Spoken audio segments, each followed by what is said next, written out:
He stood at the edge of the mountain that sheared down 200 feet before smoothing into tree-covered ledges and wildflower slopes.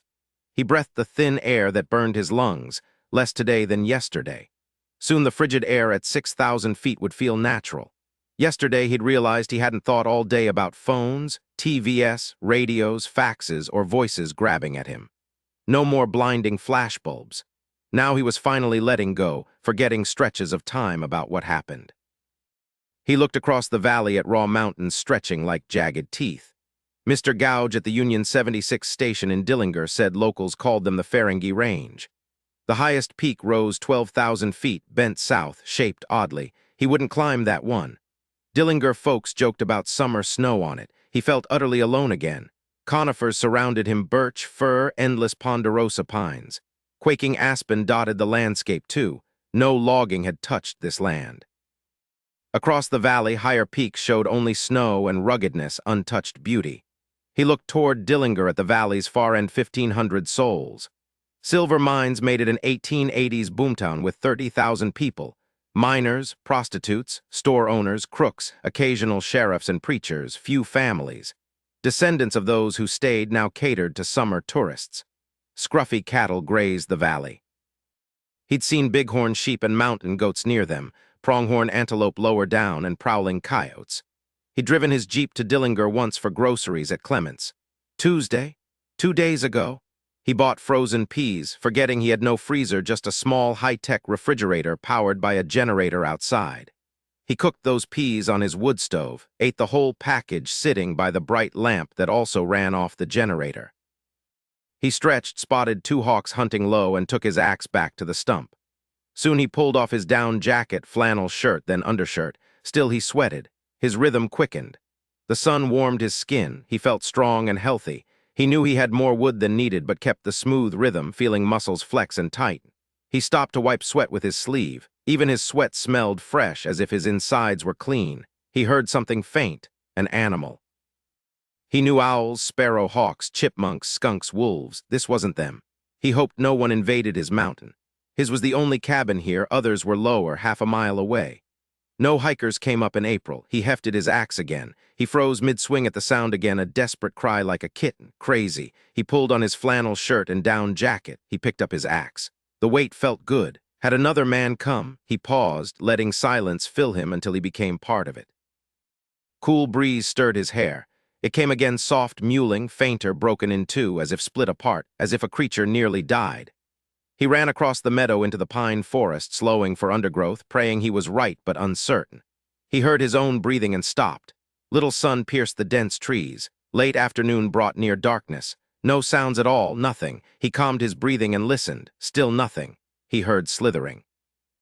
He whipped around to see a small prairie rattlesnake winding under mossy rock higher than it should be. He waited silent as the trees. A cramp seized his right bicep. Slowly he lowered the axe. Suddenly he heard it again, left, not far, muffled and faint like an echo of itself. He moved slowly, eyes ahead, long strides. He reached a small clearing. Afternoon sun shone bright. Rich grass waved in the breeze. Blue columbine bloomed wildly, Colorado's state flower welcoming spring. A beautiful spot he hadn't found before. He waited, face upturned, listening. A squirrel ran up a tree, a sound he'd learned to identify. It scampered onto a narrow branch, making it wave, leaves rustling. Then silence. Shadows lengthened, swallowing light. Soon it would be dark as Susan's hair in the forest. No, he wouldn't think of Susan. Actually, it had been long since he thought of Susan. Time to go home to his cabin, where wood waited for a match. He'd gotten good at building fires. He'd slice tomatoes and shred iceberg lettuce from Clements. He'd heat vegetable soup. He stepped back into the thick pine forest. But what had he heard? Darker than 2 minutes before, he walked carefully. His sleeve caught on a pine branch. He stopped to untangle it, laying down the axe. Then he saw a flash of light yellow to his right. He stared at that patch of yellow. It didn't move. Neither did he. He picked up his axe. He walked toward it, pausing every few seconds, straining to see. It was a lump. 3 feet away, he saw it was a child, unmoving, lying on her stomach, dark brown hair tangled down her back, hiding her face. He knelt beside her, afraid to touch her. He lightly shook her shoulder. She didn't move. The pulse in her throat was slow but steady. Thank God, unconscious, not dead. He felt her arms, then legs, nothing broken, but she could be injured internally. If so, nothing he could do. He carefully turned her over, 2 long scratches on her cheek, blood dried and smeared. He felt her neck pulse again, slow, steady. He picked her up carefully, grabbed his axe. He curved her against him to protect from low branches and underbrush. She was small, maybe 5 or 6. She wore only a thin yellow t-shirt and dirty yellow jeans. White sneakers on her feet, one lace unfastened and dangling. No socks, gloves, jacket, cap. What was she doing here alone? What happened? He stopped. He thought he heard heavy footsteps snapping leaves and branches. No, imagining things. He pulled her closer and quickened his pace, the crunching sound hovering behind him, heavy dusk when he reached his cabin door. He laid her on the sofa and covered her with an old red and blue-checked wool Afghan, warm and probably older than him. He lit lamps throughout the cabin. He turned to the front door, frowned, walked to it, locked it, and turned the dead bolt. His hand paused, lifting the chain. Better to be certain. He secured it. Then he lit the fire. Within 10 minutes, the large room was warm. The child remained unconscious. He lightly patted her cheeks and sat back waiting. His day wasn't ending as it began. "Who are you?" he said to the child. Her face was turned away. Scratches looked bright and ugly in lamplight. He fetched tepid water from the wood stove, clean white gym socks, and soap. He washed her face carefully with a sock over his hand, blotting blood off the scratches. He brought a soft white undershirt, warm from years of laundering, and began to undress her. He needed to examine her. He was shocked, then furious at what he saw. She was covered with bruises and welts, some crusted with dried blood. Blood smeared between her legs. Oh, God! He closed his eyes a moment.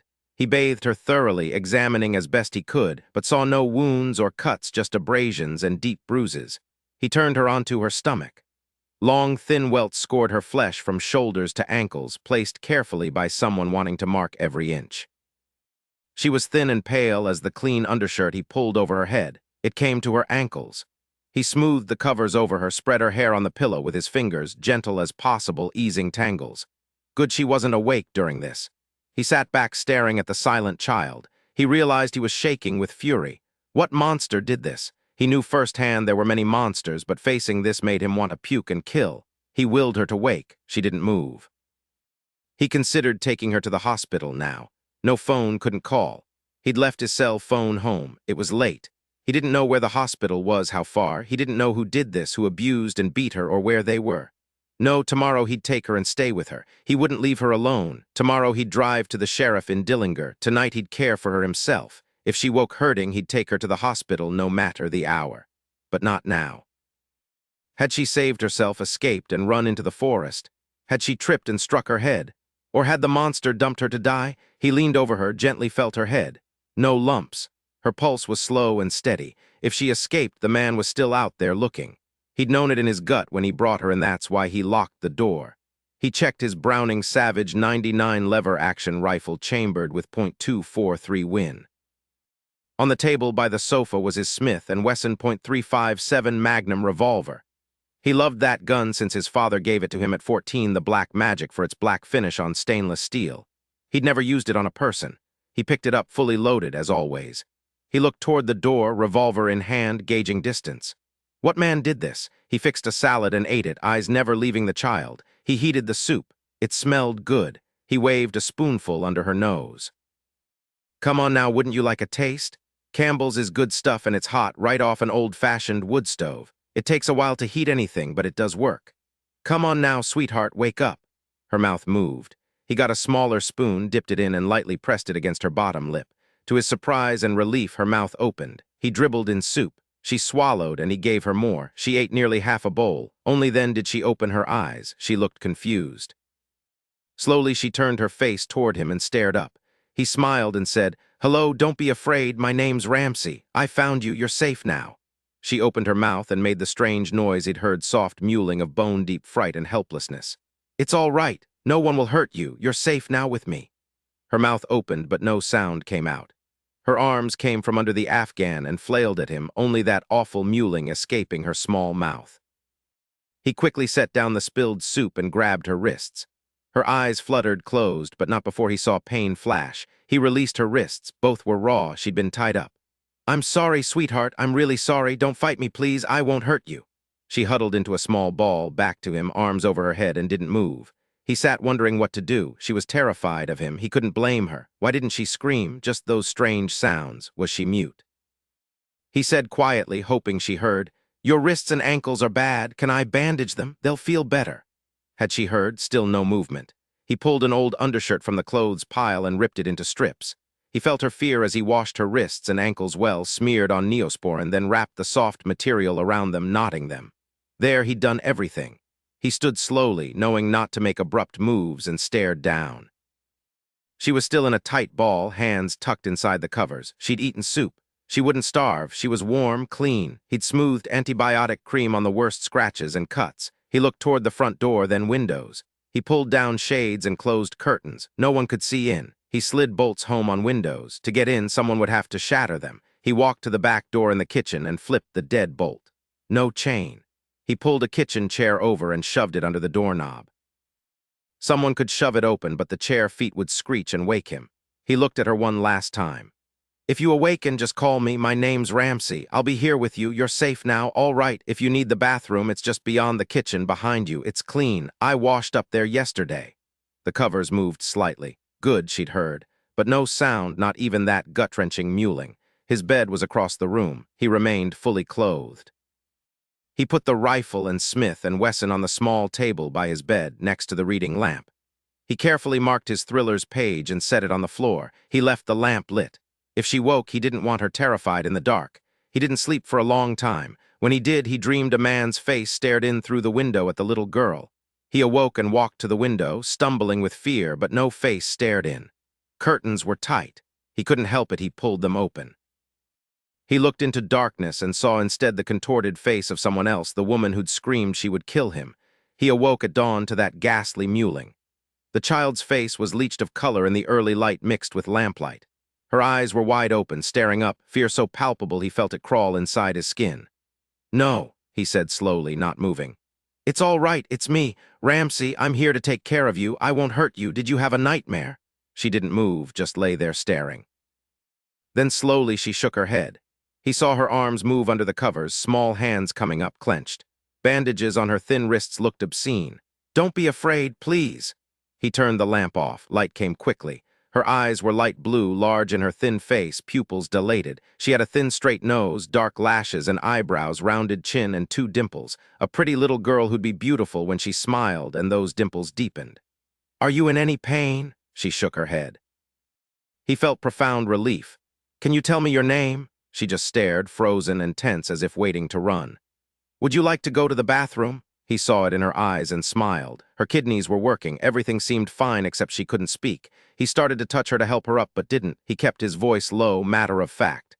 "The bathroom is on the other side of the kitchen. The kitchen's just behind you. Do you need any help?" Slowly she shook her head. He waited. She didn't move.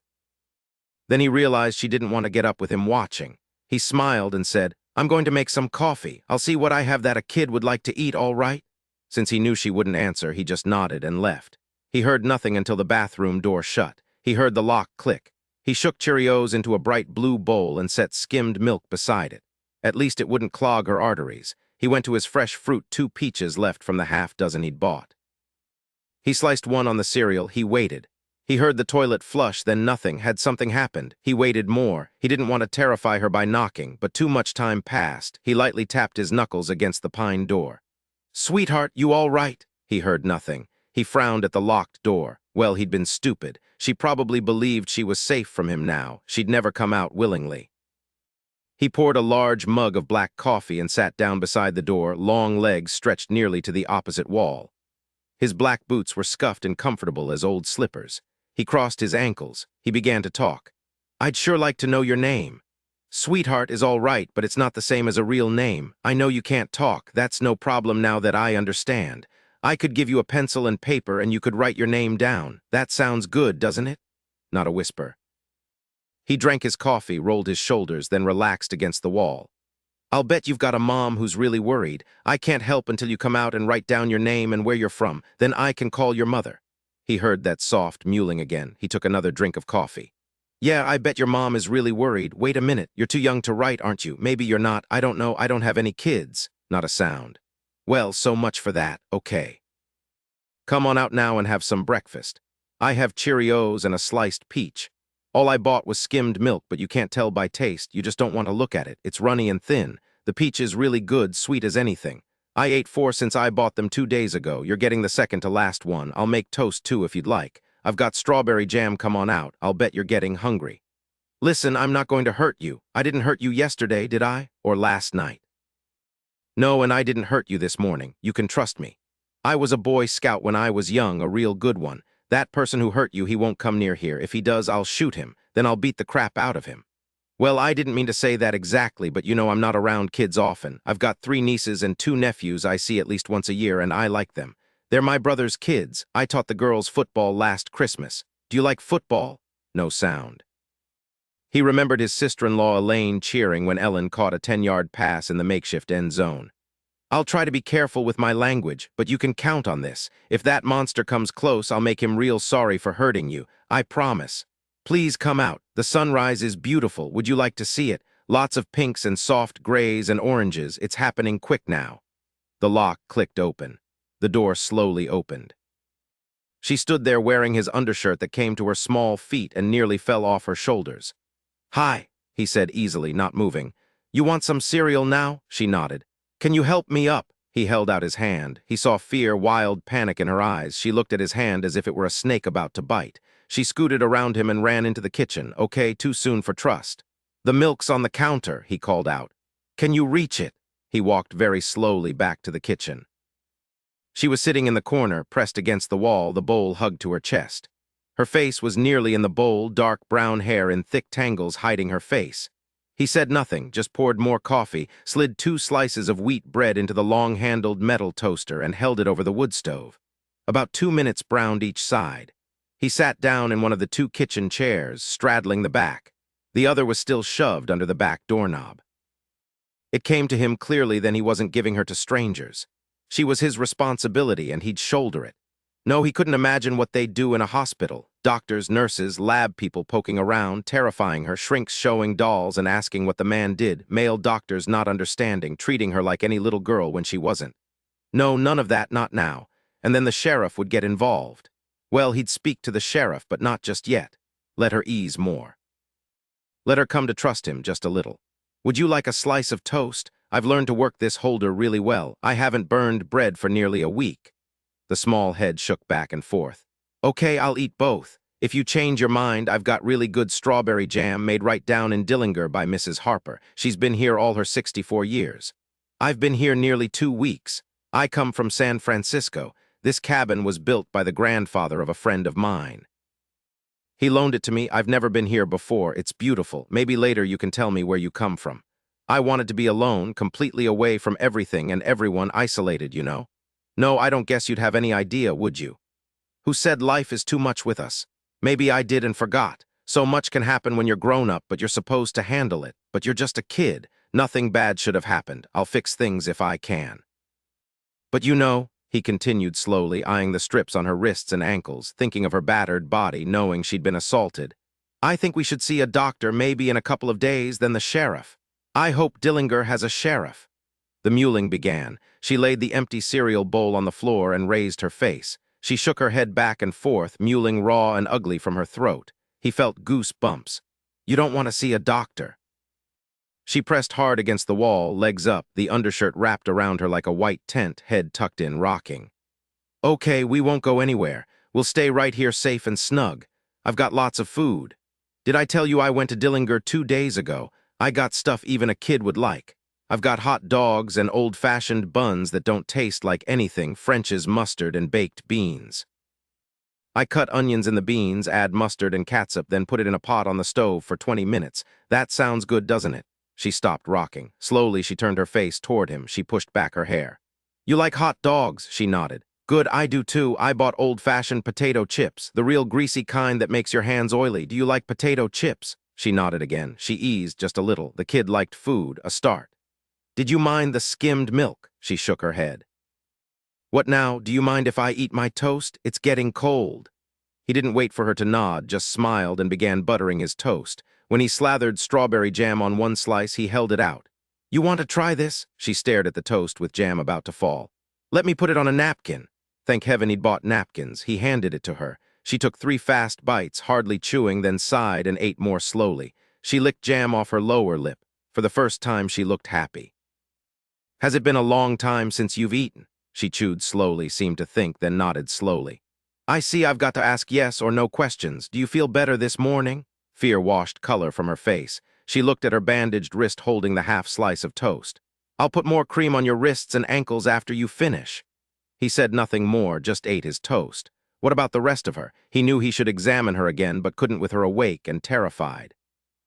When they finished, he rose and said, walking away to the living area, Would you like a bath? I can heat water and pour it in the tub. I've got big pans just for that. He knew without looking she was probably shaking her head against the kitchen wall. You're a big girl, you can bathe yourself, right? He turned, smiling toward her. Slowly she rose. She nodded. I've got shampoo in the bathroom. Can you wash your own hair? Good. Then I can put more cream on your wrists and ankles. There are other spots that need cream too. Now we've got a clothing problem. Tell you what, when you're through, put the undershirt back on. I'll see what I can scrounge up. He'd gotten used to silence over 2 weeks. Hearing himself talk felt strange. He felt the echo of his own voice. After heating water and pouring it in, he heated more for rinsing and set pots beside the tub. While she bathed, he sat at the old Olivetti typewriter that belonged to his mom. It felt comfortable hammering those dinosaur keys. He put on glasses and began reading what he'd written yesterday. He didn't know how long he read. Suddenly he looked up to see her standing beside his desk, making no noise, just standing there, hair wet and tangled, wrists and ankles raw, face clean and shiny, wearing his undershirt. Hi, he said, taking off glasses. I'm sorry I didn't hear you. When I work, I forget where I am. Why don't you come sit on the couch? He took his comb, washed it, then spent 10 minutes combing tangles from her hair. He put more cream on her wrists and ankles and bandaged them again. He knew he had to check her but couldn't pull off that undershirt. No, he'd be more devious. He rose. Now, clothes for you. He wouldn't put her back in what she wore when found. He could only imagine memories those clothes brought. You're going to be a Ralph Lauren polo girl. What do you think? It was a long-sleeved, soft wool pullover. At least it would keep her warm. No underwear, pants, shoes. He handed her the sweater. Why don't you change in the bathroom? She left. This time she came back in 5 minutes. He was gaining ground. The sweater came to her ankles, sleeves flopping a foot beyond her hands. He rolled sleeves to her elbows. She looked ridiculous and endearing. What to do with a kid? Do you know the capital of Colorado? She nodded. He pulled out a map, then realized he didn't know if she could read. Well, it didn't matter. She pointed to Denver with a red star, so she lived in Colorado.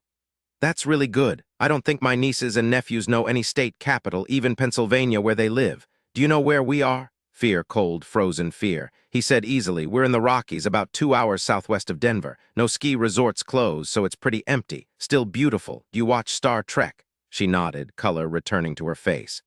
I'm told locals call the mountains opposite us the Ferengi Range. She opened her mouth and rubbed fingers over her teeth. He laughed. That's it. All peaks are jagged and crooked and spaced funny. Ferengi teeth. His shirt sleeves dragged again. He leaned forward to roll them up. She made that deep mewling sound and ran over to the wall by the fireplace. She curled up like in the kitchen. He'd scared her. Slowly he got up and walked to the sofa. He sat down. I'm sorry I scared you. I just wanted to roll up your sleeves. Your arms aren't as long as mine yet. I should have. Can I roll them up? I think there are safety pins in the drawer. If I pin them, you won't have to worry. She got up and started toward him. 1 step pause, another step pause, studying him, weighing trust, wondering if he'd turn. Finally, she was beside him. She looked up at his face. He smiled and slowly lifted his hand. He rolled up the sleeves. Then he said, I can try to braid your hair. It won't be great, but at least it won't be in your face. The braid wasn't bad. He fastened the end with a rubber band from the peach bag. The sun's bright, not too cold out. If I bundle you up, would you like to go outside? He should have known. She was gone in a flash to the kitchen. He knew she was against the wall. At least she didn't lock herself in. What to do? Whatever he did, slowly, really slowly. Thank God for old magazines. He said, would you like to look at photos? If you like, we could look together and I could read what they say. Finally, she nodded slowly. First, let me get those safety pins and fasten your arms. Then she followed him to the living area, tough because she didn't want to get close. The magazine ended up between them on the sofa. At least he got her to wrap the Afghan around her. He looked over and said, socks. She blinked and cocked her head. I was worried about you walking barefoot. Do you want to try my socks? They'll look funny and come to your neck. Maybe you could practice being a clown. You could wear them and see if I laugh. What do you say? The socks were a hit. She didn't try to be funny, but gave a tiny smile, pulling them over her knees. It took nearly an hour to get through a People magazine from October. He didn't think he ever wanted to see Cindy Crawford again. She was on every other page.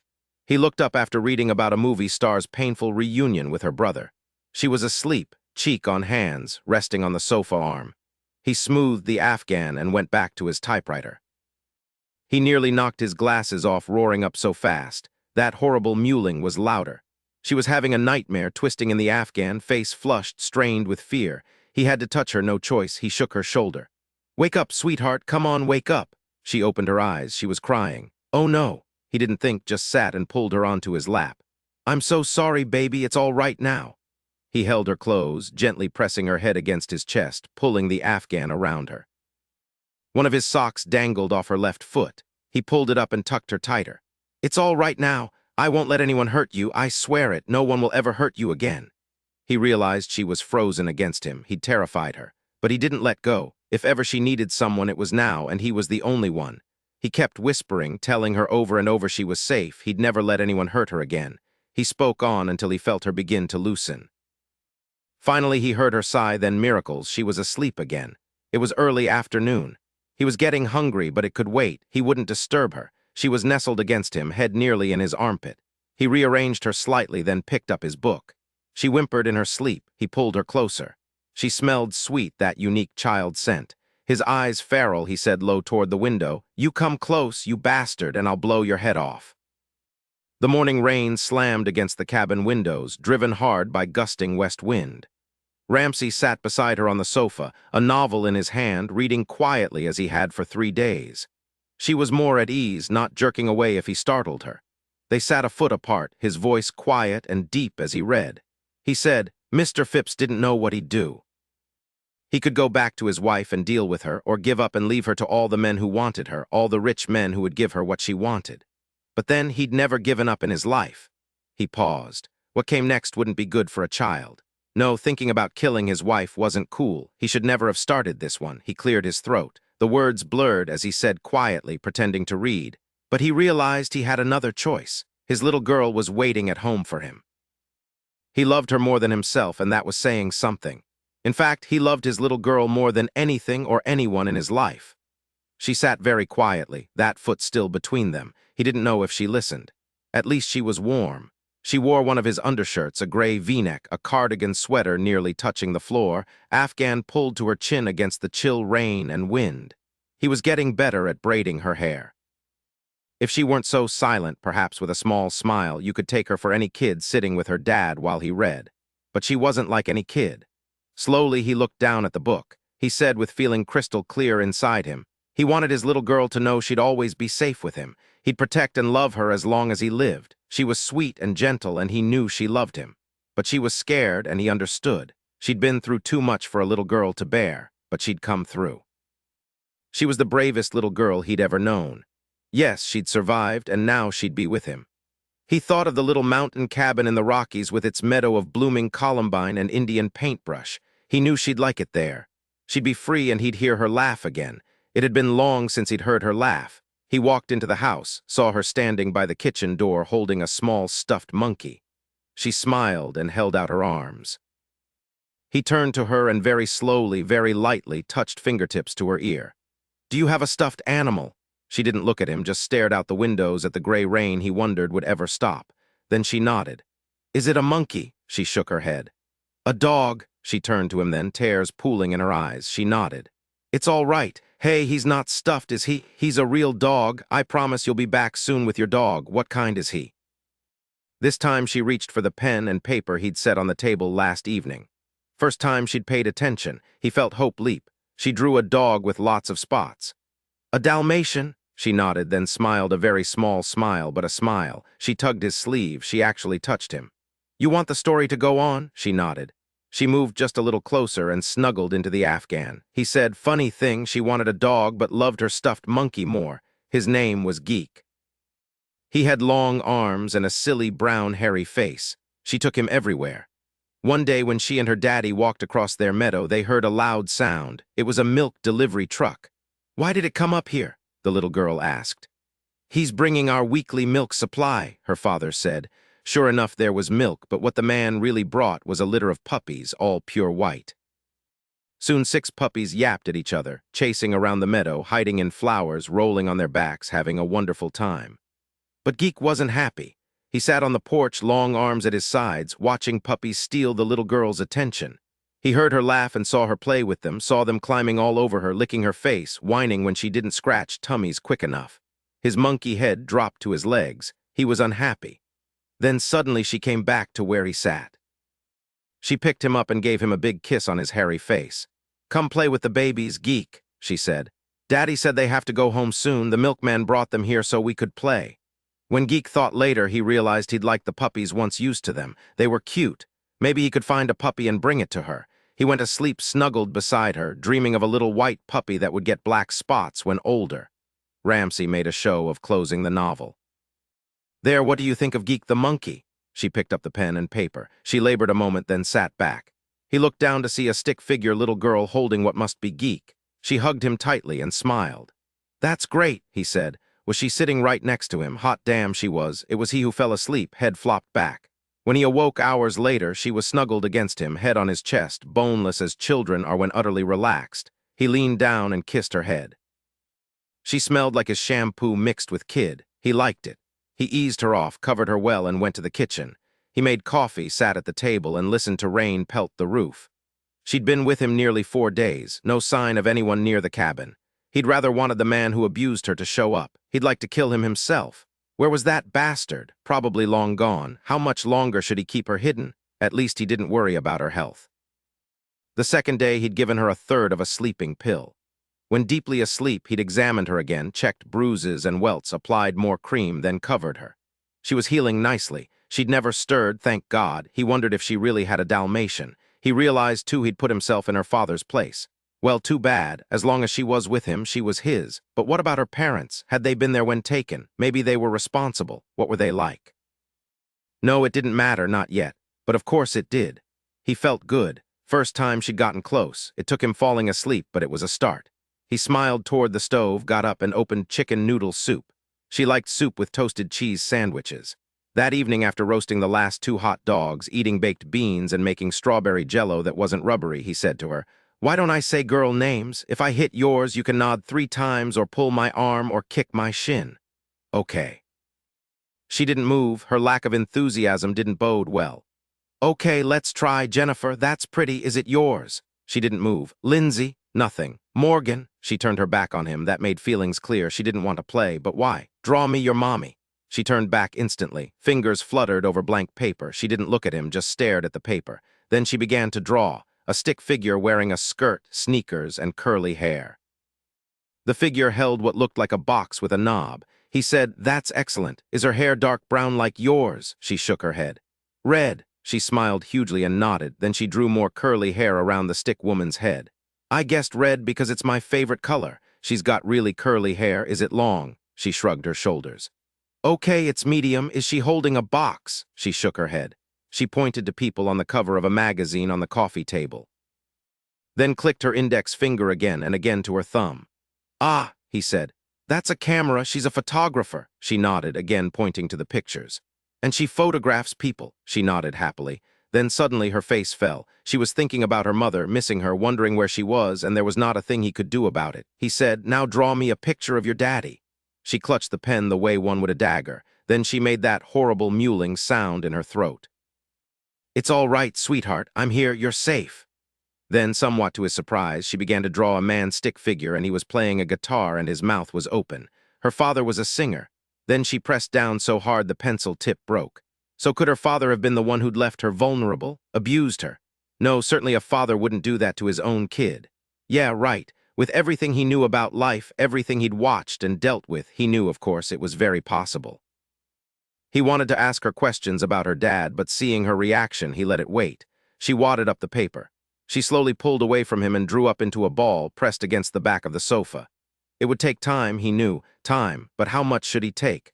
"I'm not going to leave you here in the Jeep. It's just not safe. You're going to come with me. Here, hold my hand. Can you do that?" He paused just a moment and lightly touched her cheek with his fingertips. "It's all right, sweetheart. I know you're worried about this, but it'll be all right. No one's going to hurt you. You've got me now and I'm big and strong. I know karate. I'm good at it. Sort of like Chuck Norris. You ever hear of him? He can lay flat more bad guys than Godzilla. She made some chopping motions with her hands. Yeah, that's right. I know you don't want to wear those clothes, but it'll just be for a little while, just until I can buy you some new things. Then you can change immediately and we'll throw these out. Better yet, we'll just leave them here at the store. He'd washed the yellow jeans and the light yellow shirt in the bathtub along with his own t-shirts and underwear. He'd hated having her put the clothes on, but there was no choice. He couldn't very well take her into Mr. Pete's Lucky General store wearing one of his sweaters or undershirt and barefoot. He chucked her under the chin. Now, let's go. This will be an adventure. Don't worry. I'll keep you safe. Think of me as your own Geek the monkey, only much bigger. Can you imagine what Geek would do if someone tried to hurt you? I'm sure you can. Geek and I were the good guy monkeys. You ready? She smiled, a very brief smile, but he knew she didn't want to leave the Jeep. But he wasn't about to leave her in here, even with the doors locked. He said, the faster we get in there, the faster we can leave. Finally, she nodded. He lifted her out of the Jeep and set her onto the rough sidewalk. He locked the Jeep door and held out his hand to her. Slowly, she took his hand. Real good, he said and lightly squeezed her hand. Let's go shop till we drop. The Lucky General store wasn't a Kmart, it wasn't even close, only about 1/20th the size. When they walked in the door, she shrank against his leg. He just smiled down at her. You're doing great. Now let's get you some jeans first, then some shirts. Yeah, it's this way. You point when you see something you like. He could feel her trembling against his leg. He picked her up. In moments, she eased. The pants she was wearing were a 5 tall, and the shirt was a 4-6. There was a smiling woman in the kids section, heavy and pretty with really white teeth. Ramsey said with a friendly smile, we need some clothes for my little girl. It didn't take long. Mildred looked her over and started selecting clothes. His little girl, as Mildred called her, even pointed to a lime green t-shirt. They ended up with 2 pairs of jeans, one red, the other plain blue jeans, and 4 tops, all in bright colors. Her new sneakers were orange. Her socks were green, red, and blue. The lightweight jacket she liked was orange and green patterned. That was a mixed blessing. On the one hand, she'd stand out like a beacon. On the other hand, seeing her go for the vivid colors was positive. He wasn't about to object. Mildred smiled really big when she showed off her new clothes. You look a treat, honey. What's your name? Ramsey said easily. She doesn't talk, but she hears everything. She does look pretty, doesn't she? Orange and green are sure your colors. How old are you, honey? She held up 6 fingers. 6 years old, aren't you a bright girl and so pretty? Your mama is going to be so pleased. She froze. Ramsey said quickly, picking up a bright blue down jacket that looked as though it would fit her. It might get really cold still. It's still only the middle of April. You're right about that. We'll have at least 2 more snowstorms before it finally decides to heat up. He nodded. Yes, better not take any chances. He helped her on with the jacket. He then stepped back and stroked his chin. You look great in it. You like it. The arms are a bit on the long side, but you'll grow into it soon enough. She was smiling. She fingered the jacket's sleeves. She nodded. Your family up here for the week? Yes, he said. Beautiful country. We're really enjoying ourselves.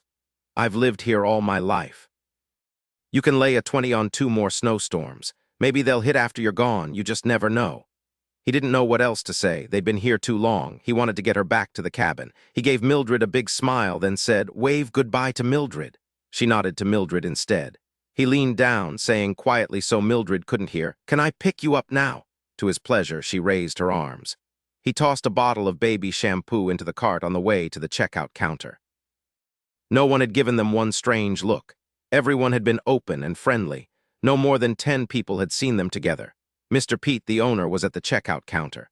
Goodness, kid, you'll be the best-dressed little girl in the Ferengi Range. Here, have a Tootsie Pop on the house since your daddy's paid our overhead for the week. They were out of the store after $169.35. He put the packages in the Jeep, then said, Now, I've got a surprise for you. See that bookstore? Let's go. Again, she let him carry her. This stop took nearly as long before they got back to the Jeep. He unlocked the door and put her inside. Then he straightened and stopped cold. Someone was looking at him, for the hair prickled on the back of his neck. He slowly turned but didn't see anyone who seemed out of place or overly interested in them. There, just in the alley beside the Union 76 gas station, was there a movement. He stared hard, not moving, feeling a light breeze ruffle his hair.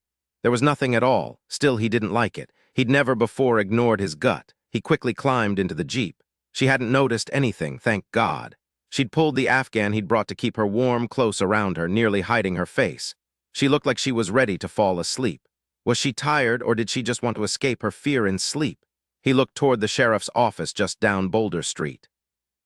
Cops might be looking for her. He knew he couldn't keep her with him indefinitely. She had parents. At least she had a mother she loved, if her smile was any clue. He'd asked her if her mom was as cute as she was, and she'd smiled.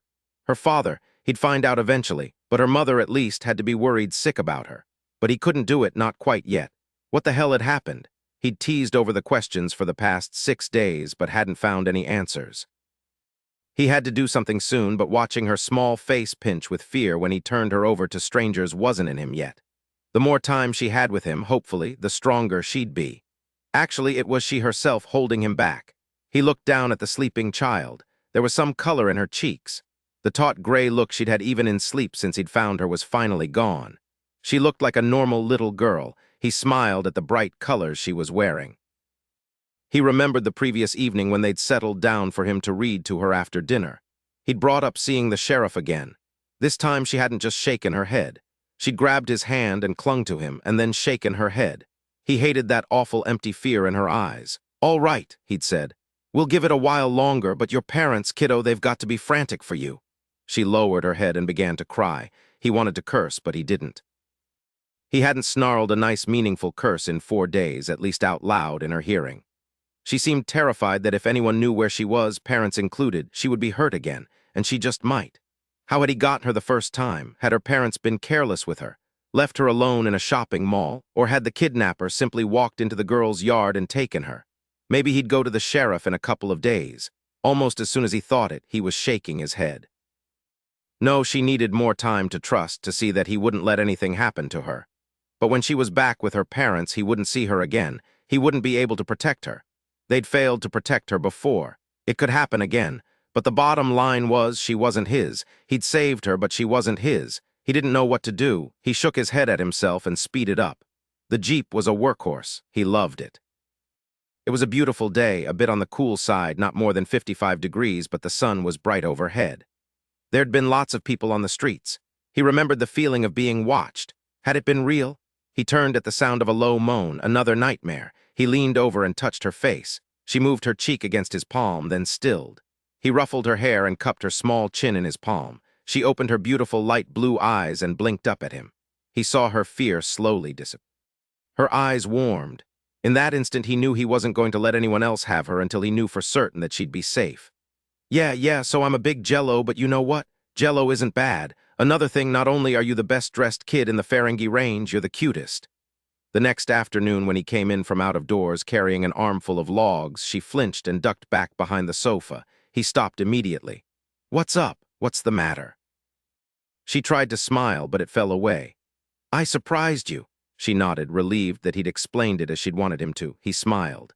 "I'll knock next time. I cut us some more wood for the fireplace and the wood stove. Now after I get this all set, how about you and I go out into the meadow? I want to show you your surprise. While you were trying on your jeans, I got you something really neat."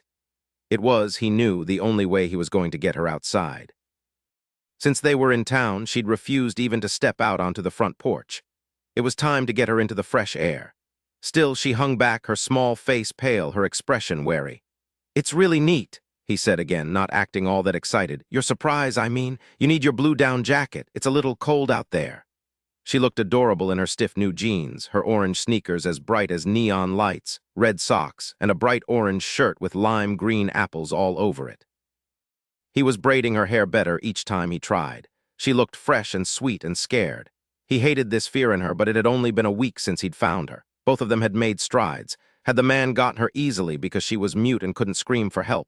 "It's a really great surprise. Hey, would I lie to you? Nah, put on your jacket. You can take it off when you work up a good sweat." She still hesitated. He just set the fire, rose, and waited, leaning his shoulders against the mantel. Finally, she nodded and ran to fetch her jacket that was hanging next to his. Of course, she couldn't reach it.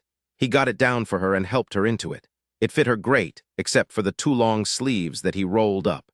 "Your surprise is going to have you running around. Soon you'll want to take it off." He led her out into the middle of the meadow and pointed to a dragontail kite. He'd spread it out on the ground in all its glory.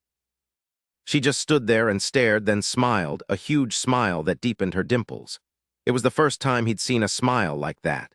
"You ever fly a kite before?" Even without her squealing with pleasure, he knew he'd scored big. She was so excited she could barely keep still. He handed her the rod, waited until she picked up the red diamond body, and arranged the long, glittery dragon tail out behind. She let out some of the string. "You're good at this." She smiled and let out some more string. She knew what she was doing. Who had taught her? Her mother. He yelled, "Okay, let her rip." She began running across the flat meadow, feeding out the line. He released the kite when he felt it catch the wind. He shouted, "You've got lift off." She stopped running, drew back a bit, and turned the rod a bit to the left. The long, multicolored tail whirled about in a big circle. "Great, let's see you do some more." She was a lot better at flying it than he would have been. The kid was really good. He watched her move her hand first this way, then that, then flip her wrist, and the dragon's tail whipped about and whirled around and around, turning back in on itself, then streaming out again, long and shining in the wind. He didn't know how she did it, but she turned her wrist back, wiggled it a bit, and that shimmery tail rippled just like a real dragon's tail. Whoever had taught her was an expert. She made no sound at all, but she seemed to be having the time of her life. He stood back and watched her. It was the best $12 investment he'd ever made. He ended up sitting on the steps of the cabin, not letting her out of his sight. Time and his thoughts slowed, leaving only the child who was flying the dragon kite amid the meadow of bright columbine. Then suddenly there was a shot, startling and clear in the silence. The kite dipped and plowed earthward, landing in a bush. She didn't hesitate for an instant, not even to look around. She started to run back toward him as fast as she could. He was to her in a moment, grabbed her up on the run, and turned back, carrying her into the cabin. Another shot rang out from behind him just as he slammed the door with his foot. He set her down behind the couch. "Stay here, don't move." He shoved his pistol into his belt and picked up his rifle. He crouched next to the window, scanning the far forest, searching for something that was different, something that didn't belong in his world. There came another shot, then another, but he couldn't hear any bullet impacts. He heard a man shout and another man answer. They were some distance away, maybe 50 yards from the front of the cabin, just at the edge of the forest. There were no other voices. There were two men then. He said quietly to her, "Stay behind the sofa, sweetheart. It will be all right, just stay there. Remember what I told you, I'm big and strong. I'm also mean when I have to be. Nobody will get to hurt you." He looked back out the window. To his surprise, two men stumbled out of the thick fir trees, each carrying a rifle. He had the closer one in his sights when he saw they were laughing, leaning into each other, one of the men dragging his rifle. He cursed viciously. The idiots were drunk. Jesus, there was no hunting allowed anywhere near here, and here they were shooting and drinking. The closer man was very tall and thin. He could tell that even though he was wearing thick dark corduroy pants and a heavy dark brown down jacket. He had a plaid hunter's hat on his head. He was waving toward the cabin, yelling, "Hey, anybody there? We're sorry, we didn't mean anything." Then he giggled as the other man, short, bow-legged, wearing cowboy boots, said, "Yeah, we thought you was a couple of deer. I told Tommy here that deer didn't fly kites." Ramsey put down his rifle but held the pistol at his side as he came through the front door out onto the porch. He was so angry he was shaking. He wanted to bang their heads together, the morons. He yelled at them, "What do you think you're doing firing guns up here? Didn't you see my little girl?" They waved at him. The drunken idiots actually waved as if he'd invited them up for a beer. The tall guy called out, "Hey, buddy, it was an accident. Who are you? We didn't think anybody lived up here." "We're sorry, real sorry." The bow-legged guy didn't say a word, just walked along toward him, looking at his rifle or his snakeskin boots or both. "You up here a long time?" When the tall guy asked him the question, Ramsey looked away from the shorter man for just an instant, just long enough for the man to raise the rifle and aim it at him. Ramsey didn't think, he fired. He caught the bow-legged guy in his shooting arm just as he felt a numbing cold slam against his left thigh. The tall man had his rifle up in an instant, but Ramsey was faster this time. He got him in the shoulder, a clean hit that knocked him backward off his feet to the ground. Ramsey started toward them, then stumbled. He'd been shot in the leg. He hadn't realized it. He yelled, "What the hell do you want? Who are you?" They were both wounded, cursing, one of the rifles on the ground. The tall guy on the ground managed to jump up, and the two of them had turned and were stumbling back toward the forest. Ramsey raised his Smith and Wesson and fired. He saw a chunk of tree bark fly into the air. He fired again. He heard one of the men yell. Good, he'd gotten one of them with 2 bullets. He couldn't see them now. They were gone deep into the forest. He wanted to go after them, but he couldn't. He looked down at his thigh. Blood was seeping through the denim. He realized in that instant that he hurt like hell. Ramsey quickly turned and ran as fast as he could with his gimp leg to the cabin. One of the men still had his gun. He was still at risk. He was in the open and they were hidden in the trees. He saw an old .22 on the ground where the Bowlegid guy had dropped it. It was banged up, not very powerful, thank God, but powerful enough to do the job, accurate as hell from close range. He made the cabin and looked up in shock to see her standing there on the porch, frozen, staring at him. He grabbed her up, ran inside, slamming the door behind him. He felt a new shock of pain in his left leg. He looked down to see his jeans ripped through the outside of his thigh, the blood oozing through the thick denim to run slowly down his leg. Slowly, he eased her down. She clutched his right leg. She was making those gut-wrenching, mewling noises again. He kept her against his right leg. He didn't want to get any blood on her. That would be all she needed to freak her out all over again. But she'd overcome her fear to come outside to see if he was okay. "I'm all right, sweetheart. The bad men are gone, at least I hope they are. You're really brave, you know that. I'm proud of you. You run really fast, and that's good too. I didn't lie to you. We kicked butt, didn't we? We beat the bad guys. They're gone. But for how long? What the hell did they want? Who were they? What did they want?" He was seated on the single chair in the living room. She stood over him when he pulled down his jeans to examine his leg.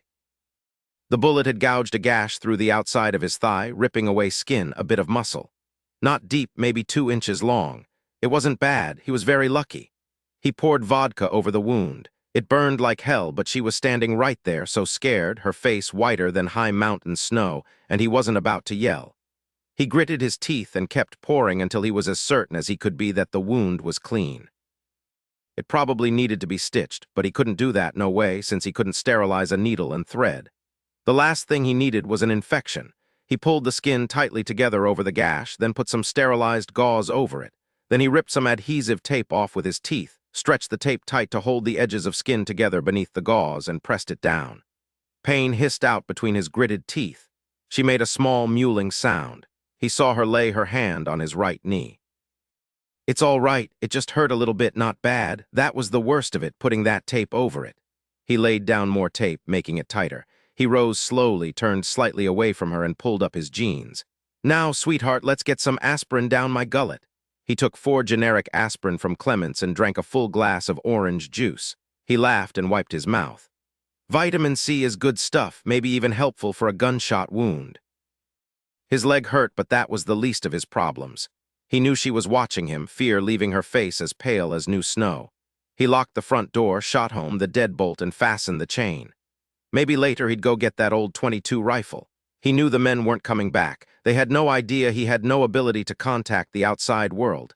They'd think he'd called in the troops immediately. He doubted they'd hang around. It would be too dangerous for them. Besides, they were both wounded. They'd have to get help. He had bought himself some time. He looked down at her, standing there not an inch from him, and he knew he had to deal with this, and he had to deal with it now. "Let's sit down," he said, and held out his hand. There were some flecks of blood on the back of his hand. He hoped she wouldn't see it. Slowly, she gave him her hand. He sat beside her on the sofa. He carefully moved the bowl of bloody vodka to the far side of the sofa. "I don't know who those men were," he said, looking at her full face, willing her not to be afraid, not to worry so much. "Did you recognize either of them?" She cocked her head to one side. She was thinking. He knew that look. He wore one remarkably like it on occasion. Finally, she shook her head, but he could tell she wasn't completely certain. Well, that was good enough for now. Maybe it hadn't been just one man who'd taken her. Maybe it had been 2 men. Maybe it was the men who'd just shown up pretending to be drunk to get him out of the cabin, then shooting. Maybe they'd both stayed masked when they'd had her. That meant they hadn't planned to kill her. What was their plan then? Keep her a prisoner and harm her until they were tired of her. It made the blood pound in his temple. They'd been willing to kill him to get her back. But this time they weren't wearing masks. They wanted her dead now. That first shot they'd fired hadn't been at him, had it? He couldn't remember. He'd think about it later, go over his memories second by second. Still, it was weird. What was going on? How the devil had they found him? He'd been a fool. He should have left her in the jeep in town and told her to keep hidden. Well, he'd done it, and there was no undoing it now. It was likely they'd seen him with her in Dillinger the day he'd bought her clothes, the day he'd had her with him, holding her hand while walking to the store, carrying her. He felt the aspirin kick in. About time. At the end of it, they'd been shooting to kill. He took her hand in his.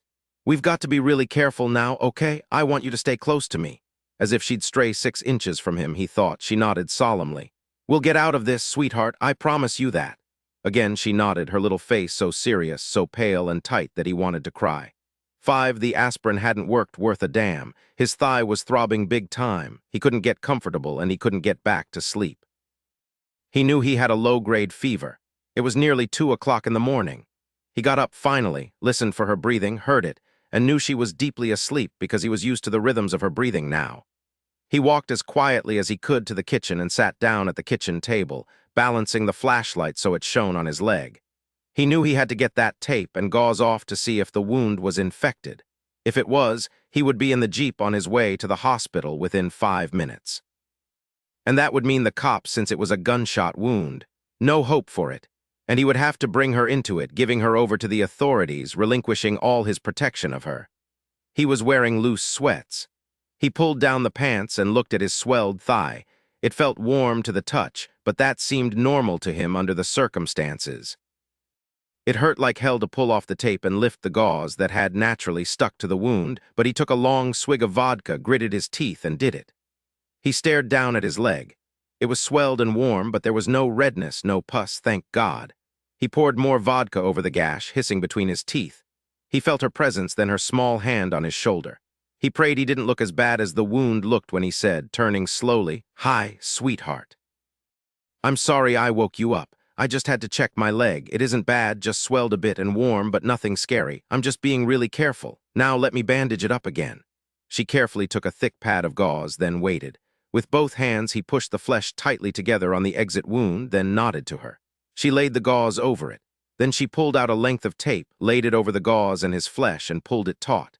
Then she flattened it down with her palm. He couldn't have done it better himself. "Maybe you're going to be a doctor," he said, wanting to howl from the pain. He felt sticky sweat on his face, imagined he was as gray as one of his old nightshirts. He took several quick, deep breaths. "Thanks, sweetheart, I'm okay, really. Let me get some more tape over this to make sure it holds." He pressed down 4 more strips. She stood back but kept her hand on his shoulder. Every once in a while, she patted him. He appreciated it. When it was done, he pulled his sweats back up again. "I'd say tomorrow night my leg's going to be all black and blue. Hopefully the swelling will go down a bit by then. Now let me take some more aspirin." He took 3 this time. "You want me to read you a story?" She shook her head, then mimicked talking. "You want me to tell you a story?" She nodded, then to his delight, she took his hand. He stretched out on the sofa with her beside him on top of the blanket that covered him, and pulled 2 more blankets and the Afghan over them. The pistol was right beside him on the floor. He settled her against him, feeling the warmth of her against his side, her cheek against his neck. "Once upon a time, there was a little princess named Sonia who knew how to fly kites better than anyone in her father's kingdom. One year, her father decided that he would have a contest. He knew no one could beat her. She had a special kite, you see, a dragon-tailed kite that could fly higher and make more figures than an ice skater. There was just one competitor her father worried about. It was Prince Luther from a neighboring kingdom. But he knew she could beat anyone, even Luther, who was a bully and a loudmouth. Do you know what happened at the contest?" She was lightly snoring. He leaned down and kissed the top of her head. He realized that he'd forgotten all about his damned thigh. He also realized that to this point his story was pretty bad, probably because he was so tired, his brain woozy. It was lucky she'd fallen back asleep or he would have bored her into yawns. He tried to stay off his leg throughout the next day. He stuck to the cabin, sitting by the front window, scanning, forever scanning the meadow and the forest that crept up to the edge. He saw nothing out of the ordinary and no one. He was going to lay low today, let himself get stronger, then he'd decide what to do. He knew she was frightened. He knew it and couldn't do a thing about it. He told her 6 stories, and none of them too bad, about the little princess named Sonia who beat the nasty little boy, Luther, in the kite-flying contest, then went on to save her father's life and cook excellent mushrooms and... Well, he wouldn't think ahead to the next story. He found it was better if he just opened his mouth and let the story come out unrehearsed. She sat on the floor next to his chair by the window, drawing with one of his pencils. The afternoon shadows were lengthening. He looked down to see a stick woman with curly hair holding a kite, a little stick girl standing next to her, holding a kite the same size as she was. A curved-up line was the woman's smile. There was a curved-up line for the little girl as well. Her mother had taught her to fly a kite. He praised the drawings. Perhaps, just perhaps, he could get her to draw him pictures of the man or men who'd taken her and where they'd taken her, what they'd done to her. But he balked at that. He wasn't a shrink. The last thing he wanted to do was make things worse. "It's time to make dinner. You hungry, kiddo?" She nodded enthusiastically and gathered up her pages and the 3 pencils he'd given her. She laid them carefully on the coffee table, lining up the pages neatly. He realized he did the same thing. Then she held out her hand to him. He took her hand and made a big deal of her helping him up. His leg hurt like the devil, but that was no surprise. The fever was gone. His wound was still swelled up and warm to the touch. The skin near the wound was turning a little black and blue. He wasn't about to pull off the tape again. Best to leave the leg alone to heal, at least until tomorrow. They didn't have much left in the larder. Tomorrow he'd either have to go into Clement's grocery, exposing her yet again, or he'd pack up the Jeep early and they'd get the hell out of here. No matter how he cut it, their location was known. Even if there wasn't danger from the 2 men he'd wounded, the people who'd sent them now knew where she was. He knew he should drive right to the sheriff's office. He knew it. He also knew he wasn't going to do it, not yet anyway. He remembered those desperate mewling noises she'd made. She might snap. But the bigger issue was, how could he send her back home where she could be kidnapped again? Now that the danger was clear, he had to get off this mountain. He wanted to call his friend Dylan Savich at the FBI to ask his advice. Of course, Savich would tell him to call the FBI. He might even know about her if she'd been abducted. Ever since the Lindbergh baby's kidnapping back in the early 30s and the resulting tragedy, kidnapping had been the purview of the FBI. But until he could get to Savich, he knew his bottom line was to keep her safe, and that meant to him to keep her with him. Tomorrow, he thought, tomorrow early, they'd get out of here. He did a checklist in his mind of everything he needed to do in the interim before they could leave. As he opened a can of vegetable soup, he looked at her tearing pieces of lettuce into a big bowl. She had a look of intense concentration on her small face. "You want French dressing or Italian?" She picked up the bottle of French dressing.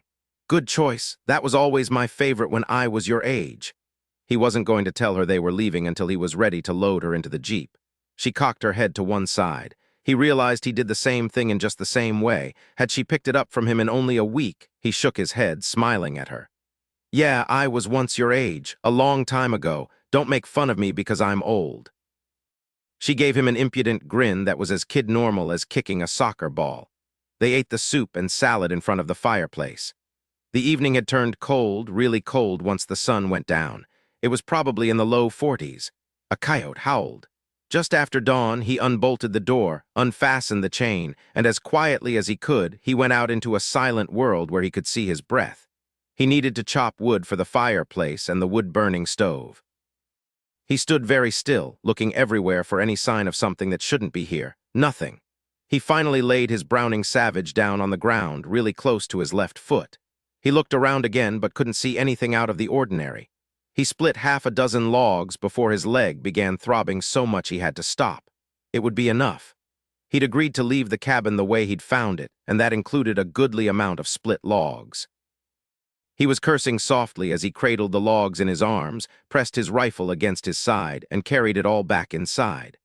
The dawn light was gray, the forest line blurred and indistinct. There was no movement, not even an early morning squirrel dashing between trees. He crossed the cabin threshold to see her jerk bolt upright, mewling deep in her throat, her face ashen. He quickly set the logs and his rifle down by the fireplace, then went to her. He sat beside her on the sofa. Slowly, because he'd learned never to make any unexpected or quick moves, he gathered her against him. He kissed the top of her head. "It's all right, sweetheart. I had to get some more logs." He wouldn't tell her yet that they were leaving. "You just snuggle down again and I'll get the fire going really strong. Okay." He laid her back down, the covers in his hands to pull up to her small chin. "Don't you touch her, you filthy bastard. Step away from her now." He and the child both froze at the sound of the woman's voice. He was the stupidest human alive. He'd left the cabin door unlocked. He looked at his Smith and Wesson on the table beside the sofa. A shot rang out and his gun went flying off the table, skidding across the wooden floor until it was stopped by one of the Indian rugs. "Try anything at all and the next bullet will go in your head. I promise you that. Get away from her now." He backed away from her and stood. He turned to see a woman standing in the open doorway, wearing a black down jacket, black jeans and boots, a black knit cap on her head. Her face was very white, her irises showing huge and black. She was holding a Detonix 45 ACP, a nasty little pistol that could blow a man's brains out if he was within 20 feet, which he was. She looked strung out and quite ready to kill him, but her voice was calm, quiet, filled with hatred. "Move, you creep. I'm not going to tell you again. I don't want you anywhere near her. If I have to blow your head off, I'll do it. Damn you, get away from her. You don't want to kill me. I'm not the one who took her. I swear it to you. You perverted piece of filth, just shut up. I saw you touching her. What would you have done to her if I hadn't shown up? Move." He stepped 2 feet away from the sofa. She had the gun trained on his chest. Her eyes darted to the sofa. "Baby, are you all right?" It was her mother, but how had she found them? He said, "You really should believe me about this. I'm not the one who hurt her." "Shut up, Em, are you okay? I found her a week ago in the forest near this cabin. I didn't kidnap her." "Shut up, Em, what's wrong, baby? Listen to me, he can't hurt you anymore. I'm holding a gun on him. Come here, Em, come to Mama." She was mewling deep in her throat. She threw back the blankets, looking from him to her mother. "Get away from him, Em. I want you to come over here to me. I'm going to tie him up and take him to the sheriff. Then neither of us will ever have to be afraid again. I know you understand. Come here now, Em." The woman raised the gun. She said more to herself than to him. "You're very big. You're not going to let me even get near you, are you? No, the instant I try to tie you up, you're going to attack me. It won't ever be over, not until you're dead. I have no choice, none at all." "Sure you do. You don't want to shoot me. I didn't kidnap her. I saved her." "Shut up. No, I won't have you lurking about in the shadows, hanging over our lives ever again. I'll do it. I know I can do it. You're evil. You're a monster. Oh God, you abused her, didn't you? I'd prayed and prayed that the kidnapper hadn't hurt her, but you did, didn't you? You don't deserve to live. Em, come here now. What's wrong with you? Come here so I can make you safe again." She steadied the gun. It was trained right on his chest. Suddenly, the child threw herself in front of him, her small hands grabbing at his knees. She yelled, "No, Mama, it's Ramsey. He saved me. Don't hurt him." Both of them froze. Both of them looked into each other's eyes. She spoke before he did. "Now, Em, you know he took you away from me. He's using you. No, I didn't kidnap her. I haven't hurt her. But I will tell you that this is the first time she's spoken since I found her in the forest more than a week ago." Slowly, he came down on his haunches, his thighs screaming from the exertion, but he ignored it. "Your name's Em. Is that short for Emily?" "No, Emma," she whispered. She was wearing one of his gray T-shirts, washed so many times it was softer than goat leather. She turned to the woman. "Mama, it's all right. Ramsey saved me. Really." She put her hand on his shoulder. She said again in that small, tired voice, "He saved me, Mama. He wouldn't let anybody hurt me again. He gets really mad whenever he even thinks about it." The woman slowly lowered the pistol, but he could tell she didn't want to. "Who are you?" He picked up Emma and rose, aware that his leg wanted very much to give out under him. "Forgive me, but I've got to sit down. My leg hurts like the devil." The Detonix pistol jerked up again. "Don't you move, damn you. Put her down." He ignored her. She wouldn't shoot him now. He was holding her daughter. He carried Emma to the sofa and sat down. Only then did he say to her, "I've got lots to tell you. My name's Ramsey Hunt. You can trust me, please. Give me my daughter, let her go." He set Emma on her feet and she ran to her mother. The woman came down on her knees. He watched her as she crushed Emma to her. Tears streaked down her face. She kissed Emma all over her face, ran her hands all over her, smoothing her hands over her hair, squeezing her until she squeaked. Emma finally pulled back. She lifted her hand to her mother's hair and lightly patted it. "I'm okay, Mama, really. Ramsey saved me. He took care of me. You look like Guy Joe. I like those black gloves." The woman laughed as she pulled off the black leather gloves. "I'm your mama again and not a soldier." He watched Emma lace her fingers through her mother's. He saw the close-clipped nails, several broken off. The back of her hands were red and chafed from the cold. He felt incredibly relieved and suddenly very tired. He sat back, stretching his leg out in front of him, watching them. Finally, when she was sitting across from him, Emma in her lap, held tightly against her chest, the woman raised her head and said, "Thank you. I'm sorry I nearly killed you. If I had, it would have been wrong." She sounded only mildly sorry. He didn't mind. He could imagine something of what she'd gone through, what she'd thought. "Yes, very wrong. I'm glad that Emma isn't mute, but you know, we've gotten along just fine. She draws really well." "Why didn't you say anything, Em?" She shook her head, then frowned. She whispered, "Nothing would come out, nothing until I thought you'd shoot Ramsey. I couldn't let you shoot Ramsey. I didn't know what to do, so I just talked. Ramsey wanted me to write my name, but I couldn't do that either. He didn't think I could write. I couldn't do anything, Mama, except draw pictures." "You did well," her mother said and kissed her not once, but half a dozen times. "Oh, Emma, I love you so much." She settled the child again in her lap. "I'm glad to see you, Mama. I didn't think I'd ever see you again until Ramsey found me. It was scary, Mama. I was so afraid." Emma threw her arms around her mother's neck. She was crying now, deep, low sobs that rent the silence. "It's all right, baby. We're together again. It's all right. I'll never let you go again, I swear it. Oh, Emma, I love you. Oh, God, I nearly lost hope." He turned away, giving them what privacy he could, but he listened to them both crying, Emma's sobs, strangely, deeper than her mother's. He waited until they'd begun to quiet, listened to the sniffs, then tossed her a blanket. She pulled it over both of them. She said blankly, "Emma's wearing a man's undershirt." "Yes, I forgot to buy her some pajamas. At least she doesn't trip over the undershirt." Ramsey rose, his legs screaming. "Let me lock the door. We can't take any chances." She didn't say anything, content to wait, he supposed, since she had her daughter back. He knew she watched him closely as he stared through the window, then fastened the chain and flipped the dead bolt. When he turned, he watched her pull off a close-fitting black knit cap. Red curly hair spouted out, most of it in a braid, the rest a riot around her thin face, a pretty face, one that was changing even as he watched. The tension was leaving her face, bringing color to her cheeks. Her mouth was curving into a smile, her eyes were growing lighter even as he stared at her. There was so much to say, so much to ask, but what came out of his mouth was, "Would you like some coffee? It will just take a minute to make. We're really basic here." She nodded. "That would be wonderful. I'm so cold I think it's permanent now." He walked to the kitchen. He felt Emma's hand on his knee. She'd followed him out, his gray t-shirt nearly dragging on the floor and a pair of white gym socks pooling around her skinny ankles. He watched her walk to the small table and measure the coffee into the waiting pan. Then he poured the water over the coffee and set it on the stove. They'd gotten this routine down as of 4 days ago. He looked over to the woman standing in the doorway, staring at them, more dazed than not. He didn't even know her name, but at this moment it didn't seem to matter. What mattered was creating an air of normality. He said to her, "Emma and I are a good act. We got the coffee thing down first thing. We're just about ready to take it on the road.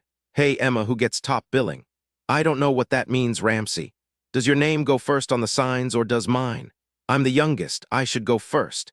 He laughed and ruffled her hair. He looked over at her mother. She was just standing there. He could tell she was trying to make sense of things, not just coming to understand the relationship between her daughter and this man she didn't know, but she was also trying to come to grips with the fact that Emma was safe, that she actually had her daughter back. She didn't say anything, just stood watchfully. She looked strung out and very tired. He said, "You'd think that boiled coffee would rot your fillings out, and it just might, come to think of it, but it doesn't taste too bad and it does zing your brain." As I said, we're basic here. We've got a small refrigerator and the lights in the living room due to a generator, but it's a wood-burning stove and we heat the water for a bath. Emma said, "We toast bread with a metal thing that has a long handle." The woman shook her head, still trying, he knew, to understand what was happening here. "I'd drink anything that passed for coffee at this point. I've been sitting out there waiting and waiting for daylight, waiting for you to come outside, but when you did, you had that rifle and I was too far away to do anything with my detonics. I shouldn't have left the cabin door unlocked. It was stupid. If it hadn't been you, it could have been them." "Well, it wasn't. I didn't see anyone else out there. Who's them? Who are you talking about?" "Let's hold that for just a little bit," he said and nodded toward Emma. He poured her a cup of coffee that was still bubbling. "Sit down and try to drink it. If anything, it'll keep you buzzing until noon when you'll probably crash. Emma, I'm going to fix you a bowl of Cheerios. You want peaches or bananas?" "A banana. I don't really like peaches. But you've eaten them without complaint," she said as she took the cereal box from him and poured Cheerios into her bowl. "I didn't want to hurt your feelings, but I do like bananas better." He sliced the banana over her cereal while she got the milk out of the small refrigerator. "Look, Mama," she said, pointing. "It doesn't have a freezer. We make everything fresh, just the way we do at home. I've never seen one that fancy before. It's neat." She didn't know how the words, such ordinary words, had come out of her mouth. She'd passed from blankness to disbelief. Here she'd expected to come in and fight her daughter's abductor and deal with a hysterical, hurt child. And now she was drinking boiled coffee at a kitchen table, looking into a high-tech refrigerator, listening to her daughter chew her Cheerios. She looked at the big man who needed to shave. He'd saved her daughter. He'd protected her with his life. Nothing made sense yet. Emma was eating Cheerios with a banana on top, nicely sliced by that stranger. She didn't say anything more until Emma was down to her last bite of cereal and he was drinking his second cup of coffee, seated across from her at the table. "I've been tracking her for 2 weeks. When I showed Emma's picture down in Dillinger, I just couldn't believe it. Several people told me she was Ramsey's little girl. I didn't know what to think. I've been watching since yesterday, but I couldn't get to you without taking a chance of hurting Emma. You never came out of the cabin. Neither of you did. Who are you? I'm Molly Santera. Emma looked up as she swallowed a banana circle. Mama says it sounds like a made-up band's name, our last name, but it's real. It's my dad's name. Molly smiled at her daughter and leaned close just to touch her. That's true enough, but I'll bet you there are lots of Santeras in the New York phone directory. I've never been to New York, Emma said. We'll go when you're a bit older, Em. We'll have a great time. We'll stay at the plaza and walk right over to Fau Schwarz. It's really close, Santera. The name was vaguely familiar. He remembered Emma's drawing of a man holding a guitar and his jaw dropped. He said slowly, Santera, you mean Lowie Santera, the rock star? One and the same, Molly said, her voice clipped, colder than a late spring freeze. Ramsey wanted to know more about Emma's father, ask her why the hell the guy wasn't tracking with her, even though he was a famous rock star. But he could tell that Molly didn't want to say more about him right now. There would be time enough for her to answer all his questions and for him to answer all of hers. Emma had eaten her cereal, all the while smiling at her mother, then smiling at him like any happy, well-adjusted kid. I know who you are now. He cocked his head at her. Me? How? I recognize you now that I've thought about your name. Are you the famous Ramsey Hunt? Again, for Emma's sake, he used a light hand. Infamous is more accurate. In your dreams. He sputtered in his coffee, raised his head, and stared at her. Men, she said, her hands wrapped around her coffee mug, if they have a choice, would rather have the world believe them infamous. You know, rogues and bad boys, not heroes, not known for something worthy or moral they've done or tried to do. No, he said. That's not me. She sighed and shrugged, looking away from him. This is tough to believe. You're a federal judge from San Francisco, but you're here. You found Emma. Yes, he said. Given what you did in your courtroom, I suppose Emma couldn't have been safer. He said nothing, just took another sip of the afterburner coffee. A federal judge who was also famous, a hero, truth be told, despite his reticence, and here both she and Emma were with him. Life had kicked her so much in the teeth for the past 2 weeks that she supposed she shouldn't be shocked at this latest surprise. She said to her daughter, Em, you look beautiful. How are you, love? Emma kept her head down. Reality had crashed in suddenly and she wasn't ready yet. Molly had sounded too serious, too strident. She felt stupid and so very tired. She could have kissed Ramsey Hunt when he said, his voice still light and calm, his attention seemingly on Emma. She had to have other stuff to wear than just my t-shirts. I put off leaving the cabin for as long as possible, but she had to have some clothes, and that's how you found us, when Emma and I went shopping in Dillinger. As I said, I showed her photo around and the town folks all believed she was your little girl. Truth be told, I didn't expect to learn anything at Dillinger. It was the last stop. I guess then I would have had to let the cops and the FBI deal with things. Naturally, they are dealing with things in their own way. They didn't solve a thing, didn't turn up a thing. I gave them 2 days, then hit the road. I heard they called off the manhunt for her after 4 days. Where do you live? In Denver. She picked up a spoon and fiddled with it, her eyes down on the white and red-checked tablecloth. Her father is in Europe. He's on tour and couldn't leave, but he'll be back soon now. She turned to her daughter and took her small hand. I speak to him nearly every day, Em. He's very worried about you, really. Emma stared down into her bowl that had 1 banana slice floating in a bit of milk. She said, never looking up, I don't know why he'd come. I haven't seen him for 2 years. He realized her daughter had knocked her flat. He said quickly, I see, you're divorced. Yes, Molly said. She'd gotten herself together again. Emma, it doesn't have anything to do with the divorce. Your daddy loves you. It's just that he's so very busy. Yes, Mama. Time to move along, quickly, Ramsey thought and said, so you gave the cops all of 2 days, then you struck out on your own. Yes, there was nothing I could do at home except go quietly nuts. He wanted to tell her that if the kidnappers called, they'd have wanted to speak to her.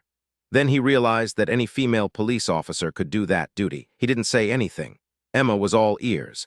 I've been traveling from Aspen to Vail to Keystone, and all the places in between Dillinger was my final try. You lucked out. As I said, if she hadn't needed clothes, I wouldn't have taken her to Dillinger. I'd been here at the cabin for nearly 2 weeks before I found Emma. Why were you here of all places? He shrugged, looking down at his coffee. It got to be just too much, he said at last. Just too much. The tabloids just wouldn't let up. The paparazzi were leaping out from behind my bushes to catch me unawares. They call you Judge Dredd. It's ridiculous, all of it. He started to curse, realized that Emma was staring up at him, and took a deep breath. I took 3 months off and got away from everything people, phones, TVS, everything. Then I found Emma. He leaned over and cupped Emma's chin in his palm. There was color in her cheeks. She looked little kid beautiful and healthy. Why don't you go wash up and put on your jeans and a real bright shirt? Your mom and I will talk and decide what we should do. She looked worried. Mama, you won't try to shoot Ramsey again, will you? I never drink a man's coffee then hurt him, honey. It's not done. Mama, you made a joke. Emma beamed at her. Yes, a good joke, Ramsey said. Go, Emma. He sat back in his chair and looked at the woman across from him. Emma drew several pictures of you. In all of them you were smiling really big. But now she wasn't smiling. She was pale and thin and had the reddest hair he'd ever seen, all curly, just like Emma's drawings.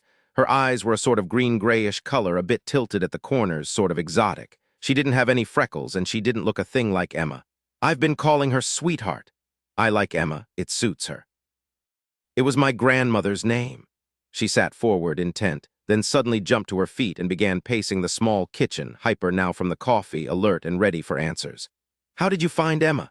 It was exactly 8 days ago. I was out chopping logs when I heard this strange sound, a sound I shouldn't have heard here. I tracked it down and found her unconscious in the woods. I spotted her only because she was wearing a bright yellow t-shirt. I brought her back here and took care of her. She didn't speak until she yelled at you. He saw the question in her eyes and slowly nodded. Yes, she'd been beaten and violently assaulted. There wasn't any other severe injury that I could tell, but then again, I'm not a doctor. She's much better now, even though last night she had a nightmare. He stopped and shook his head. It took her a good 4 days to trust me. She's a great kid. Tears were running out of her eyes and down her cheeks, dripping off her lips. She sniffled. He handed her a napkin and she blew her nose and wiped her eyes. She's only 6 years old. She was kidnapped by a monster and it was all my fault. If only... Stop it, just stop it. I've known you for an hour and I know you didn't leave her unattended, wouldn't do anything to jeopardize her. Now I don't want to hear any more of that crap. He sighed, knowing deep down that she'd probably never stop blaming herself for the rest of her life. Believe me, I've never felt so helpless in my life. She's such a sweet little girl. She was terrified of me, a man, and I couldn't blame her at all. When she didn't speak, I became convinced she was mute. He'd kept talking so she could get a hold on herself, which she finally did. He watched her shoulders square. Maybe it was the trauma. Maybe she felt safer if she didn't say anything and didn't write down her name for me. Maybe she really couldn't speak until it became a matter of life and death. Would you have shot me? In a heartbeat if you'd so much as moved a finger. I'm rather relieved that Emma remembered her voice. You've had a hard time of it. It must have been very difficult to go into all the towns and show her picture. No, everyone was very nice, all except for the local cops. Almost to the man, they treated me like a hysterical female, all patronizing and pats on the shoulder and leave it to them, the big macho guys. I nearly punched one guy out in Rutland. When I finally found your cabin, I thought a lot about what I was going to do. I know enough about how law enforcement works to realize that if I only captured the man who'd abducted her, he'd probably be out on bail at some point. Would he come after Emma again? Say the judge denied bail, they kept him in jail, then even convicted him. He'd probably get out sooner or later and then be out again to prey on other children or come after Emma again. I'd have to worry about him for the rest of my life. So would Emma, and that's worse. A monster like that doesn't deserve to live. She met his eyes squarely. If that monster had been you, I would have at least wounded you. That way, at least you couldn't have been out on bail. You would have been in a hospital. There maybe someone would have screwed up your medicine and just maybe you would have croaked. He drained the last of his coffee and eyebrow arched. You don't have much faith in our system. No, not a scintilla of faith. The system, even if it weren't screwed up, is so backed up that plea bargains are the only way to keep criminals moving. Why am I saying the obvious to you, a judge who lives this every day? You know that this guy, even if he were caught, might plea bargain down to 7 years, then get out in 3. It's not right, but of course the trial lawyers aren't about to let anybody change anything. They don't care about justice, just about getting their hands on as much money as they can. Then they put all the focus on the poor criminal and how screwed up his childhood was, as if that excuses his brutality. It's just not right. You're part of it. You know it's not right. He said mildly, no, it's not right. Look, no one wants the bad guys on the streets. Most of us work really hard to keep them in prison, he shrugged. But sometimes the wrong things just happen. Spoken like the person you are, he shrugged. I guess none of us can escape what we are for very long. Said you came here to hide out. He looked mildly embarrassed. Things were out of control. I came here to get myself back together again and to give people time to forget, which they will soon enough. You're a federal judge. You have to know lots of people. You must believe in the system. Why didn't you immediately take Emma to the police, the hospital? I couldn't, he said simply. I just couldn't. She was terrified. I couldn't bear the thought of strangers all over her. His eyes dropped to his running shoes. I also worried that she could be taken again if she went home. She just looked at him for a very long time, then slowly she nodded. If I'd been in your shoes, I wouldn't have given her over to strangers either. I wouldn't have sent her home either, not until I knew she'd be protected. Thank you for keeping her safe. She's the most important person in the whole world. I don't know if I could have gone on if she'd been killed. He thought she would cry, but instead she shook herself and stood up. And that's why I don't want to go back to Denver. 7. If I were in your shoes, I'd feel the same way. He sat forward, his elbows on the scarred tabletop. I worried about not notifying the police, not taking her to a hospital, but bottom line, I just couldn't give her over to the care of strangers. Did you see the sheriff in Dillinger? No, I stopped seeing the local cops as of 6 towns ago. I just took Emma's photo around and asked. I didn't know what else to do. I had this feeling that the kidnapper had taken her west, not up north toward Fort Collins and Cheyenne. No, I just knew it was here in the Rockies. Why? The Denver police had this hot line for anyone who had seen anything. They were flooded with calls, none of them relevant, but there was this one, an old woman who claimed she'd seen a white van heading west. The cops thought she was senile and ignored it, but I went to see her. She lives up the block from me. She has really bad arthritis, and so she spends a lot of time just sitting in her chair, looking out the window. If there was anything to see, I knew she'd have seen it. I told the cops this, but they blew it off. How could she know the van was going west? We live on a hill facing west and facing the 70. From her deck, she saw the van turn onto the freeway going west. She swears she saw a little girl in the van. No ransom note? She shook her head. No, at least not since yesterday morning. That's the last time I checked in. That's what the FBI agents were counting on. They kept telling me over and over that I had to be patient, just sit there by the phone and be patient. I was to let them tell me what to do since they knew everything and I was stupid. I nearly smacked this one agent. I waited for 2 days and nothing. Still, the FBI agents just kept shaking their heads saying that I had to wait. I was going crazy. Finally, I just headed out at dawn the morning of the 3rd day. I call in every day and let them yell at me. I visited more places than I can remember. Really, this one was the last stop. When I came into Dillinger, I couldn't believe it when everyone just nodded and said she was Ramsey's little girl. If I'd seen you then without Emma, I would probably have cleaned out my detonics on you. You would have gone to jail. Yeah, some justice. If you had shot me, sending you to jail would have indeed been justice. For my sake, I hoped they wouldn't have plea bargained you down. Of course, that wasn't the point. She didn't say anything to that, but he could practically see the hackles rising. He wanted to ask how Emma had been taken, about Emma's father, and a dozen other things, but now Emma was standing in the doorway, looking bright and clean, a hairbrush in her hand. She walked to him and held out the brush. He heard Molly suck in her breath. He smiled, took the brush, and brought Emma to stand between his knees. He combed out the tangles, then began the braid. Emma said, "Mama, could you teach Ramsey how to French braid my hair?" "Yes, I can. He's doing pretty well with your regular braid, though. You should have seen the first braid he did. It was all spiky and crooked like it was broken in the middle." When he got to the end of the braid, she handed back a rubber band. "There." He turned her around, his hands on her shoulders. "You look great. Everyone is going to ask you who your hairdresser is. I'm the best." "That was well done," Molly said in a calm voice, but both of them recognized that it was tough for her, this unquestioned trust and affection Emma had for another human being, one she hadn't even known until a week ago. "Can I show Ramsey how to French braid it tomorrow for you, Em?" "Yes, Mama." Ramsey leaned forward in his chair, taking her hands. "I want you to gather up all your clothes, Em, and stuff everything in a pillowcase. Don't forget anything. It's important. If those men come back, I don't want them to see anything that has to do with any of us in here. The 3 of us are leaving in 15 minutes. All right." She gave him a long look, then nodded slowly. He waited until he heard Emma rummaging around in the living room, then said to Molly, "I told you that I was relieved that you weren't the bad guys. We had visitors, 2 of them." Emma said from the doorway, a half-filled pillowcase in her hands, "Are you going to look at your leg, Ramsey?" He'd forgot. He should, just to make sure there was no infection. He nodded slowly. "I'll get the tape," she called. "What's going on?" 2 guys stumbled out of the forest into the meadow yesterday, firing their rifles, pretending to be drunk. I got Emma inside and came back out with my rifle and handgun. I got hit in the leg, but I managed to hit both of them. One of them twice. They ran off. I have one of their rifles. Maybe the police can run a check on it. I don't know who they were or why they were here. My feeling is that they were after Emma.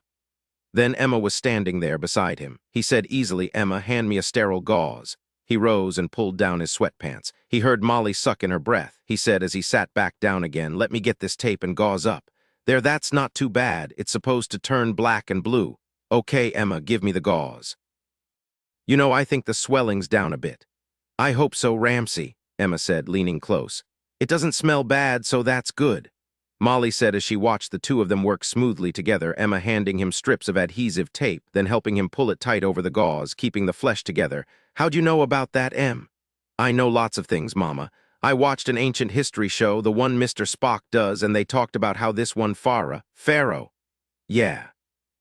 He had his leg rot and ooze because someone hit him with a spear and then he died." "You mean gangrene?" Molly asked. "Yes, that's it. I don't see any red, Ramsey." "No, I don't either." "Is it still real warm?" She didn't wait for him to answer, just lightly pressed her palm next to the bandage. "Yes, it is. How much longer will it be warm?" "I don't know, not much longer. I'm a real quick healer." "But it is better, isn't it?" He heard the crawling fear in her voice and came up with a big grin. He rubbed his knuckles on her cheek. "I'm nearly ready to go skiing, sweetheart. You want to go to Vale?" "Mama likes to ski at Vale. I'm just learning." "You can be my mascot. I'll carry you around on my shoulders. When I fall, I'll toss you in a snowbank and you can be a snow angel." Still, she looked profoundly worried. She lightly pressed a hand on either side of the bandage. "It's okay, Em, I promise." "If I wasn't sure, I'd be in the quicker than I could get the Jeep started." A small, calm voice said, "He said there wasn't a hospital close to here, just a nice big church." Molly and Ramsey stared at her, not breathing. The air in the kitchen seemed to dry up. Ramsey sat forward. He'd wanted desperately to question her about the man who'd kidnapped and abused her, but he hadn't. He had no experience in this kind of thing. There was no way he'd risk freaking her out. Said calmly, his voice utterly matter-of-fact, "Who said that, Emma? What man?" She began shaking her head back and forth so violently the braid slapped her cheek. She said over and over, "No one, no one, no one." "It's okay, Em." Molly went down on her knees and pulled her daughter against her. Emma was leaning heavily against his thigh, pulling her mother with her, but he didn't feel any pain from the weight. "I love you, it's okay." He met Molly's eyes over Emma's head. There was murder in Molly's eyes. He prayed that if they ever caught the guy, they'd have time to get information out of him before Molly managed to sneak in and kill him. On the other hand, maybe he'd kill him himself before Molly could. "Em, you got your stuff ready?" She pulled back, looking at him. Her face was pale, the cheekbones looking as if they were ready to poke through her skin. She was drawn so tightly. "Yes, Ramsey, I'm nearly ready. I just can't find one of my red socks." "We're out of here in 5 minutes, red sock or not." "Bring the tape with you. Let's leave the leg alone for another day. Come on, you guys, let's get moving." They didn't see a soul. Of course, anyone could be hiding in the forest, watching them. Ramsey herded them into the Jeep as fast as he could.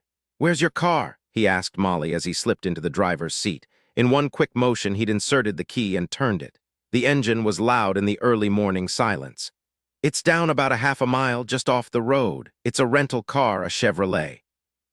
She paused just a moment, never stopped looking out the windshield, and said calm as a clam, "Look, Ramsey, you're a federal judge. You're part of the system. I don't believe in the system. I'm not about to call the cops or go back to Denver. Why don't you drop me and Emma off and then you can go about your life?" "What do you mean by that?" He swung the wheel too far in his surprise and instant anger and nearly went off the rutted, narrow road. "I mean," she said, still looking out the dirty windshield and not once at him, "that you don't know us. I'm here now. Emma's my responsibility. I'll take over." "No, I'm not calling in the damned cops." "Fine, for the time being, but I disagree." He knew there was something else holding her back, something she hadn't told him, not that she'd told him hardly anything at all. "I don't care. I'm calling the shots here. If you can't accept that, then leave." "Mama, you don't want Ramsey to stay with us." Molly kissed her daughter's ear.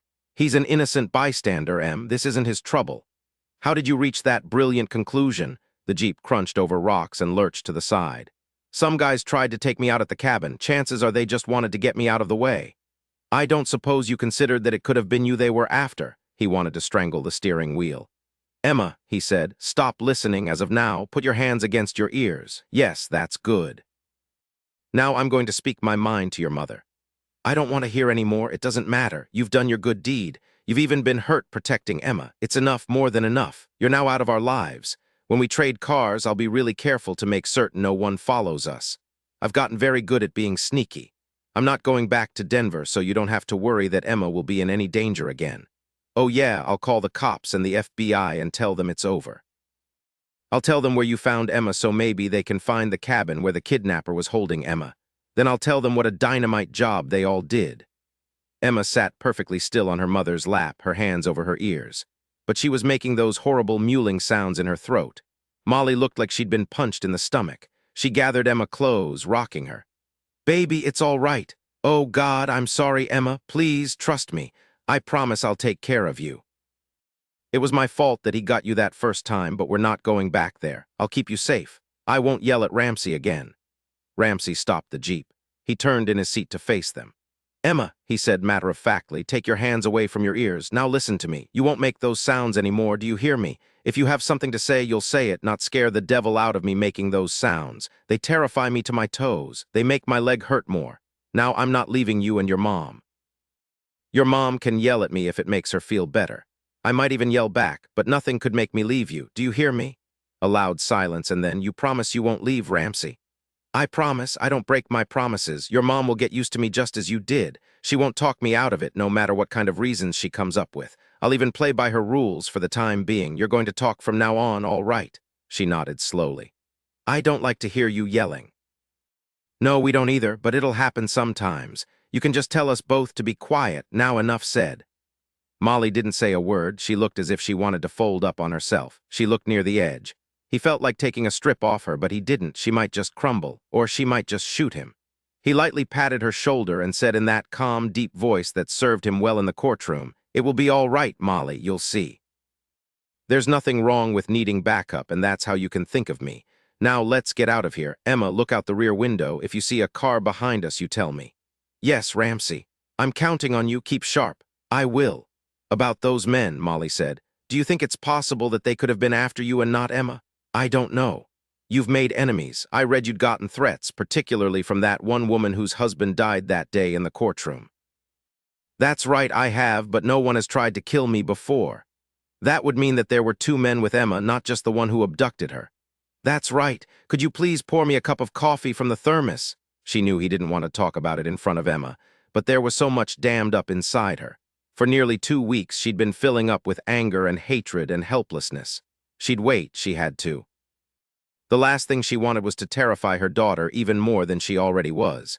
She handed the cup to Ramsey Hunt, a man she'd read about, a man she'd wondered about in odd moments along with the rest of the country.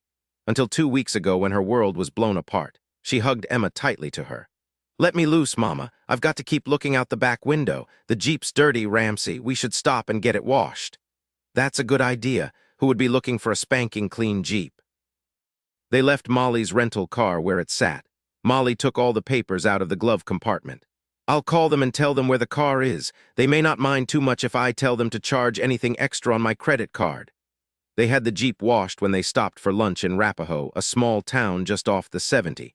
No one was following them as best Ramsey could tell. How's your leg? Stiffening up on me, he said, taking a big bite of his hamburger. He closed his eyes as he chewed. When he swallowed, he groaned and said, Fat, there's nothing better in life. I heard my dad say that love was the best thing in life, Emma said, and chewed on a French fry coated with catsup. I think kittens and little girls are about the two best things, Molly said without skipping a beat. He admired her for that. He himself was aware that his mouth had dropped open. Did you bring my kite, Ramsey? Oh yes, this kid's a pro, he added to Molly, who'd taken all of 1 spoonful of her vegetable soup. You taught her, didn't you? She nodded, picked up her spoon, and began stirring the soup. There was a film of grease over the top. She dropped the spoon and took a slice of white bread. She spread butter and jam on it. At least she was eating that. Ramsey, 2 guys just came in. They're looking over here. One of them has a rifle. Melissa Shaker watched her father move smoothly and steadily on the rowing machine. She wanted to tell him that he looked really good for a guy his age, that he should hang around in jock t-shirts and shorts.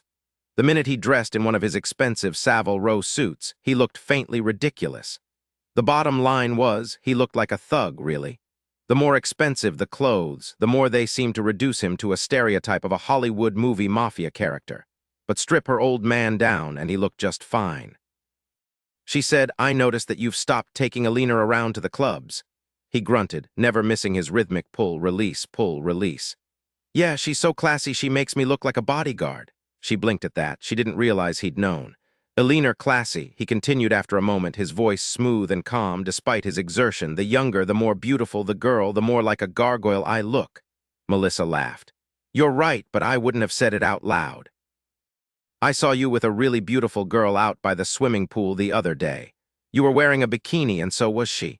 You looked better than she did. Just wear shorts, Dad, and you'll look great. He grunted, slowly easing down on his speed. This was his cool-down. He'd been on the rowing machine for 40 minutes. Sweat was dripping off him and his muscles were pumped and glistening. If he hadn't been her father, she would have at least looked him over. The phone rang. He said without looking up, answer it, but don't say anything. She did. When she handed him the phone, he'd finally come to a halt. He was breathing just a bit on the fast side. He listened, then said, What's the status? He listened. Melissa wished she could pick up the extension. She walked over to the weight rack and picked up 2 5-pound free weights. She began to do bicep curls. She turned only when she heard him place the phone back into the cradle. He said, It shouldn't be long now. We'll get 3 for the price of 1. I wish it could be different. He looked at her closely, doing the slow bicep curls like pulling through water just as he'd taught her. No, you don't. You enjoy all this crap, but I promised you. You know I always keep my promises. She put down the free weights and walked to him. She hugged him close, not caring that he was sweaty. Thanks, Daddy. I know. I appreciate it. He lightly pushed her away and toweled himself off. You're a good girl, Melly, but sometimes you get strange ideas. He raised his hand. No, it's okay. It keeps life interesting. Rule Shaker was whistling when he walked into the huge shower stall in the marble bath off his private gym-mate Emma. Keep your head down and eat your French fries. Molly, don't go for your gun. Listen to me. I want you and Emma to go through that doorway that says telephones and toilets. If there's an exit, go on out to the Jeep. Otherwise, stay in the bathroom. If you get to the Jeep, lock yourselves in. I'll be out as soon as I pay the bill. Go, act as naturally as you can. Don't look back. Molly didn't move. Em, did you see the 2 men that came to the cabin? Not really. So you wouldn't recognize them? No, Mama, but Ramsey would. That's right, I would. Go, Molly. There's no time for any more discussion. If they're the guys, I'll be out as soon as I can, probably walking really fast. You made a joke just like Mama does. Maybe. Molly gave him a final long look, grabbed her purse, kept her attention on Emma, and walked with her to the back of the small restaurant through the doorway. Slowly, Ramsey turned around just as he raised his hand to the waitress. They were standing with their backs to him. One was tall and thin, the other short. He couldn't tell if he was bow-legged or not. He didn't think they were the same guys who'd come to the cabin. How could they be? He'd shot both the bastards. He didn't have his Smith & Wesson. The restaurant was pretty crowded. He prayed the men wouldn't do anything stupid. The waitress smiled down at him. He said without looking at her, Is there a back way out of here? Yeah, there's a back door just beside the men's room. Good, how much do I owe you? She wrote down a couple of more things, frowned as she added, then ripped off the paper and handed it to him, saying, You guys didn't eat all that much, so I took a bit off the bill. That's really nice of you. My wife was feeling a bit on the edge. She's pregnant. Oh, well, congratulations. It happens to the best of us, getting sick, that is. Hey, Elsa, how's tricks? The guy looked like a cowboy with a gut. He was standing behind the waitress. Ramsey couldn't see his face because Elsa was large, had very big hair, and was standing squarely between them. But it wasn't one of the men at the cabin. He didn't know whether to be relieved or worried over a possible new threat. I'm mean and pretty as ever, she said, turning to face the man blocking Ramsey's view of him. You're new, aren't you? You move here or something? Yeah, me and the missus came down from Wyoming. Nice around here. Yeah, you want some lunch, then go sit with your friend at that booth. She pointed with the pencil, then stuck it behind her ear. Hey, mister, what happened to that pretty little girl I was smiling at? Ramsey slowly rose. Elsa stepped out of the way, alarm suddenly hitting her brain. Ramsey towered over the man who was middle-aged, losing the war to fat, and looked as sincere and nice as Ted Bundy had probably looked. Hey, buddy, that your kid? Yes, she's my kid. Why do you want to know? No reason, she's just cute like one of my little granddaughters. Ramsey handed the waitress a 20, saying to both of them, Have a good day, bye now. He went to the front door, but not before he looked for the other man. He didn't see him. Not seeing him bothered him a lot more. Where was the bastard? His gut was dancing double time. He looked back again. There was no single guy in the restaurant. Why had the man wanted to know about Emma? It was then he heard the screech of brakes. He was out the door in an instant to see Molly backing up the Jeep, then slamming on the brakes again to miss a parked pickup truck by about 4 inches. He saw a man running toward her. She gunned the engine and the Jeep shot forward. The man shouted and dived into the scrawny bushes that lined the wall of the restaurant. "Molly!" He grabbed the passenger door, pulled it open, and jumped in. She was onto the entrance ramp to the 70 before he even got the door closed. He looked back to see the man dusting off his pants, staring after them. Then the man he'd been speaking to came out. The two men conferred, heads bent close. He lost sight of them as Molly veered onto the 70, tires screaming. "Ramsey." He heard the small voice and looked down. Emma was scrunched on the floor at his feet. "Come here, kiddo, we're just fine. Your mama's a heroine, she saved us. Come here and hug me. I need some attention and a kiss. Yeah, a kiss would make my heart slow down and put my stomach back where it belongs." Emma crawled up and let him lift her onto his lap. Now wasn't the time to worry about his seat belt. She kissed him on the cheek. "That's better, thanks." He said calmly to Molly, "Slow down and go out at this next exit." "But oh, yes, you're right, then we'll see if they follow." "Slow down, we don't want to attract any attention. When you get off, make a sharp right and drive behind that mobile gas station. Emma, hug me tighter. Yeah, that's better. If I see them, I'm going to get back on the highway. Maybe we can see their license plate. You'll be able to find out who it belongs to, won't you?" He nodded. She looked calm and steady, handling the Jeep well enough. Emma was hanging onto him like a leech. It felt good, those skinny little arms of hers choking his neck. The kid had grit. Molly was off the highway, veering right, then turning sharply right toward the back of the mobile station, all in the space of about 20 seconds. "Well done," he said. "Now, kiddo," he said to Emma, "I want you to look with me back up to the highway. We want to see if those two men are following us." "I should have waited to see what car they were driving," Molly said. She hit the steering wheel with her fist. "I just had to keep moving. I didn't think it through." "It's okay. We'll recognize them. Keep looking."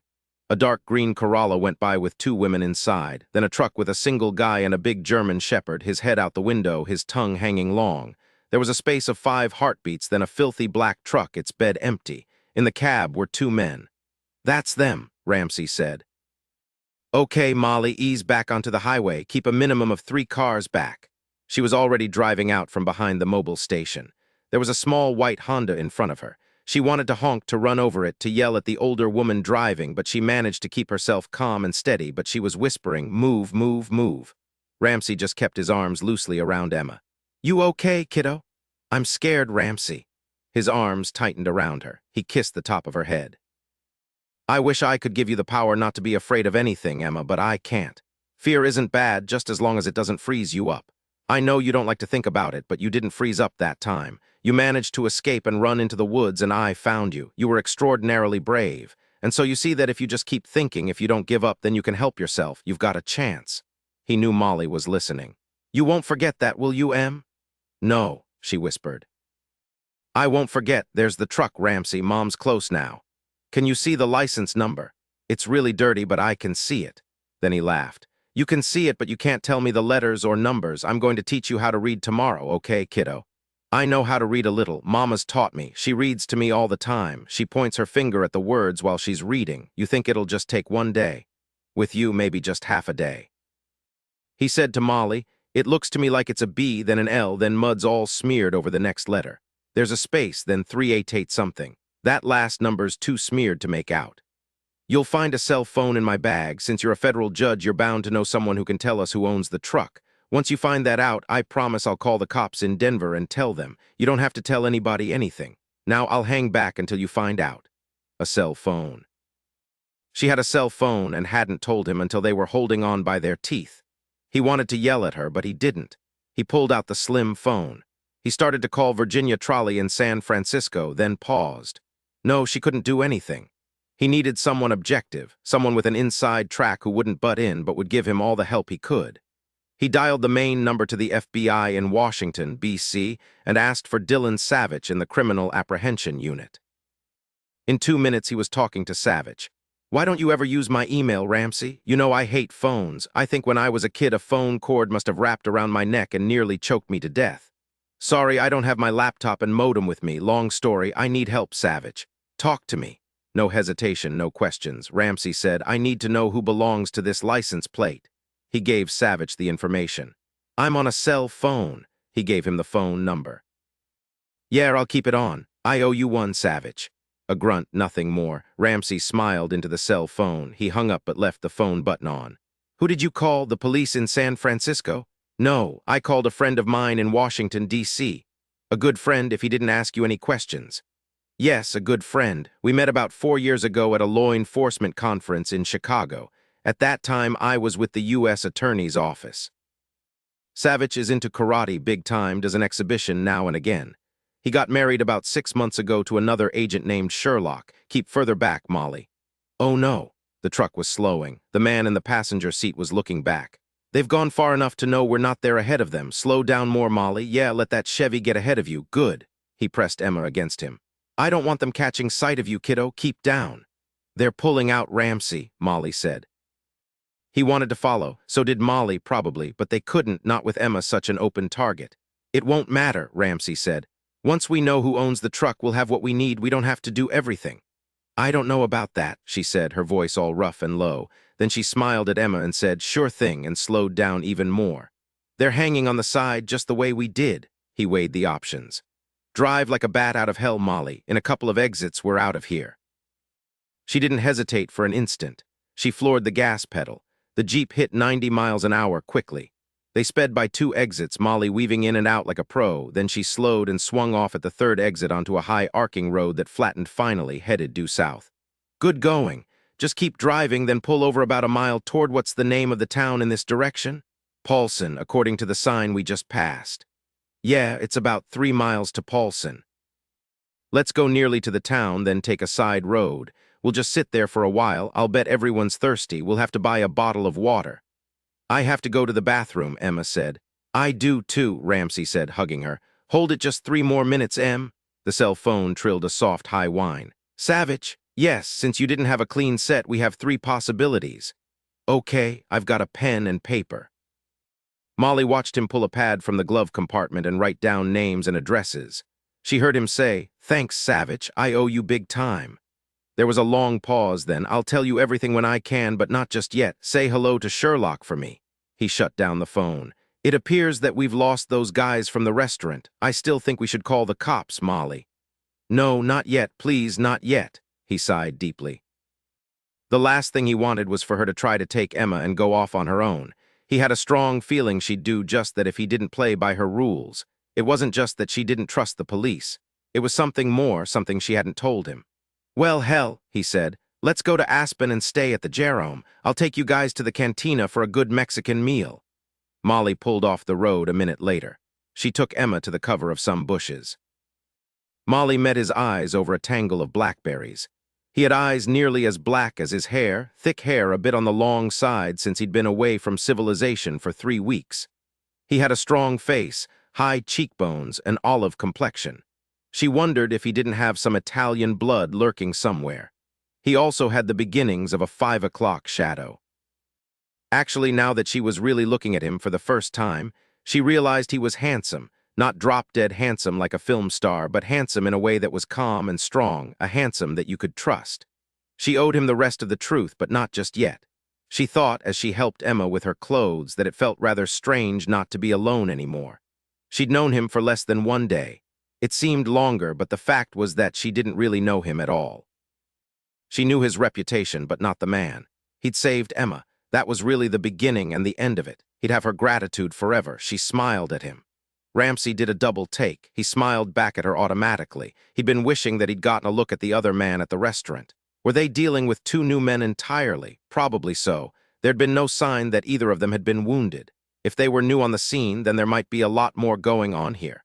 What was Molly keeping from him? He handed Molly the cell phone when she and Emma got back to the Jeep. It's time to call the Denver police. It's time to tell them that Emma's safe. Whatever else you don't want to tell them, then keep it to yourself. But at least do that much.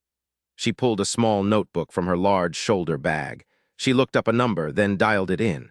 He handed her the paper with the 3 names and addresses on it. He moved to the driver's side, watching Emma crowd close to her. She gave no greeting, just, I've got my daughter back, Detective Mecklin. Is that you, Mrs. Santra? What did you say? Are you all right? Are you injured? No, I'm not hurt. I said that I've got my daughter back, Detective. She could practically see those wide blue eyes of his narrowing as he stared at the phone, wondering if she'd lost it or not. She really didn't care. She rather hoped she'd never have to deal with Mecklin again, but here she was on the phone to the jerk. She'd thought he believed it was her fault that Emma was taken. She had hated him for helping to pile that guilt on her. She still did. She'd felt enough guilt on her own. There was a very long silence then. "I don't understand how that can be possible." She laughed, the tension beginning to light. She was beginning to enjoy herself, the sexist jerk. "It is, believe me. Would you like me to tell you what's happened? But we just got a ransom note last night. The kidnappers want $500,000. Don't let anyone pay it. I've got my daughter right here, Detective. Emma, say hello to the detective." "Hello, Detective Mecklin. I'm with my mom and Ramsey. He saved me and then my mommy found us. We're okay." "Ramsey? Who the hell's this Ramsey?" Molly pulled the phone back up. "That's not important for the moment, Detective Mecklin. Listen to me. I've got 3 names and addresses that go with these license plate letters and numbers. You need to see which of these fits with Emma's kidnappers. One of them does, count on it. I don't understand this, Mrs. Santara. You need to come back to Denver and talk to us. If you really have Emma, you need to bring her in to see us. We've got doctors here for her, a shrink trauma team, everything she'll need. Was that really Emma? Are you all right, Mrs. Santara? Where are you? Will you do anything with the information if I give it to you, Detective Mecklin, or am I wasting my time?" There was another long pause with very controlled breathing. "Give me the info," he said. She read out the names and addresses very slowly, occasionally repeating. "I don't recognize any of these names myself, but one of them has to be involved with the kidnappers. Now maybe you've got a chance to catch them. Surely there's a drop site indicated on the note. Well, now you don't have to worry about Emma. You can forget the trauma team. Do your job, detective. Nail the bad guys. Oh yeah, the guy who kidnapped Emma took her to a cabin not far from Dillinger. I'm sure he's not there anymore, but you may find out something. Are you in Dillinger, Mrs. Santara?" "No, Detective, I'm not, so please don't bother sixing any local cops on me." "This sure puts a mighty different spin on things, Mrs. Santara." "Sure does," she agreed. "You're sure you've got everything?" "Yeah, I've got it, but you've got to tell me what's going on. The FBI agents just walked in. They want to talk to you. They don't think," she spoke over him, slowly and clearly. "The license is on a dirty black pickup truck. It's fairly new, a Chevy. You've got that?" Yes, hold on, don't hang up, Mrs. Santara. You need us. Here's Agent Anchor." "I don't think so, Detective. Give them the information. They'll drool if they bother to believe it. We would have gotten this information in a very short time. Now, I believe you, Mrs. Santara, but, well, you see, this is very irregular."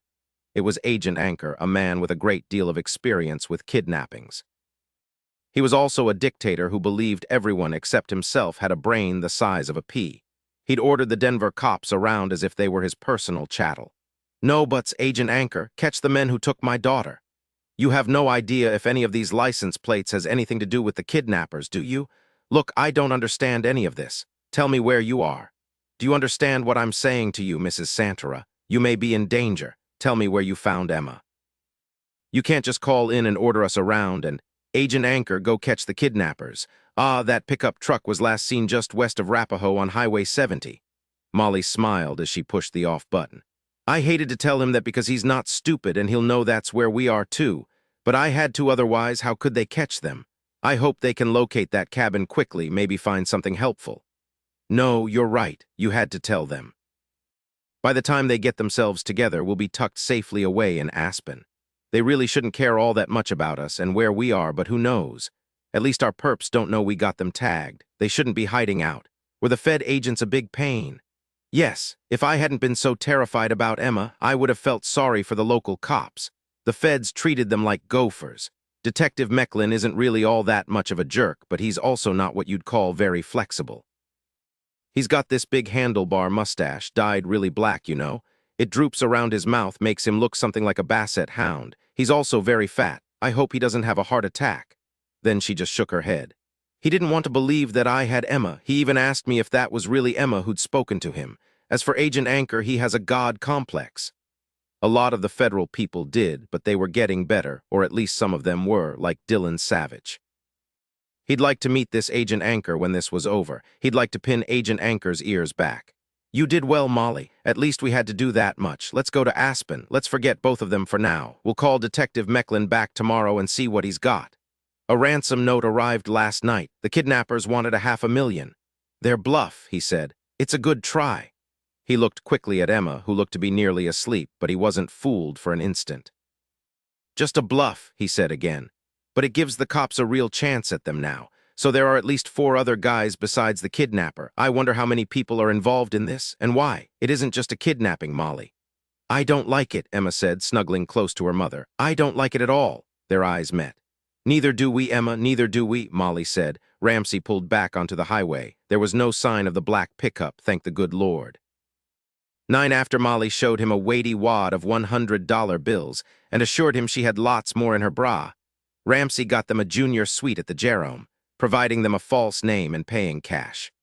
They were shown to a huge single room filled with Victorian furniture, long red or gold fringe on the lamps, and wall-to-wall carpeting woven with big cabbage roses and copious vines. There was violent red wallpaper in the bathroom, which had been updated to a rich pink marble. The old with the new it was a fascinating combination. There was a sitting area at one end of the big room with the bed, dresser, and a couple of more chairs at the other. There were tall windows with rich velvet draperies. "I always wanted to stay here," Ramsey said, standing back.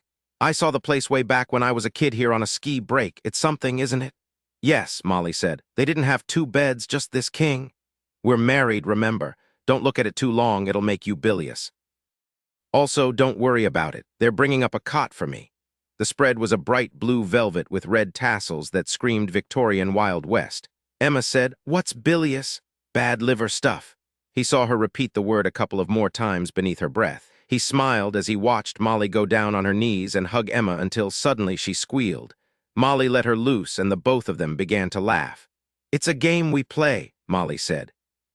"If Emma can let me hug her for a whole minute without making a single sound, then she gets an ice cream. Actually, she usually wins. Are you feeling sorry for me, kiddo? I just wanted to see you smile really big, Mama. Then you won the smile out of me."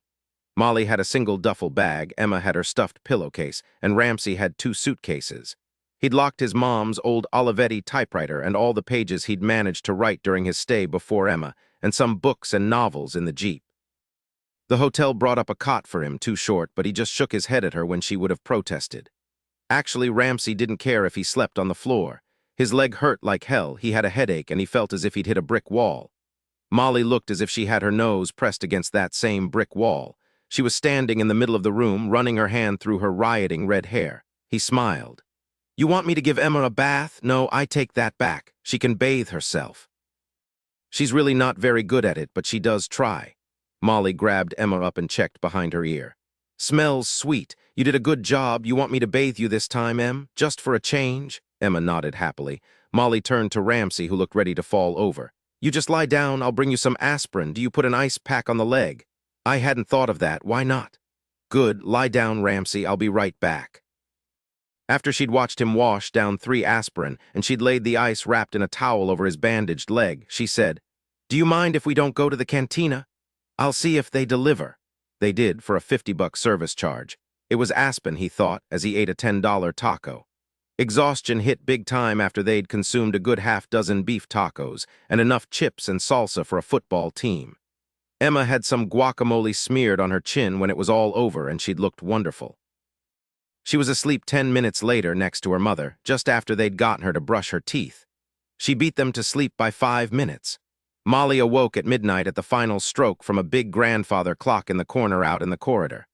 There was a quarter moon sending a white shaft of light through the open window. It wasn't too cold, just cold enough to make you pull the covers to your chin and let the fresh air hit your face.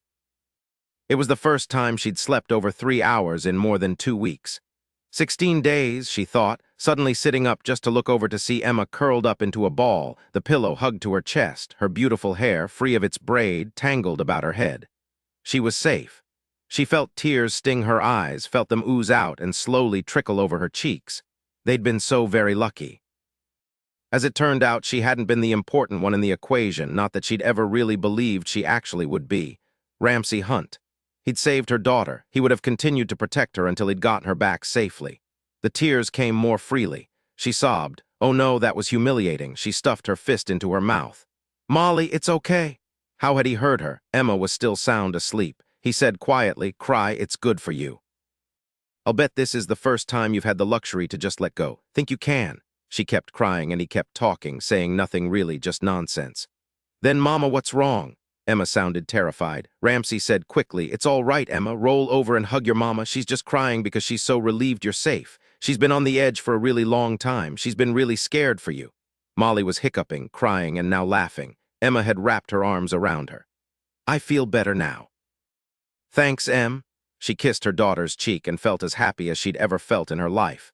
In that instant, she remembered another moment a long time ago when she'd believed there was no way she could have been happier. It had been a lie. The three of them went back to sleep, Ramsey's feet hanging off the end of the cot. It was Ramsey who woke near 3 o'clock in the morning.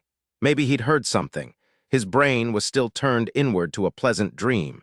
It was about Susan. She was wearing her uniform and smiling. She saluted him, then poked him in the belly. Once he was fully awake, though, bittersweet memories flooded through him. Then suddenly it all just faded back into time. He wanted no more dreams about Susan. He heard it again. Could they be that good? Very slowly, he stood up. He saw that both Emma and Molly were still asleep. He heard only Molly's deep, even breathing. He was glad for that. He didn't want them frightened. He stood up, felt his stiff leg lock on him, and grabbed one of the high chair backs. Not unexpected. He held very still and listened. It was a shuffling sound. It was coming from the corridor just outside their room door. He picked up his pistol from the small, circular table beside the cot. He forced his leg to move, one step at a time, quietly toward the door, pausing every few steps to listen. He heard voices. No, it wasn't possible that it could be trouble. There was just no way they could have found out where they were. The hotel registration hadn't demanded an ID. There was no way anyone could know they were here. But they had seen the Jeep. They could have easily traced the license plate or even spotted it coming into town. He cursed. He was an idiot. Tomorrow he'd have to turn it in, maybe buy a used car, another Jeep, or any four-wheel drive vehicle. He heard the voices again, too low for him to make out what they were saying. He held his Smith and Wesson ready. It was a man's voice, low and urgent, clear now. "Listen, Doris, you want to sneak back in there, you do it. But your old man could be awake even as we speak. I don't want him to blow my head off. No, don't go in there. If you do, just wait until I get out of here." He leaned his head against the door, relief pouring through him. It was a wife sneaking back in. It wasn't anybody after Emma. He heard a woman's voice with just a touch of hysteria in it. It would be better if she didn't try to sneak back in, he thought, but thank goodness it wasn't any of his business. He silently checked the lock and the chain. He laid the Smith and Wesson back on the circular table. When he turned to the cot, he saw Molly sitting up, staring toward him. He whispered, "It's nothing, just a woman trying to get back to her room." Emma said in a sleepy voice, "It couldn't be him, could it, Ramsey? He didn't see really good. He didn't wear his glasses all of the time." "That's how I got away. I made my pillow look like me when he was out smoking a cigarette on the front steps. When he came back, he looked for me and thought he saw me. I crawled out the front door when he was drinking a glass of whiskey. He really liked whiskey. He kept saying he didn't like it, that it rotted his soul, but he drank it, lots of it." "Oh, God," Molly said. "Do you know his name, Em?" But Emma folded, just shut down again, her breathing even and slow. She was sound asleep. They looked at each other. Molly said, "What am I going to do?" "I told you, Molly, I'm in for the long haul. Now the question is, what are we going to do? Tell you what, we're both still too tired to think straight. I've got some ideas. We'll discuss it tomorrow." She was shaking her head back and forth, her red hair moving in concert. "I can't go back to Denver. I'm never going back to Denver. I don't understand what's going on here. How many people are involved in this? Who are they? Why could Emma's kidnapping be a conspiracy?" "Conspiracy," he repeated slowly. "Why do you call it a conspiracy?" She shrugged, one corner of her sleep shirt falling off her shoulder. "I guess kidnapping could end up being a conspiracy if the parents were in on it or if it was done for another purpose. But you didn't mean that, did you?" "I just said the word. It seemed it might be possible. We already know about up to 5 different men. An elaborate scheme then, but a conspiracy. That smacks of something darker, something beneath the surface. It just might mean it would involve people around you." She was silent. He watched her pull up the shoulder of her sleep shirt. It said on the front, "B1G Foot was here."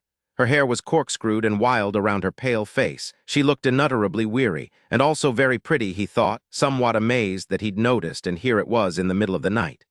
Her skin was very white, unlike his, with his olive skin tone. He wanted to put his hand on her to compare the color difference between them. He was losing it. "Let's get some sleep. We're out of here tomorrow." He returned to the Jerome at noon. Molly and Emma were playing old maid, seated cross-legged opposite each other, the card pile in the middle. "No, don't get up. We're the proud owners of a 1989 Toyota 4Runner with lots of miles on it. It's a two-door model on the beat-up side, but who cares? It's got four-wheel drive, nearly all the comforts of the Jeep.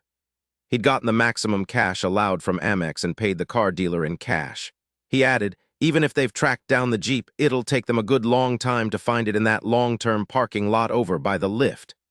But he knew they weren't safe, not by a long shot. He said quickly, "It's time we checked out of here. 15 minutes okay with everybody. We shop and then we're heading west."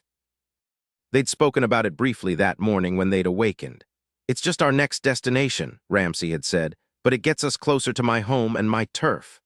Molly had said quietly, afraid that Emma would awaken, "I know we can't stay here. Where west do you want to go?" "Truckee. I know the area very well. Let's just get ourselves lost for the time being in the Sierras. I had a friend from college who lived on Lake Tahoe." Molly didn't say anything more until she got him in the bathroom with the door shut, Emma in the bedroom packing her pillowcase. He said, "Anyone with a brain could trace the money withdrawal from Amex that I used to pay for the Toyota, and I think we've got professionals here. So our best bet is to get ourselves lost for the time being. The Sierras are beautiful and out of the way. Any problem with that?" "I've never been to Lake Tahoe," she said, fiddling with a towel that was wadded up. She was methodically folding it, arranging it back on the rack. "It's a little town, quaint, all rigged out for the skiers in the winter and the hikers in the summer. Emma'll like it. It'll be safe." She looked up at him. "How's your leg?" "Better this morning. You and Emma were both standing over me when I took up the tape and gauze. The skin's staying together, a good sign. The flesh is pink, very little swelling, it just aches." "You wouldn't lie to me?" "Yes, but not about this." "All right, let's go." She turned away, her hand on the bathroom doorknob, and said over her shoulder, "You don't have to do this, you really don't. I have money, not just the cash I showed you. I have lots of money, family money, and money from my divorce from Lowy. I could get Emma to safety." "Don't, Molly, I couldn't leave Emma in danger." She sighed as she twisted a corkscrew curl around her index finger. "I know." She opened the bathroom door and walked out, calling, Love, are you ready? Do you know what? I'm going to buy you a duffel bag just like mine." "Can it be a Mingus Raiders duffel? Yours looks like a soldier's." "Okay, Mingus Raiders it is," she said over her shoulder to Ramsey. "The Mingus cartoon good guys also include Mingus cartoon good girls. They're hot stuff." They drove all that day and night, spelling each other, and reached Truckee the next evening at just after 6 o'clock. They spent that night at a Best Western motel. The next morning, Ramsey went to a local realtor's office and looked over the rental houses available. They didn't want a condo, too many people around, they told the woman. They were a family on vacation. They'd saved their money for this and didn't want to use credit cards. If the woman didn't believe this, she didn't argue, just showed them properties. Emma fell in love with the third one, a small two-bedroom house that sat off by itself, backed against a forest and fronting a small creek. Tree-covered mountains rose all around it. Lake Tahoe was only about 4 miles distant. It was safe. Everyone was pleased. They paid $500 for the week, including the security deposit. They stocked up for a week at Food Giant. When they returned to Nathan's Creek, it was well into the afternoon. Emma was asleep in Molly's arms. Ramsey took her and carried her up to the larger of the 2 bedrooms. When he met Molly downstairs in the kitchen, she handed him a glass of iced mineral water. "Come in the living room," he said. "It's time." "All right," she said. "You're right, it is time. We've got to do some talking and some planning." He waited until she sat down in a big recliner that was well worn, a real guy's chair, then said, "Now, no more stalling. Who are you, Molly? What are you still keeping from me? I know it's impossible that Emma's kidnapping has anything to do with what you don't know. Molly, I'm going to throw this water glass at you. I was Margaret Lord before I married." He just stared at her, then breathed out hard. His legs started hurting. "Shit," he said. "Your daddy is Mason Lord?" Joe Elders loved those few precious minutes just before the sun arched up over the low-lying barren hills just a mile or so from his farm. He stood there, breathing in the 50-degree air, filling his lungs, letting the silence and soft air fill him.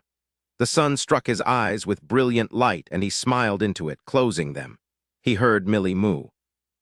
She was soon joined by half a dozen of her cousins. It was time to begin his day, and that meant milking his girls.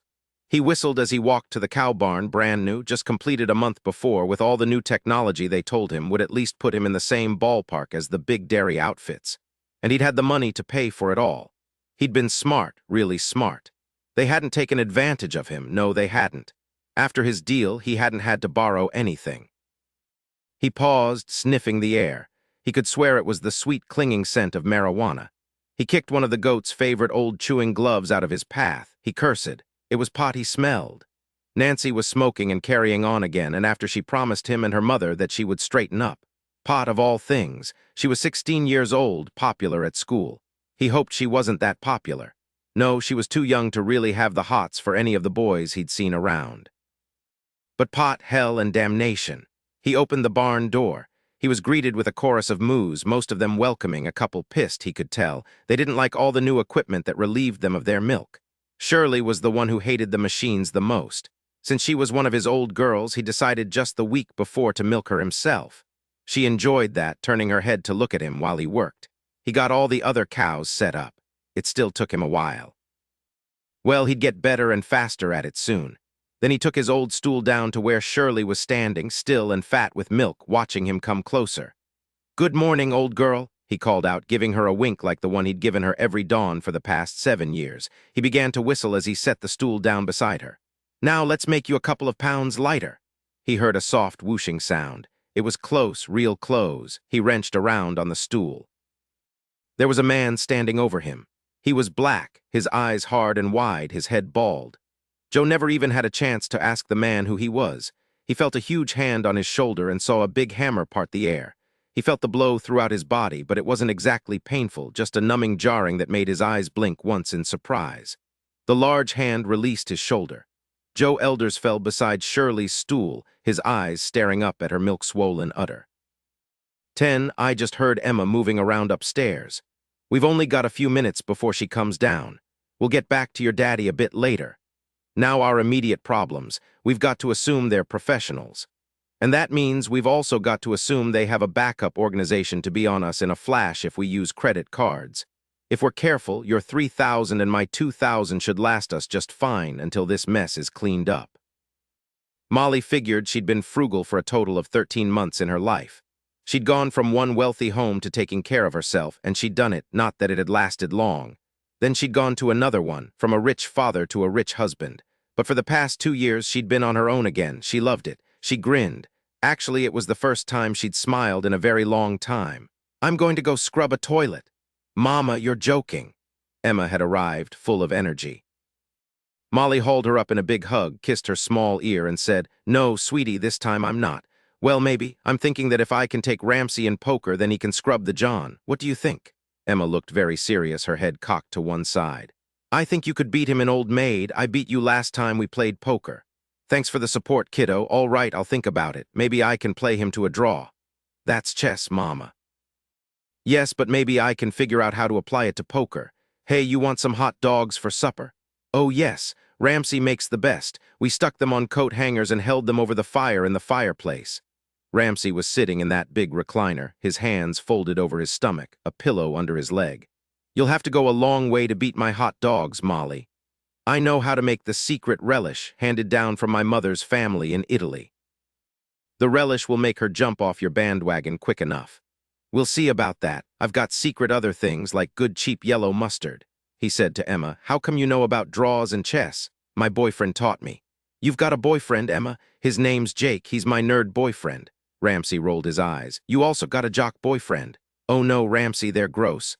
"Hey now, I was once a jock and I wasn't gross. Well, maybe I was for a while when I was real young." "Young as me." He stared down into that small, intent, upturned face. "No, Em, I was never as young as you." She giggled, actually giggled. It warmed him to his toes. Molly looked up, smiling. Emma said, "I'm just glad you're not as young as me right now." She lightly touched her palm to the wound in his thigh. "It's not warm anymore." "Nope, all of me is at room temperature again." She patted him, then skipped off to the small kitchen to help her mother. It was an easy evening, with no talk at all about the sword of Damocles that was hanging over their heads, no talk just yet about Molly's criminal father. They played word games, then Ramsey gave Emma a reading lesson using the sets of letters and numbers he'd bought at the bookstore in Dillinger. The kid was smart and fast. She was writing his name in full sentences, along with her name and her mother's by 9 o'clock. You put the best teacher in the world with the smartest kid in the world, and just look what you've got. He leaned down to stare at the last word Emma had printed, John. Both of them tucked her up in the small, single twin bed. You want a night light on, Em? No, Mama. Are you going to sleep with me again? Yes, Molly said easily. If Ramsey wakes up and gets lonesome, he can talk to us through the wall. Emma was smiling even as her eyes closed. They stood looking down at her, this child who had changed both their lives. She wrote my name, Ramsey said. It was legible. She wrote it in a whole sentence. Amazing. She's got her mother's brains. Molly grinned up at him. My Ramsey is smart. Yep, that has a real ring to it. Can you believe she spelled John? And she did it well. It made her laugh, Molly. Where'd she get the hair? Her father. Her voice was clipped. She didn't say anything else. Why hadn't he come back here after Emma had been kidnapped? He'd teased himself with that question at least half a dozen times now. He simply couldn't imagine any father not being frantic about his child. That the parents were divorced made no difference. He said, let's go downstairs. Now that Emma's in bed, I want you to tell me everything about Daddy. I should call Detective Mecklin and Agent Anchor first. I forgot. No, you didn't, but it doesn't matter. Let's do it. Who knows, maybe they've got something. Don't bet your gym socks on it. She asked for Detective Mecklin and got put on hold. She stared down at the phone, then suddenly banged down the receiver. They were trying to trace the call, she said. I know it, the bastards. You're probably right. Let's call in the morning. They didn't have enough time, don't worry. I guess you'd know all about that. Enough. It's not as if we really have to hide from the cops, Molly. I don't want to let them near Emma, don't you see? They might take her away and give her over to a battery of doctors, strangers, all of them. She's doing so well. I can't take that risk. You didn't want to do it either, just leave it alone. All right, tell you what, let me call Dylan Savich, my friend in Washington, D.C., see if he knows what's going on. Who is this friend exactly? He's a computer expert who happens to be an FBI agent. Trust me on this, he's not like Agent Anchor. Actually, he and his partner, who's now his wife, Sherlock, were the ones who broke the toaster case in Chicago. Do you remember that? That was the young guy who'd killed those families? Yeah, Russell Bent. They won't ever let him out, will they? Trust the system on this one, Molly. Russell will be in a psychiatric hospital until he dies. Yeah, but I also remember the killer in Boston who escaped when the judge ordered that he be let out of restraints while he was being evaluated by the psychiatrists. The string killer wasn't that the moniker the press gave him. Yes, that's what happened. She gave him a long look. Some system. You know, Molly, our legal system works well most of the time. Since people run it, sure there are screw-ups now and again. You need to be a bit more objective. Molly sighed, then rose and walked to the French windows that looked out over a small, sloping lawn to Nathan's Creek, full and rushing from melting mountain snow. The half-moon made the snow glisten. This is a beautiful place. Aren't you going to call Dylan Savich? Yep, you got me sidetracked. I want to tell him what's going on. I want to tell him who you are. He won't do anything unless I ask him to. All right, Molly nodded. He used the house phone and punched the speaker button. The phone was picked up on the third ring in Washington. D.C. Ramsey identified himself. A very alert Savich said, You know it's 1 a.m. here. Never mind. Where are you? You've got the speaker on. Are you finally ready to tell me what's going on? You know about that kidnapping case in Denver, Emma Santera? Yes. Wait, don't tell me. You're somehow involved in that. Ramsey gave him an unedited version of what had happened until they'd arrived in California. We're all right, hopefully, safely hidden. Mrs. Santera doesn't want anyone to know exactly where we are. Including the FBI, including the cops. This is all very strange, Ramsey. Yeah, I know, bear with me. Can you tell me what's happening there? Has an Agent Anchor said anything that's filtered back? Savich laughed. Has Bud said anything? He's been yelling his head off, claiming he's going to bring in Mrs. Santera for hampering his investigation.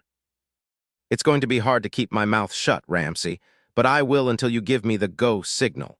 Can you begin to imagine what folks here would say if they knew you were a part of this and you were getting inside information from me? What about the owner of the truck? We gave the Denver PD and Agent Anchor the 3 names and license numbers you gave me. The truck was reported stolen last month from a dairy farmer in Loveland, Colorado. The wife reported it. Then the husband said it hadn't been stolen, he'd sold it and hadn't told his wife. Who knows? Did he sell it to the kidnappers? That plays for me. Yeah, it does for me too, Ramsey sighed. You might consider coming in now. Any more attempts to get the kid? Not since we've come to our new location. Come in, Ramsey. It sounds dicey. I agree that this isn't just a simple kidnapping. You got any ideas? Maybe. Look, Savich, let me keep us hidden a while longer. Check in on Friday unless something happens sooner. Listen, thanks. I owe you. You can bet on it. Is that Sherlock I hear? Give her a kiss for me. Not on your life. You're too much like the kind of man she likes, all hard and tough. Given your macho demonstration a while back in your courtroom, I'd be hard-pressed to keep her away from you, especially if she's having a bad day and not thinking clearly.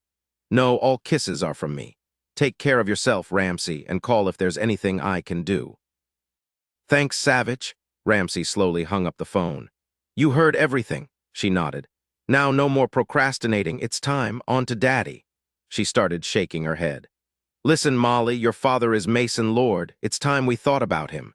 I don't think it's possible he could be involved directly in any of this, but it's very possible that, from what we've seen, just maybe some of your father's enemies had Emma kidnapped to use as leverage against your father.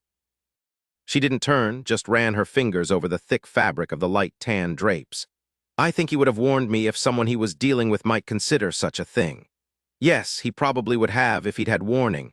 Do you agree that perhaps some of his enemies are involved up to their gum lines to get leverage on him, to milk him? You wondered about all the guys who seem to be involved in this so far. Well, that could be our answer. She still didn't turn around. Slowly, she pulled the drapes shut over the French windows and just stood there, head down, saying nothing. He noticed that she was barefoot. Her toes were painted a pale pink and were chipping. When did you last speak to your father? Last week. And you told him what was going on? She nodded. Tell me something, Molly. When was the last time you saw your father? That's none of your business. It has nothing to do with this. Stop pushing me on this. I just want us to stay alive. You're making that difficult by holding out on me. When, Molly? I deserve to know. He rubbed his leg. All right, but it doesn't make any difference. The last time I saw him was 3 years ago. He slammed the recliner forward and stood staring at her. 3 years ago? What's been going on? She turned then to face him, but she didn't move from her stand by the windows. The last time I saw him was when Emma had just turned 3 years old. He flew to Denver for her birthday. But that wasn't the real reason he came. He was angry at my husband. He came to Denver to see him. And did he see your husband? Yes, he saw him. Lowy ended up with 2 broken ribs, a fractured kidney, and bruises everywhere except on his face that lasted until the next Christmas. What had Lowy done? I don't want to talk about it. It has nothing to do with this. You have no clue what does or what doesn't have to do with anything at all. Listen, as I told you, Lowy is my ex-husband. We've been divorced for 2 years. I didn't lie to Emma about her father being worried about her. Lowy did call once when he heard that she was missing, which was a big surprise to me. He called me before I even considered contacting him. As Emma already told you, he hasn't bothered to see her since he left. It was right after one of his concerts in Berlin. I remember clearly that he asked about Emma, said he'd heard from somebody in Denver that she'd been snatched, and wondered if I had her back yet. When I said no, he acted all sorry and depressed for about a minute. Then he sort of laughed and said that my daddy would pay the moon to get her back and not to worry. He told me how the tour was going. He said this Fraulein reporter, yeah, that's what he called her from the Berliner Zeitung, compared him to Bruce Springsteen. He told me the Europeans had better taste than the Americans. In other words, they like him better, said he just might spend most of the year in Europe. He talked about his conquests in Europe in great detail. I don't think you need to know any of that. He never mentioned Emma after the first time. The policewoman listening with me just stared at me. She worshipped Lowy, prayed he'd call so she could just hear his sexy voice.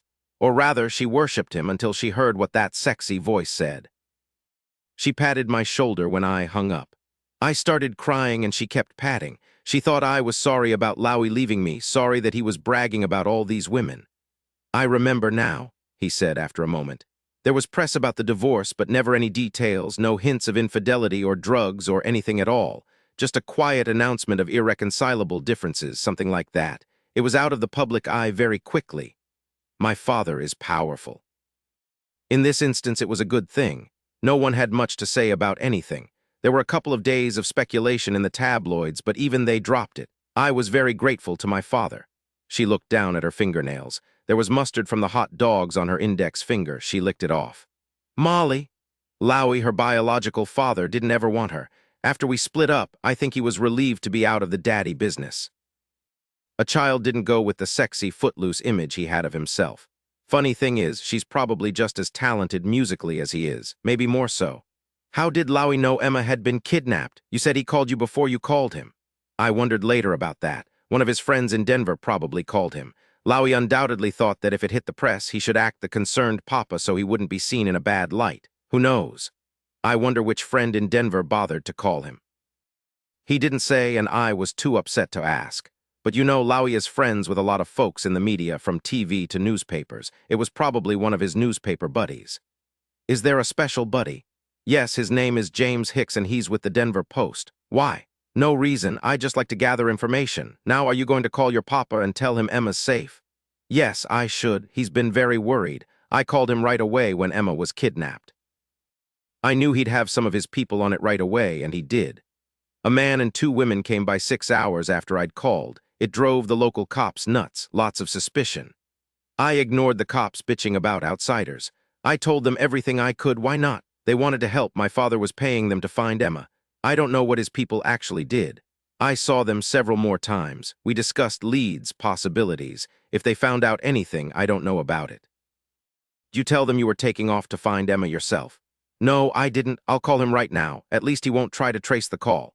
She paused a moment, then said, turning to face him, I wonder if my father suspected Emma's kidnapping had anything to do with him. I bet he has. I know one thing, if he found out who did this, he wouldn't hesitate to sanction a kill. 11 sanction a kill. She'd said it so easily, so naturally. How many times had she heard it said when she was a kid? All right, I'm going to call. Hey, wait a minute. What if those men were there to rescue Emma and they thought you were the kidnapper? Of course they'd try to get rid of you. Of course they'd follow you. Oh goodness, there's no end to the possibilities. I've got a headache, Ramsey. That goes really well with my leg ache. That theory could fly until you showed up. You think they haven't at least seen a photo of you? You think that there's any way they wouldn't know you're the boss's daughter? Call, Molly. I want to hear what he has to say. Use your cell phone. Come over here so I can hear. She sat down on the arm of the recliner and began dialing.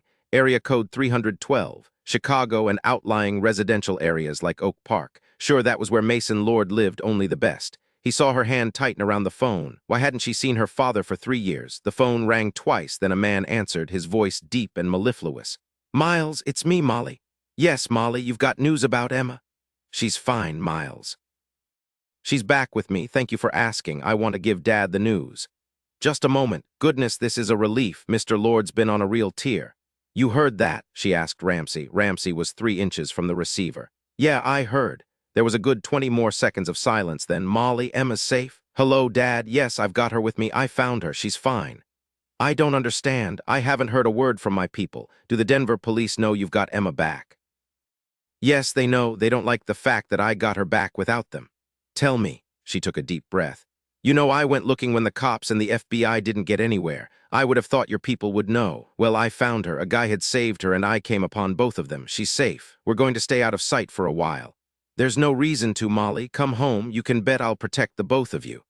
No, not yet. There are a lot more people involved than just a single kidnapper. I don't want to take any chances. I'm going to keep Emma hidden as long as those people are still out there and looking for her. Her knuckles were white. She was clutching the phone so tightly. It's not a simple kidnapping, Dad. But they got a ransom note. Yes, but that ransom note arrived after I already had Emma back. It was a lie. Do you understand any of this? No, but I'll speak to Buzz about it. We've already discussed the possibility of some enemy of mine being involved. But the important thing is you've got Emma back. I'm tremendously relieved. He sighed. She could picture him running his fingers lightly through his hair, never enough to mess it up.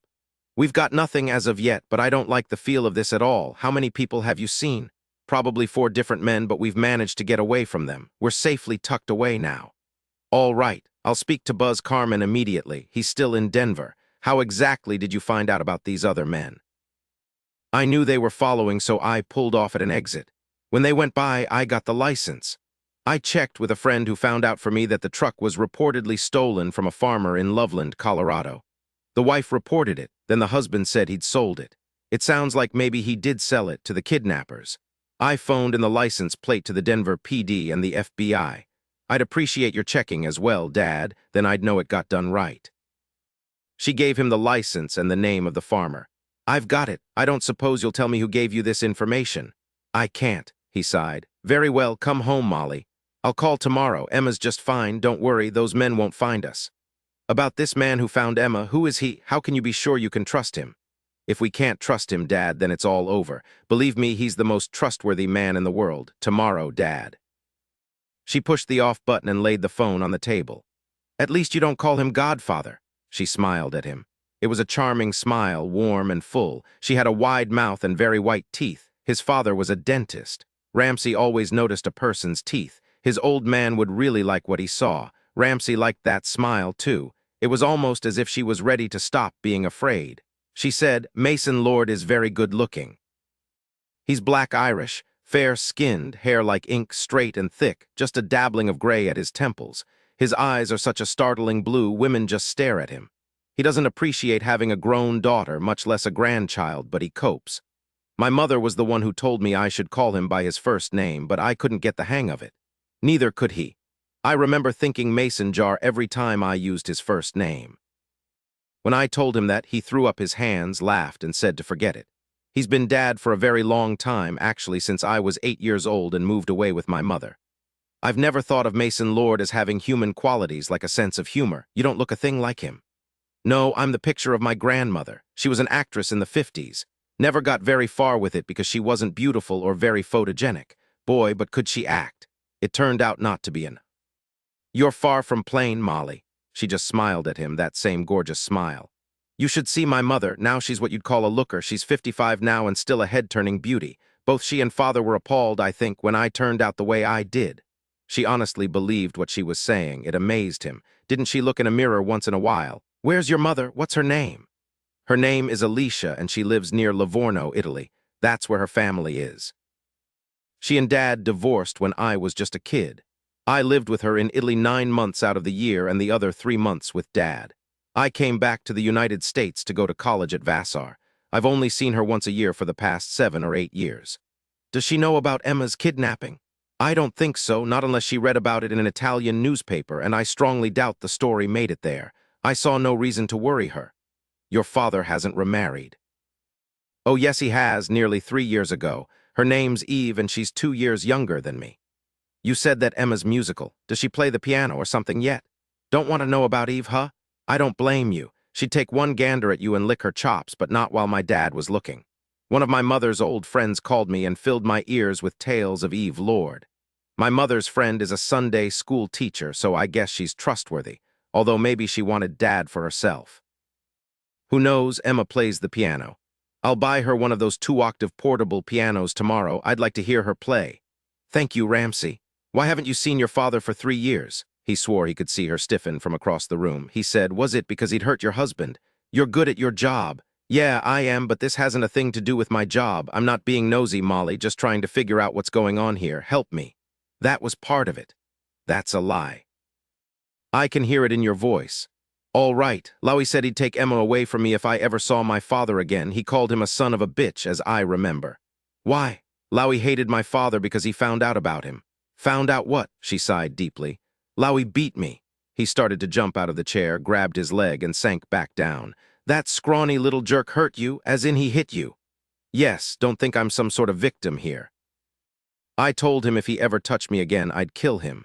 To be honest, I don't know if he believed me, but I believed me, and I'm sure he must have picked up on that. If he had a brain, he picked up on it really fast. This was 3 years ago. What happened was that one of my friends found out and called my father. Mason came to Denver and personally beat the daylights out of Lowy. He told Lowy that if he ever touched me again, he'd kill him. So Lowy knew that he was in deep trouble, but he hated being helpless, so he told me not to see my father again. Would you have killed him if he'd hit you again? Probably not, but I would have left in a flash. That first time he was drunk. He'd gotten a bad review on his newly released CD, Danger Floats Deep, and was really angry. That same day I got a notice from a magazine that they wanted to buy some of my photos. He was jealous, which is ridiculous if you just think about the relative proportion of things, but it didn't matter. Lowy took his anger out on me. I don't remember hearing a thing about Lowy Santora being hurt. No, there was no coverage on it. My dad had a doctor come over and check him out. I kicked Lowy out the next year. Ah, he said. What took you so long? She sighed, realizing how easy it was to talk to him. I wanted to try to make a go of it for Emma's sake. Not a smart idea. Actually, when he did officially leave, it was just a formality since he'd moved out of the house and in with one of his girlfriends. Then she laughed. My father made sure that Lowy gave me more money in the settlement than Lowy even had at the time. He was royally pissed, but there was nothing he could do about it. He tried the threat again about Emma, but I wasn't buying it. I told him I'd kill him if he tried to take Emma, and this time he believed me. Why didn't you see your father again, after you and your husband split up? There are two truths. The one I tell people if they ask is that Eve doesn't want to be seen with a stepdaughter who is older than she is. And a step-granddaughter, please. And the other truth, the real truth, she began rubbing her arms. To most people, if they've even heard of my father, they just think he's a very rich, successful businessman. He's in Silicon Valley into communications. He owns lumber mills in the Northwest. He has a chain of restaurants in the South, lots of other enterprises. He's never been convicted of or indicted for anything. His accountants are top-notch, so he'll never go down on a tax evasion charge. People like you know that he's a lot more than that. He's a kingpin in extortion, gambling, prostitution, just about everything except drugs. He hates drugs. My mother was very wise. After the divorce, she took me far away from him, all the way to Italy. I wasn't raised with his influence. I remember how she'd cry every time she had to put me on an airplane to come to the United States to him for those summer months every year. I don't want Emma near him. My mother kept me away from him, and I intend to do the same for Emma. Sanction a kill, that's what you said. You're right, it came right out. It's insidious, that kind of influence. Can you believe I ever want Emma to even know those words go together? A child growing up with a man like my father, I'd fear for that child, and I'd be afraid of the adult that child would become. Now that's enough. No more for you, Mr. Hunt. I think we should get some sleep. You don't know Emma. She'll be awake and raring to go at 6 o'clock in the morning. I know. She waited until 7 after I got shot in the leg. I'd wake up with this soft little hand on my forearm just lightly resting there. He was silent a moment. She's a great kid, Molly. I know, she said. I know. We'll keep her safe. I know we will, she said. It was deep in the middle of the night when a loud, piercing scream brought Molly straight up in bed. She grabbed her daughter and shook her. Em, wake up, honey. Come on, wake up. She shook her again. Ramsey stood in the doorway, his heart pounding, his Smith & Wesson in his hand. He watched Molly sit up and pull Emma onto her lap. Come on, love, wake up. It's all right. I'm here with you. Ramsey's here too. Wake up, Emma. Emma suddenly arched, then twisted around, throwing her arms around her mother. She was shuddering and sobbing. Ramsey quickly sat down beside them and stayed close. After a few moments, he eased back. He pushed back Emma's tangled hair from her ear. It's okay, really, Emma, it's okay. We're here, no bad guys, just us. She slowly stopped sobbing. She hiccuped. He looked at Molly over Emma's head. Her eyes were shadowed, then he saw her mouth was tight, saw the pain deep within her, visible now to him, and he knew what that pain felt like because he felt it as well. Emma said in a flat, sing-song voice, I dreamed about him, Mama. He tied my hands and feet to the bed. He used twine. He said he didn't need rope because I was just a little girl. He said I was perfect and that he needed me more than God needed him. Only me. He took that twine and he wrapped me like a package. She fell silent. Ramsey and Molly waited, stiff, enraged, but she said nothing more. They stayed close to Emma for a very long time. Finally, Molly said quietly, She's asleep. Thank you, Ramsey. I'll hold her real close the rest of the night. It was a very long time before Molly fell asleep again. When she awoke, she felt Emma's wet kiss on her cheek. Emma took her arm and pulled it, and she naturally turned over to curl around her daughter's back.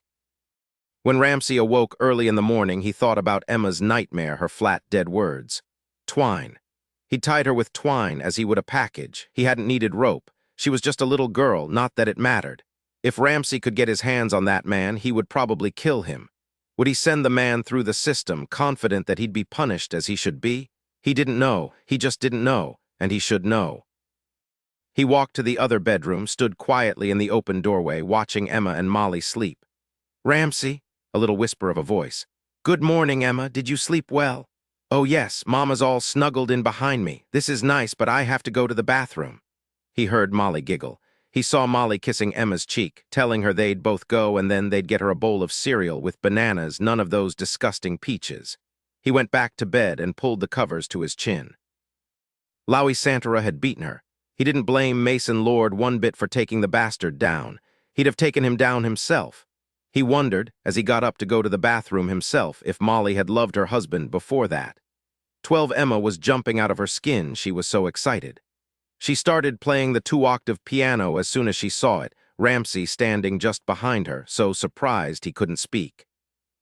She was playing a Mozart sonata that had been the title song to an old film called Elvira Madigan.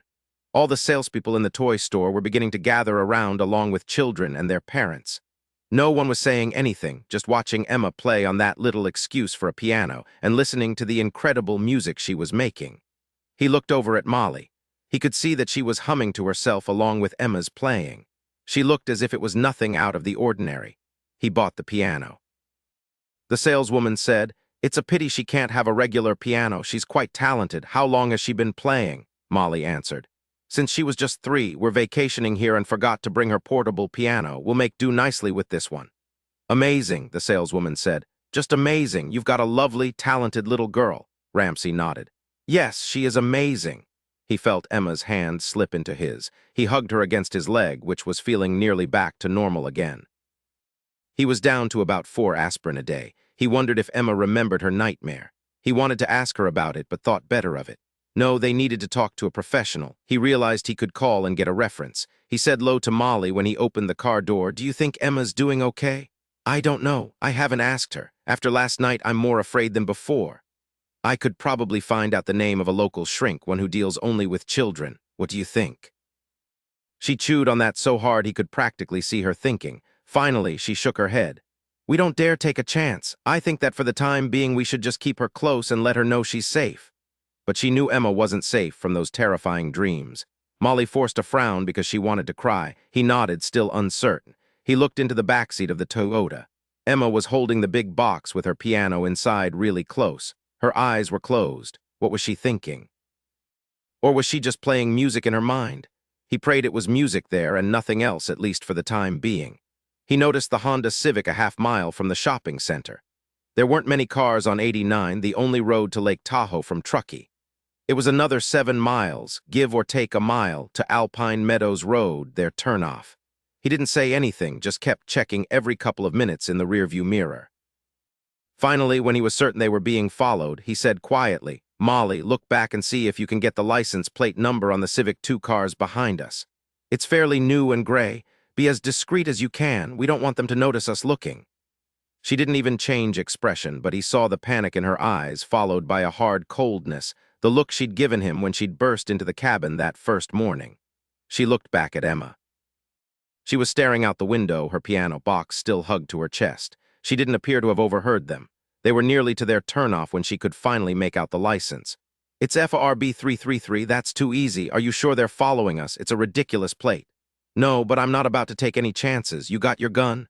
"Oh yes, what do you want to do?" "Let's turn and see what they do. It's 2 guys, right?" "As best I can make out. They're being really careful to hang back."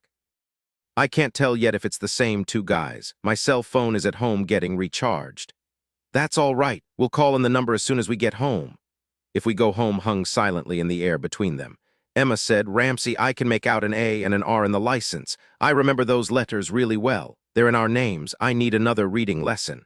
He looked at Molly, who just said, "That's great, Em. I got the A and the R too. F and B are tougher letters. We'll make up words this evening so you can learn them." "We shouldn't have gone out for my piano. That's how they got us. It's all my fault." Her small face was pale. Ramsey said clearly, "Nothing is your fault. Don't say that again or I'll have to keep you away from hot dogs for a week. Don't be afraid, Emma. We'll take care of you." "Listen to me, Emma," Molly said, turning in the front seat to face her daughter. "If anyone tries to get you again, I'll shoot them, even if it's the president. Do you understand?" "Yes, Mama. Make sure your seat belt's tight." "Yes, Ramsey." They turned right onto Alpine Meadows Road. The River Ranch Motel was sprawled out on the left-hand corner, a landmark for some time, a ski shop of nearly equal age on the right. It looked closed down. There was still some spring skiing, but not enough to lure more than half a dozen cars into the parking lot of the River Ranch Motel. He prayed the car wouldn't turn right after them. The day was bright and would warm to about 60 degrees. Ramsey said, "Hey, Emma, you want to go hiking with me this afternoon? We might get lucky and see some neat wildlife, foxes, deer, lots of birds, rabbits." The clothes he'd bought her were perfect. He was trying to distract her, but it wasn't working. "You game, Molly?" "Maybe, we'll see. Are you hungry, Emma?" "I don't know, Mama. I'm still trying to see the men in that car. Do you think they're the same men who were in Colorado at that restaurant?" "I don't know," Molly said. "They're not close enough to tell yet." Ramsey looked behind him. The car had turned, damn it. There wasn't another car between them now. They were hanging back about 40 yards. Okay, they're after us. I'm going all the way down to the ski resort. There's a big turnaround. Then we'll head to Tahoe City. It's only a couple of more miles east. I'm not about to let them get anywhere near our house." He saw that Molly had taken her detonics out and was holding it loosely by her leg. He'd put his Smith and Wesson underneath the front seat, loaded and ready to go. There were only about 50 cars at the ski resort and a couple of dozen four-wheel drive vehicles parked up close to the ticket windows. The snow already looked slushy. The people who were here were either really serious skiers or didn't know better. He slowly drove by the front of the resort, making the large, lazy circle back onto Alpine Meadows Road, heading back toward the main road again. A Honda Civic paused at the row of ticket windows but didn't stop. He knew they wouldn't stop. He wondered if they knew they'd been spotted. He gunned the Toyota as soon as they got back onto the road. When they got to the intersection with Highway 89, he took a right toward Tahoe City. No one had said a word. He was thinking about how the hell he could lose the Honda behind them in very small, touristy Tahoe City with its endless restaurants, ski rental shops, and souvenir kiosks. There was a shopping center. It was good-sized. There were walkways all around the indoor center. He didn't know where most of them led, but he was fairly certain he could get them lost there.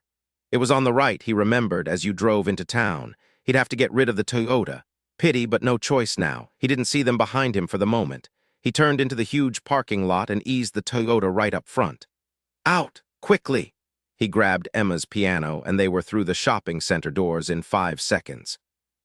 "Go directly out the back, Molly. There's a walkway out there. Take the nearest one to the back door. I'll be with you in just a second." There were just a handful of people in the shopping enclosure. He saw Molly weave her way through, Emma pressed against her side, moving as quickly as they could. He didn't need to wait long before the Honda pulled around. They saw the Toyota and stopped. It was all he needed to know. He was out the back door in 10 seconds, several unhappy people behind him. He took the nearest walkway and started running. He caught them behind a small Louisiana-type restaurant. "Molly, you and Emma go into this restaurant and stay in the bathroom. In 5 minutes, I'll pull up out front. Be there, 5 minutes by your watch." He ran back toward the shopping center. He didn't see them. He walked quickly around the north side into the parking lot. There was the Honda double-parked right out front. It was empty. He smiled. 4.5 minutes later, he was in front of the restaurant, and Molly was opening the passenger side. "Excellent. Emma, you all set back there?" "Yes, Ramsey, my piano's okay, too." She was hugging that box so tightly her knuckles were white. It was hard to smile, but he managed it. "Hold on, kiddo, we're out of here." "Will they follow?" He looked over at Molly as he pulled back onto 89. "No, they're going to be a while. I took the distributor cap. They probably have a cell phone and will make some calls. Since they know where we are, we can't take the chance of going back to the house." They were on Highway 80 10 minutes later, heading west. "We never got to hike, Ramsey." "We will, Emma, we will." They drove over the Golden Gate Bridge 3 hours and 35 minutes later. The day was sharp and clear, a picture postcard day. The fog was just beginning to curl through the arches of the bridge. "Are you sure this is a good idea, Ramsey?" "I don't know, but I'm tired of running. My base is here, Molly. It's time we got help. We discussed this before. You didn't disagree." "But the men who are after us, surely they'll find out who you are very soon. When they find out, they'll be on us like a shot." He cursed under his breath.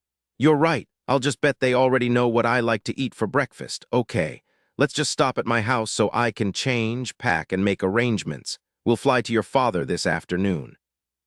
"Sorry, Molly, but I just can't see any other choice unless you want to go to the cops right here in San Francisco." "No," Molly cursed under her breath. "There's just no good alternative, is there? Let's go to Chicago then. I'd still rather have her with me than being questioned by police psychologists, hordes of cops, not to mention the FBI. If Special Agent Anchor is representative, then the FBI is scary." "He's not representative. All right, let's go to Chicago. When the time is right to bring in the cops, we can call them from there." "I probably should have gone to him sooner. My old man's got more ability to protect Emma than the cops and the FBI. He may be a big criminal, but he'll do his best to keep Emma safe." "All right then, let's use your father if he'll let us. We'll let him keep Emma safe." She closed her eyes a moment, then nodded to herself, coming to a decision. Then she smiled as she said to Emma, "Look over there, Em. It's Alcatraz Island."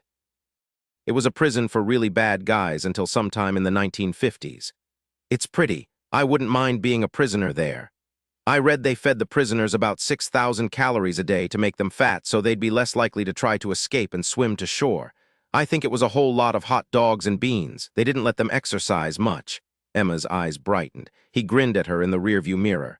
They didn't cook them on hangers in a fireplace, Emma. They were boiled. Yuck. Ramsey turned onto Scenic Drive in a beautiful old section of the city called Sea Cliff. We're the closest houses to the bay. My house is number 27 right there on the end. I knew federal judges must be paid pretty well, but not that well. This place must have cost a bundle, Ramsey. It's worth quite a lot, but I didn't buy it. It was bequeathed to me by my grandparents along with a nice inheritance. I'm not as rich as you, but I won't starve. The views are incredible. We'll come back, Emma, and barbecue.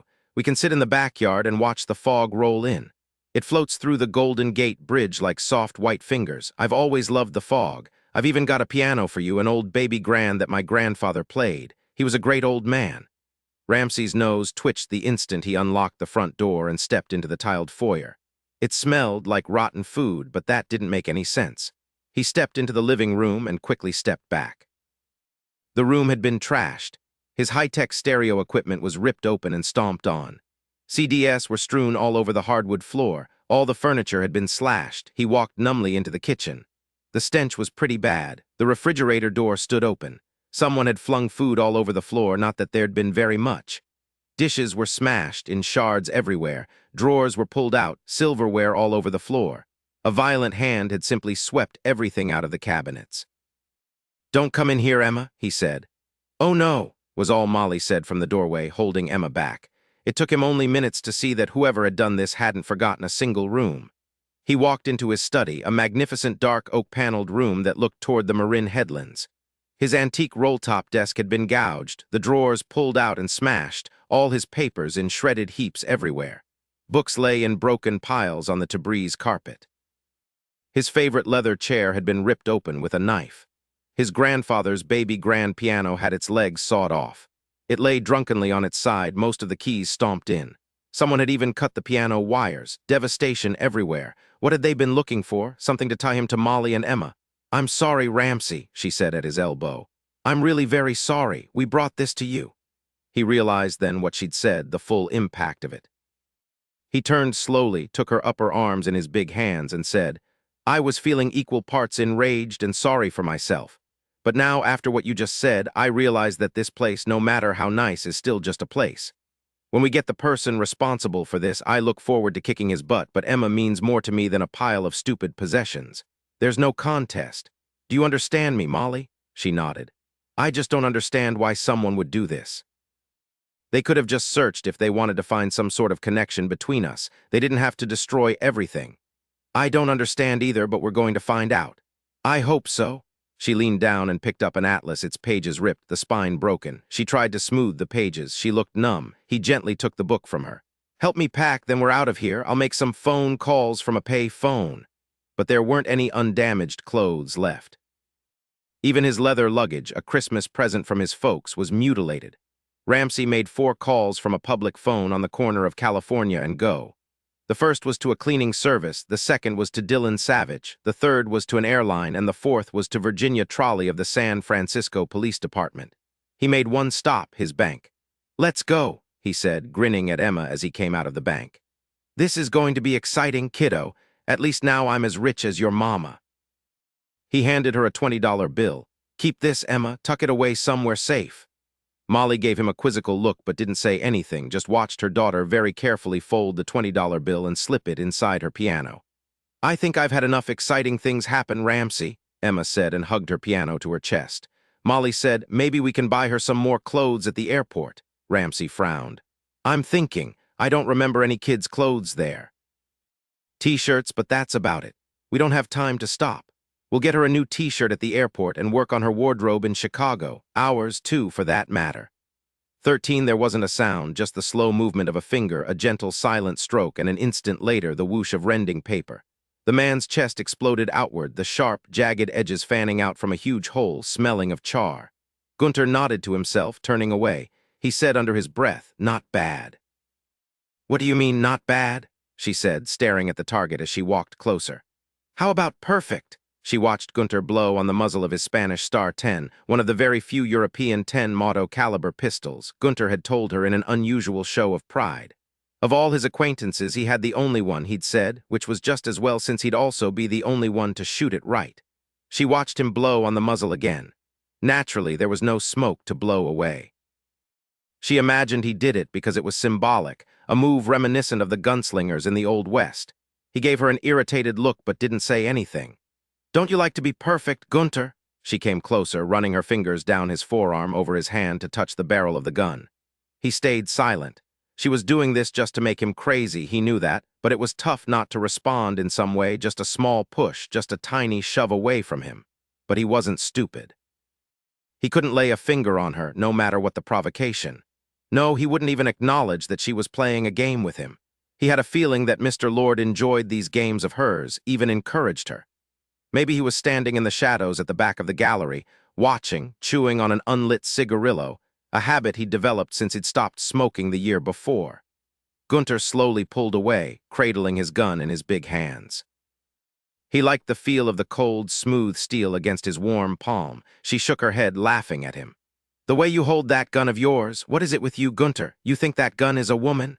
"No," he said very precisely. "I think this gun is a tool to get my job done." He nodded to her politely, as always, and turned away from her. He said over his shoulder, pausing just a moment in the gallery doorway, "Mr. Lord appreciates my tool."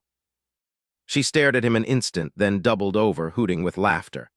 "I sure hope not," she said. "I sure hope you're wrong about that." His jaw locked. He felt embarrassment flood him from inside out, as if his guts had turned red before his face. He hated the feeling. A soft voice said, "Yes, Coulter, I do appreciate your tool. Why don't you go clean your gun? You've used it a great deal today and with excellent effect." "Yes, sir." Mason Lord watched his man leave the gun gallery before turning to his wife. His look was indulgent, his voice amused as he said, "You torment poor Coulter." "Yes, but he's really too easy, Mason. Did you bring my lady Colt?" He nodded. "I wish you'd let me teach you how to shoot a real gun, not this ridiculous toy." Her voice hardened. It was disconcerting in that she looked like an angel, from that smooth, thick, pale, blonde hair of hers to the soft blue eyes, the fragile blue of a summer sky. "If I'm close enough, it'll get the job done. I don't want a tool like poor Coulter's. It's not elegant." He had to agree with that. The recoil from the Spanish Star 10 would also knock her on her butt. He handed her the Lady Colt, stood back, and watched her put 6 bullets straight through the chest of the target. She turned, her eyes sparkling, removed her earmuffs, and said in a wicked voice, "And I didn't even have to hold it long." "No," he said, drawing her to him. "I'm the only thing you hold close." But though he spoke the words, he wasn't responding to her the way he usually did. Usually she would have been on her feet by now. She stepped back, laying her Lady Colt on the counter. "I wonder what your daughter is doing?" He shook his head. "I called Buzz Carman in Denver just a little while ago. He said the cops are still acting like idiots, mad at her for saving her own daughter, trying to track her down and this man with her. Buzz and 3 others have fanned out now, looking for her. Molly's an amateur. Buzz and his people aren't. They'll find her." He admitted he hadn't known she'd left Denver. He said they'd kept their distance because the cops had hassled them. "No one's found her except whoever did this. Maybe the bad guys got them, Mason. You have to consider that. Molly's smart. She may be an amateur, but she's smart. I thought she was like your wife." He stared at her, then laughed. "Like Alicia, Molly thinks of herself as the ugly duckling compared to my former wife. No, Molly might look like a railroad tie, but she's smart." He frowned a bit.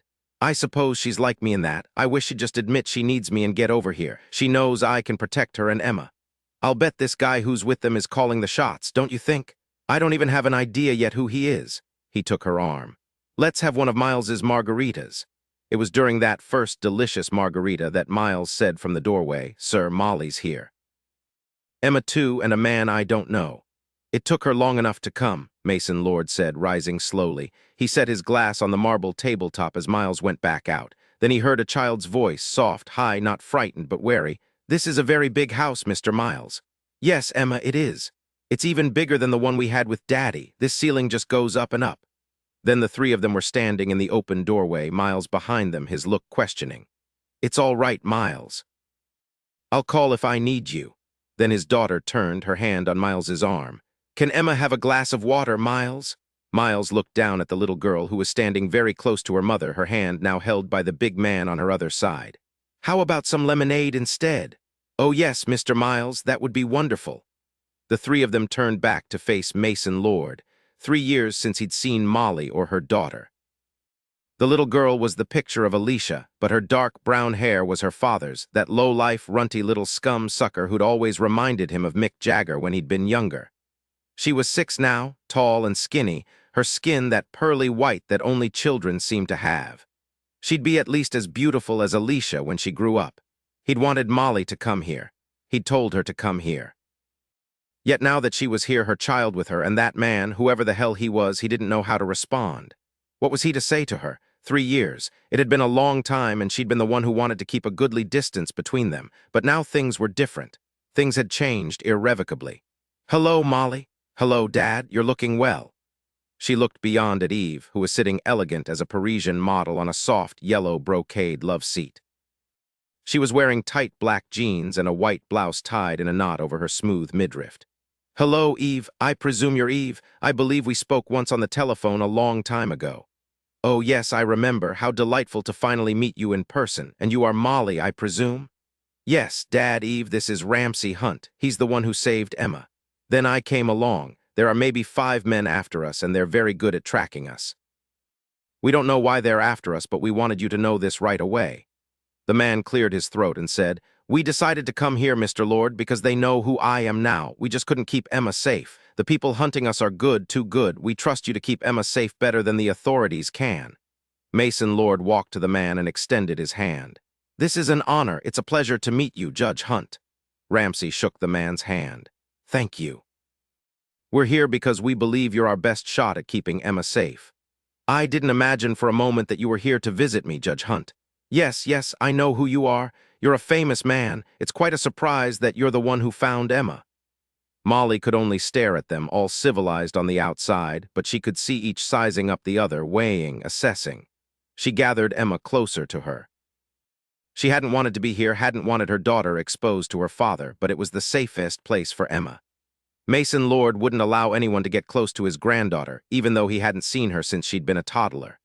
No, Emma carried his blood. He would protect her with every weapon in his arsenal. Her father finally said, his voice smooth and deep, "You saved Molly and her daughter. I thank you. You brought her home when she refused. You will all be safe here. No one, cops or anyone else, will get near Emma." "Thank you," Ramsey said. He squeezed Emma's hand, then said to the man he was trusting with all their lives, "Actually, sir, Emma had saved herself. She'd escaped from the man and run into the forest. I found her there and took her to my cabin. Some days later, Molly found both of us." Ramsey looked down a moment at Emma, who was staring at a huge rhinoceros head, complete with a shining tusk, above the mantel, her mouth open. She was tugging on his hand. He gave hers a squeeze, looked at the rhino, and said, "I wonder what kind of polish they used on the tusk. What do you think, Emma?" She squeezed his hand tighter. "Soap and water," she said. "Mama always says that soap and water's the best." Ramsey said, "I would imagine that the men after us have already tracked us to the airport. We had to show photo, someone will remember, no doubt about that, even though Molly bought her ticket singly and I bought Emma's ticket with mine. Yes, the men will be here very soon." "You took a cab from O'Hare?" "Yes, to downtown Michigan Avenue. Emma needed some clothes, as did Molly and I. None of us were very presentable. Then we took another cab to the Jefferson police station, wandered in and spoke to the desk sergeant about nothing in particular. Then we got a 3rd cab out here. But they'll find us. I'm convinced of that. They probably already know we're here with you. As I said, they're good, and as Molly and I have agreed, there's got to be an organization behind them."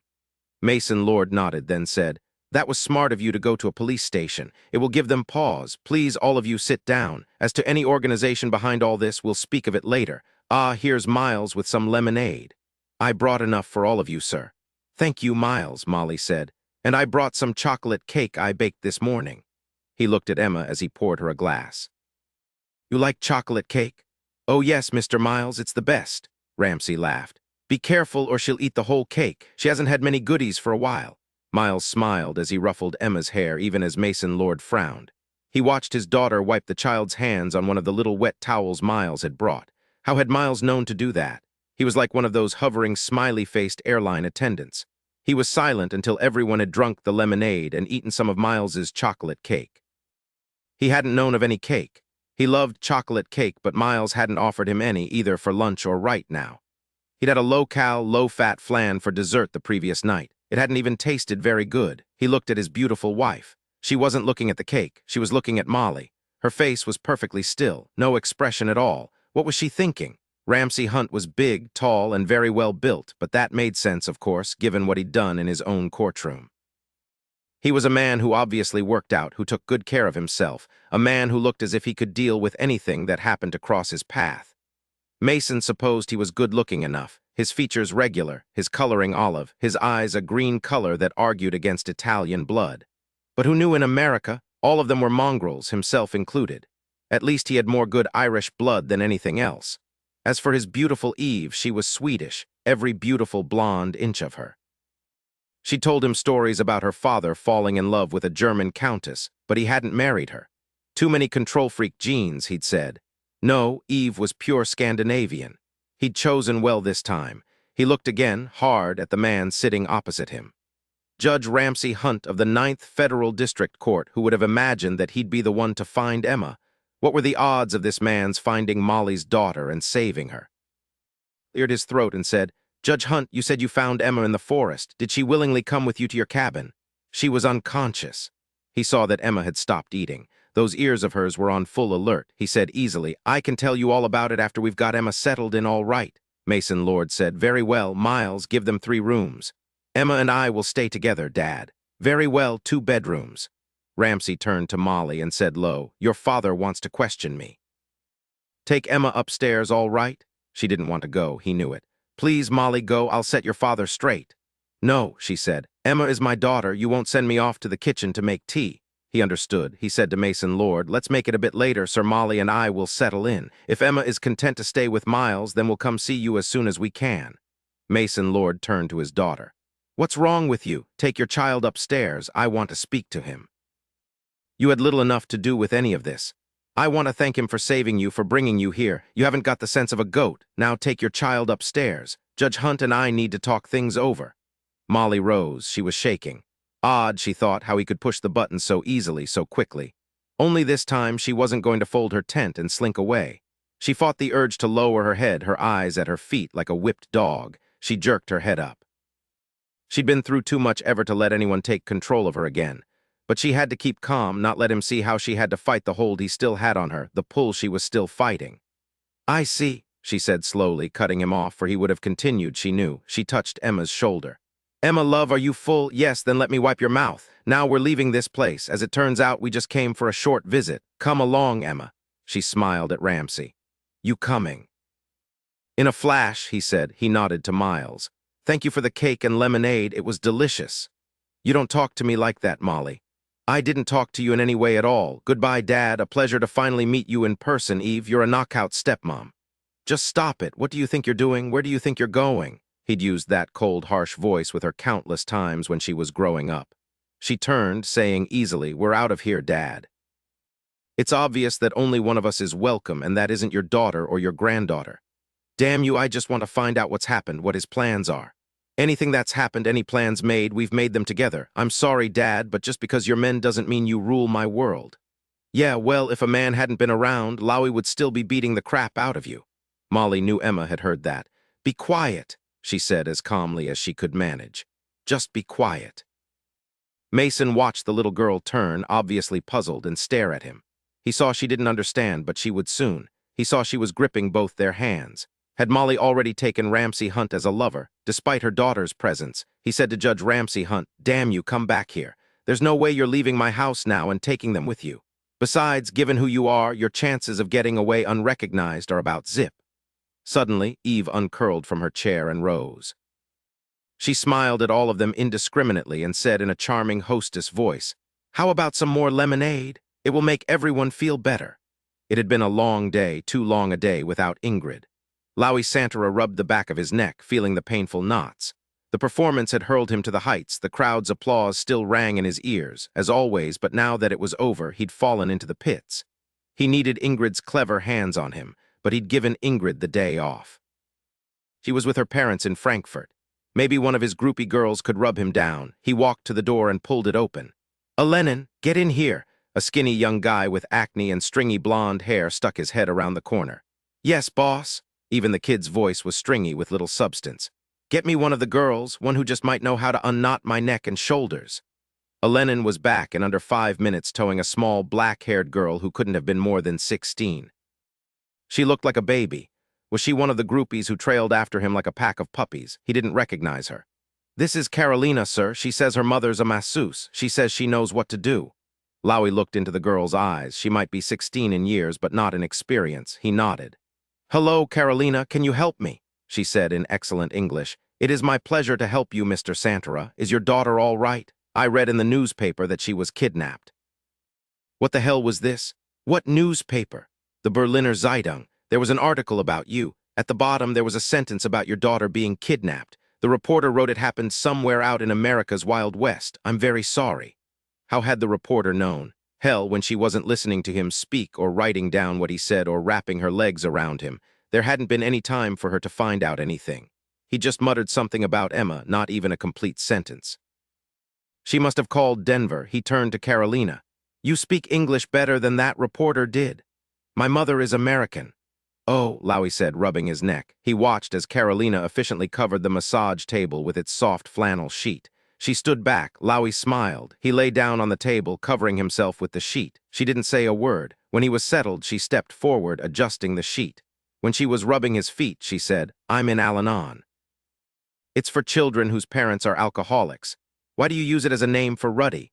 Ruddy. That was the kid's name. He shrugged, a small movement because he was lying flat on his stomach. "Because it amuses me." "I see," Carolina said as she moved up the table. He felt her hands dig into his shoulders. He closed his eyes. It was the best massage of his life. When he woke up 2 hours later, Carolina was gone. Lenin was standing there, watching him. For how long? Had he snored, drooled? "What do you want?" "I have a message from Mr. Lord for you." "Oh no," Lowy said and sat up, pulling the sheet to his waist. "When did the old man call? What did he want?" "It was actually a man who said he was calling for Mr. Lord. He said he didn't need to speak to you. He said that your daughter is safe again with Mr. Lord at his house. That was all." Ruddy Brinker watched one of the most talented men in the world lower his head in his hands. He looked sad, broken. But his voice, when he spoke, was vicious. Ruddy listened to him curse for a good 30 seconds. Then he quietly let himself out of Mr. Santara's room. He went down the hall to Mr. Murdoch's room and knocked twice. The ugliest man Ruddy had ever seen answered the knock. 14 Mason lords swirled the rich golden brandy in the Waterford snifter, watching it lightly veil the sides of the glass. It was magnificent brandy, coating his tongue and his throat as well when he swallowed. He allowed himself one snifter at night, an hour after dinner. Eve was sitting on the sofa watching television. He thought it was an idiotic show like Wheel of Fortune, only worse. Although he'd felt contempt for her taste even before he'd married her, he hadn't felt anything but lust for her body, and in his way of thinking, contempt couldn't begin to catch up with lust. She looked up. It must be a commercial. "What are you going to do with them, Mason?" He took the last drink of his brandy, carefully set the snifter down on a marble-topped side table, then said slowly, "I wanted them to come here. You heard me tell Molly when she called that she was to come here." "Yes, so she listened to you. But she didn't want to. It was the man. It was Ramsey Hunt." He looked at the gold Rolex on his wrist. "He said he would come down to speak to me. Miles told him he wasn't to bring Molly." "When did he say that?" "Miles told him what he had to do if he wanted my protection. He'll do as I ask. He knows he needs me." He streaked his long fingers through his hair. Eve stared at him. She'd never seen him do that. "What's wrong?" "She needs to be controlled. The way she spoke to me, I nearly struck her, Eve." "But you didn't. When she threatened to leave, you backed off and told her what she wanted to hear, that you wanted to know what she had to say as well as this Ramsey Hunt." Eve paused a moment. The show was coming back on. "Then she said, you flattered her and she fell for it. You did control her, Mason." "No," he said. "Really, she didn't fall for anything. She's scared for her daughter. She'd make a deal with the devil to keep her daughter safe, even if the devil is me." But he knew if he hadn't backed off, she'd have been out of there and that man would have gone with her. She had to be sleeping with him to have him so devoted. He looked at his wife. She turned back to her game show. He walked to the door of the immense living room and quietly opened the beautiful French doors that gave onto a walled-in, quite lovely English garden. The air was soft, redolent with the intermingling scents of hyacinths, roses, and star jasmine. The jasmine he'd selected himself for the garden. There were no sounds to break the quiet. Very few people knew that half a dozen men were stationed in and around the house. As soon as Molly, Emma, and Ramsey Hunt had arrived, he'd added more guards. He turned to see Miles coming from across the hall toward him. "Emma liked the spaghetti I made for her," he said. The pasta was shaped like Jurassic Park dinosaurs. Mason Lord could only stare at a man who'd been loyal only to him, at his beck and call only for 22 years. He'd begun here when Molly was a little girl, but he'd never paid her much attention. Why Emma? Sure, she was pretty, she was the very picture of Alicia, but so what? He'd never paid any attention to Alicia either. He saw Ramsey Hunt coming down the wide staircase to his right. He was dressed well in black slacks and a white shirt. No tie, but that was all right. They'd been on the run. He called to him, "Did you deal with Molly?" "Yes." "You told her how she was to behave in my house." Ramsey wanted to laugh at the heavy-handed tactics. He just smiled. "She knows exactly what to do. Now I hear from Miles that you want to speak to me." "Yes, but just you, not Molly. She doesn't understand either business or strategy." Last I knew, Molly was in her bedroom giving Emma another reading lesson. The kid's really bright. I read Moby Dick when I was 5 years old. I understand that Molly was reading very early on as well. That's remarkable. Mason Lord had forgotten that. He nodded. "Come to my study. It's quiet there." He shut the double oak doors, cutting off the repulsive sound of that game show in the living room and all those shouting low-class slugs. Ramsey said without preamble, "I understand that when you heard that Lowy Santra had beaten Molly, you were out there like a flash. That was well done." Mason Lord stared at the big man standing in front of his desk, at ease, his face open, his expression even admiring. He wouldn't have even gone to Denver if it hadn't been for what Lowy had done. "I wasn't about to let that little creep hurt one of mine." And that was the bottom line for Mason Lord, Ramsey thought, relieved and pleased. "And naturally you'd feel the same about Emma. She's also one of yours. Who do you think is behind this?" "It's a kidnapping. Lowy is rich, well, not as rich as he was before my daughter divorced him, but he's doing very well. His European tour net him literally millions, the wretched little shit." "No, it's not just a kidnapping. I told you there were a lot more men after us. How many more people would you need to mount a tracking operation like that? Say at least 2 more, all of them professionals." "Not a kidnapping, sir, something else. I'd stake a lot on that." Ramsey paused a moment, then said, "I'm sorry to have to tell you, but you don't know yet that Emma was taken to a cabin in the woods, high in the Rockies, and harmed. It's another thing we have to think about. Emma needs to see a doctor and a child psychiatrist. She has nightmares. Neither Molly nor I have spoken about this because we're afraid of making things worse." The blood drained from Mason Lord's face. For a moment, Ramsey thought he'd be sick, that or explode. He did neither. Gradually, the color returned. His breathing was slow now, calm. He looked directly at Ramsey. "The bastards have just signed their death warrants. I shouldn't, but I feel the same way. You're supposed to uphold justice and the precious laws that protect scum like that." "Yes," Ramsey said. "I'm supposed to uphold the rights of all sorts of scum." Mason Lord looked at him sharply, but Ramsey's expression didn't change. "As much as I don't want to even consider it, you're probably right that there's got to be either a connection to me or to Lowy. I will think about that. Actually, I'd already spoken to Buzz Carman about my enemies being behind this. We'll see. I want to leave Molly and Emma here with you. At least here I know they'll be safe. Just what will you do that I can't? Your people didn't do much of anything in Colorado. No, my resources are more far-reaching." "Just who are your resources other than a whole bunch of cops and lawyers in San Francisco?" Ramsey shook his head. "You wouldn't approve, so I'll just keep that information under my collar." Mason Lord felt red creeping up his neck. He rose slowly, his palms flat on the beautiful mahogany desktop, but he didn't have time to say anything. The door opened and his daughter walked in. She was smiling. She said to her father, "Have I missed much?" "I'm sorry for being late, but Emma wasn't ready to go to sleep. You know, it's true a mother's work is never done. Now tell me what you're thinking and I'll tell you what I think." Ramsey winked at Mason Lord. "Might as well, sir. She's got a really good brain. It'd be stupid not to use it. You should have seen her drive the getaway car." Mason Lord heard the mindless music from the game show. He shouldn't have, not in his soundproofed study. Had she turned the volume up, he looked at his daughter's face. "Go back to see to your daughter. Your granddaughter is peachy. She's with Miles. Let's talk. Go watch the game show with Eve." "I don't know, Eve. I don't like game shows. Actually, on my list of priorities at this moment, neither of those is very high." He wanted to tell her to butt out that this was his home and he was the boss here. Then he looked at her eyes, filled with pain and defiance and determination. "Well, hell," he said. Ramsey Hunt smiled and nodded at him. He still had to tell Molly that he was leaving her and Emma here. He'd been avoiding it. He wondered if she'd take him apart, but he had to do something. Molly smiled at him, patting his arm. "Don't even think it," she said. I overheard you speaking to Dad. No, Ramsey, no way am I letting you go out there on your own. Ramsey looked at Mason Lord. Well, hell, he said. D.L. Savich said to Agent Sherlock, who happened to be his wife of 6 months, 2 weeks, and 3 days, "This whole thing just doesn't make any sense. I've tried lots of different approaches with Max, but he can't seem to get a reasonable handle on it."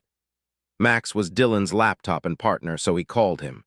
Dylan's reputation in the Bureau was that he could make the laptop dance, and he did. That was true enough. Sherlock patted Max's case. "You've got lots of supposition, but just a few facts. Unfortunately, Max likes solid facts, not wussy guesses from the ether." "That true, Max?" Savich punched a key on his laptop. A deep, mellow voice said, "Right, boss." Sherlock laughed. "I still can't get used to that voice. You're a sicko, Dylan. You're going to have to change the voice when Max has a sex change again to Maxine. You want to audition? Do I strike you as a Maxine type?" He stared up at her face and just shook his head. "No, but don't worry. I'll think of something when the inevitable sex change happens. You should see Jimmy Maitland's face when I ask Max a prearranged question. The first time he nearly fainted. Now he sits forward, just like a kid waiting for a Spider-Man cartoon to come on." As a matter of fact, she had seen his boss's face when Max had come out with, "Actually, Savich, I don't think I wish to deal with this confusion anymore." Maitland had run out of his office, shouting for everyone in the vicinity to come in and hear this. She poked him lightly on the shoulder and said, "We've got to get more information. Ramsey called you this morning from San Francisco to check in. Has he called since then?" "No, but at least we know where he is." Just imagine Ramsey Hunt, a federal judge at Mason Lord's house in Oak Park. It boggles the mind. Just to imagine that Molly's his daughter. Now that's got to be a real shock to Ramsey's system, having to go to Mason Lord. At least the little girl should be safe now. I hear that place is a fortress. He sighed. Unfortunately, with Mason Lord's resources, I don't blame Ramsey a bit for not wanting to try his protection. I did try to talk him into calling the FBI, but he refused, said this was the safest way to go for the moment, and he's probably right. He also wants the little girl protected from the cops asking her questions, psychologists all over her, at least until we find out who's behind all this. Savich sighed again. "You want to see some photos we just got from a military satellite?" She smiled at him. "Do you know something of interest, sir?" "A bit." He punched buttons on Max, waited a moment, and then the two of them watched photos of Mason Lord's huge house come onto the screen. Dylan hit another button and the photo changed to another view, this one from east of the vast grounds. "These shots just came in. I counted 6 different men stationed around the grounds, now on to the boss man himself." He hit a key and Mason Lord's lean, very handsome face appeared on the screen. "He ain't bad, is he?" "No, who's that? His daughter." "Nope, that's his new wife. She's younger than the daughter." Sherlock made a rude noise. They looked at more photos. Finally, he hit a key and said, "This is Molly Santara and Emma, her daughter." Sherlock was silent for several moments. Then she said, "We've got to do more, Dylan." Special Agent Dylan Savich, chief of the Criminal Apprehension Unit at the FBI, tilted back his chair, looked up and said, "What do you suggest, Sherlock?" "For starters, I'd go see that farmer in Loveland, Colorado. You know, the one who said he'd sold the truck that later turned up being driven by the guys chasing Ramsey." He felt a tingling down his spine. He sat forward, his eyes never leaving her face. "You think this guy knows who they are?" "Yes, it makes sense. I think we should go there, talk to him, have a really serious talk. Besides, at the moment, there aren't any other leads." "Agreed. I'm with you on this one. That farmer knows. One of the guys from the field office in Denver can take a ride up there and talk to the farmer." She was shaking her head. "No, Agent Anchor is already involved. I'll bet he's also already verified to his own satisfaction that the farmer didn't have a clue that he'd sold his truck to the kidnappers. In other words, his mind is already made up and I doubt he'd change it unless something smashed him in the nose. The word about Agent Anchor is that he's got an attitude problem. He brown-noses up the chain of command at the Bureau and tromps on local law enforcement. Nope, it's got to be one of us who goes. We're not on the FBI's side. We're on the kid's side." "And that makes a difference?" "Maybe this time it does," she said thoughtfully, lightly stroking her fingers over 2 thick black strips that were Max's speakers. She remembered hearing Dylan hoot when Max had made his first statement, which was, if she remembered correctly, "Hooray for the Redskins." She said, "If it were a simple kidnapping, that would be different. But this is big, Dylan, and no one has a clue who's behind it and what they want. Well, maybe Mason Lord does." You know, that's got to be one of the reasons Ramsey's there. All right, I'll phone the field office and let Agent Anchor know we're coming. Savich swiveled his chair back, pulled out his directory, and punched out some numbers on his telephone. The phone rang busy. Damned thing. I think email should be mandatory for everybody in every department and in every field office in the FBI, maybe even everybody in the world. She shook her head at him, picked up the phone, and punched in the same numbers. When it was answered, she asked to speak to Agent Anchor. She said to Dylan, "Phones hate you. It's time to face up to it. Just let me do the dialing from now on." "Oh yes, hello, Agent Anchor. Agent Sherlock here from the Cow in Washington. I'm fine, you? Good. I wanted to ask you about the Santa kidnapping. Now about that farmer you interviewed who claimed he'd sold his truck after his wife had reported it stolen." In an instant, she was staring at the phone as if it had bitten her. "You're kidding me." She waited some more, nodded, then said, "When, how, any leads?" She asked more questions, then listened for a couple of more minutes. Slowly, she hung up. "What happened?" Savich's voice was tense, low. "You won't believe this," she said. "The farmer's dead. He was found 3 days ago just after dawn by his teenage daughter. His head had been bashed in with a hammer. Whoever did it just dropped the hammer by the body. No clues, no leads as of yet. Of course, no fingerprints.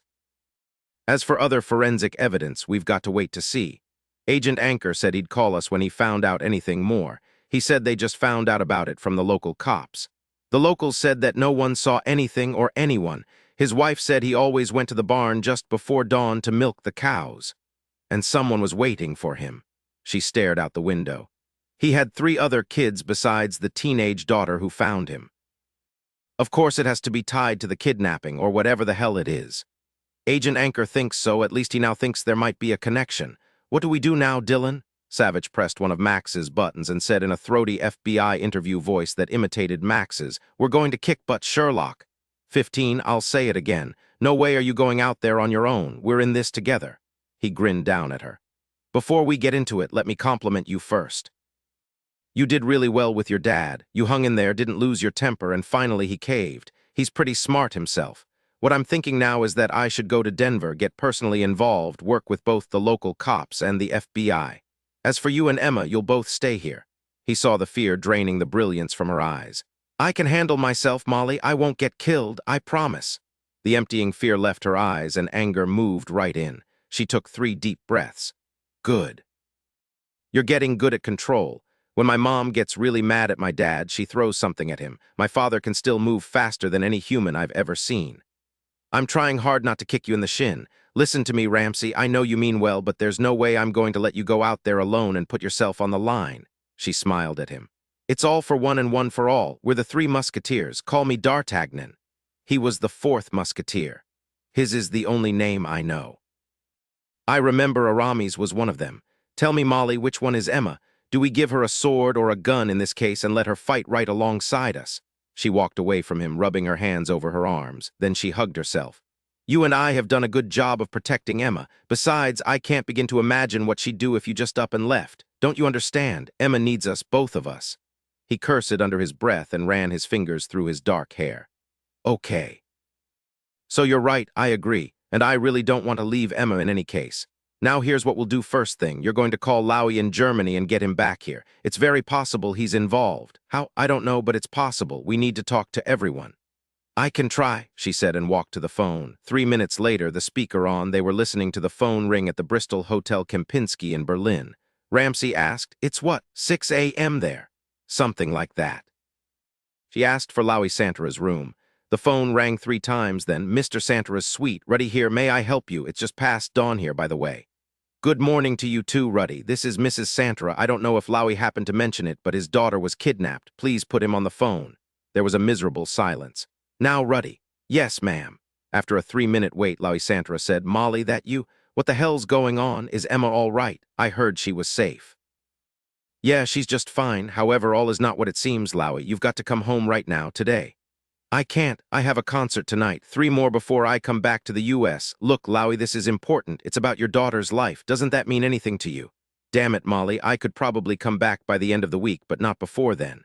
"I today, Lowy," said Mason Lord, his voice soft and very gentle. "Who's that?" "Hello, Lowy," Mason Lord said. "This is your ex-father-in-law. How are you feeling this morning? It is morning, isn't it?" "Yes, damn you, it's morning. So Molly went home to Daddy, did she?" I suggest you get yourself back here, Lowy. You can make the Lufthansa flight from Frankfurt to Chicago. I can't today, Lowy. There are many things we need to talk about. Perhaps you have some explaining to do. They heard a woman's voice in the background. Who is that, Lowy? Why are you breathing so hard? Molly laughed. Bring her along, Lowy. No one wants you to get lonesome. She hung up. Ramsey looked ready to burst into laughter. He said, if it were between a grand jury and your father, I'd bet any day on your dad getting him home. Oh yes, she said and yawned. He's good at scaring people's socks off. I like your hair, he said, surprising both of them. She blinked at him. My hair? What did you say? You like my hair? Yes, he said. I do. It's substantial, your hair. I like all those curls. It's good hair. Well, I like your hair too.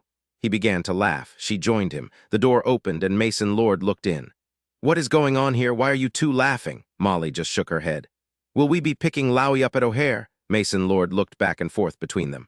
I think Judge Hunt should pick Lowy up. That would catch the little bastard off guard. Ramsey merely nodded.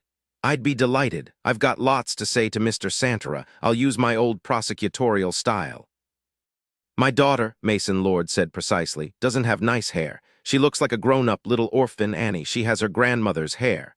He'd had it. Ramsey walked up to Mason Lord. He got right in his face. Why don't you tell Molly how happy you are to see her after 3 years? Why don't you tell her that she's got brains and grit and you're about the luckiest guy alive to have her for your daughter? Mason Lord turned on his heel and left the bedroom. Ramsey knew he'd gone too far. Mason Lord was enraged, nearly over the edge. But when he turned in the doorway, it wasn't Ramsey he went after. He said, his voice low and vicious, "Don't bother wasting your time getting close to her." Lowy said she was distant and unresponsive. Of course, I had to have him disciplined when it got back to me what he'd said, but there it is anyway. Molly didn't fold at all from the hurt of his words. Instead, she said, her voice filled with amusement, well, Lowy's the expert, isn't he? Bottom line, Dad, I'm really glad I didn't get some disease from him. She saw her father pause a moment, and then he was gone from her view. Ramsey said, the two of you are quite the duo. Look, Molly, you're an adult. I know it must hurt when he goes after you, but kiss it off. It's not important. There are lots more important things to think about, and the most important is standing right there. Mama, why is grandfather angry? Emma was standing in the doorway, her hair long and tousled, her nightgown with its pink bows nearly to the floor. She was clutching her piano against her chest. It was nearly as big as she was. Ramsey said, she needs a doll. Your grandfather wasn't what you'd call really angry, Em. It's late and he's older, you know. Older people get cross quickly when they get tired. Boy, what a whopper. Be quiet, Em. Ramsey is just trying to make a joke. I'm going to give him lessons. Now come back to bed. I'll tuck you in. I'll come with you. Ramsey walked to Emma and picked her up in his arms. This piano weighs a ton, Emma. I think I'll have to remove an octave. Emma reared back in his arms and looked at him closely. That was funny, Ramsey. Not as funny as Mama, but funny. Has she given you a lesson already? Thank you, Emma. She hasn't yet given me any lessons at all. Actually, I came out with that one all on my own. He took the piano, handing it to Molly. Emma sprawled against him, her head on his shoulder. She sucked her fingers. There was a queen bed in the bedroom. It was Molly's old room, he realized. There wasn't a ruffle to be had. What there was were bookshelves all up and down one wall, filled with paperbacks and hardcovers piled indiscriminately. On the other wall were photos, dozens and dozens of photos. Many were framed, most were arranged lovingly and carefully on corkboards. Mama takes pictures, Emma said to Ramsey when he laid her on her back. She took all these when she was young. I see, he said and leaned down and kissed Emma's forehead. He stroked her hair back from her face. You go to sleep now, Emma. I don't want you worrying about anything, all right? You won't leave, will you, Ramsey? He'd already made that decision with Molly's help, but still, what if something happened? Something he couldn't foresee made him leave. She whispered, you don't know if you should tell me the truth. It's all right. Everybody lies, except Mama. She never lies. Is that so? Yes, Emma said. Mama, will you come to bed soon? Yes, love, in just a little while. Ramsey and I have bunches of things to discuss. She turned off Emma's light, but left the door ajar. Just a slice of light shone into the room from the 3 Tiffany lamps standing at intervals in the wide corridor. Ramsey said, I won't leave you, Emma, unless I have to, and then I'll tell you first. Emma didn't say anything. We can hear her if she has a nightmare, Molly said quietly as she followed Ramsey back to his room. Now, he said once they were in his bedroom, tell me what you think we should do. Beat up Lowy Santara again. After we beat him up, she sighed. I don't know, Ramsey, so much has happened. One of the first things is to take Emma to a doctor and to a child shrink. Yes, she said. Been thinking about that. I don't want to take her to a regular pediatrician. He's a man. I want to take her to a woman. That's probably smart.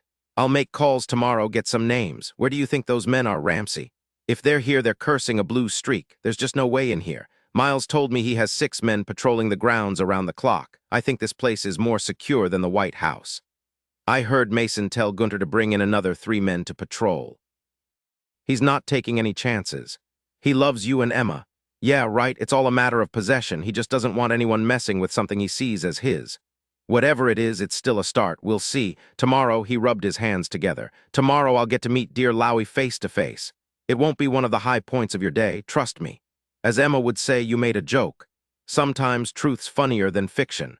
Lowy Santoro was furious, and it showed.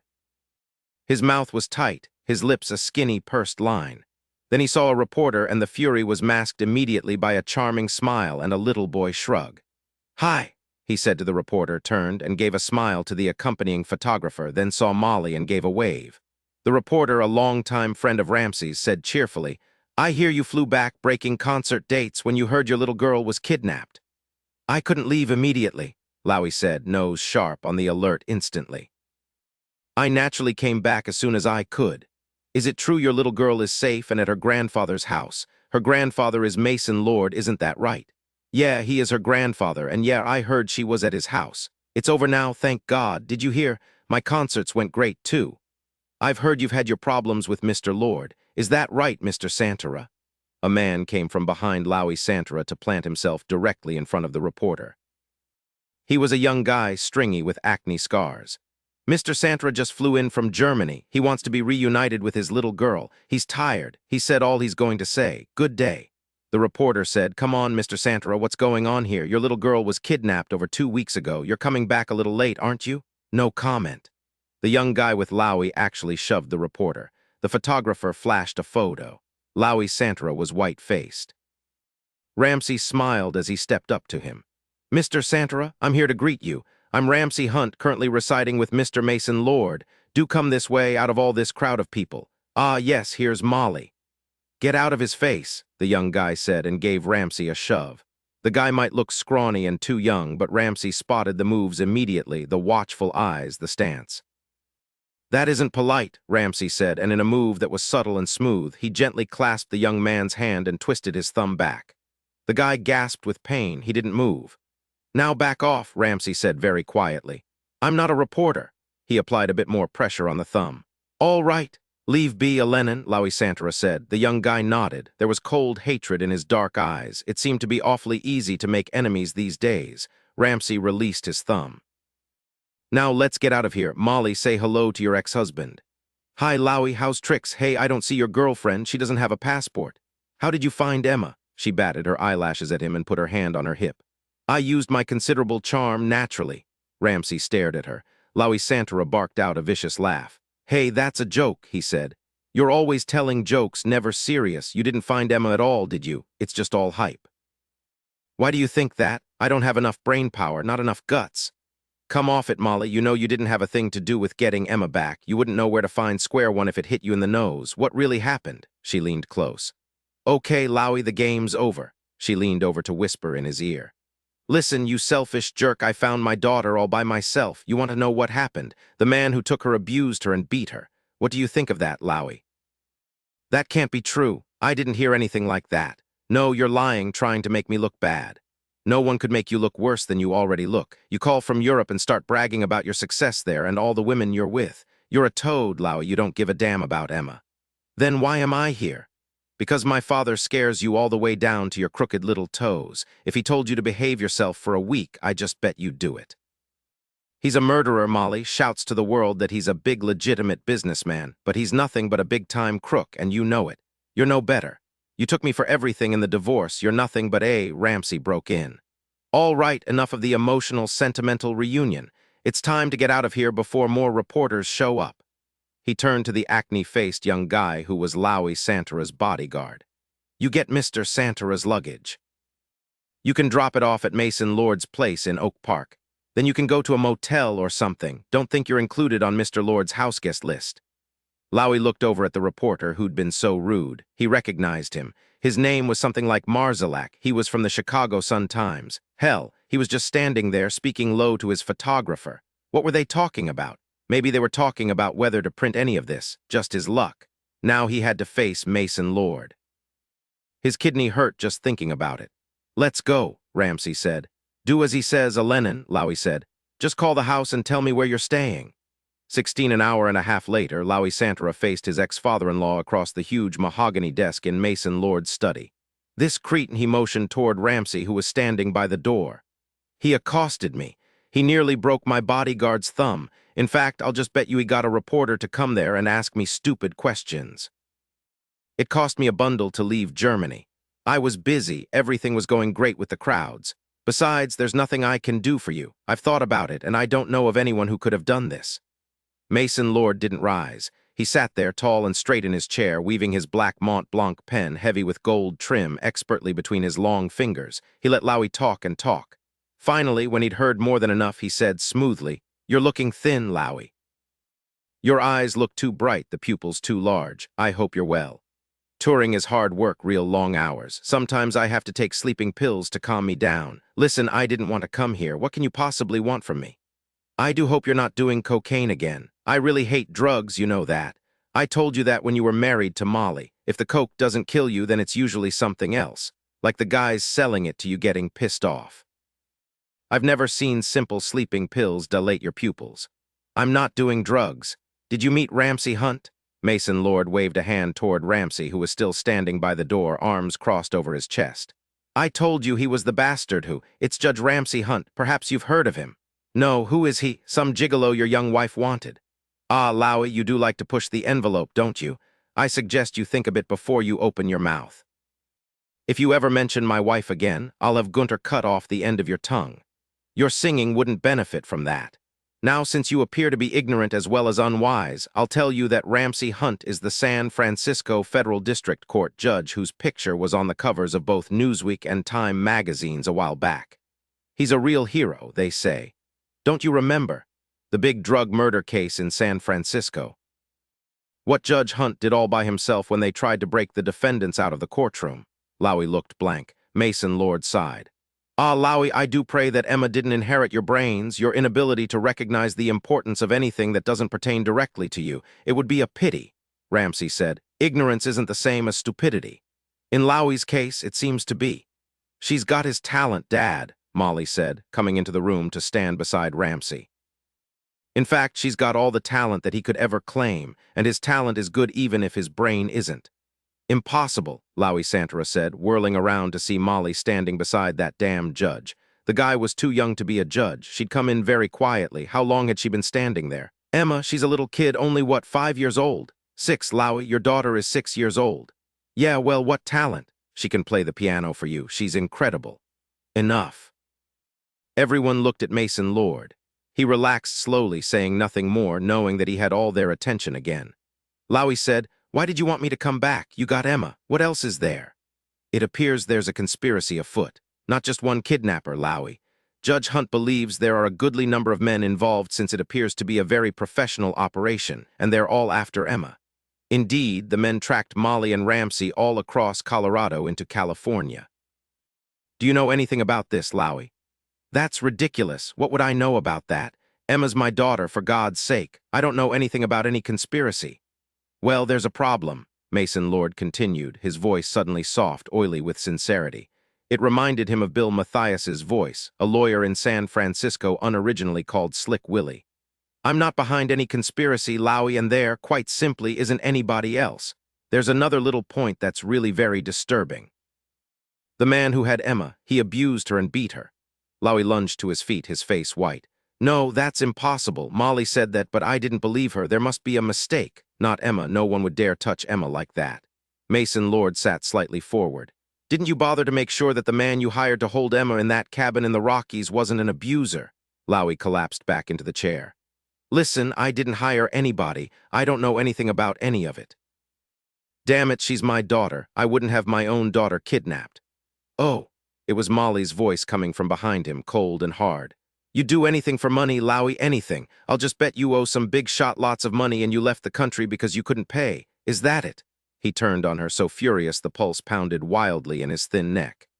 You have the gall to talk high and mighty about money. You took me for every dime I had. You didn't deserve anything at all.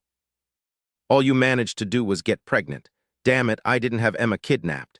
Mason Lord slowly rose. He pressed his palms against the desktop. He said in that same soft, oily voice, I think Molly's right. You're in big debt to somebody and this was your way of paying them off. Tell us the names of the men, Lowy. Tell us who helped you pull this off. Tell us why they're still after Emma. I don't know about any men. I don't know anything. Molly's dead wrong. Coulter, please come here. Coulter, huge and menacing, his big hands relaxed at his sides, said, Yes, Mr. Lord. Coulter, please take Mr. Santara to one of our guest rooms. He's weary from his long journey. He flew in from Germany today, you know. Yes, he's tired and needs to rest. Take him upstairs and put him to bed. Stay with him, Coulter. Remind him that life is sometimes very difficult. Remind him that I forgave him once, but patience is a precious commodity. Remind him that I'm not always such a patient man. Oh yes, he doesn't need to speak to that creature who is supposedly his bodyguard. Keep Mr. Santara quiet and apart. He needs to rest. I didn't have Emma kidnapped. I'll see you after you've had a nice rest, Lowy, Mason Lord said. He rose and watched as Coulter wrapped one huge hand around Lowy Santara's upper arm and pulled him toward the study doors. Lowy jerked around at the door. If it's Molly who's claiming I did that, she's crazy. She hates me. Maybe this judge character is her lover and they wanted the money. Yeah, maybe Molly did it. Coulter quietly closed the study doors and there was silence. Ramsey whistled. He said, I sometimes forget the awesome power people like you wield. Every day I deal with people claiming that they're as innocent as their dear grannies, but you know they're lying through their teeth. You know that most of them are thugs, cons, just plain scum, and many times much worse. And the thing is, of course, that in our justice system you can't just beat the crap out of them even though you know they're so guilty they're bulging with it. No, we play by rules that seem absurd in their gentleness, in their lack of focus and force. We use compromise and negotiation, not metaphorical thumbscrews. Ramsey shrugged. On the other hand, your performance hasn't yet resulted in anything, except to terrify one skinny little man. Molly would probably disagree with me on how often we get to it, but the truth is always there somewhere. Don't beat the crap out of him yet, sir. Your threats are just as potent. I'd like a chance to talk to him myself. From what I could see, Molly should probably keep her distance. She's quite good with that pistol of hers.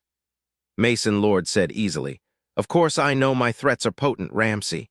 They wouldn't be potent, however, if occasionally I didn't back them up and the knowledge of that got around. Talk to Lowy, see what you can dig out of the little bastard. Ramsey nodded, then said to Molly, I'm thirsty. Would you like to drink a glass of lemonade with me and Emma? Yes, then I've got phone calls to make. Dr. Alina Liu, a tall Chinese-American woman in her mid-30s, was wearing a leg cast. She rose clumsily when they came into her office. Molly had got her name from Emma's new pediatrician. Her fingers were crossed when, after introductions were made, Dr. Liu turned to Emma. She just smiled at her, then said, Let me sit down, Emma. My leg makes me a bit awkward and the cast is heavy. At least it doesn't hurt much anymore. I broke it skiing. It was a beautiful fall right off a 12-foot cliff. Everyone said I looked so graceful sailing off that cliff. I don't suppose you ski? My mama does. I'm learning. Emma didn't move, just stood there between Ramsey and Molly. You've had 3 lessons, kiddo, Molly said. You're going to be very good. Maybe you'll be lucky and not go sailing off a cliff, but it happens. Remember when I strained the ligaments in my right knee? Yes, Mama, you had to have physical therapy. Me too, said Dr. Liu. I'll ski again, but not for another year. I miss it. Now, Emma, why don't you come over here and sit by me? Emma didn't move. She tightened her hold on Ramsey's hand. Ramsey said easily, Tell you what, Dr. Liu, why don't I just let Emma sit on my lap for a while? Is that all right? Sure thing. I understand that you're a very smart girl, Emma. Your mama told me that you escaped from this bad man all by yourself, that you thought it all through and figured out what to do. Emma was frozen. Ramsey couldn't even hear her breathe, but he forced himself to keep quiet, to wait. He supposed he'd expected the shrink to go easier, to ease into Emma's experience, not just dive in face first. Dr. Liu said, How did you figure out how to escape? Emma licked her lips. It was the first movement she'd made. Ramsey wanted so much to pull her against him and cover her with his arms, protect her, but he knew there was no protection when the wound was raw and deep, all on the inside. He looked at Molly. Her face was white and set. She was trying to look relaxed, but she wasn't succeeding. Her hands were fists on the chair arms. Emma said in a small, reflective voice, "I thought and thought." Ramsey felt as if he'd been punched in the gut. Emma's voice was a whisper of sound. He was surprised any of them even heard her words. Dr. Lou waited for more, but Emma didn't say any more. Dr. Lou said then, "You thought well. How long did you think about it?" "All that day. But I didn't know how I could get the string off my hands, and then he forgot. He just forgot and went outside to smoke." "Then what did you do?" Emma was pressed so tightly against his chest that Ramsey wondered if he shouldn't intervene. He was on the point of opening his mouth when Emma said in that same whispery, soft little voice, "I jumped off the bed. It was real dirty. He wasn't wearing his glasses. When he came back, he thought the pillow was me. I crawled out the front door." "You were barefoot?" Emma thought. "No, I knew I had to run, so I put on my sneakers. I put them on after I was outside." "Did he drink very much?" "I counted 4 empty bottles. I didn't have anything to do, so I counted them. They were really big." "How long did it take him to drink those 4 bottles?" 5 days. "That's how many days it was until you escaped?" "Yes," Emma said, her voice not quite so choked now. "Were there certain times of the day or night that he drank out of those bottles?" It was loud, that mewling sound that ripped Ramsey's guts. She was trembling, wheezing for breath, making those awful sounds. "No, no, sweetheart," Ramsey said, pressing his cheek to hers, holding her tightly, rocking her, keeping her close and closer still. "It's all right, you're safe now with me and your mama. If Dr. Lou had been there, I bet she would have kicked that miserable man in his butt." "That's right, Em. She would have kicked him with her cast. That would really hurt." The mewling sound stopped. "Emma," it was Dr. Lou. Emma didn't say anything, just pressed closer to Ramsey's chest. "I would have kicked him really hard. Count on it." Emma jerked. Then slowly she raised her head. She looked at her mother, at Ramsey, then at Dr. Lou. "Mama wanted to shoot him," she said at last. "She might have shot Ramsey if I hadn't said something." "You did well, kiddo," Molly said. "You did really well. Can you answer another question for me, Emma?" The little girl looked at her clearly now. "I don't want to, but I know that my mama wants me to, and Ramsey." "Yes, but only if it doesn't make you sick afraid, okay?" "Okay. Was this man who kept you at the cabin for 5 days the same man who took you?" "Yes." "How did he get you?" "Mama was taking pictures in the park in front of our house. I was with Scooter. He's the neighbor's dog. Mama said I could get one just like him. I was throwing his stick. It took me a long time to teach him to bring me back the stick because Mama said that Dalmatians weren't genius dogs, just dumb dogs and really cute. I threw the stick, and when Scooter didn't come back, I went to him. There was a man petting him. I heard Mama call my name, and I called back and said I was getting Scooter. Then the man smiled at me and he hit me on the head. I tried to call my mama, but I couldn't." Ramsey thought it was that easy. It took just an instant, just that one instant when the adult believed everything was all right. And then it was too late. He glanced over at Molly. She looked stricken, guilt-ridden. He'd have to shake her out of it. It hadn't been her fault, but he knew just how deeply self-blame could burrow in and corrode. Then Emma just turned her face in against Ramsey's chest. It was as if she'd frozen, stiff and cold. He held her, kissing her hair. Molly rose slowly at a nod from Dr. Lou. "Thank you, Dr. Lou." "It was nice to meet you, Mrs. Santra, Mr. Hunt. I like you, Emma. You've got guts. You've got a good mind. You're going to do just fine. Now I want us to talk some more when you're feeling less overwhelmed with bad memories. All right." Emma slowly turned to face the doctor. She said finally, "I don't know, Dr. Lou. Maybe we can talk next week." Ramsey noticed that Molly was flushed with relief. Emma slipped off his lap and went to her mother. She took her hand and held it hard. She dragged Molly out of the office. "Mr. Hunt, just a moment, please." He turned and smiled. "You did that very well. I was wondering about your approach, but it worked. Emma's a smart child. You've always got to take a chance, though, on your initial reading. I don't know your part in all of this, but Emma certainly trusts you. So whatever you and her mother have done, it's been good. It's up to me to get it all out of her so she can look at it, dismantle it, study it, then come to terms with it. Are the police in any way involved?" He shook his head. "Not right now. Neither Molly nor I wanted to give her over to strangers. This is just for Emma. She's had some doozy nightmares." "No wonder. I understand you had her examined." "Yes, the pediatrician put her under at our request, then examined her.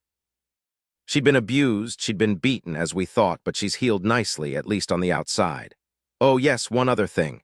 A couple of times, coming out of a nightmare, Emma said things about this man. She talked about him tying her up with twine because she was just a little girl. She mentioned that he told her he needed her more than God needed him. Now that's a real lead. Give the FBI this information, Mr. Hunt, if you haven't already." "I will," Dr. Lou nodded. Just you and Mrs. Santara keep doing what you're doing. I'll see you on Tuesday. Yes, that's fine. It was only 4 days away. There was something else. She reached out to pick up a scratching stick. He watched her ease it down into the cast. She smiled. Ah, that feels good. You never realize how important scratching is until it's a pain to be able to do it. Now you're something else. You think I'm going too fast. I am. But you see, you want to get all the poison out of her as quickly as possible before it has a chance to fester. Talking about all the hideousness is like the psychological equivalent of using a stomach pump. Don't worry, I'll pull back if I think it's too much at a time. She stuck out her hand. Tell her mother she's doing a great job. Tell her mother, too, that if she continues to blame herself for what happened, then she won't be much good to Emma in the long run. All right, Judge Hunt, don't look so surprised. You're a famous man. I'll tell Molly what you said. He turned, then said over his shoulder, Dr. Lou, what I am really is a very frightened man. 17 Molly came out of the kitchen to see Emma standing beside a hallway table, one of Miles's chocolate chip cookies in her hand, staring up at her father. Lowy looked profoundly discomfited. I remember you, Emma said slowly and took a bite of cookie. You're my papa. Mama said you were coming to see me. Yeah, well, here I am all right. You've really grown, kid. You haven't seen me for a long time, Emma said, staring at a man she dimly recognized. He looked tired and nervous. Mama says I grow taller than a Dr. Pepper can every month. That's my favorite drink. You look pretty tall to me. Look, Emma, I've got to go. I've got to see some people, do some things, you know. Yes, Papa, she said slowly, her eyes never leaving his face. I know. Molly caught up to Lowy in the upstairs hallway just after she'd tucked Emma into bed an hour later. He was just coming out of his bedroom. Coulter stood some 20 feet away, his arms crossed over his chest, chewing on a toothpick. You saw Emma for all of 2 minutes, Lowy. The first time you've seen her, I might add, in 2 years. I was thinking that you could have her play her new piano for you. You'll be impressed, I promise. Lowy Santara looked more harassed than scared at the moment, and he knew he had good reason to be scared. Look, Molly, I saw her. What was I supposed to do, for God's sake? She's just fine. Oh, all right. The next time I see her, I'll ask her to play that ridiculous piano. All right, how about this after she's played for you? How about telling her you love her? You are her father and she needs you, although that's a concept that never really took root in your brain. You wanted her, I didn't. You were a lot more fun before you had a kid, Molly. Remember those photos you took of me that Rolling Stone featured? Now those could have made you, but what did you do? You just laughed and said they were okay, not all that great. The editor at Rolling Stone said you were terrific, but you wouldn't hear about doing any more work for them.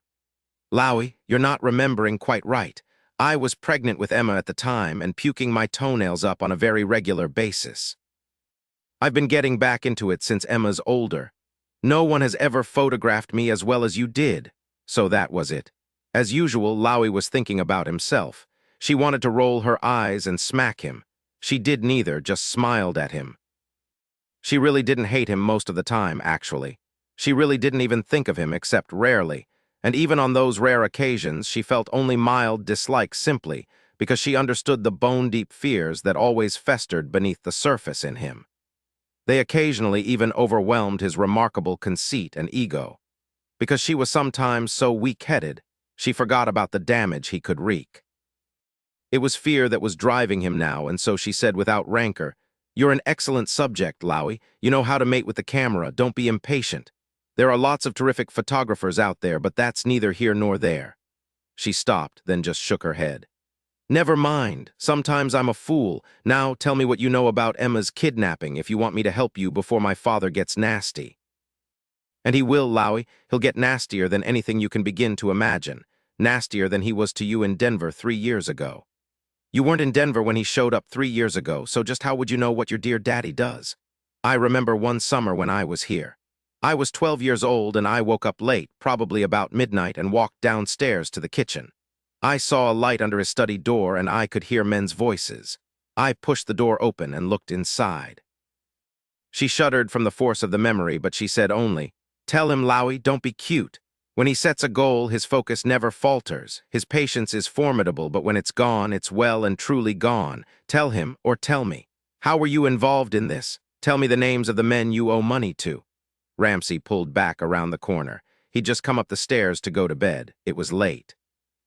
There stood Molly and Lowy Santara facing off like two gunslingers in the hallway outside his bedroom door. He'd heard her last few words. He knew she didn't really think that Lowy had had anything to do directly with Emma's kidnapping, but he was involved indirectly. She was covering all the bases, which was really smart. He wondered if Lowy was buying it. Lowy cast a furtive look at Coulter, who hadn't moved a muscle, then leaned against the door, crossing his arms over his chest. I sure made a big mistake marrying you, didn't I? You were little Miss Sweet Innocence with a big crook for a father, but I found that out too late. What do you mean? You want some truth? I'll give you some truth. He stared down at her, his mouth twisting. I wanted to be with you, Molly, not marry you, but your daddy found out about us. He left me no choice. That's not true, Lowy, you know it's not. He didn't even know I was dating you until I told him we were going to get married. Stop looking at me like I'm an idiot.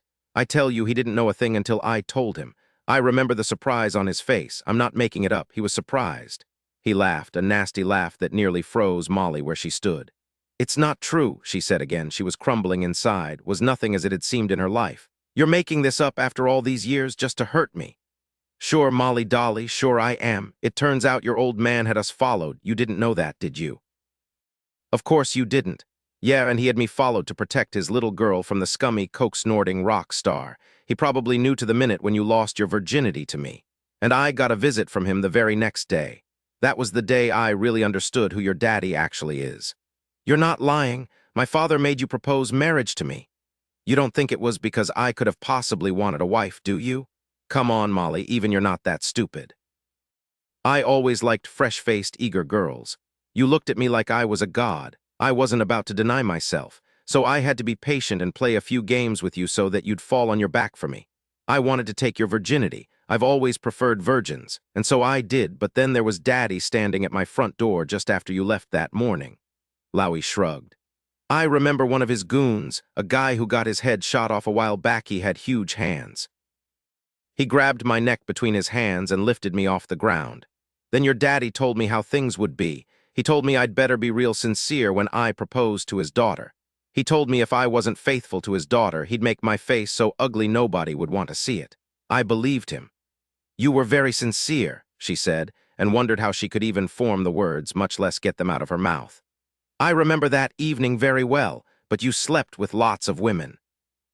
Lowy shrugged. Yeah, well, what was I supposed to do when I was married to you? Finally, I called your daddy and confessed that I was having relationships on the side. I told him you just weren't interested. What was I to do? Lowy laughed, actually laughed. Your daddy finally gave me his permission. He told me to be discreet. Humiliation and rage mingled and flowed over. She drew back her arm and struck him as hard as she could with her fist in his belly. The air whooshed out of him. He gasped, clutching his stomach, bent over. You bastard, she said low. You complete and utter bastard. You'd do anything, wouldn't you? It's true that you're the only man I've ever slept with, so I have no comparisons, but let me tell you, Lowy, it wasn't ever any fun at all. From what I hear from other women, you were selfish, and I bought it because I didn't know any better. You have nothing in you but greed and ego. And you've got street smarts, enough anyway to keep you alive, enough to realize that my father would have annihilated you if you hadn't done what he told you to do. Did you have Emma kidnapped? You need money. You always need money. You knew Mason would be the one to pay for her release, but you didn't care where it came from. She paused, panting, then smacked her palm against her forehead. How could I be so stupid? You didn't want my dad involved. You wanted me alone to pay the ransom. You viewed it as getting your money back. I really didn't think you'd done it, but I've changed my mind. You don't owe big bucks to anyone, do you? No, you're the one who had her kidnapped. You wanted your money back. She hit him again in his stomach. And you got an abuser to take her. You did that to your own daughter. What kind of a man are you? She punched him yet again. He was still bent over, gasping for air. No, he managed to get out. I didn't. Don't hit me again, Molly. I mean it. Remember how I hit you 3 years ago? I'll do it again. You just try it, you worm, just try it. She started to say something else, then just shook her head and walked away. Ramsey didn't move for some time. People did the most incredible things to each other. He, Judge Ramsey Hunt, without hesitation, walked quickly down the corridor to where Lowy Santoro was still standing, alternately looking at Coulter and at his own toes. Hey, Lowy, how's tricks? Lowy managed to raise his head. What do you want, you prick? Ramsey smiled at him and said in the mildest of voices, Molly creamed you good. I knew she was strong, but that was quite a demo. You must have really pissed her off. She's really tough when her father's nearby or one of his goons. Can you imagine what Coulter would have done if I'd so much as breathed too hard on her? She knew. I had to stand here and let her hit me. Ramsey kept that smile on his mouth. He lifted Lowy Santra up by his shirt front, straightened him, and sent his fist into his jaw. Lowy yowled, staggering back. Ramsey let him go and he hit the wall. "You're a real piece of work, you know that, Lowy? There, that should give you something else to think about. I can't wait to see the back of you. And Molly's right, you know, Mason's just about ready to snap. I have a feeling that when he does, you'll be dead meat. You're a bloody judge, a bloody federal judge, and just listen to you. Some officer of the court you are. I'll get you for assault and battery. I'll get you impeached and disbarred, you bastard. I'll get you. Hey, you want to try to get me now? I'd sure welcome that, Lowy. Anytime you want to play some more, you just come see me." He shook his head. "It looks right now like you hired an abuser to kidnap your own daughter. You probably didn't know that, but it just shows what a real winner you are. You're going to do big time for this, Lowy, if you're involved, and that only if you're lucky. Who knows, maybe I'll see you in my courtroom. You're in San Francisco, idiot." "Yeah, but I've got lots of judge friends." Ramsey walked away whistling. He said over his shoulder, "Sleep well, Lowy. Tomorrow we'll be here soon enough." He went to his bedroom. He didn't bother turning on the lights. He knew his way around now. He walked to the bed, lay down, and stared up at the black ceiling. Was Lowy involved? It seemed fantastic to him. But on the other hand, the man didn't seem to have a moral bone in his skinny body. "You heard everything he said, didn't you?" He jerked to a sitting position. "Molly, why are you here in the dark?" "Waiting for you. I saw you lift him off the ground and hit him in the jaw. Between the two of us pounding him, just maybe he might dredge up a bit of humanity, although I doubt he can. Why did you ever think you loved him?" "I was 19 years old and stupid. And he was the big rock star." "Yes, and I was super impressed. A friend of mine who knew him introduced us. You heard him. The only reason he asked me to go out with him was because I was little Miss Sweet Innocence. I didn't go to bed with him that first night, and that was probably why he asked me out again. I didn't go to bed with him at all until one night I smoked marijuana, drank too much, oh God, that sounds pathetic. Anyway, I just floated off with him to his bed." She shuddered with the memory of it. "Just leave it be, Ramsey. At least he gave me Emma. I would have danced with the devil if the result was Emma." "Of course you would have," he said, and rose from the bed. He could see her now, standing by the open window. There was a quarter moon, sending just a sliver of white light into the bedroom. She turned to face him. "You did hear everything he said, didn't you?" "Yes, it felt good to hit him, Molly. He's a miserable human being." "Do you really think he had something to do with Emma's kidnapping?" "Maybe if he did, you hit it right on the head. He wanted his money back. But you know, I keep coming back to the same questions. Why all the professionals? Who was tracking us? Remember, the ransom note arrived after we'd got Emma back. I got the distinct impression that if they'd found us, we'd all be dead. Why? That wouldn't give them any ransom." "I know." They heard a scream, a high, piercing cry that had them out of his bedroom in an instant and down the hall into Emma and Molly's bedroom. Ramsey stood back while Molly gathered Emma to her and rocked her. "It's all right, baby, really, it's all right. That's right, just breathe deeply now for Mama. You're okay, I'm here, Ramsey's here too."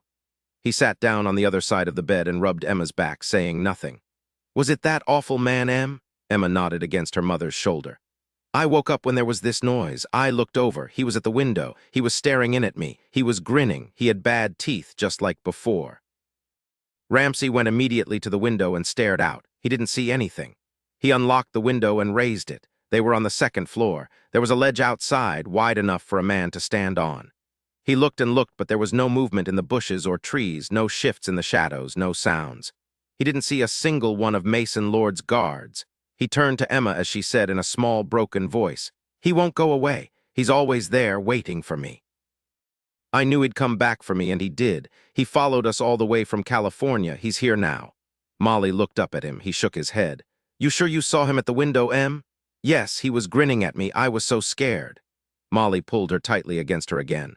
"I know, sweetheart, but you're all right. Both Ramsey and I are here with you," Ramsey said. "He won't come back again, Emma, and he won't be there for much longer, I promise.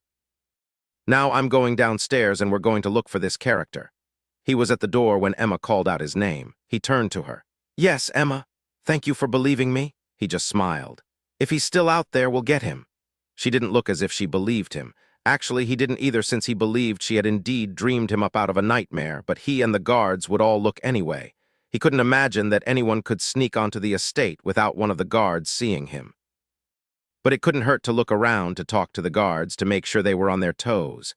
Emma was sucking her fingers, hiccuping. Molly said, "I'm going to come to bed now, Emma. We can play spoons. We can snuggle real close."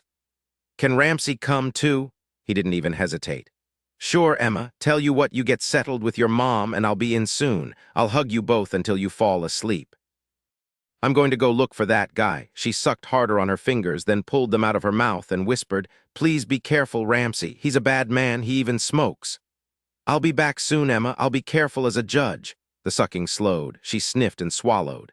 That was kind of funny, Ramsey. Emmels knocked lightly on the bedroom door, then quietly opened it. Emma was lying pressed against Molly. Ramsey was sleeping in a chair next to the bed, an Afghan pulled up to his chin. It was late after 8 o'clock in the morning. He paused, not knowing what to do. Is that you, Miles? Yes, Ramsey. Should I come back? No, it's time for us all to get up. He sat up in the chair and stretched. I'm a damned pretzel, he said, and rubbed his neck. He started to get up, then Emma's hand shot out from under the covers and grabbed his hand. Molly awoke. She tried to sit up and not disturb Emma at the same time. I'm awake, Mama. I've got Ramsey. I see that you do, Miles. Yes, Molly. He suddenly broke off and turned. Oh, good morning, sir. As you can see, Ramsey and Molly were protecting Emma. This is ridiculous, Mason Lord said. What the hell are you doing in here, Ramsey? Ramsey said quietly, Emma's hand still held in his. If the two of you will please leave, Molly and I will get ourselves together. In case you're wondering why I'm in here, Emma had a nightmare. I stay close. It makes her feel safe again. Let me go now, Em. That's right. He leaned down and kissed her, then lightly patted her cheek. Mason Lord turned away. They heard him say, his voice hard and cold and very smooth, Good morning, Lowy. I trust you have a whole lot to say to me this morning. So she's sleeping with him, huh? You have a very plebeian mind, Lowy. I suggest you go downstairs, have some bacon and toast, then prepare to tell me all about the recent happenings in your miserable life. I tell you, I didn't kidnap Emma. She's my daughter, too. Why do you call her Molly's daughter? Listen, you've got to believe me. Miles thankfully closed the door. Ramsey called Dr. Lou, telling her about Emma's nightmare that had seemed so real to her. Dr. Lou would see them right away. Mason Lord stopped Ramsey on the way to the breakfast room and drew him aside. I had gonna bring the Mercedes around for you. You can drive it to the doctor's. I also heard about the search last night. We didn't find any evidence of an intruder, and no one really expected to. Emma dreamed about the man, then half woke up and saw him in the window. Adults could do that. It shouldn't be too much of a stretch to imagine a 6-year-old seeing the bad man at the window. That's why we're seeing Dr. Lou right away while it's still fresh in Emma's mind. Ramsey frowned, looking just past Mason Lord's shoulder. What is it? It's very likely that Emma could describe the kidnapper. I'd thought about it before, but I decided she didn't need that kind of stress. It was too soon. Maybe she could do it now. We could get a police artist out here. No police, they poke where they shouldn't. I'll get an artist and have him make arrangements to see you at Dr. Lou's. Ramsey nodded and walked into the breakfast room. Only Emma and Molly were there. It was a charming room done in the colonial style, with bowed windows looking over the back lawn with its glittering blue swimming pool. He sat down at the cherrywood table with its hand-embroidered tablecloth-covered dishes set for them. I like Dr. Lou, Emma said as she started on her bowl of the special oatmeal Miles had made for her. Do you really believe I saw him?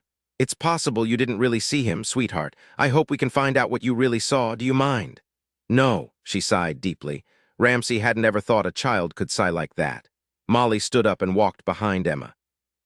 Let me French braid your hair, Em. It looks a bit ratty. While Emma ate her cereal, Ramsey drank coffee, watching Molly do the French braid, her hands sure, her motions smooth. He'd have to learn how to do that. He remembered the pathetic braids he'd managed after he'd found Emma. Will you teach me that? He said to Molly, who was twisting a rubber band around the bottom of the braid. She wrapped a pretty yellow puffy bow around that. Sure, no problem. Emma, do you mind Ramsey practicing on you? No, Mama. Ramsey can learn anything. Such faith, Molly said and kissed her daughter's ear. If you're finished, sweetheart, it's nearly time to go. I'll call Miles to get the car. Coulter already brought it around earlier, according to your father. They went out of the house 5 minutes later to see the car parked on the far side of the wide circular drive. Suddenly, Lowy Santara bolted from behind a thick row of bushes, rushed to the car, and jerked open the driver's side door of the Mercedes. He's trying to escape, Ramsey said, shaking his head. The idiot, he yelled. Come back here, Lowy. You can't get out of here, and you know that. The drive is gated. There are 2 guys there with guns. Stop, you moron. For God's sake, Mason isn't going to pull your fingernails out. All you've got to do is tell him the truth, and nobody's going to hurt you. Lowy gave them the finger. He twisted the key in the ignition. It was his last act. 18, the car exploded in a ball of flame. Tongues of fire and metal swept upward and outward from the car, shooting into the air, hurtling toward them. Molly grabbed Emma and threw her to the ground, falling over her. Ramsey flung himself on top of them both, gathering them in with his arms, covering them as best he could. He felt the fierce heat of the flames, heard the whoosh of the fire and chunks of metal striking the sidewalk and gravel. Suddenly he felt as if a boulder had slammed into the middle of his back. It was hard and heavy and hot. The pain was intense. Whatever had hit him was still on his back, burning through his sports jacket and shirt. "Hold still, Molly." He quickly rolled off them onto his back. A smoking fragment of upholstery fell to the ground beside him. The pain immediately lessened. He'd stopped the burning. He looked back at Molly and saw a sharp piece of metal that looked like a spear jutting out of her arm, right above the elbow. "Oh, Jesus, Molly, hold still. Emma, you okay?" "Yes, Ramsey." "Good. Don't either of you move yet. It's still too dangerous."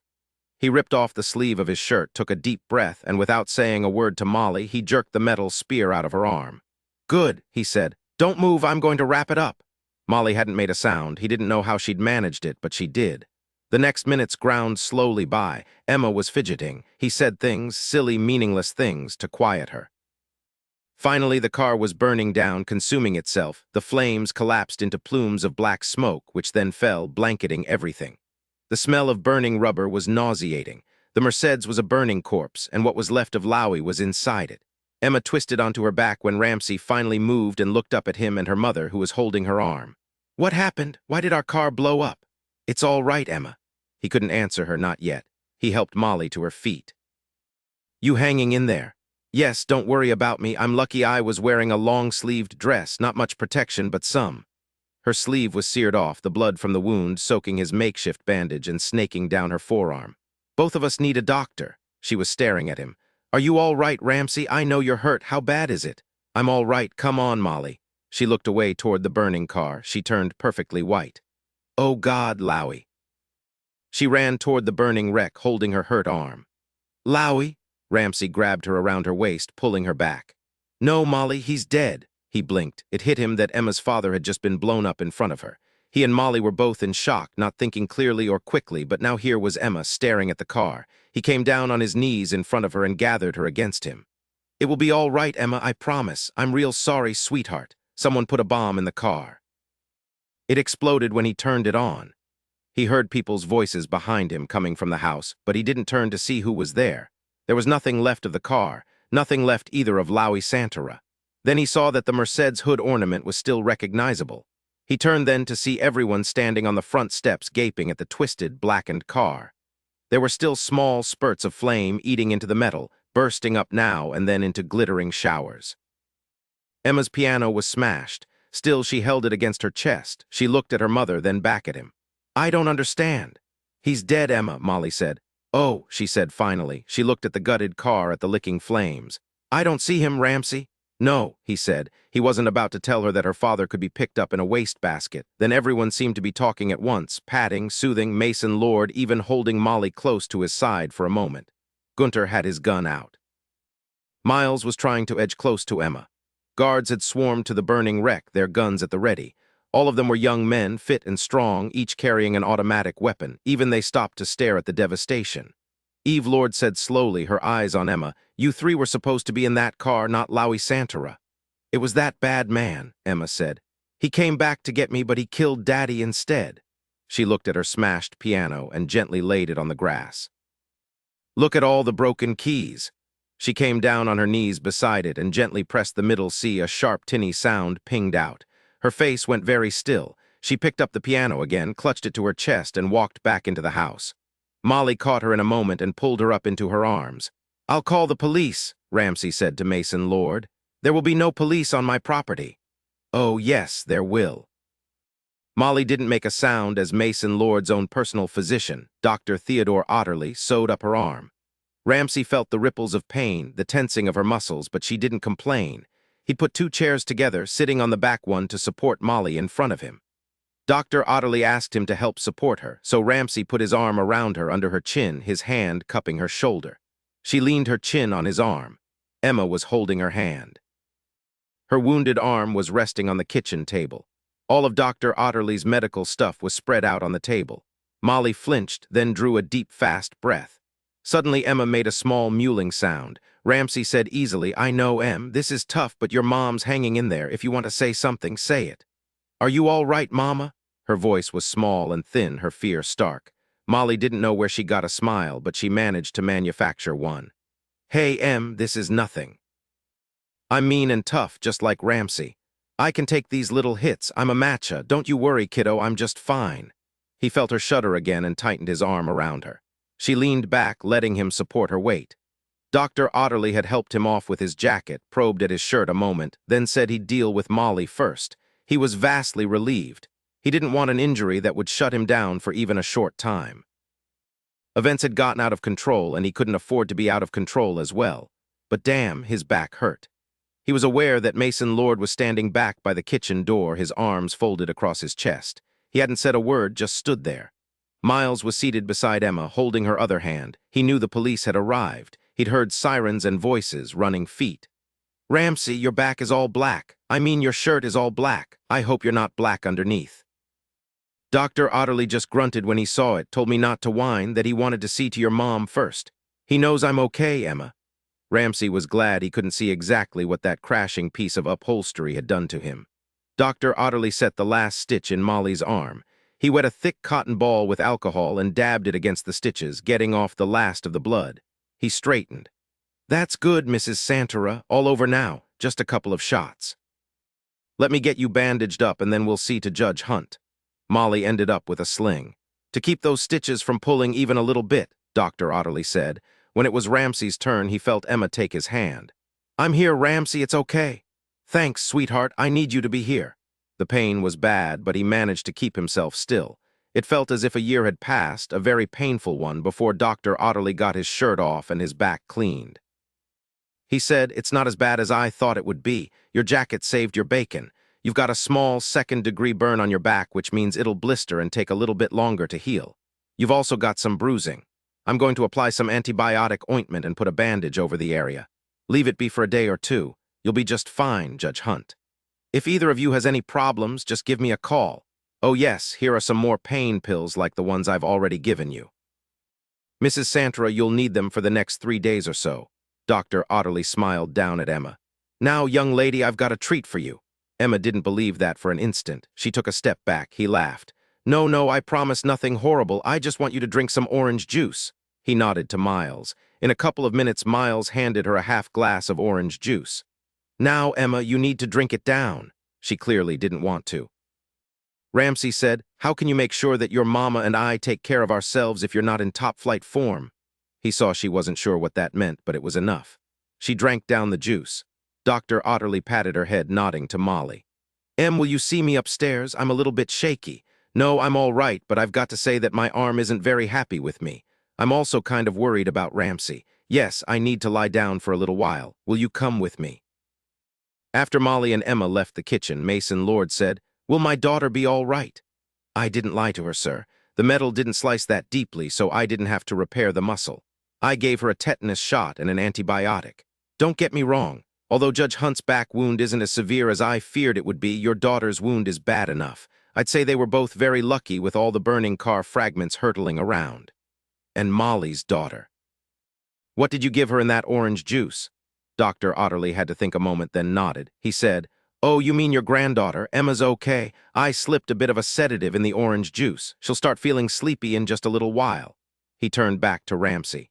"Both you and Mrs. Santara need to rest. It's the best thing for both of you. No heroics. As I just said, take the pills. Rest." He eyed Ramsey's back, frowned, and pressed down another strip of tape over the bandage. "There, that should hold it. I hope you've got a good psychologist for the little girl." "Yes, we do. We were on our way to see her when all this happened. One other thing, Dr. Otterly. I got a gunshot in my left thigh some 2 weeks ago. Do you think you could take a look at it? Here I thought that a judge's life was pretty staid. Drop your pants, Judge Hunt, and let me take a look." When Dr. Otterly was done prodding and probing, he said, "You're just fine. Whatever you did, it worked. The flesh has grown together nicely, not even much of a scar. Have you got full strength back yet in the leg?" "Not all of it. Another week or so and you'll be running again. I wish you luck, Judge Hunt. Call me if there's any sort of problem." He nodded to Mason Lord. Ramsey thanked him again and held himself still while Miles helped him on with a clean shirt. It didn't hurt. Thank God Emma had escaped being hurt. only she hadn't escaped, not really. It was another blow, a really big one. Ramsey walked slowly with Mason Lord to the living room where Eve was answering questions for the police until they got there. Ramsey was relieved that Mason Lord hadn't put up much of a fight about their coming, had even agreed to speak to them. Not even he could try to kiss them off through his lawyers after a homicide. Neither Ramsey nor Molly had seen the police yet. He wasn't surprised that Molly had gone straight upstairs with Emma to try to keep her from the police. He just wished he could have gone with her, too. 3 plainclothes officers sat on the edges of their chairs, looking uncomfortable as if they had hemorrhoids amid the stiff opulence and naturally in the company of Mason Lord's gorgeous young wife. All 3 of them rose when Ramsey and Mason walked into the living room. Mason introduced himself, nodded coolly to each of the 3 men, then sat down beside his wife. He looked down at his fingernails and began to swing his leg. Immediately, one of the men turned to Ramsey. "Judge Hunt, I'm Riley O'Connor. It's a pleasure and an honor to meet you, sir." Detective O'Connor was at least 15 years older than Ramsey, skinny as a one-sided board and bald. His dark eyes glittered with intelligence and humor. "We're very pleased that you're all right." The 2 men shook hands. Detective O'Connor introduced the other 2 officers, Sergeant Burnside and Detective Martinez. Mason Lord cleared his throat. "Do you have all the information you need, officers?" Detective O'Connor arched a very black eyebrow. "No, sir, we've actually just gotten started. We've got a murder on our hands, a particularly violent murder. Mrs. Lord hasn't really had time to tell us much, and you just got here. However, I'd like to speak to Judge Hunt first. Then perhaps you'd be free, sir." Mason gave Detective O'Connor an infinitesimal regal nod, rose, and walked to the sideboard to pour himself a brandy. "Fine," Ramsey said. "Let's go to Mr. Lord's study. Is that all right, sir?" Mason didn't look happy, but he had no choice. He nodded. The other 2 detectives rose to go back out to the burned-out Mercedes to join the forensics team combing the remains. Ramsey overheard one of them say, "I heard there isn't much left of him after the blast and fire." Detective Martinez said to Sergeant Burnside, "The 3 of them were lucky beyond belief. This is a weird one, Tommy, really weird. That guy Coulter didn't tell us a thing. I've got this feeling that we're not going to find out anything at all from anyone who works here." "Yeah, and I wonder what Judge Hunt is doing here with a guy like Mason Lord. Talk about a straight arrow." Ramsey couldn't make out any more words. A straight arrow, was he? He rather liked that. Beside him, Riley O'Connor laughed. "This is really something for us, Judge Hunt. I'm really sorry, but it's all going to come out now, everything about the kids kidnapping, you guys being followed all over the West, and now this. Yeah, both fact and supposition. But I guess you know firsthand what the media spotlight can do. You can be a devil or a saint, depending on the reporters' likes and dislikes, and how nice you've been to them. As for the photographers, I'll bet you've wanted to slug some of them." "Oh yes," Ramsey said, remembering the paparazzo outside hiding in his bushes, the final straw that had sent him to the Rockies where he'd found Emma and discovered that he really hadn't had any problems worth a damn. "On the other hand, this does need to come out. I want the press to have a field day. I'll personally cheer them on." "Why?" Detective O'Connor cocked his head, his eyes trained on Ramsey's face. "One reason, to protect Emma. Maybe the people who are after her will back off once everyone knows there's some sort of conspiracy afoot and that the press is going to plunk themselves in the middle of it." "Conspiracy?" Ramsey just smiled at him. "Just a moment, detective." They went into the study and Ramsey closed the door. His back was beginning to ache. He must have winced because Detective Riley O'Connor said, "I heard it was a nasty hit you took in the back." "Yeah, a slice of burning car upholstery. It's not so bad as the cut Mrs. Santra took on the arm. It landed flat on me, didn't slice the skin. She's with her daughter." Even as he was saying the words, there was a knock on the door. It opened. Molly appeared pale, her arm in the sling, her hair a wild nimbus around her thin face. Her eyes were large, calm, and very green, not even a speck of gray. He noticed for the first time that she had a faint line of freckles across the bridge of her nose. He liked them. He realized she was near the edge. He took a step toward her, then stopped. "Molly, what are you doing here? Is Emma all right?" She raised her hand and lightly touched her fingers to his mouth. "It's all right. Emma's just fine. She's asleep or I wouldn't have left her. Miles is keeping watch over her. I wanted to meet the police, tell them everything I know. There's no reason for them to have to repeat everything separately with me. Besides, I imagine that you and I will be the only forthcoming witnesses in this household. When we tell the detective the whole story, maybe I'll remember something you forget and vice versa." She walked forward, her hand out. I'm Molly Santara. Detective O'Connor looked at a loss. The dead man, Lowy Santara, the rock star, he was your husband? Ex-husband. Lowy and I had been divorced for 2 years. Molly, would you like a brandy? She started to shake her head, then paused. You know, that might just work some magic. Ramsey poured all 3 of them a small amount of brandy and handed it around. Detective O'Connor smiled at him, gave a mournful look at the brandy, and set the glass down on an end table. Thank you, he said. Perhaps later. This will take some time, Detective. O'Connor took a small tape recorder out of his coat pocket. May I record our conversation? That'll be best.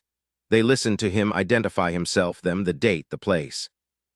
Then he said clearly, what I was saying about the media, Judge Hunt, is that with Mr. Santara's death, there'll be almost as many TV vans here as there were in L.A. covering the O.J. trial. When all the stuff about your daughter's kidnapping gets out, the good Lord only knows what will happen. It can't be helped, Ramsey said. Now, I think we should all start with you, Molly. Detective O'Connor needs the whole story. Whoever blew up Lowy Santara meant to kill the 3 of us. Yes, she said, her voice just a whisper of sound. She drank some more brandy and set the nearly empty snifter on a side table. She cleared her throat. It started with Emma's kidnapping. Goodness, Ramsey, that was only about 3.5 weeks ago. Emma was taken from your house, Mrs. Santara? No, from the small park just behind our house. I was photographing there. She stopped, just stopped cold. Her hands were clasped in her lap, her knuckles white. Ramsey said, his voice sharp, It wasn't your fault, Molly. Just tell Detective O'Connor exactly what happened. Just then the door opened again. Special Agent Dylan Savich and Special Agent Lacey Sherlock Savich, both of the FBI, walked into the room. Savich said, Hi, Ramsey, I'm real happy to see you in one piece. Things have really turned ugly. We heard about the explosion on the ride in. You remember Sherlock, don't you? Everyone remembers Sherlock. Dylan Savich looked over at Riley O'Connor, smiled, and stuck out his hand. We're with the FBI. Don't worry. We're not here to Bigfoot you. We're friends of Judge Hunt's. We just want to help. Dr. Lou looked at Emma's new piano fresh out of its box. She plunked a couple of keys. She smiled. Do you know how to play Twinkle, Twinkle, Little Star? Yes, Dr. Lou, but it's been a long time. Ramsey grinned at Emma. Why don't you give her the theme and some variations, Emma? Emma gave him a small smile before she looked down at her new piano. The finish was so glossy she could see her face in it. She swallowed hard. She laid one finger gently over if she didn't press the key down. Slowly, she turned to Dr. Lou. I'm sorry, but I can't play right now. It doesn't feel right. My old piano just died. Ramsey thought he'd cry. Oh, shit. He beat Molly to it. He picked Emma up, leaving the piano on the small table, and gathered her to his chest. You're right, sweetheart. You need to mourn your old piano for a while. Dr. Lou can hear you play on your next visit. Dr. Lou, who'd heard from Molly exactly what had happened, didn't mention the violent death of Emma's father. Rather, she said, Mason Lord sent an artist over, Emma. We would like you to describe that man who kidnapped you, that same man you saw look in your bedroom window at your grandfather's house. Can you do that? Emma looked worried, then slowly she nodded. I can try, Dr. Lou. An elderly bald man was shown into Dr. Lou's office by the receptionist. His name was Raymond Block, and he'd been a police artist for 27 years. Don't worry, he said to all of them. I've worked with children all my career. Then he sat down beside Emma and opened his drawing pad. Are you ready, Emma? No, wait a moment, Mr. Block. I need to scratch inside my cast. Dr. Lou didn't leave them until it was done.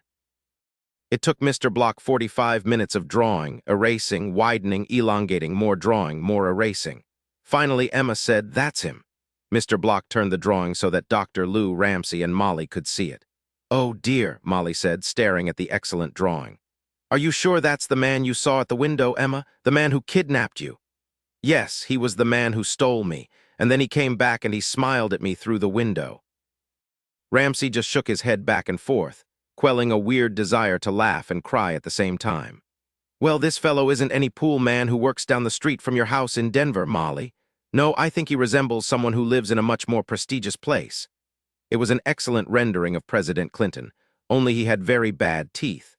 2 hours later, Ramsey and Molly sat opposite Dylan Savich and Sherlock in the small breakfast room off the kitchen. Miles had served coffee and some special nut bread he said he'd baked just that morning.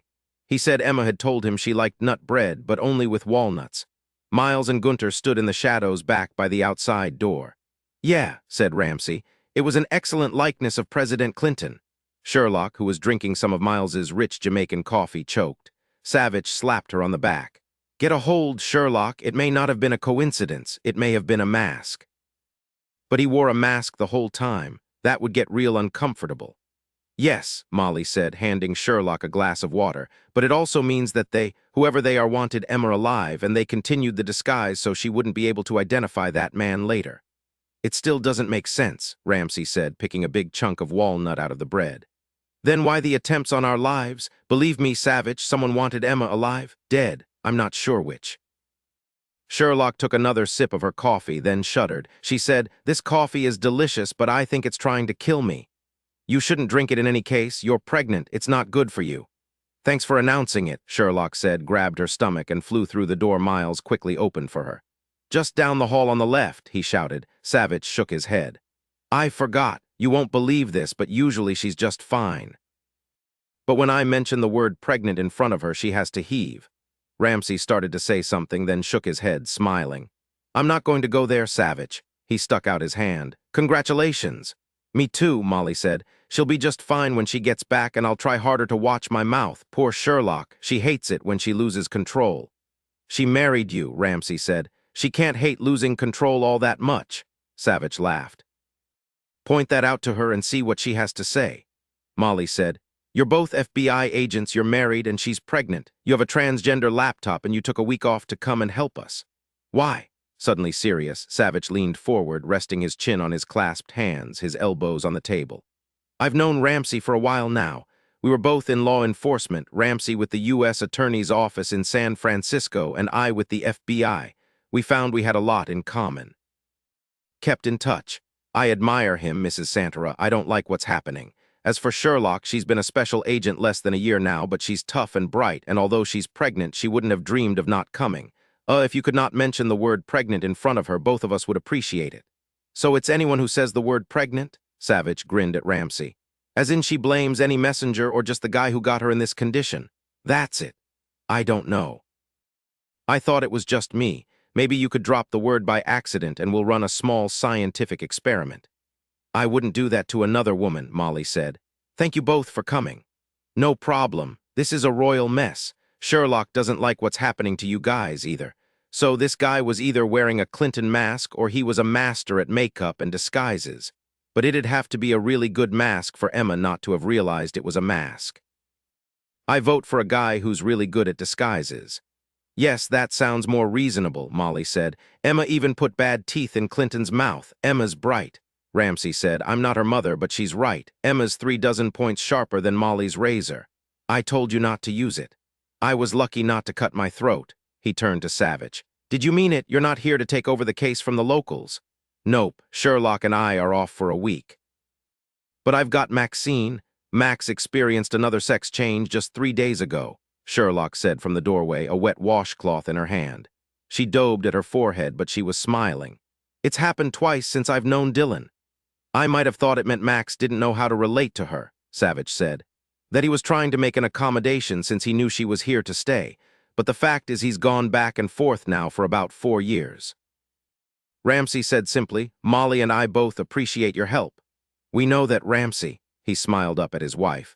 "You okay, Sherlock?" She nodded. "Just a brief brush with the devil." She turned to Molly. "That's what Dylan calls it every time I'm sick. Now we'll put every scrap of information we can get our hands on into Maxine and see what she comes up with." She saw that Molly didn't understand. "Dylan is the chief of the Criminal Apprehension Unit, or COW, at the FBI. We don't do profiling, but we work with the profilers and with local law enforcement to catch serial killers.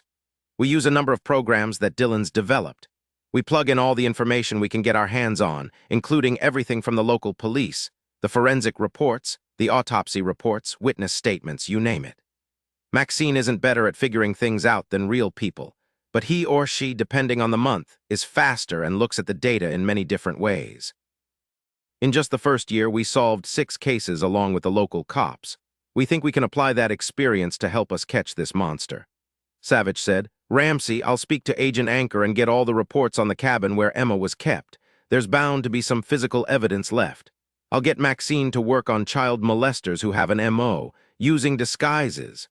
Ramsey said, Emma said he smoked, had bad teeth, and drank. Once when she was coming out of a nightmare, she remembered he'd said that he needed her more than God needed him.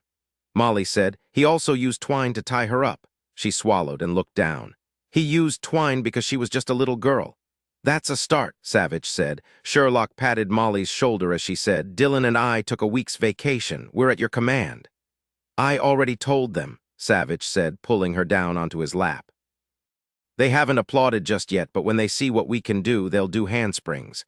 I'll also speak to the police in Denver. We can add stuff from forensics from the explosion. Sherlock can help us by translating what you know into data for Maxine. Then we push a button and Maxine becomes the brightest Cuisinart on the planet, Sherlock said. While Dylan talks to the cops, why don't we make a list of all the things you guys can remember? Where, Sherlock began, do you think Lowy Santara planned to go if he did manage to get the Merceds off the estate? Nowhere, Molly said. He hadn't thought that far ahead. He was scared and he lost it. He did that sometimes. This time it was fatal, Ramsey said. Poor bastard. Not a poor bastard if he was the one who staged Emma's kidnapping, Molly said, her voice hard. How will we prove it if he was behind it? Follow the money, Savich said. I'll get a warrant to search through all Santara's financial records. There's always something there, always. You don't need a warrant. I'll get the records. Mason Lord stood in the kitchen doorway, Coulter standing right behind his right shoulder. I'd just as soon you didn't do anything, Mr. Lord, Savich said. It's our job. Let us do it on the up and up. Admittedly, it takes a bit longer. On the other hand, it's legal. There are advantages to being really legal in this situation. Mason said, I know Lowy's accountant. I will speak personally with him. Warren will plead to tell me everything he knows, to show me every record he's ever entered. Warren has always been useful and informative. You know, Sherlock said slowly, eyeing Mason Lord, wondering how he could be so utterly different from her own father yet look so remarkably like him. Both men had power, but they were on opposite sides of the law. Just maybe since Mr. Lord and Mr. Santara's accountant are such good acquaintances, it wouldn't be a bad thing. What do you think, Judge Hunt? Does that sound kosher enough to you? Would evidence from such a source give the defense a shot at an appeal? Not that I can see. Hey, why not? We're on Mason Lord's turf. Let him glean information for the case. He grinned at Lord. I would discourage breaking and entering, though. In that instant, Molly realized her father had been standing there stiff as a poker. Now she saw him ease up, saw those aristocratic hands unclench, the long, lean fingers uncurl. The cops were admitting him. They wanted to involve him. He didn't smile, no, he'd never go that far, but there was something in his expression that held at least some degree more warmth than usual. Warren Odell was completely bald, probably through shaving, and looked like a longshoreman, exactly the opposite from what you'd expect of an accountant. He did wear wire-rimmed glasses, though. He had something of the look of Michael Jordan.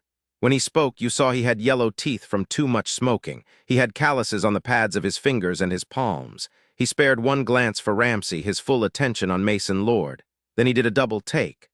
I know you, he said, staring hard. Ramsey smiled and said, I'm Ramsey Hunt.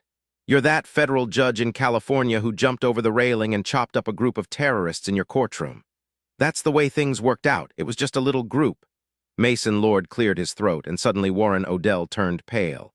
Sir, he said, nodding his head and making a sweeping gesture with his hand toward an expensive white leather sofa. Please sit down. I was devastated at the news of Lowy's death. I was going to call you.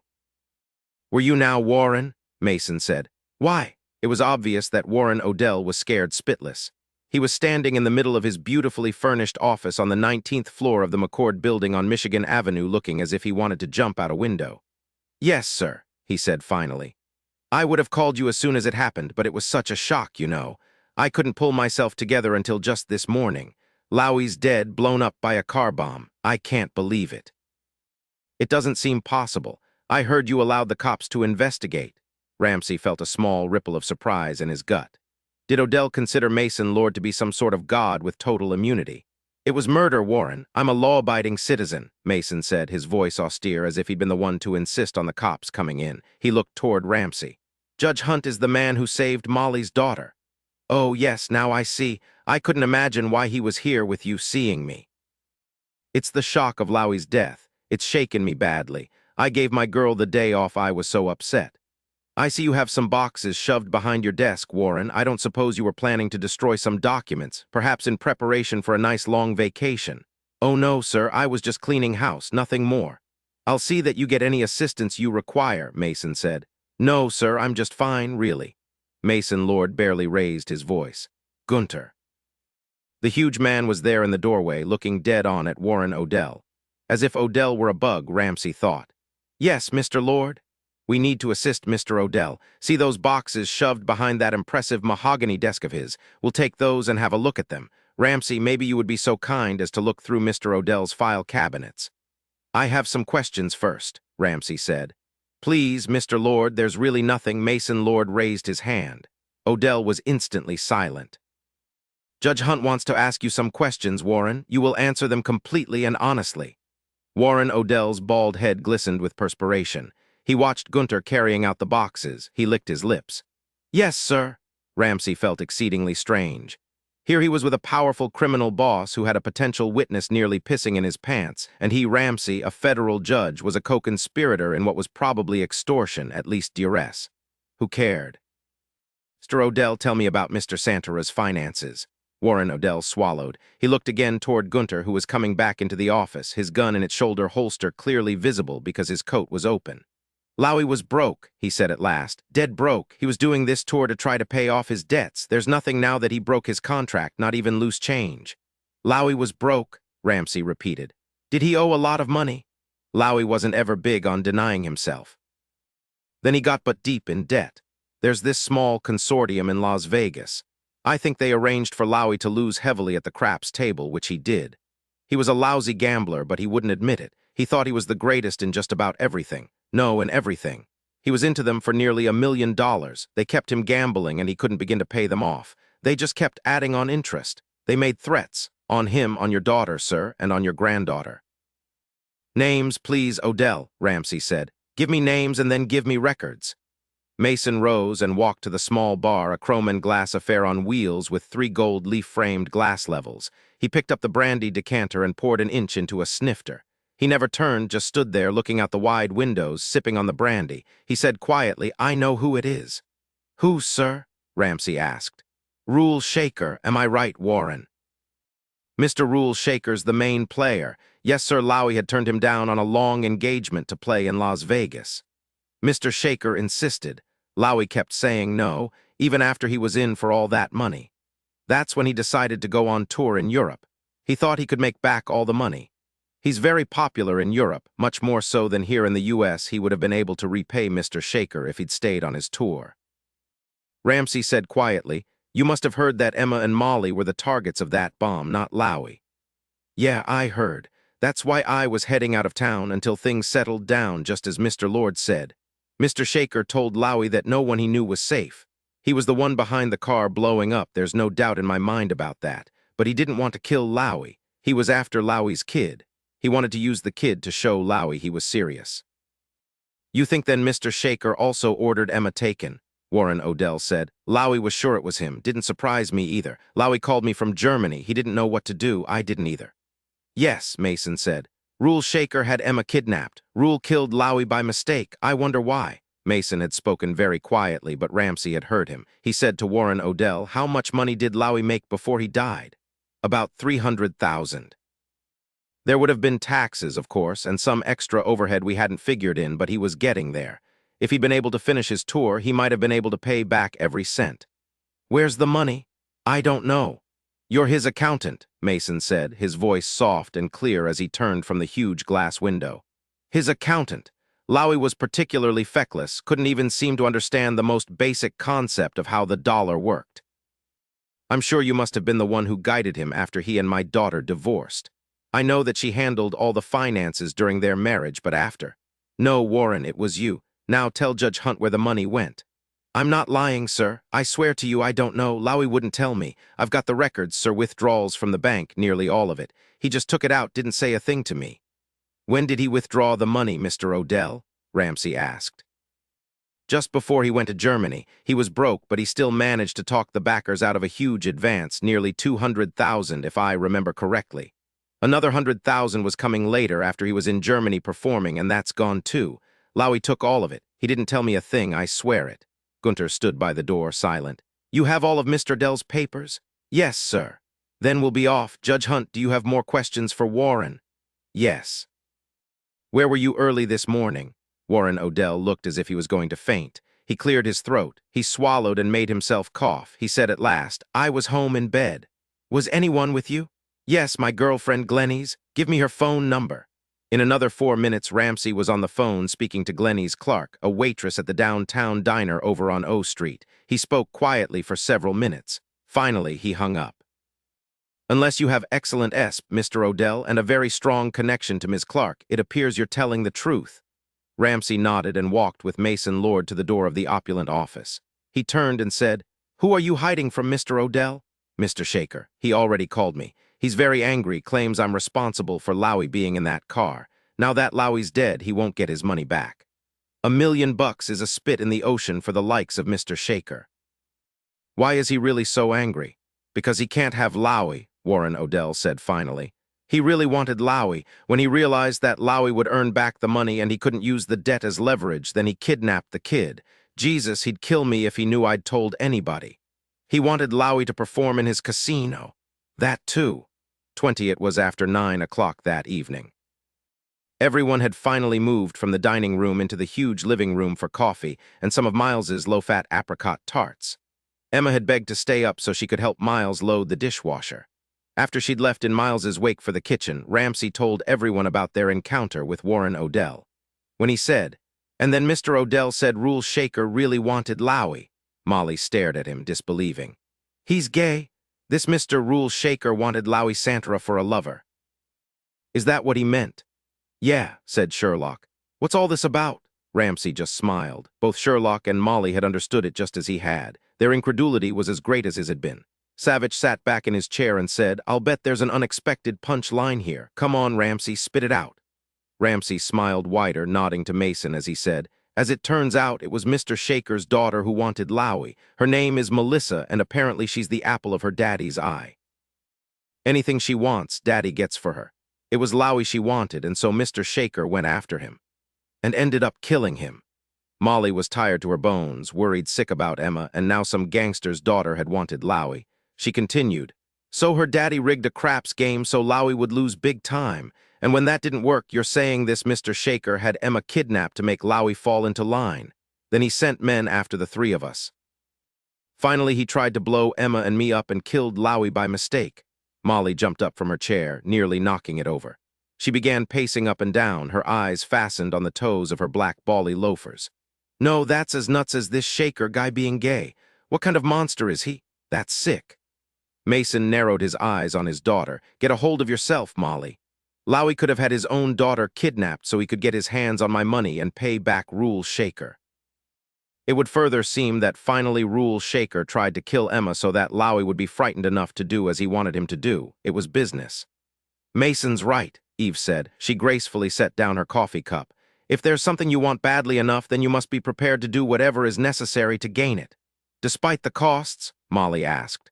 Costs are part of doing business, Mason said. No, Ramsey said. Lowy didn't have a thing to do with any of it, don't you see? There wasn't enough time to get another team in there working for a different master.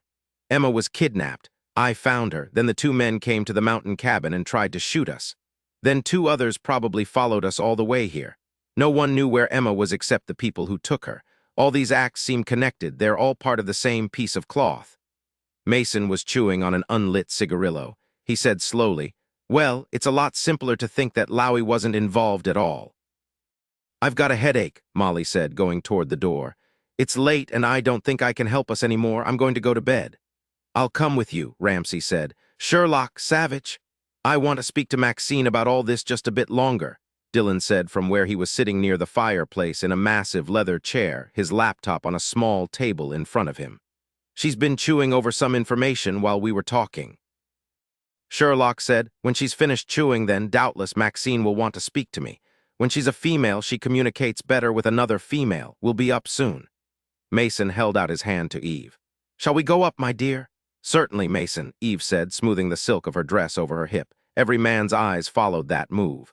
Mason Lord turned at the doorway, slight bewilderment in his voice. I have a judge and 2 FBI agents staying in my house. This isn't what I'm used to.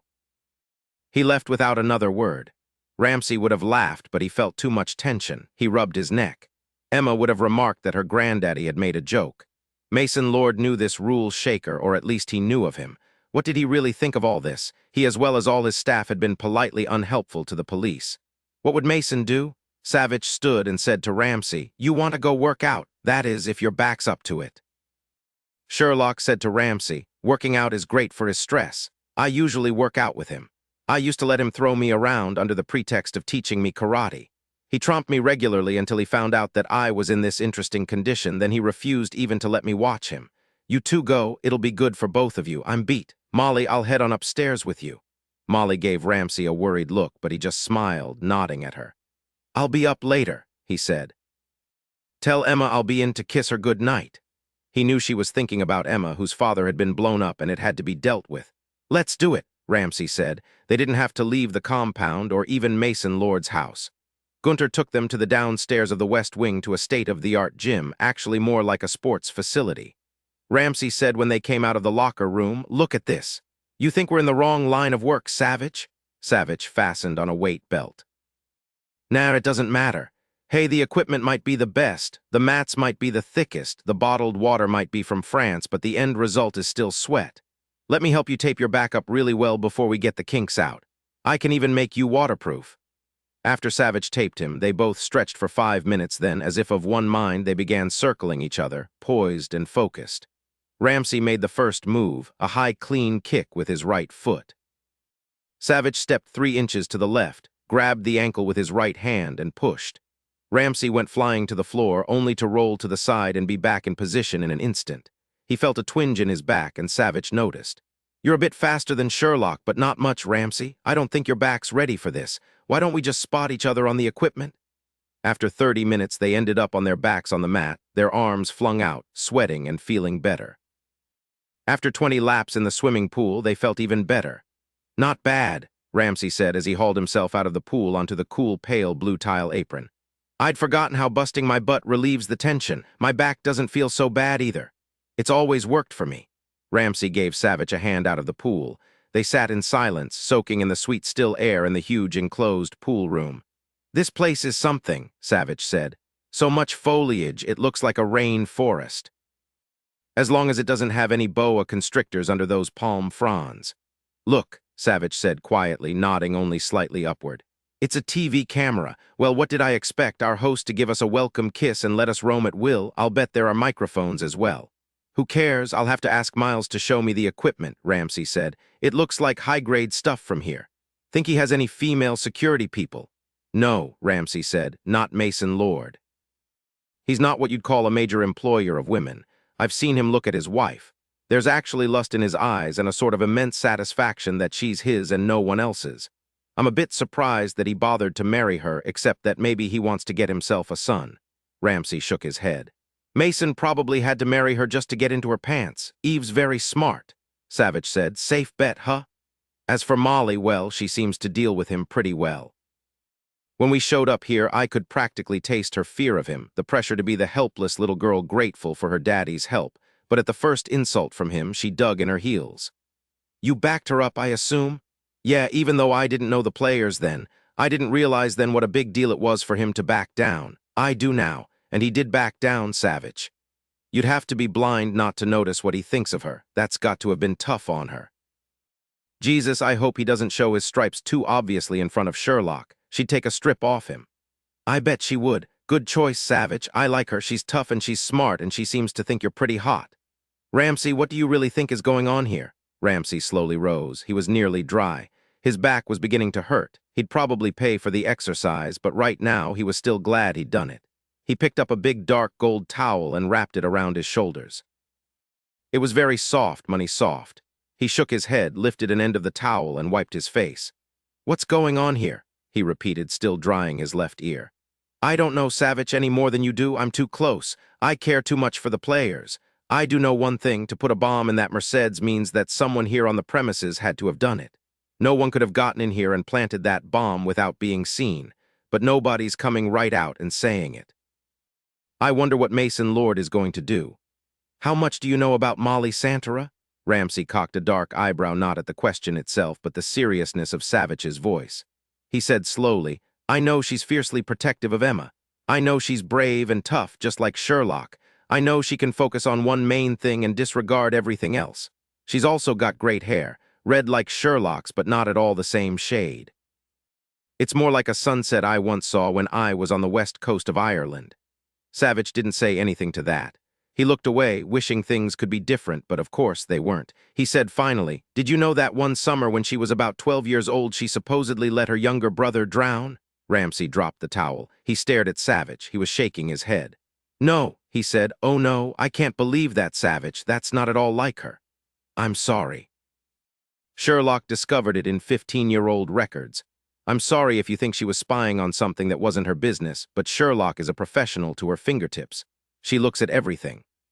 I have no problem with Sherlock checking out my birthmark if she thinks it's relevant to this case, but I'm telling you that this thing with Molly's brother, it had to be an accident. Molly could never just watch her own flesh and blood die. No way.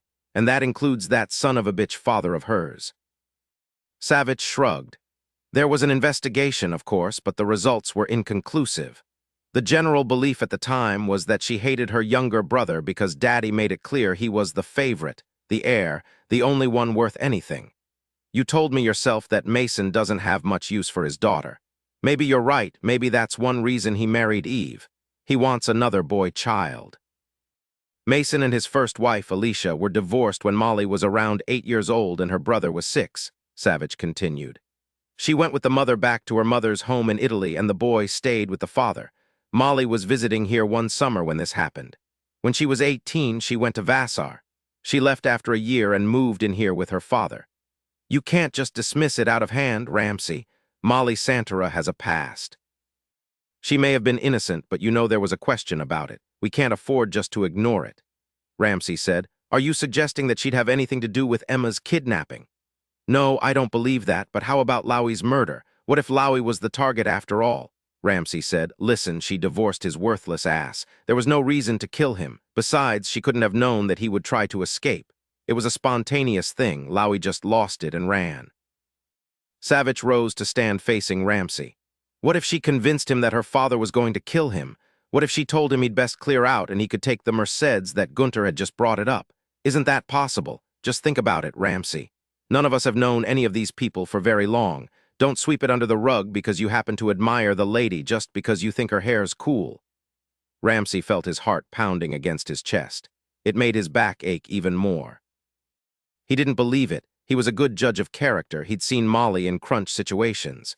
She hadn't faltered, hadn't broken, hadn't flipped out. He said aloud, She would have no clue how to fashion a bomb. That means she would have had to hire someone in a very short length of time. Not likely. She's Mason Lord's daughter, but maybe you're right about her. You really seem to know this woman very well, even though it's only been for a short time. He sighed and rubbed the back of his neck. What better person to bring someone onto the estate in secret? And how do you know she wouldn't know how to rig a bomb? Ramsey just stared at him. He shook his head. Then he turned and walked away. His back was throbbing. 21, the night was dark with thick clouds hanging low, the air heavy with coming rain and sweet with the scent of the late spring flowers. Ramsey shifted to his side, pulling the covers with him. He'd flung the pillow on the floor some hours earlier. He flipped onto his back again, his left arm over his head. Then suddenly he was thrust into a dark room where there were blurred images, voices that overlapped one another, growing louder and louder. Suddenly the room was clear, the images sharp. He was in his courtroom, jumping over the guardrail, his black robes flying, his legs straight out, his foot kicking the semi-automatic out of a man's arms, sending it spinning across the oak floor.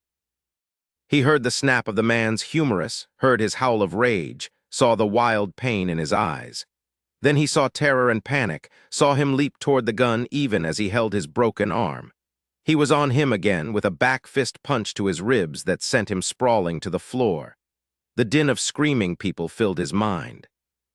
A second man whirled around to face him, the semi-automatic raised, ready, and he'd rolled, coming up to twist his hips as he parried, seizing the man's wrist so he wasn't in the line of fire. With his free hand, he went after the man's throat, crushing his windpipe, watching him gag, hearing his gun slam against the spectator railing. The screams were high and loud. They went on, filling the courtroom, filling his mind, seeping into his brain. He saw the third man now, whirling around in a slow, very precise movement, saw the point when failure registered in his brain, saw him raise his gun and fire randomly, striking the shoulder of one of the defense team, a young man in a pristine white shirt that was instantly shredded and soaked red. The force of the bullet flung him back against three women who were cowered down in the first row of spectators. The man turned back to him, his eyes filled with panic and death. Ramsey felt the heat of a bullet as it passed an inch from his temple and rolled, picking up the semi-automatic, aiming it even as he lay on his side and pulled the trigger. He saw the man flung hard against the wall, his blood splattering against the wainscoting. The screams wouldn't stop, just grew louder and louder. Ramsey jerked up in bed, breathing hard, sweat sheening his forehead, and covered his face with his hands. So much blood as if it had rained blood. "It's all right, Ramsey." It was Emma. She was sitting beside him, her small fingers lightly resting on his forearm. "It's all right. It was a nightmare, a bad one like mine sometimes. Don't worry, I won't leave you, not until you're okay again." "Emma," he said, surprised that he could even get the word out of his mouth. He swung his legs off the side of the bed, pulled the little girl onto his legs, and drew her close. "I heard you," she said against his shoulder. "I was scared for you. Thank you for coming. It was a bad one." "It happened 3 months ago. I haven't dreamed about it for several weeks now." "I'm sorry it came back. What was it, Ramsey?" "I had to kill someone, Emma." She drew back and gazed up at him. His eyes were used to the darkness, and he could see her clearly. She looked at him with calm and utter certainty. "You must have had to, that's all. Did they deserve it?" He stared down into that child's face with her eyes that had felt far too much pain and seen horrible evil. He owed her the truth. "Yes," he said slowly, never looking away from her. "They deserved it. They broke into my courtroom. They had guns. They wanted to free the drug dealers the jury had just found guilty. They started shooting jurors, so I stopped the carnage." "What's carnage?" "Emma, what are you doing here, love?" She turned toward the door. "Mama, Ramsey had a nightmare. I heard him and knew he needed me. He dreamed about carnage." Molly blinked at that. "Hello, Molly," Ramsey said. "I'm okay now." "Emma's made me see things a bit differently. Can we help you get to sleep, Ramsey?" "I smell like sweat, Emma. You don't want to stay close to a sweaty guy." "You're drying off, Ramsey. It's not too bad." Emma yawned, her head falling forward to Ramsey's chest. He looked toward Molly, who was standing in the doorway, wearing a white sleep shirt that had across the front in blue lettering, "F-stops are my specialty." Molly shrugged. "Why not? Emma and I can stay on top of the covers." "Here's another blanket I can cover us with. I'm surprised I didn't hear you. I just realized Emma was gone a moment ago." As Molly climbed in next to Ramsey, pulling Emma next to her, she said, "Next time it'll be my turn to have a nightmare." "Are you all right, Ramsey?" "I'm much better now, Em, that you're here." "Tell me about the nightmare, Ramsey," Emma said, leaning up over her mother. "Mama says it helps when you say everything out loud," and he did. It was easier this time. Molly said, "How did they get into the courthouse with guns?"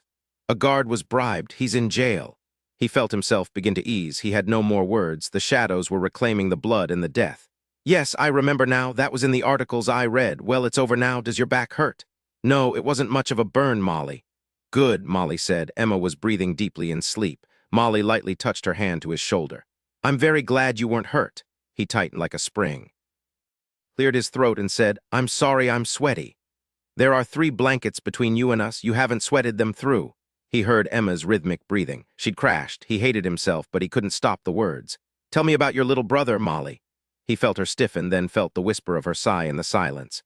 "He was such a sweet little boy. He was just 10 years old that summer. He was a good swimmer, which was why I was on the dock, not really paying all that much attention. I was probably thinking about some 13-year-old boy. I was just about at that age. Then he was yelling and going under. I swam to him as fast as I could, but he never woke up. It was a reporter who first wrote that it might not have been an accident. My father was a ruthless criminal. Why would his daughter be any different? I was devastated. Teddy was dead, and I was some sort of evil seed. If there's one thing I'm sure about, Molly, it's the quality of your seed." She laughed, sadness and relief in her voice. Then she leaned over and kissed his shoulder. He was content when he fell asleep. "The police have already interviewed Rule Shaker, with his lawyer present, of course," Savich said to a full audience the following morning just after they'd finished breakfast and trooped into the living room. "Detective O'Connor called me just a while ago. He said that Rule Shaker is giving them all the same kind of cooperation the president gives to Congress." That approach stretches things out forever and ends up leading anybody anywhere. Rule Shaker just sat there behind his big chrome and glass desk, smoking his Cuban cigars and swearing he just wanted Lowy Santra to come play in his casino. He freely admitted that Lowy lost a good deal of money at the craps table. So what? What reasonable man, what reasonable businessman, he asked, would kill a man who owed him money? When the cops pointed out that Lowy might not have been the target, Mr. Shaker very politely informed them that any operation he ever undertook was done right. A screw-up would have been impossible with him running it. Then he offered both O'Connor and the Las Vegas detective a cigar. Everyone just stared morosely at Savich. Mason Lord said, "That sounds like Shaker. He's an arrogant little bastard." "Sorry, guys," Savich said. "Ain't nothing easy in this life, even when it involves bastards." Miles cleared his throat at the door. "Detective O'Connor is here." O'Connor looked very tired. He had bags under his eyes that hadn't been there just 2 days before. He tried to smile, but didn't make it. "Hello. I got by the reporters and photographers intact. Your men are dealing well with them, Mr. Lord. No violence, but they're firm. There aren't more than a dozen out there today. I see that Agent Savich is giving you all a rundown of what I didn't accomplish in Las Vegas." He turned to Savich. "Do you have anything for us?" "Maxine just might, Detective O'Connor," Savich said, grinning. "Actually, we've had her plugged in all night. We're just waiting for her to cough something up." Mason Lord cleared his throat. "My dear, would you like to ask Miles to bring in coffee?" "Of course, Mason," Eve Lord said, and rose gracefully from the elegant wing chair she'd been sitting in. She hadn't said a word until that moment, hadn't really called any attention at all to herself. But when she stood, all the men's eyes began to swing toward her. She was wearing tight white jeans, a top tied beneath her breasts, her pale blonde hair long and loose, smooth as a silk swatched down her back. Every male eye in the room watched Eve Lord walk to the door, open it, and leave the living room. There was nearly a collective sigh of lust. Ramsey smiled as he said, "Detective O'Connor, we didn't mean to interrupt you." "Well, I can tell you that we spoke to Mr. Santra's accountant, Warren Odell, last evening after you'd seen him. He was telling the truth as far as we can tell. Lowy Santra did personally remove $300,000 from his account. We won't know what he did with it." "About the bomb," Detective O'Connor continued. "It was hooked directly to the ignition switch. The parts are common, but we're checking for leads. It was professional, no doubt about that. Mr. Lord, we'd like to speak to your staff again at some length, beginning with Coulter. You said, Mr. Lord, that he was the man who brought the Mercedes up from the garage." "Yes, that's right. He brought it around at about 5 o'clock in the morning. I was awake and so was he. He had the time, so he washed the car. Coulter does that. When he finished, he just brought it around. He doesn't know anything more or he would have told me. This is my estate and I know everything that goes on here." "Evidently not," Molly said, ignoring the look her father gave her. O'Connor said, "Someone could have rigged the bomb in the car but not turned it on until they were sure who would be in the car. Unless, of course, Coulter told anyone who he was bringing the car around for. You must realize, Mr. Lord, that someone on the estate must have been involved." There it was said out in the open. Mason Lord said in his mildest voice, "That is one opinion, Detective O'Connor. Now there is, of course, the man who works here to take care of my cars. I have a fleet of 6. He also lives on the premises, but I know you've already spoken to him. It's possible that Coulter would have said something to him, I suppose. I'll send him to see you, Detective. I would appreciate some cooperation from your people, Mr. Lord." Mason Lord just looked at him, one eyebrow arched. Then he rose and left the living room, saying nothing more. "Judge Hunt, can you think of anything else?" Ramsey said slowly, "I remember vividly when the car blew up. For an instant, you just don't register that it's really happening. Your brain doesn't want to accept it as real. It's like this special effect in a movie. Then it hits. It becomes real and terrifying. As to whether there was anyone else, no, I saw only Lowy rush out of the bushes and yank the car door open. I remember he was wearing a blue shirt, short sleeves, no jacket. He looked frantic." O'Connor said to Ramsey, "Of course we've searched those bushes. We'll look again. Anything else?" Ramsey shook his head. "I asked Mason about Rule Shaker, but he refused to say anything much about him." "I wouldn't expect him to, Ramsey," Molly said. He suddenly remembered that kiss on his shoulder blade in the night. He wished now it had been his mouth. He'd told Savich what Molly had told him about her little brother. Teddy and Savich had looked off into the distance, thinking his own private thoughts, and finally nodded. "Yeah, whichever way you want to translate that," Detective O'Connor said. The point is, though, that Mr. Shaker wouldn't ever let a trail, particularly a murder trail, lead anywhere near him. If he was responsible for Lowie Santra's death, we don't have what I'd call a very good chance of connecting him personally to it. We've got court orders to take a narrow look at his financial records to see if there's anything to indicate that he had dealings with Lowie Santra, and if he did, what they were. The cops in Las Vegas told us he goes out of his way to keep his nose clean. Even the IRS is happy with him at the moment. Detective O'Connor rose. I'm really sorry, Mrs. Santra, but we're no closer to finding out who took your little girl and abused her. It really bums me out. Molly nodded as she rose to face him. If we're right about what happened, the danger's over simply because Lowie's dead. I don't want to live with that, but I guess I'll have to learn how to. Emma's safe now, thank God, but I want that monster who abused her, raped her, and beat her. I want him. I want him to burn for what he did. I promise, Mrs. Santra, Detective O'Connor said, taking her hand, we're just getting started with this. Molly thought there wasn't much hope in his voice. After Detective O'Connor left, Molly looked around and said, I've got to get things together for a small memorial service for Lowie. I owe it to Emma. He was her father. She and Sherlock left the living room, speaking quietly to each other. It's just down to us two, Ramsey said. I'm depressed. Savich said, Miles never brought any coffee. He leaned his head back against the sofa. How's your back, Ramsey? What? Oh, it's fine. I only took 2 aspirin yesterday. I didn't want to tell Molly, but we really don't have much, Savich said. Maxine agreed with Detective O'Connor, indicates there's a high probability that Rule Shaker in Las Vegas is behind all of it, but Maxine needs facts and we're short on them. You were here and I appreciate it. Let's go scare up some coffee. You know, I was thinking that Sherlock and I might as well fly to Paris, Savich said. We've still got 5 days, he laughed. Doubtless Mr. Lord will be relieved to see us law enforcement types out of his digs. I still wish we could catch the guy who abused Emma. I'm sure O'Connor isn't lying to make Molly feel better. No one likes that kind of scum on the loose. We'll all keep working, but for now, well, we can hope that it's over. 22 Ramsey and Molly were standing in his bedroom, he by the window, she at the door. It was early morning and the house was still quiet. His suitcase was open on the bed, some of his clothes packed. He looked up to see her standing there. You're leaving then? Ramsey shrugged, looking over at the suitcase on the bed. Yes, I think so. I couldn't sleep, decided I might as well start to pack. He paused. Did you know I was trying to write a novel? It seems like 1,000,000 years ago. No, I had no idea. That's why I was there at that isolated cabin in the Rockies. I took a leave of absence for 5 months. I had to get away from all the media hype, all the reporters. One guy even stuck his head in my bathroom window one morning when I was shaving. I nearly sliced my own throat. That's when I decided to leave town for a while. I decided to write the novel I'd thought about for the past year. What's it about? A courtroom novel about a judge in the federal court system. It's a subject I should know well enough, a subject I'd like to say a few things about.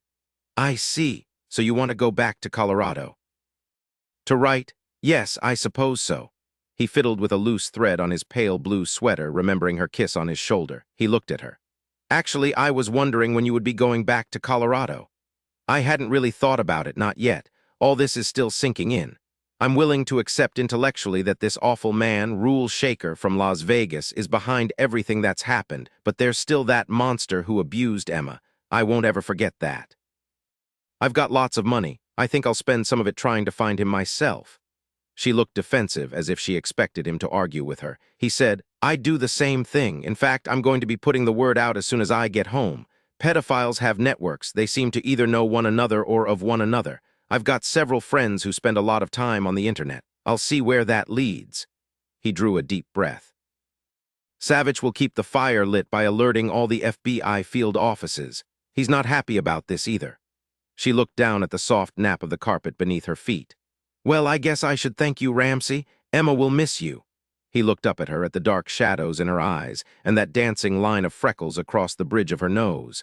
He said, I told Savich that your hair isn't at all the same color as Sherlock's, although most people would just say you've both got red hair. I told Savich your hair was the color of a sunset I saw once in Ireland. The nap lost her attention. She blinked up at him. A sunset in Ireland? When were you in Ireland? 2 years ago. I was staying in Ballyvaughan. Nearly every day I went to the cliffs of Moher. You really can't describe how awesome they are, because you just say something like they're rugged cliffs with waves crashing and billowing up against the rocks.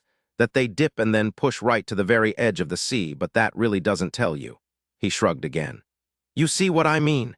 You haven't got a clue really how it actually makes you feel just to be there, to look over the water into the distance where there's no sign of anything. I'm beginning to, she said. He ran his fingers through his hair, standing it straight on end. Damn it, you're nice, Molly. Tell me about this sunset. He looked mildly embarrassed.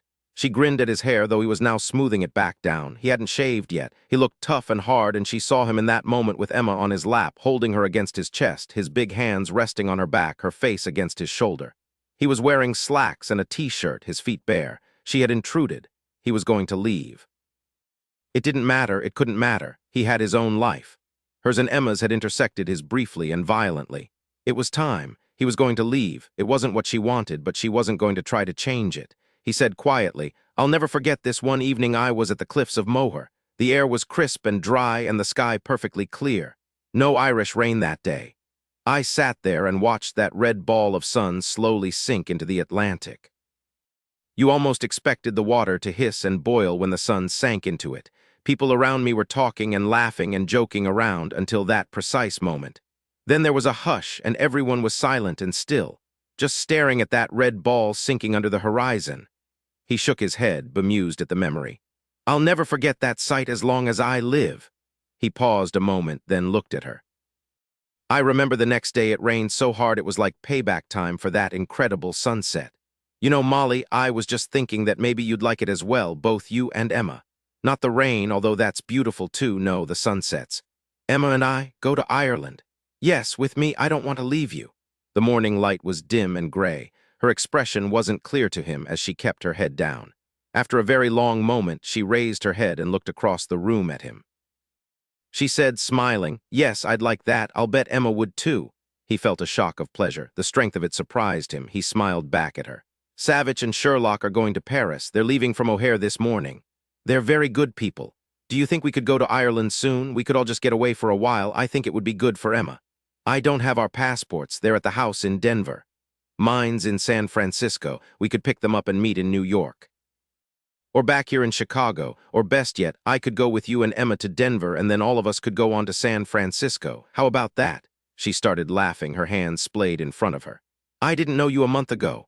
No, you didn't. On the other hand, we've probably been through more in the past weeks than most people have in a decade, or at all for that matter. You really think my hair is the color of that sunset? He gave her a slow smile. Yeah, that's what I think. Is your back really all right? Yes, your arm. It still throbs sometimes, but it's not too bad. These stitches aren't the kind they have to take out. They'll resorb by themselves, Dr. Otterly said. I couldn't believe you went to the gym with Savich, though. You could have hurt yourself more. My back has barely blistered. Besides, I was careful. Savich taped me up pretty well so I wouldn't stress anything and so I could swim. Then he grinned at her. Yeah, I was stupid. She laughed at him, shaking her head.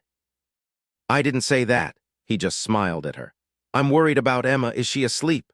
I hope so. She wakes up a lot, 3 times this last night. Still the same dreams, and she dreams about the car exploding. I suppose we need to ask Dr. Lou about taking Emma to Ireland this soon. We can ask her this morning how Emma's doing if she thinks a trip would be good for her. I can't think of anything better. He was surprised how giddy he felt that she was going to go to Ireland with him.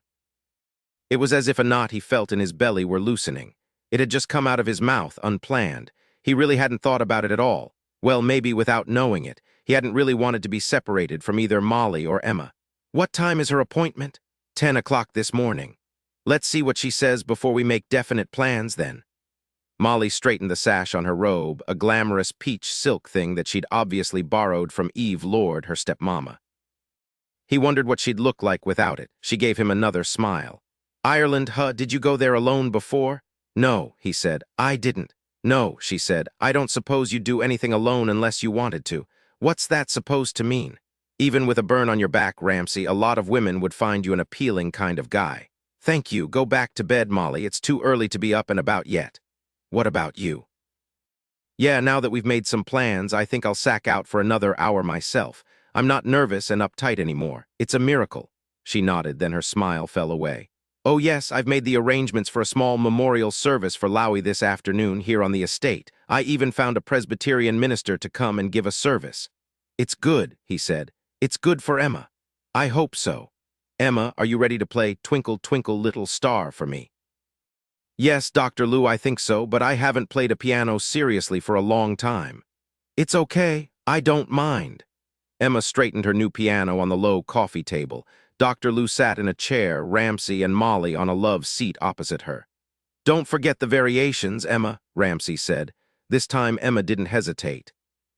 She took a deep breath, one that sounded appallingly adult, and played with one hand the simple notes of the song, beginning with F. Once she'd played through the tune, she added the left hand. It sounded classical, like Mozart.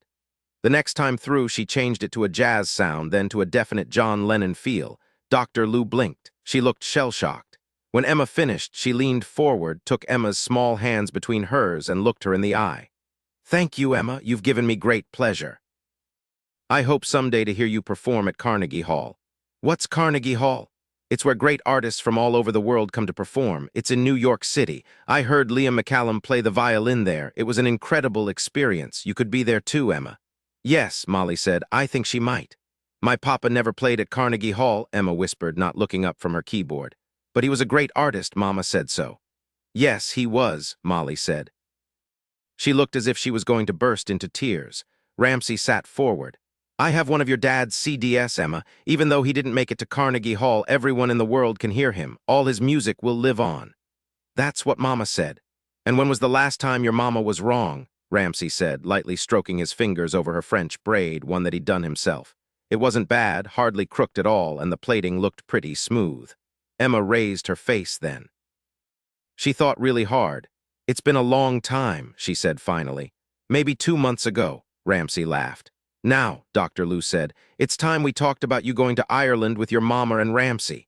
Emma said, I don't know what Ireland is, Dr. Lou.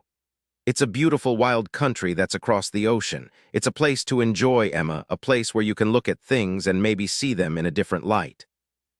It's a place where you can stop being afraid, where you can play your piano, where you can run in the mornings with Ramsey and play frisbee with your mama and have picnics. It's very beautiful, Emma. You can sit on the rocks and dangle your toes into the water. It's so cold you yip in surprise. You'll be with 2 people who love you and want you to be safe and happy. What do you think? Emma drew back between Ramsey's knees. Will that bad man be there? Ramsey rubbed his hands lightly up and down her thin arms. No, he won't. We'll never let him get close to you again. I promise, Emma. Emma turned to face him. He's close, Ramsey. He's real close now. He killed my daddy. He wants me now. No, Emma, he doesn't. He's very afraid, and he's running and hiding now because he knows the police are after him. I'd like him to be caught. Then he'd be in jail for the rest of his life. Everyone is trying really hard to catch him. I do know one thing for sure, Emma. We won't ever let him come near you again. Do you believe me? Emma looked up at him for a very long time. Molly was aware that she was holding her breath. Emma continued to be silent, but she finally released her breath, letting it out slowly and quietly. She looked at Dr. Lou, who just smiled and shook her head slightly. Dr. Lou took a quick look at her watch and stood. She pulled Molly aside. It will take time. Don't push her. I can already see that both you and Judge Hunt are dealing with this very well. I think Ireland is a fine idea. However, I think Emma and I should meet tomorrow. When had you expected to leave? It doesn't matter, Molly said, her eyes on her daughter. Emma's what's important. We'll leave when you think it's right and not before. She's doing well, Mrs. Santora. She really is. But this sort of thing, it will be with her forever. You must face that and find a way to deal with it. Her feelings about it will change as she grows up. Most of it will fade into blurry, vague memories, and that's good, but it won't ever disappear. But now she's just a little girl. She doesn't have a clue about the concept of rape. She knows this bad man hurt her badly and that it wasn't right, but there are no grown-up connotations. What you're dealing with right now are feelings of fear and remembered helplessness. Eventually, she'll have to understand that what happened to her can't be changed, that it was real, and that the trick is for her to learn to deal with it so that it doesn't ruin the rest of her life. It's not going to be easy for either of you. You'll put out a fire, then another one will crop up in some other context. She's lucky that you're her mother. I know that Judge Hunt has known Emma for a very short time, but they trust each other. Their affection seems to be deep and abiding. It will be difficult when Judge Hunt returns to his home, Molly said. Dr. Lou let a couple of seconds go by, then said in that comfortable, matter-of-fact voice, Well, these things have a way of working out. Tomorrow I'll meet with Emma alone. I want to speak to her about the abuse, try to make her see that the man wasn't normal, that it wasn't in any way her fault, that this didn't happen to her because she was bad. But how could she possibly feel that way? Children, Mrs. Santara, children can bring almost everything back onto themselves. Also, we have no idea what the man said to her, how he manipulated her, how he terrorized her, or how he hurt her. It's always the adults who screw up royally. I have to deal with Emma now from the inside of her head. I'm telling you not to worry, but of course you will, both of you. You won't want either Judge Hunt or me here. I think it would be better between the two of us. You would find it very upsetting. I can see Judge Hunt becoming quite enraged. No, just Emma and me. If you think that's best, Dr. Liu, you will call me, won't you? Of course. Dr. Liu turned back to Emma with a smile. She leaned over and patted her shoulder. I'll see you tomorrow, Emma. In the meantime, I want you to get a lot of rest and try to smile at least 3 times a day at your mama. How about me? And at least 6 times for Ramsey. I've found that guys need more smiles than girls do. Remember that. Ramsey smiled down at Emma. It was early afternoon, 2 hours before Lowie Santara's memorial service. He'd brought her upstairs for a nap, just tucked her in. I like your jazz variation, Emma. Did you know that Mr. Savich plays the guitar and sings? Yep, country and western. He performs in a club. It isn't Carnegie Hall, but it's a neat place, he told me. He also has a friend who plays the saxophone. He and Sherlock want us to visit them. I wish they didn't have to leave. Sherlock told me that she hoped she was going to have a little girl just like me. She said that Mr. Savich felt the same way. She said they both thought I was really neat. I told her that that wasn't a good idea. I'm not very good anymore. Ramsey looked down at the child he'd give his life for. He just kissed her forehead, just complimented her on her music, and now this. He gently pushed her hair back from her face. Before he could think of what to say, Emma continued. Sherlock's face turned red. She was really mad, but she said she wasn't mad at me. You, my perfect Emma, not good. Where'd you get a weird idea like that? She looked away into a past that still had a hammerlock on her, a past that hemorrhaged into the present. That man said I would save him. I didn't know what he was talking about. Ramsey wanted to kill. He forced down a deep breath, slowed it, tried to calm himself. This was something for Dr. Liu, but she wasn't here, he was, and the rage he felt couldn't help her. Listen to me, Em. This man who kidnapped you, he's sick in the head, really sick. What he thinks, what he does, it has nothing to do with you, Emma Santara. He would have hurt any little girl he could find. You weren't Emma to him. Do you understand? No, she said finally. I don't understand. It's scary, Ramsey. He leaned down, his forehead touching hers. He kissed the tip of her nose. Listen up, Emma. We're on a roll here. The 3 of us together will take on the scariest thing you can dream up. You're a very good little girl, Emma. In fact, you're so good that the thought of not having you with me makes a big dent in my heart. That's how good you are. She gave him a big smile. One small hand stroked his cheek. You won't leave, Ramsey, will you? You won't go back to your house. He took both of her hands between his and kissed her fingers. They tasted like the gingerbread that Miles had baked for her at lunchtime. He didn't really know what the future would bring, but he knew he couldn't tell that to her. Her life had been smashed, her father murdered, and he said now, without hesitation at all, I won't leave you ever, Emma. Good, she said and yawned. Emma. Yes, Ramsey. Will you be a brat for me just once? Maybe when you get up from your nap, or this evening. I know you could whine about having to drink your milk or finish your dinner or having to go to bed. Throw a kid fit. She smiled at him. Sure. You want to take a nap now? Okay. She closed her eyes, then opened one and squinted up at him. But maybe I won't go to bed tonight. Fair enough. Actually, he just wanted to get her through her father's memorial service. He hoped they could continue to keep out all the reporters, the local TV stations, and the paparazzi. The guards had ably assisted one reporter back up over the compound wall and out onto the road. He prayed that Emma wouldn't pay any attention to the impertinent questions that flew at him and Molly whenever they went outside the gates. 23 Melissa Shaker was crying so hard she nearly tripped down the steps leading into the garage. It had been 2 days now, but she still couldn't believe it, didn't want to believe it. That damned ex-wife of his had held a dipshit little memorial service, no actual funeral because there'd been nothing to cremate or bury. Lowie was gone, just simply gone, and nobody cared. Except her. She tripped again, grabbing the handrail to steady herself as she stepped into the underground garage. A car horn honked loudly. She felt its hot exhaust as it whooshed past her, the driver yelling at her to pay attention. She wiped her eyes. There was nothing to do, just nothing. Her father had sworn he hadn't killed Lowie, but she'd looked into his eyes and seen guilt. She would never forgive him, ever. Miss Shaker! She didn't want Greg anywhere near her. She wanted to be alone. She wanted to drive out into the desert and let the sun burn into her. She kept walking toward her car. Miss Shaker, please wait up. You know your father's orders, particularly now. She waited for him simply because she didn't want to get Greg fired when all he was trying to do was his job. She stopped by her BMW Roadster painted James Bond blue. It was exactly like the one he'd driven in a movie, except hers was more powerful. She loved that little car. "Thank you," Greg said as he trotted up to her. "Listen, Miss Shaker, I'm really sorry." "Thank you," she said and got into the car. Greg came around the other side. "Don't try to lose me, Miss Shaker. It's important that I stick close to you, particularly during the next week." "They gave him a measly memorial service," she said, and turned the key. The car exploded into flames. It came on the local Las Vegas news brought in via satellite at 12:20 in the afternoon.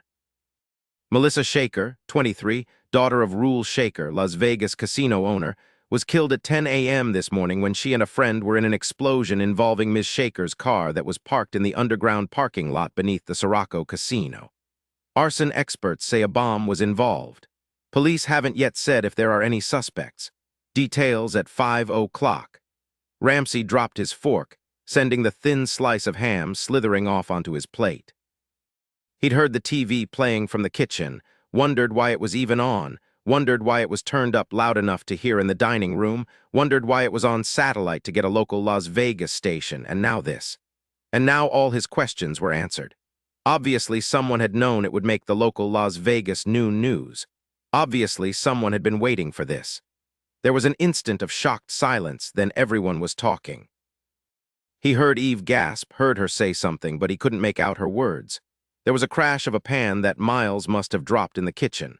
At the head of the table, Mason Lord continued to eat his cassava melon, not missing a beat. There was a slight flush on his cheeks, but he said nothing, did nothing out of the ordinary at all. Molly had been saying something to Emma. She stopped in mid-sentence. She looked over at her father and said quietly, "An eye for an eye, Dad." Mason Lord chewed on the bite of melon, gracefully laid down his fork and looked at his daughter. "I suggest you refrain from such talk, Molly, particularly in front of your daughter." Emma, attuned to the change in the most important person in her world, pulled on her mother's sleeve. "Mama, what happened?" Ramsey watched Molly pull herself together for Emma's sake. She banked the horror in her eyes and smoothed her expression into nothing more than a soft smile for her daughter. She turned to Emma, hugged her clothes for a moment, and said, "I taste something strange in Miles's quiche. What do you think?" Emma gave her that weary adult look. "The quiche has bacon in it, Mama, and fresh spinach. I watched Mr. Miles make it. He even let me add the eggs. The quiche is just fine." Molly looked as if she'd just been smashed on the head with a cannonball. She was having a tough time getting it together. "I'm sorry, Emma. You're right, of course. I don't know, love. I guess I just don't feel well." Molly looked over at Eve Lord, who sat to her right at the foot of the table, her face tight, as white as the tablecloth. She was staring at her husband. Then suddenly Eve turned to Emma, and her face was again as smooth as a Madonna's. "I gave the quiche recipe to Miles. My mother was an excellent cook. I'm sorry your mother doesn't like it." "I think it's time we had coffee," Mason said. "Miles," Ramsey said, controlling his voice, "I would like to speak with you, Mason." "Shall we take our coffee to the living room?" "It's a beautiful day," Eve Lord said, staring again at her husband.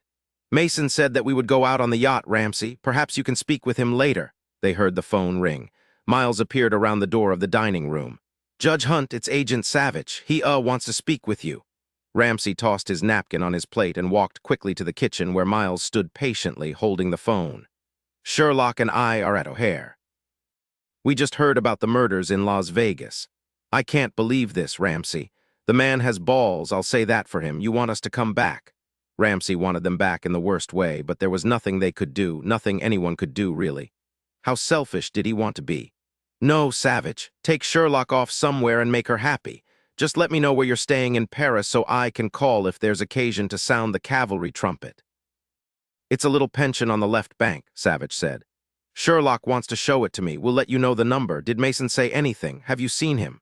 "Oh yes, we all just heard it on the news at the dining table. It didn't even touch him that there were a federal judge and FBI agents in his house when he gave the orders. Here's what I think. Just get out of there, Ramsey. Take Molly and Emma and check out of the Bates Motel. You don't need this. It's vengeance. Don't get involved. There's nothing you can do in any case." "I can't believe you're saying that." "I'm saying it as Molly and Emma's friend. You don't want them in the middle of something that could shape up into a nice little personal war. There's been tit for tat. Don't stay to see if it goes another round. Just get out." Ramsey said slowly. You're right, of course. He rubbed his hand over his forehead. I feel that I should question Mason handcuff Coulter. No, you're right. It's Molly and Emma's safety that's most important.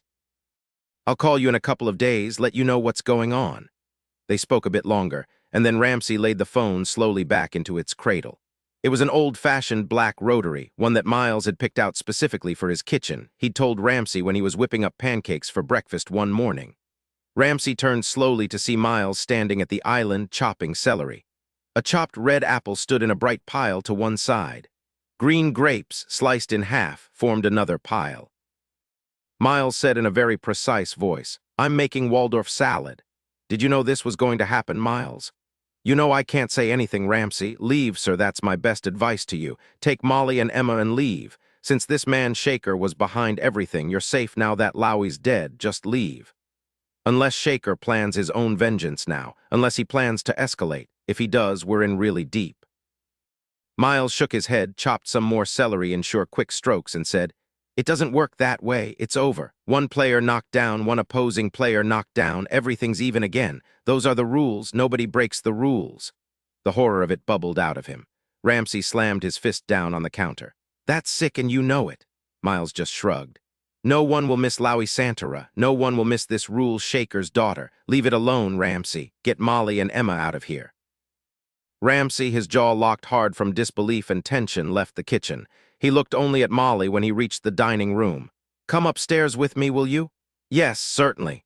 Then he realized that Emma was sitting there, quiche on her fork, staring at them. Ramsey calmed himself. Em, would you do me a favor? She wanted to ask him questions, he could see that, but he shook his head at her. Would you come upstairs with your mom and me? 5 minutes later, after they'd settled Emma with a book on animal husbandry for children in her bedroom, all of them knowing it was a ploy, especially Emma, Molly and Ramsey were standing alone in his bedroom. He said without preamble, I see no reason to stay, do you? No, no reason at all, Molly said, pulling a silver ring off her pinky finger, then pushing it back on. He's a monster, Ramsey. My father just blew up a 23-year-old woman. That's the league he plays in, Molly. The media should be back here any time if they haven't already pulled up to the front gates. Let's fly to Denver today to your house. You and Emma can pack stuff for Ireland, then we'll go to San Francisco. Okay? Molly said more to herself than to him. Ireland would be beautiful, I've seen pictures. Then he saw a sparkle in her eyes. I could begin work again, I could take my cameras. He realized it would be a new beginning for Molly and for himself as well. Yes, bring all you need. Will you take a photo of Emma for me? You don't think the media will follow us, do you? I doubt that we're interesting enough. You know that's not true.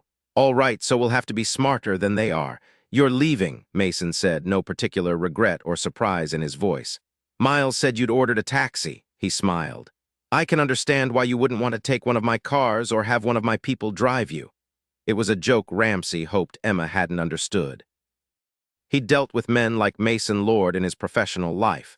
They were men to whom a designated death was just another move on a chessboard. Yes, Ramsey said, we're leaving. Molly is ready to return to Denver. He wasn't about to tell Mason Lord where they were really going. Eve wanted to go out on Lake Michigan. We didn't go. I knew you'd leave if I left. You stayed and we're still leaving. It doesn't matter, Mason. Thank you for your hospitality. Eve Lord came up behind her husband and said that Detective O'Connor had arrived. Ramsey cursed under his breath. He should have foreseen this, but he hadn't. He'd been focused on getting the hell out of Dodge. He turned to Molly. You and Emma stick close for a moment. I want to speak to Detective O'Connor. Ramsey got to him before he'd stepped into the living room. I was just leaving. Mrs. Santara and Emma are going with me. Detective O'Connor looked as if he'd slept in somebody else's face. The skin didn't fit. It was loose over his jowls. There were bags under his eyes. I don't blame you, Ramsey. Before you head out, do you know anything about this? I heard it on the TV. We were all at lunch. I remember wondering why a local Las Vegas station was on the TV in the kitchen, why it was so loud. Then, of course, it was clear. You know as well as I do that Mason Lord arranged for the explosion. I've been told that now things are even again and there won't be any more violence. Detective O'Connor whistled between his teeth. I feel like a fly buzzing around with no place to land. I don't suppose Mr. Lord admitted to you that he'd done it? No, he didn't say a word. But you know he had a glimmer of satisfaction in his eyes that he couldn't quite hide. Sure, he ordered it. This place is like an alternate universe. The cops down in Las Vegas say they ain't got dip. Everything was neat and tidy except for the 2 bodies left over. Be checking to see if any of Lord's men took a quick trip down to Las Vegas. Yeah, but it won't matter if they did. Lots of folks go to Las Vegas. Besides, the chances of Mr. Lord bringing the murders this close to home are slim to none. These guys don't operate like that. It's like dogs in their own backyards. But I got to talk to everyone, go through all the motions, just the way homicide did with me down in Las Vegas. Maybe some of the Las Vegas detectives will come up here, who knows. I still have trouble with what Miles told me about the even-up rules. If it were me, I'd want to up the ante myself, not walk away, not just wipe my hands and say, well, that's how it is. My daughter's dead, but hey. Probably Shaker knew when he had that bomb planted that he was putting his daughter's life on the line. It does make him sound like he's not the greatest dad, doesn't it? These guys aren't like you or me, Ramsey. There's something missing somewhere in how they're put together. But they don't get where they are by being stupid. He probably thought Mr. Lord would try for him, only he didn't. Let's say he didn't expect Mason to go that far. Let's say he doesn't consider things even. What happens then? Listen, go home, Ramsey. I'd say for you it's over. Rule Shaker isn't about to make another mistake. He can't afford to. He's got too much to protect. Send the little girl and her mother home. The Denver cops will take care of them. It's over now. You can leave the rest of it to us. We'll let you know if we find out anything that would fill a cereal box. 24 at 6:30 in the evening, a taxi pulled up to Molly's house on Schrader Drive. It was a small, lovely house with white window frames and window boxes painted a soft blue. Flowers bloomed wildly over the fence, in bordered flower beds, and in half a dozen flower boxes attached to the porch railing. The house faced the park where Emma had been kidnapped while Molly was taking pictures. All the front yards were filled with trees and bushes, but no other house had such beautiful flowers. Emma was a silent ghost. She was holding her piano against her chest, looking straight ahead. She was so very still, as if the quieter she became, the less likely the chance that anything bad would happen to her. He could tell her again that she need not be frightened, but that wasn't true, not really, and both of them knew it. The man was still out there. Probably he was far away in hiding, but to Emma, he was lurking close, just as he had been, waiting to take her again. It broke his heart. He looked out over the park with its small dips and rises, its clusters of flowers and bushes and banks of elm and pine trees. He wondered where the man had waited for Emma to get close enough to take her. He saw that Molly was gazing toward a knot of trees at the west corner of the park. So that was where it happened. Her face was tense, drawn, and thin. Even her glorious red hair seemed flat and lank, pulled back and fastened with a pale green clip that matched the color of her silk blouse. He'd bet that if she'd had a piano like Emma's, she'd be carrying it too. "Emma, we're home." Molly spoke very softly, not wanting to frighten her, just gain her attention slowly and gently. "Remember, we're just going to pack our things and then we're going with Ramsey to San Francisco. And then Ramsey is coming with us to Ireland." Emma said, pressed against her mother's side, not an inch between them. Molly wondered what had gone on between Dr. Lou and Emma. It had been just that morning that Emma had seen her for the final time. She must remember to call her. "Yes, he is," Molly said. "He wants to go back and he really, really wants us to go with him. He begged Emma. I'm a nice person. I had to say yes." "Did you really beg Ramsey?" Emma asked, shooting a look at him. "I can beg with the best of them, Emma," Ramsey said, going down on his haunches in front of her.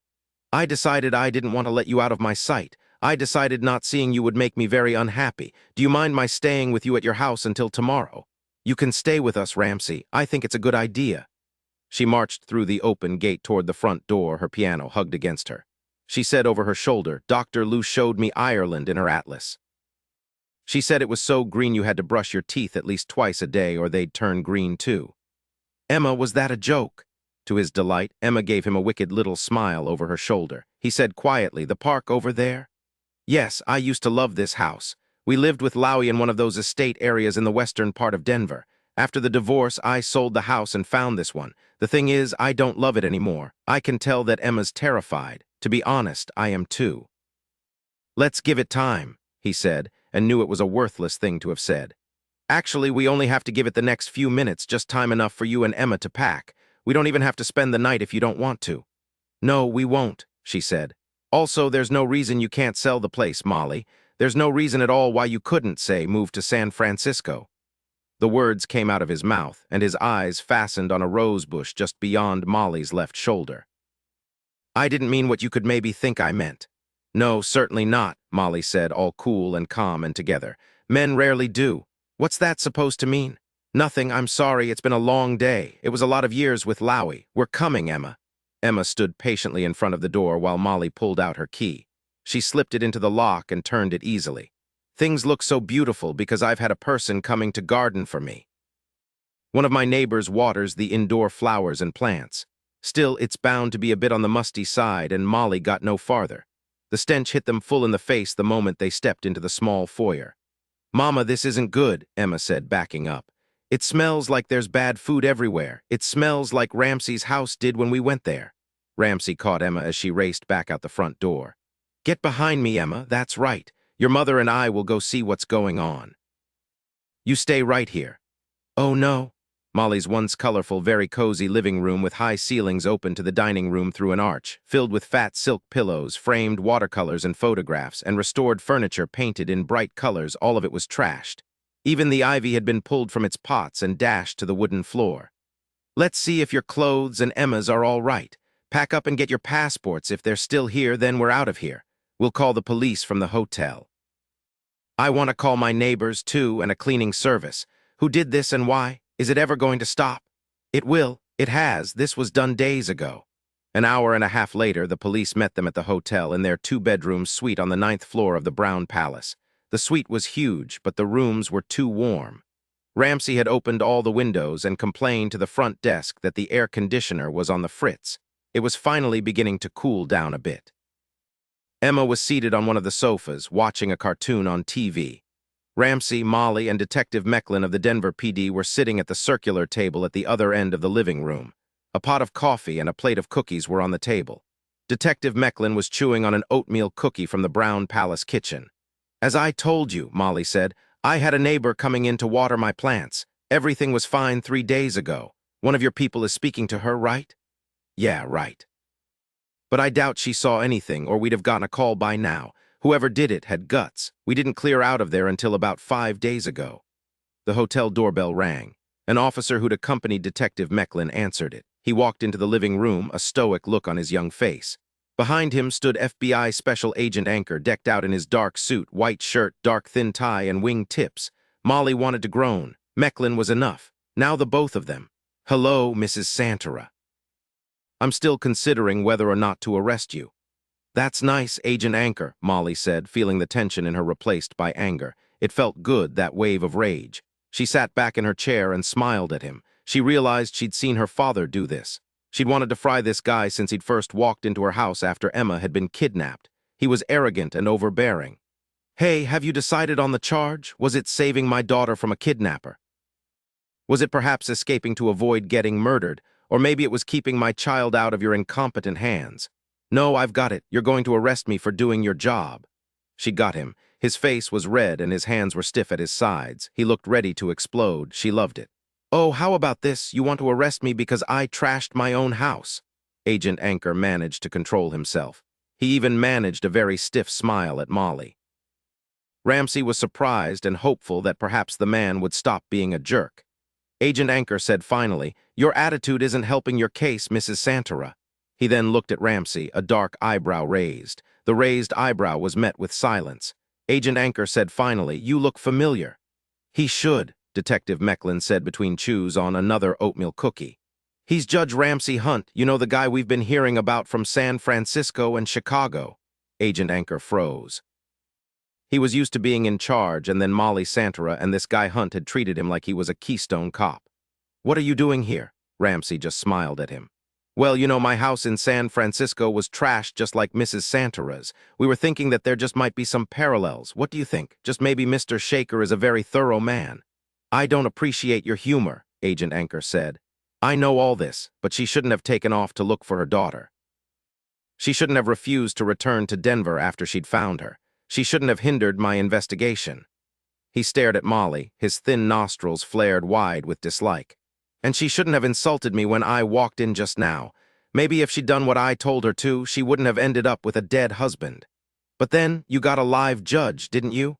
Molly shot a quick look toward Emma, who looked to be glued to the TV cartoon. Then she stood up in one smooth motion and kicked Agent Anchor hard in the shin.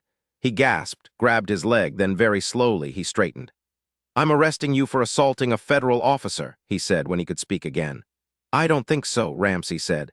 "Actually, she beat me to it. Stop being an ass, Agent Anchor." He gracefully slid his hand to the man's elbow. He said close to his ear, "I think you're laboring under a severe misapprehension here. Listen up, she's not her father. You'd best get that right away.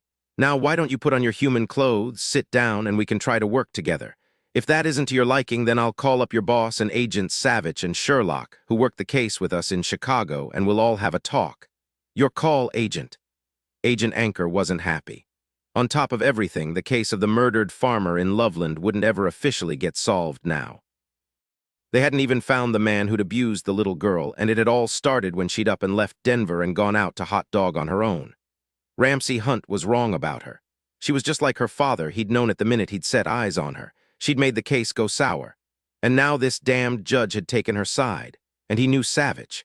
Detective Mecklin pushed back from the table and rose. There were cookie crumbs on his solid red tie and on the white shirt that gaped over his belly. "Listen, we're not getting anywhere with all this crap. Agent Anchor, sit down if Judge Ramsey will let you." Molly said, "There's also my daughter, Agent Anchor. Children hear most things adults say. I think we've said enough." Agent Anchor looked over at Emma, who was chewing gum too fast. He had 2 kids. He knew when a kid was hearing things she shouldn't, and now he had this judge in the mix. "Yeah," Agent Anchor said and sat down. There was dead silence. Detective Mecklin picked up another oatmeal cookie and said as he took a big bite, "If all this is connected, it took power, men, and money, all of which this Mr. Shaker has in abundance." Molly said, "Why do you think they trashed my house? Just for the fun of it." "Say it happened 2 or 3 days ago, Mrs. Santara," Detective Mecklin said. "That was about the same time your ex-husband was getting blown up. Maybe it was all part of the same puzzle. The word is that you and your daughter were the intended victims to bring Mr. Santara in line. Yeah, it's gotta all be part of the same effort." "All that," Molly said. "All that for some money or to get Lowy for his daughter. It sounds crazy."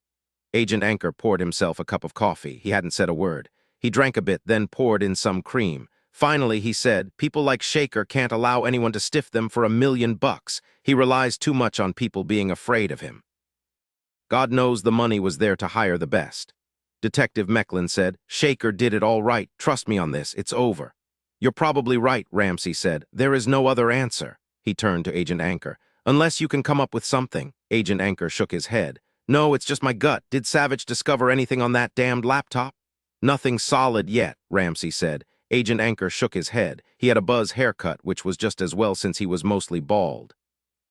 "I remember once when I was in Washington, I got to be in a meeting with Savich, and the person recording the minutes asked him what sex the laptop was currently enjoying. Nobody laughed. Ramsey didn't particularly like to have a person start to turn human on him when he'd made the decision that the person was a jerk. Still, maybe the guy would relapse again. Ramsey saw that Emma had curled up on the sofa, her piano clutched to her, sound asleep. One leg of her jeans was rucked up and he could see the pink sock over her Nike sneaker. He wasn't really shocked at the strength of his feelings for her, not anymore. He swallowed. Then he saw that her other sock was white. Well, it had been a hard day for all of them. He rose, still looking at Emma. "I can't see that this is leading anywhere. Maybe we shouldn't even have bothered to call you. Waste of time for all of us." "No," Detective Mecklin said, rising as well. "All of it is part of the investigation. Maybe we'll turn up something at the house. Sooner or later, we'll snag that guy who hurt Emma. The feds want him real bad. Hey, Agent Anchor, maybe you can get him on tax evasion, huh?" 25, it was 62 degrees and breezy in San Francisco, with a big unclouded sky overhead. Ramsey breathed in the clean air deeply and smiled. He looked through the half-open window of his study that gave onto a small lawn and the Golden Gate Bridge beyond, off in the distance. He loved Sea Cliff, which was considered by many, himself included, to be the most spectacular area in the city. His house was among the first tier of homes that sat atop the line of the cliffs at the northwestern tip of the city. The ocean rolled in from the left. The Golden Gate stood guardian at the entrance of the bay to the right, connecting the city to the bleak, naked Marin headlands directly across from him. The headlands stood stark in the afternoon sunlight. There was still some green on the hills. But it wouldn't be long now, deep into summer, until the headlands would be unrelieved brown, seemingly barren of life. If the fog rolled in during the late afternoon, it would settle over the headlands and look for all the world like the setting for a Gothic movie. His house had been photographed, fingerprinted, thoroughly cleaned up and repaired. He'd spoken to his secretary and both of his externs, the two law clerks assigned to him as a federal district judge. The three of them had volunteered to refurbish his house. He'd given them color schemes, the type of furniture he liked, and a budget. They'd gone over budget, but given the furniture and draperies that had been delivered and lovingly arranged throughout the house, he wasn't about to bitch. He wondered what else would be arriving. It was interesting to see himself through other people's eyes. His study was more domineering and masculine now, full of leather and rich earth colors. They'd spent a small fortune on the leather sofa and chairs and the immense mahogany desk, and he'd approved that as well. The walls were still empty. They couldn't have bought the art he would like. Given that less than a month had passed, they'd accomplished miracles. "Ramsey?" "Yes, Emma. I like your house. The water makes me feel good." He grinned as he leaned down and picked her up in his arms. He carried her to his huge leather chair and sat down. He put his feet up on the sinfully rich leather hassock, something he'd never had before. "Let's look at the view together, okay? We can let our souls commune with nature. Hey, where's your piano?" "Upstairs, but my piano's not important right now," she sighed, that adult sigh. "I'm worried about Mama. I don't think she feels good even though she told me she was fine." "What's wrong?" "She's sick. She sent me down here to keep you busy, to keep you away. She doesn't want you to know, but I'm worried." "Can you fix it, Ramsey?" "Oh, damn, sorry, Emma. Will you stay here and commune with nature for me?" "Yes, but just for a little while. Mama's face is kind of green." "I'll take care of her. You stay put, all right, Emma." "I won't go outside by myself, Ramsey." "Good girl," he said, kissed her forehead, and took off upstairs. He heard her retching from the top of the stairs. There were 3 rooms on the second floor, his master's suite, a study, and a guest room where she and Emma were sleeping. She was in the bathroom attached to the guest room. The door was pulled to, but not closed all the way. He inched it open. Molly was on her knees, her head over the toilet, heaving. He didn't say anything, just gently reached down to rub her shoulders, then hunched down on his knees beside her. He pulled back her hair. She sank back against him. "You okay now?" she moaned. "I don't want to talk. I just want to die." He flushed the toilet. "Hold still. Let me get you some water to wash out your mouth." She moaned again. "I wish you hadn't come up here. I should have known Emma would get you. This is humiliating." He handed her a glass of water. She eyed it, then rose slowly. "Let me brush my teeth. I've got some antacid. You want some?" "Oh yes," Emma was really worried. "I'm glad she had sense enough to fetch me, more sense than her mother." "Go away," she said, pushing him out the door and closing it. He heard her rinse her mouth out with mouthwash. 5 minutes later, he was walking beside her to the bed. There wasn't a great view in the guest room, but the row of 3 windows that were there gave a glimpse of the Golden Gate. "At least while I'm lying here dying, the last thing I see will be beautiful." "Nah, the last thing you'll see is my ugly face. That's enough right there to get you well again." "I must have eaten something bad on the airplane." She'd had the linguine with clam sauce. Both he and Emma had had the chicken. "Could be that or it's stress." He gently cupped her face with his palm. She was sweaty and damp. He frowned. "I'm going to call my doctor, see what he has to say." "I'm not going to any doctor, Ramsey. Forget it. My stomach's empty now. I'll be fine." "We'll see," he said in the same adult tone she used naturally with a child when she wanted to clamp down on any further arguments. He brought her a couple of pills and a glass of water. "Take these." She didn't even ask what they were. When she'd swallowed them, she leaned back against the pillows. "How's your arm?" "It's fine. How's your back?" Just smiled at her. "I'm okay. Can you still see the stitches in your arm?" "Some of them, but they're on their way." "How's your leg?" "Long healed. I want to see your arm." She suffered his rolling up the sleeve of her pale, cream-colored blouse. He gently pulled back the bandage. The skin was a healthy pink, the stitches obscene in her white arm, but the wound was much better, the remaining stitches disintegrating. He grunted and pressed the bandage down again. "Well, your heaving isn't from this wound." "Where's Emma?" "She's in my big leather chair staring out the French doors toward the bridge, but let me go check." He brought her back up 5 minutes later. "Look who I found with her cute little nose pressed to the window. My beautiful little princess. Nah, she's mine, but I'll be willing to share her for a couple of minutes. You can see for yourself, Emma. Your mom's okay." "Can I stay with her, Ramsey? I'll try to make her laugh. She says laughing always makes anybody feel better." "Okay, but if she gets sick again, you holler and I'll get somebody over here with some needles to stick in her." "Yuck," said Emma. 3 hours later, Molly was chewing on some dry toast and drinking hot plain Earl Grey tea. She still looked pale. At least she hadn't vomited again. The nausea had been gone for an hour, but his hand still hovered over the phone. He wanted to call Jim Haversham, an internist with privileges at San Francisco General. "I don't think we're going anywhere tomorrow," he said at 9 o'clock that evening. Both Emma and Molly were lying in the guest room bed, the brand new TV on low, providing background noise. The doorbell sounded. Ramsey turned to leave.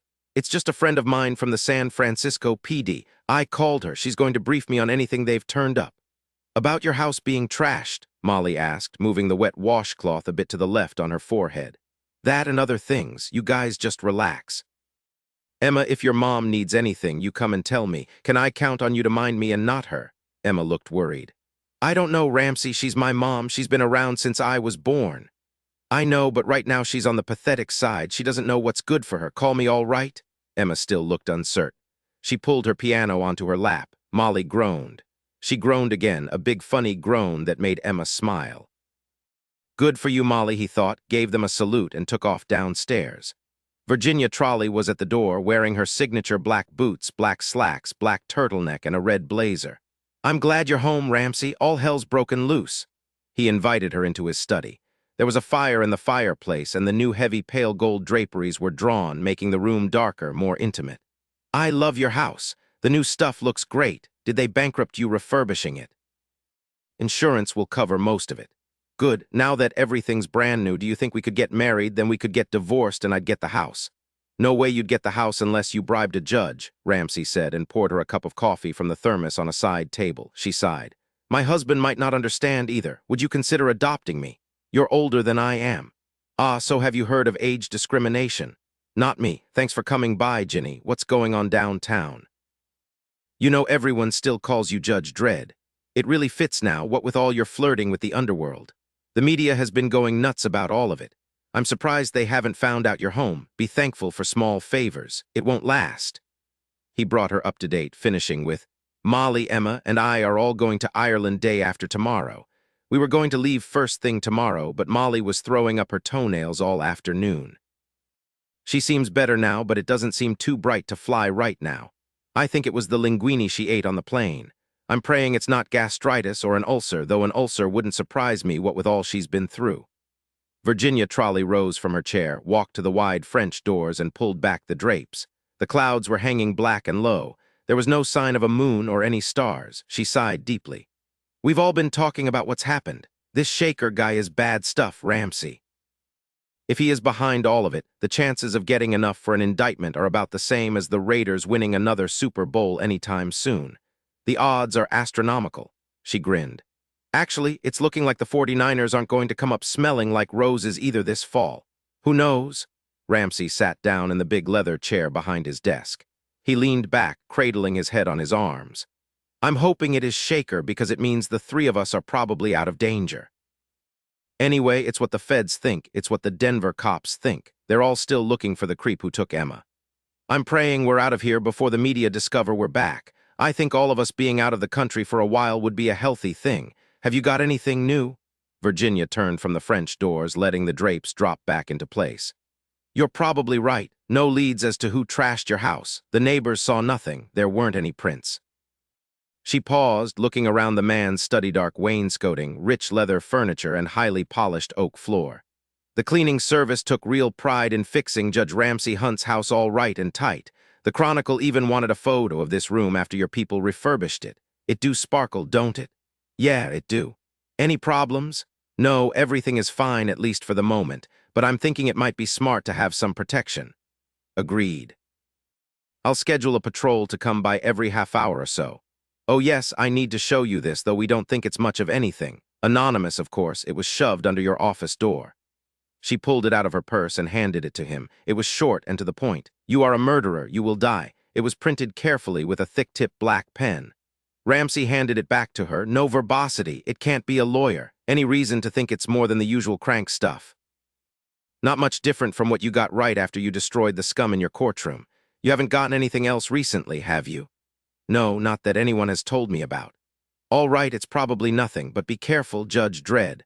One of the undercover cops was telling his buddies he'd pulled a Hunt maneuver. In other words, he kicked some butt. He said he just wished he'd been wearing a black robe. That would have made him the ultimate cool. Sorry, Ramsey, you're in the cop lexicon now." Virginia Trolley looked up to see a little girl standing in the doorway, holding a large, portable piano against her chest. The thing came down to her knees. She was clutching it really tightly. She had beautiful, thick, mahogany-colored hair that was straggling out of a fat French braid. "Hi," Ginny said easily. "Are you Emma Santera?" "Yes, ma'am. Ramsey, Mama's throwing up again. She told me not to tell you, but I'm worried. Would you make it stop again?"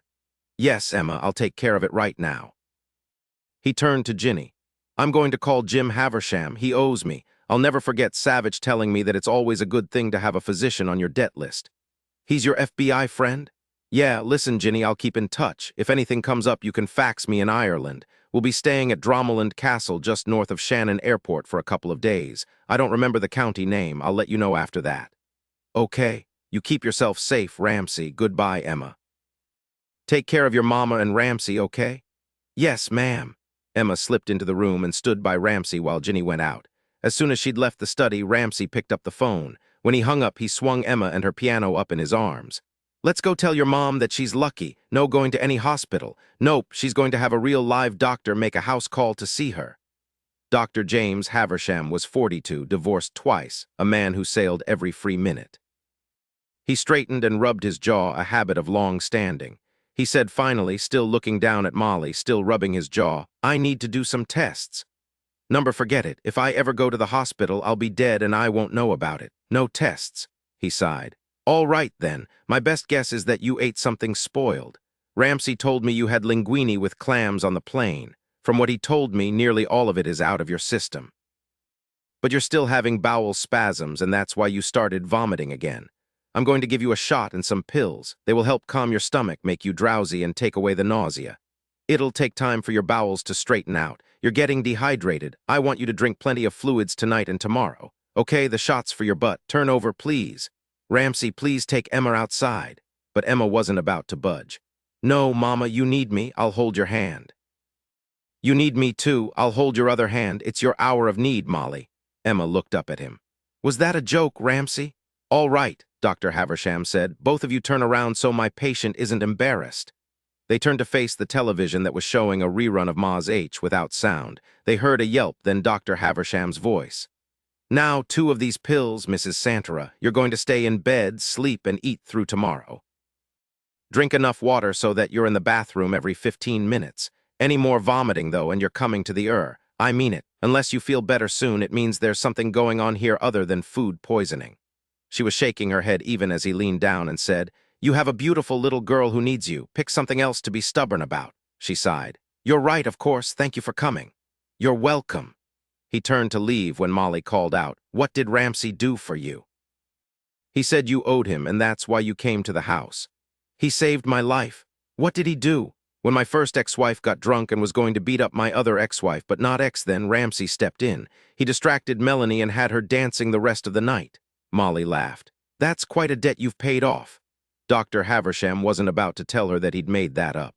She was a lovely woman with an easy smile on her face, and he'd put the smile there, brought the laugh. It was probably as effective as his pills and shot. "It sure was. Take care, Mrs. Santera." She was nearly asleep. He smiled and shook Ramsey's hand. "I heard what you said," Ramsey said. "I didn't know you could think that fast on your feet, or even now." "Oh no, I still owe you another 2 or 3 more favors. I remember that water sure was cold. If you hadn't got me out of there, I wouldn't be doing favors for anybody." He leaned down and automatically put his palm against Emma's forehead. She gasped and leaped back. Ramsey just smiled and patted her shoulder. "It's all right, sweetheart. Dr. Haversham just wants to make sure you're not sick like your mama. He's always checking everybody around him. Foreheads are his specialty." Then Dr. Haversham remembered. This was the little girl who'd been kidnapped and sexually abused. He smiled down at her. "You seem to be in great health to me. You've got a fine forehead. You stick close to your mom, okay?" "Yes, sir, I will," Emma said, but she kept back, staying close to Ramsey. He felt her hand slide into his. She was holding the piano up with only one arm. He quickly reached down and picked her and her piano up. "Let's see Dr. Haversham out, Emma. Then we can bring some water to your mama. She won't like having to go to the bathroom all the time, Ramsey." "I wouldn't either, but it's her fate for a while." 26 Molly slept through the night. The next morning she felt weak, but her stomach was settled. Ramsey gave her 3 slices of toast, thick with strawberry jam. Both Ramsey and Emma sat on the end of her bed watching her take every bite. Finally, Molly laughed and said, "Enough, look, 2 slices, I'm stuffed to my tonsils." "You don't have any tonsils, Mama." "Close enough. Now I need a shower to feel really human. Ramsey, can you get us out of here today?" He shook his head. "Let's give it another day, Molly. You've got orders to stay close and rest. Take those pills and keep drinking your water. I got you the bottled stuff. If you're feeling even better this afternoon, we can go over to my favorite Mexican restaurant on Lombard Street for dinner." Molly groaned and clutched her stomach. "Okay then, chicken soup it is." She was exhausted by the time she'd blow-dried her hair and dressed. She looked at the bed, freshly made, the comforter turned back at Ramsey, who was just smiling at her, and flopped down. "Woman picked out this bed set. It's so bright and whimsical, am I right?" "Yep, probably my secretary. I like it. Here, drink this entire glass, all 12 ounces. Then take a nap. I'm going to take Emma over to Cliff House. The beach there is wonderful, right below what we call the Great Highway. She'll see some seals. We'll build a sand castle and throw a frisbee for one of the many dogs that hang out with their owners over there. I'll bring her back dirty and happy. I want that bottle to be empty." They'd been on the beach only 20 minutes when a huge, panting black lab came trotting over to Ramsey and butted his head against Ramsey's leg. A woman called out, "Just tell him to eat dirt if you don't want to throw that frisbee for him." But Ramsey patted the lab's big head. "You up for this, fella?" He pulled his ancient chewed-up yellow frisbee out of the old duffel bag that also held his and Emma's sandwiches, potato chips, and soft drinks, and flung it a good 30 yards. The lab raced after it. "Now Bop's never going to leave you," a young woman said, striding up to where Ramsey and Emma stood. Emma's eyes were on Bop as he hurled himself into the air but couldn't extend far enough to catch the frisbee. "He'll get it next time. He has to learn your style. Just tell me when you're tired of throwing for him. This your little girl."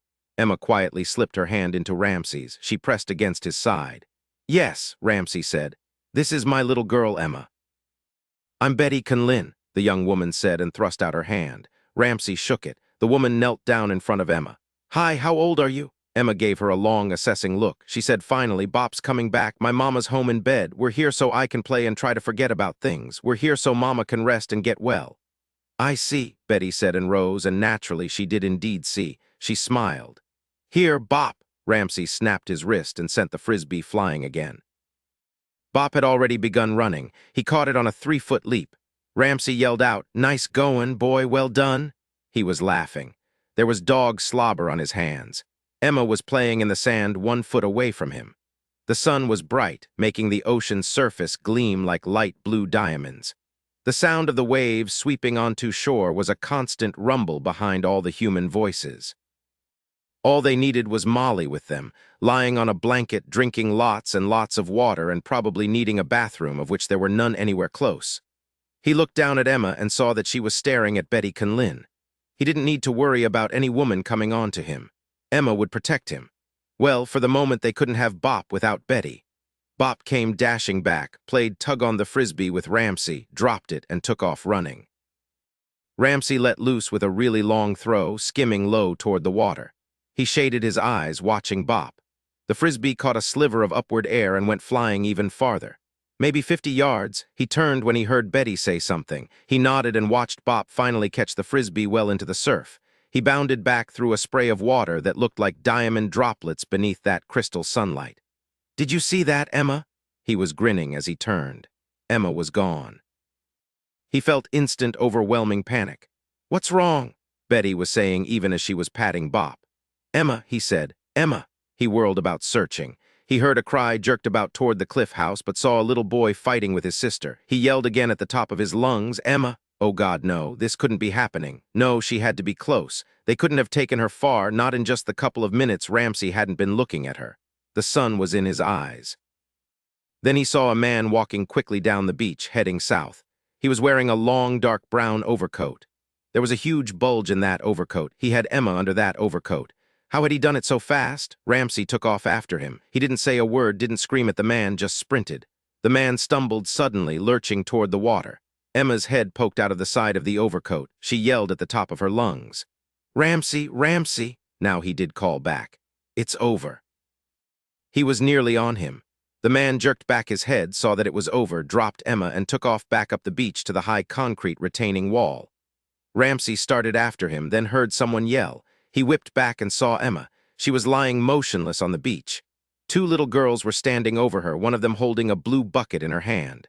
A woman was running toward them. He ran back, gently pulled the little girls back, and knelt down beside Emma.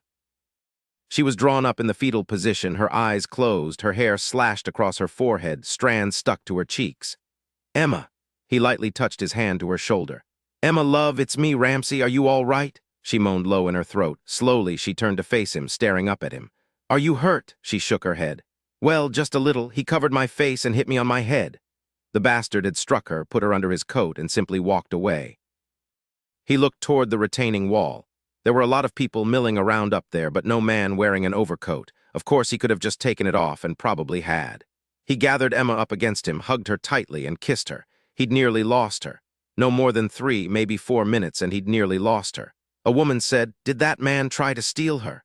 "Yes, he did. Did you happen to see what happened to him once he made the retaining wall?" The woman shook her head.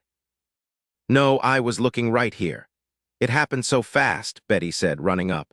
Bop was pushing his head against Ramsey's legs, the frisbee in his mouth. "From one instant to the next, she was just gone. I'm so sorry." The woman didn't say anything more, just gathered her 2 little girls close. "We're leaving," she said. The children whined and argued, but the woman had a firm hold on their arms and dragged them away. "Do you want me to call the cops?" "No," Ramsey said, slowly rising. He still held Emma tightly against him. He was kissing the top of her head. "I'm so sorry, Emma, so sorry." He turned to Betty Conlin. "Bop can have the frisbee and the sandwiches." The police would question the people on the beach, all the people on the sidewalk at the top of the retaining wall, but Emma was burrowed against him. She was shuddering. He had to get her home. He kept her pressed against him even in the front seat of his old Porsche. It was a tight squeeze, but he didn't care. He was still holding her when he stood at his desk, calling Virginia Trolley. When she came on the line, he said, "Ramsey here. A man just tried to steal Emma on the beach near Cliff House. He dropped her when he saw I was about to catch him. I couldn't go after him because Emma was down. He was wearing a long brown overcoat, scuffed black and white running shoes, a brown knit cap on his head, dark sunglasses. He moved like he was over 40. No, not all that tall, maybe 5'10". Yeah, he was white. "If you could send some people over there to find someone who saw the bastard." "Yeah, thanks. See you in a few minutes." He was still holding Emma when he hung up the phone. "Now, sweetheart, let me take a look at your head."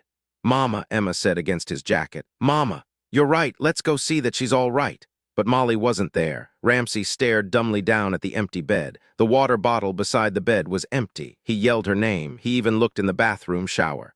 "Molly." "Where's Mama, Ramsey?" "I don't know, Emma, I don't know." He ran back downstairs, Emma clinging to him like a limpet. He called her name again and again. What the hell had happened? He ran outside. There were 2 older people walking on the sidewalk. They knew him and waved. He waved back even as he was turning to look the other way. No one else was around. Emma was shuddering in his arms, crying deep and low, harsh, ugly sobs. "It's all right, Emma. She must have gone for a walk, that's all." He continued speaking nonsense to her, and that's what it was, nonsense. Where was Molly? He'd never been so afraid in his life. Virginia Trolley pulled up with a young cop in her white Plymouth. "Molly's gone," he said. "She's just gone."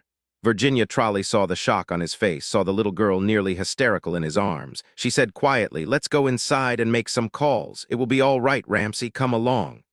Virginia got on the phone. Ramsey started rocking Emma in his big desk chair. They heard a woman yell, "Mama!" Emma jerked out of Ramsey's arms and ran to the front door. It opened and Molly nearly fell inside, the young cop right behind her, his arm outstretched to grab her. "Mama!" Molly was on her knees in the foyer, Emma crying against her neck. The young cop said to Virginia, "I'm sorry, she wouldn't say who she was." "It's okay. Now that Molly's here, you can go on over to Cliff House, Joe, and join the questioning." Ramsey stood slowly. He waited until Emma had quieted a bit, waited until Molly finally raised her head. "What happened to you?" He sounded furious at the end of his rope. Molly saw the policewoman standing by his desk. For a moment, she was so relieved she simply couldn't speak. She held Emma close. "I got a phone call," she said, her voice strained and thin. "It came about 10 minutes ago. I was sound asleep. It was a man. His voice was muffled, as though he was talking through a handkerchief. At first, I was too asleep to realize what he was saying. But then he said everything again. He said something about the beach and he'd gotten her and I'd never see her again." "Mama," Emma whispered. For a moment, Molly just held her daughter close. She rose finally, lifting Emma in her arms. She staggered. Ramsey walked to her and gathered them both close. He said against Molly's hair, "Thank God you're all right." "Yes," Molly said. "What happened?" Ramsey walked both of them to the sofa and sat down, holding each of them very close. He kissed Emma's forehead, then Molly's. "It's all right, we're all together. What happened is that a man did grab Emma, but I saw him running away with her and got her back. He ran away. Virginia's got police at the beach questioning people." He paused a moment, not releasing his hold on either of them. "But why did he call you? Just 10 minutes ago? That means he called you after I got Emma back. Why'd he do that?" Virginia said, "He did it to terrorize Molly. Now who would like a glass of water?" Ramsey started to say that Molly would, but he didn't. He realized that he was feeling very strange, as though his brain had slowed to a stumbling walk. "I've been stupid," he said. "Even though I asked you about protection and you volunteered a patrol car, I still thought it was all over. I didn't really think there was any more danger. I never thought that man would come back." "We've all been stupid," Molly said. "I didn't think there was any more danger either. The man's insane." "That's probably very true," Virginia said. "Now let's get down to it." Virginia asked him questions. She was infinitely patient, her voice pitched low. Ramsey realized, of course, that she'd played through scenes like this before, only most of them hadn't ended as well as this one had. They sat close together, Emma on his lap, her face against her mother's shoulder, his arms around both of them. Virginia said, "Mrs. Santara, please think back. Oh, I'm sorry, I'm Virginia Trolley of the SFPD. I've known Ramsey for a while." Molly nodded at the woman who was dressed all in black with a bright red blazer. "Call me Molly." "All right, good. Now the man called at about," she looked at her watch, did some calculations. "He called about 10 after 3. He said what exactly?" "He said he had Emma. He said that stupid judge had just left her on the beach, didn't care about her at all, that he was flirting with this girl and throwing a frisbee for her dog. He said it was a piece of cake. He said he'd never let her escape him again. He said I'd never see her again." Then he laughed. He said he was going to drive close to the house so maybe I could see him and Emma. He said he'd let Emma wave goodbye to me. Then he hung up. I was staring at the phone. I couldn't think of anything to say. Then I thought if I went outside, maybe I could catch him. I ran outside. I've been running all through Sea Cliff. I'm surprised neighbors haven't called the cops to report a crazy woman. He called her after I got Emma back, Ramsey said slowly. Just to frighten her. Like I said, Virginia repeated.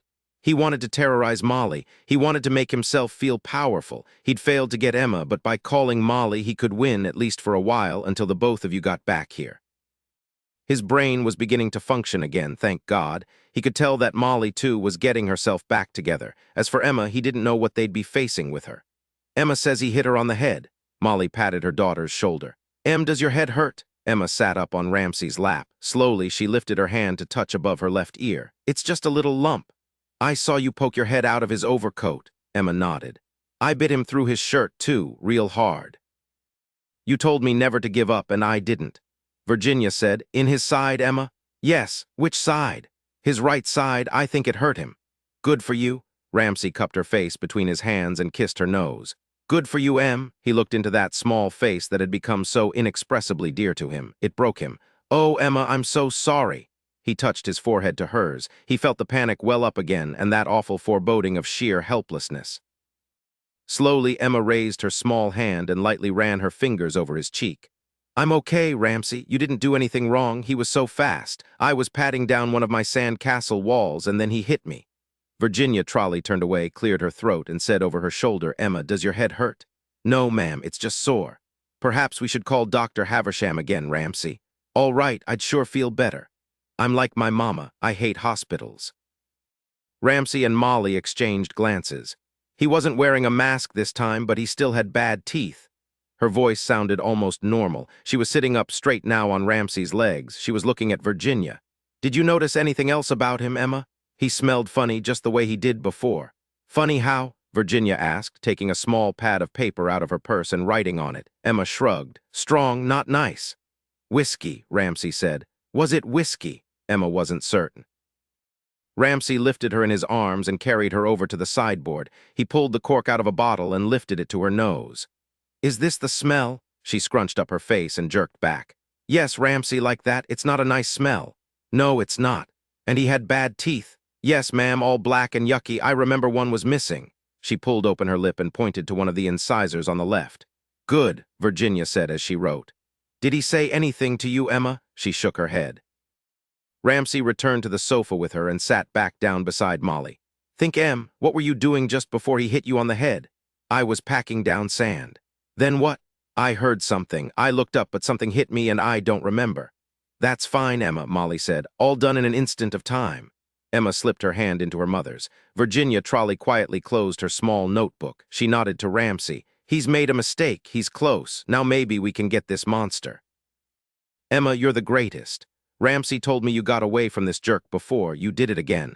Now you need to take care of Ramsey and your mom, okay? They aren't doing so well right now. Yes, officer, I will, Ramsey said. Emma, can you give a police artist a description of the man? This time he wasn't wearing a mask. I can try, Ramsey. Virginia Trolley said, I'll send someone right over. You're a good girl, Emma. I'll see you later. I don't think you should ever go to the bathroom again, Mama, unless I go with you. Ramsey either. Virginia Trolley heard Mrs. Santera laughed as she walked out the front door. It was a shaky, thin sound, but still a laugh. 27, both Emma and Molly were open-mouthed when they stepped into the reception area of Dromoland Castle, with its circular gray stone inside the same as outside, and its giant windows, ancient tapestries, and smiling Irish. Dromoland had once been the stronghold of the O'Briens, and was now a huge, turreted Gothic-style stone building that had been turned into a hotel in the early part of the century. It was a sprawling grand mass of stone, set amid the most beautiful park they'd ever seen. They were in the Spieth Suite, a vast square room with tall windows that gave onto the beautifully mowed sloping lawns, formal gardens, and a lake. There were 2 queen beds. They'd ordered a rollaway cot for Emma, but when it arrived with the smiling bellman Tommy and Ramsey had turned to ask Emma where she wanted the bed, the lost, panicked look on her face had made him quickly turn back to Tommy and order the cot taken away. Emma slept with her mother. She'd had no more nightmares since they'd arrived. On their 3rd full day in Ireland, the first day it wasn't raining heavily, the sun was so bright it hurt to look directly into it. It was late morning.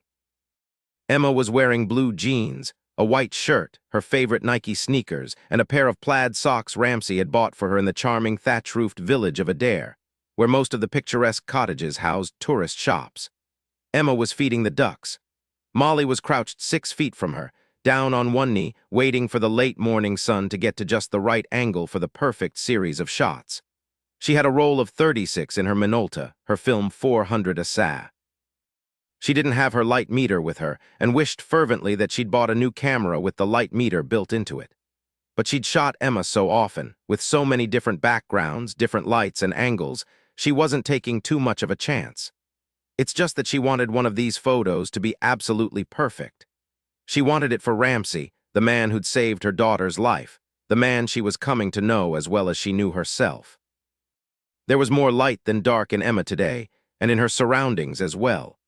White ducks glossier than the shine on a brand-new Corvette were surrounding Emma, and Emma was laughing and throwing single pieces of bread, hoarding each piece, choosing which was to be the lucky duck. One of the ducks was fast and cunning. He jumped and flapped wildly several times now in front of one of his cousins and ruthlessly snatched the bread from her fingertips. Molly quickly closed the aperture 1 f-stop and increased the shutter speed to 1/125 since she was hand-holding her camera, and she didn't want to take the chance of blurring. Since the natural lighting was spectacular, she knew the background, the lake, and the ducks would be as clear and sharp as Emma's face. The sun was behind her so she could backlight Emma. She continued to meter off her face so she could get natural skin tones that would give her somewhat of a halo. The lake and the ducks would also be in focus, would show full stark color, full drama. She wanted fluidity, not a vaguely blurred motion shot with little detail, but the essence of constant motion captured at exactly the perfect moment. She wanted every crease in that shirt to be exactly as it looked, with no shadows or dimming, no unnecessary highlighting or overexposing. She wanted that incredible smile on Emma's face to be there just as it was at this moment, in 100 years, sharp and warm, and so real you could practically hear the laughter, feel its warmth. She snapped once, twice, 3 times, then shifted back on her heels for another series. Then she sat down on the slope, leaning back, looking up at Emma. The aggressive duck hopped high to grab a small piece of bread Emma had destined for the duck beside him.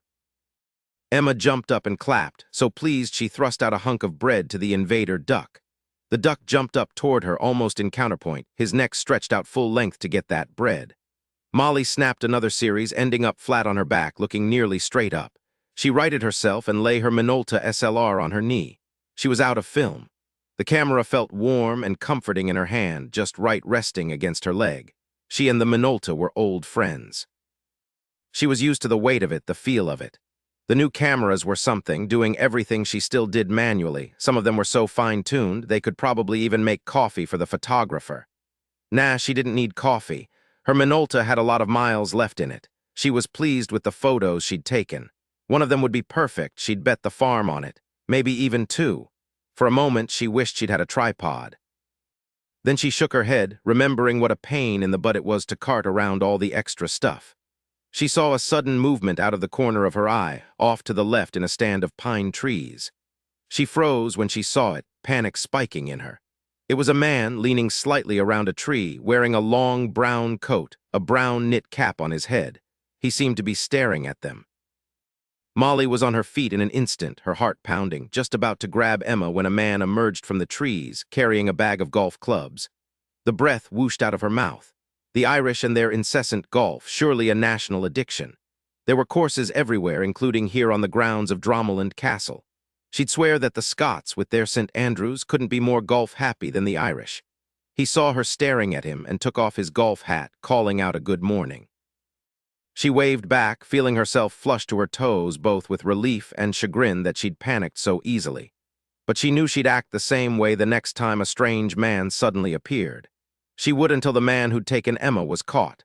For now, he was still out there. He was still after Emma. At the moment, Ramsey was making some phone calls, one of them to Virginia Trolley of the SFPD to see if she had anything to tell him. Emma's meeting with the police artist had shown a man in his 40s, with thinning hair, a sharp chin, and whiskers heavy on his face. His eyes were a soft gray and set wide apart.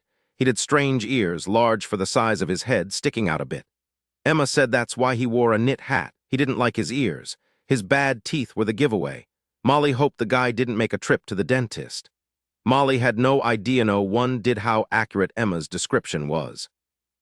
But it was the best they had to go on. The drawing was in the hands of the SFPD and the FBI. Having the picture out there would protect them somewhat, Molly thought, but he was still out there. She felt it deep in her innards. When they went back home, he would be there waiting, somewhere. She decided that when they returned to the U.S., she and Emma wouldn't go back to Denver. No, she'd take her to an entirely new city. She would change her name and Emma's. They would disappear. The man wouldn't be able to find them then. She had enough money from the divorce settlement. She was a good photographer. She would get better. She'd have to start over with her professional contacts, but that wasn't a big deal. Her biggest assignment had been photographing Lowy for Rolling Stone magazine some 6 years before. They knew who she was, but that was about all. She saw Emma molding her last pieces of bread in the shape of an apple. After she'd thrown the small glob to the ruthless duck, Molly called out, "Hey, Em, maybe you can grow up to be a caterer." The duck stopped squawking. They knew the bread was gone. They were going back to the large pond, waddling gracelessly, flapping their wings, grooming themselves. "What's that, Mama?" "That's a person who's paid to cook for people on special occasions. You get to taste lots of different kinds of goodies.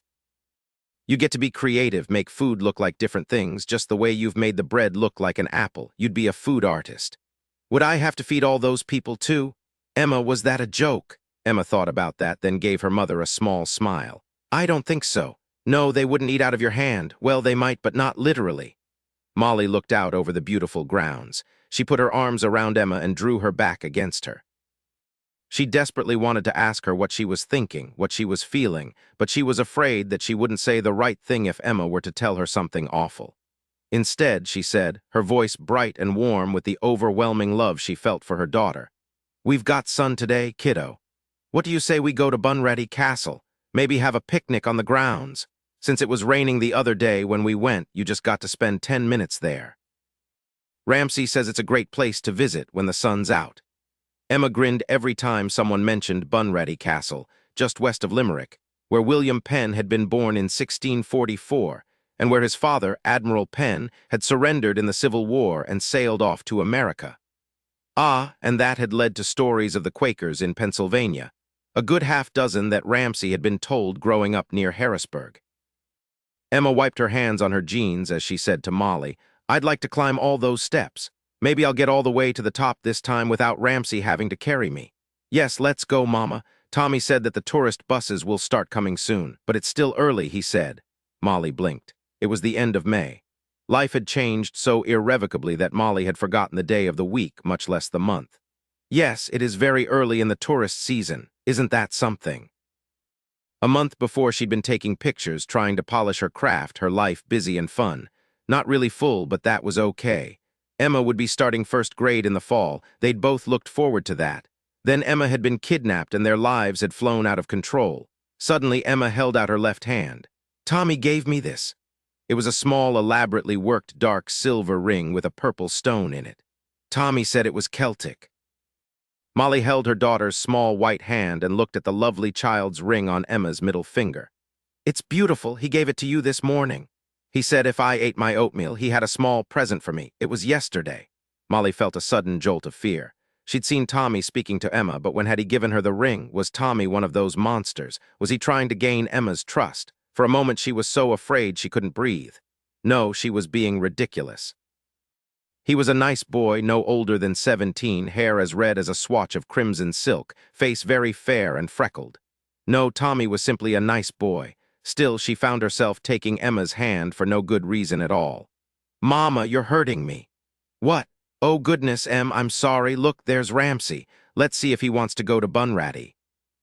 They left Dromelin grounds an hour later, a picnic basket packed in the backseat beside Emma, with ham and cheese sandwiches, nothing else, because the Irish, Molly said, evidently didn't believe in mayonnaise or mustard or tomatoes or lettuce. They did, however, have potato chips, and lots of local cider. The lanes were so narrow that if another car came along, they had to back up into one of the bulges. Emma called them and park until the other car passed. "I'm nearly used to driving on the wrong side," Ramsey said as they passed a car on a turnout. "In the east of Ireland, there are lots more people and better roads. By the time you get over Dublin Way, you're pretty much used to all these strange things." There was only one tour bus parked at Bunratty. They had nearly the entire shaded park to themselves. Emma climbed the castle's main stairs all on her own. "We think we found him, or at least we know who he is." Ramsey gripped the phone tight. It was midnight in Ireland, 7 o'clock in Washington, D.C. Savich said again. "Ramsey, you there? Damn telephones, we got a poor connection." "No, it's fine. You really found him, Savich." "Yep. Well, we don't have him in the slammer yet, but we know who he is. His name's John Dickerson, aka Sonny Dickerson, aka Father Sonny. He's 48 years old, an ex-priest finally booted out by the church because he'd been so flagrant that the good bishops and the cardinal had to oust him. You remember how they used to just ship the pedophile priests from one unsuspecting parish to another after having sent the offending priest off for spiritual and psychological rehabilitation? Yeah. Thank God the church now hands them over to be prosecuted. Yes, once they realized there were no cures.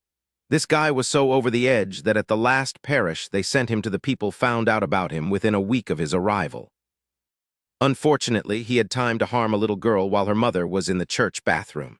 There was a wedding rehearsal going on at the same time. Everyone came running out when they heard the mother yelling her head off. The bride and groom got an eyeful. He was in prison until about a year ago. He was supposed to register when he got out, but he didn't. He's been a fugitive, but no one ever really tried to find him, not enough cops, larger cases, until now. Does he look like Emma's description? Have I got a surprise for you? I inputted the police sketch, just as if it were a photograph, into what we call the facial recognition algorithm program. The general public doesn't know about this program yet. I got it from a friend who helped develop it for Scotland Yard. I've made modifications and have been working on it for the FBI. We've already uploaded photographs of every convicted child molester in the United States, and several other groups of violent felons too. With Maxine's help, we treated the police sketch like a photograph and ran the program. What this program does is compare the photo, or the sketch in this case, to the photos in the database. It compares, for example, the distance between the eyes, the length of the nose, the exact size of the upper lip, the distance between various facial bones. You get the idea. Since Maxine and I are pretty flexible, we managed to make the comparisons and came up with a list of a couple of hundred who resembled the sketch. We found Father Sonny in the group in under an hour. He fits all the other characteristics. He's a heavy smoker, has rotten teeth, drinks too much, and he's been out of Folsom for about 8 months. His prison records indicate he refused any dental care. He said, and I quote, "I won't have any of those drill-wielding assholes in my mouth." He's a real hard case, Ramsey, real hard. They only let him out because they didn't have a choice. Did he harm both little boys and little girls? Savich said. Evidently, he didn't have a particular preference, at least then. Obviously, if Shaker hired him to kidnap Emma in order to bring Lowy into line, he's no longer on Shaker's payroll since Lowy's dead, and since Emma managed to get away from him. Ramsey said, I can't imagine that Shaker would ever want to see this guy again unless it was to have a little talk with him. No way Shaker knew he was a child molester when he hired him to kidnap Emma. So what Father Sonny did in San Francisco was all on his own. Savich paused a moment, then added, He took a hell of a risk taking Emma right from under your nose. That's really out of control. Yeah, that's close to obsession. I'd say bottom line, he's left common sense way behind. Savich cursed, something rare for him. Fixation, obsession, whatever the shrinks want to call it, Father Sonny's there. Our shrinks who deal with child molesters say it's common. A guy can come to believe that a certain child will save him. In this case, since the guy's an ex-priest, he might even believe that Emma can save his soul and cleanse him, heal him, maybe even make him acceptable to God again. Usually, though, after they're done with the child, they'll carefully select another child and believe the same thing all over again. Why does he want Emma back?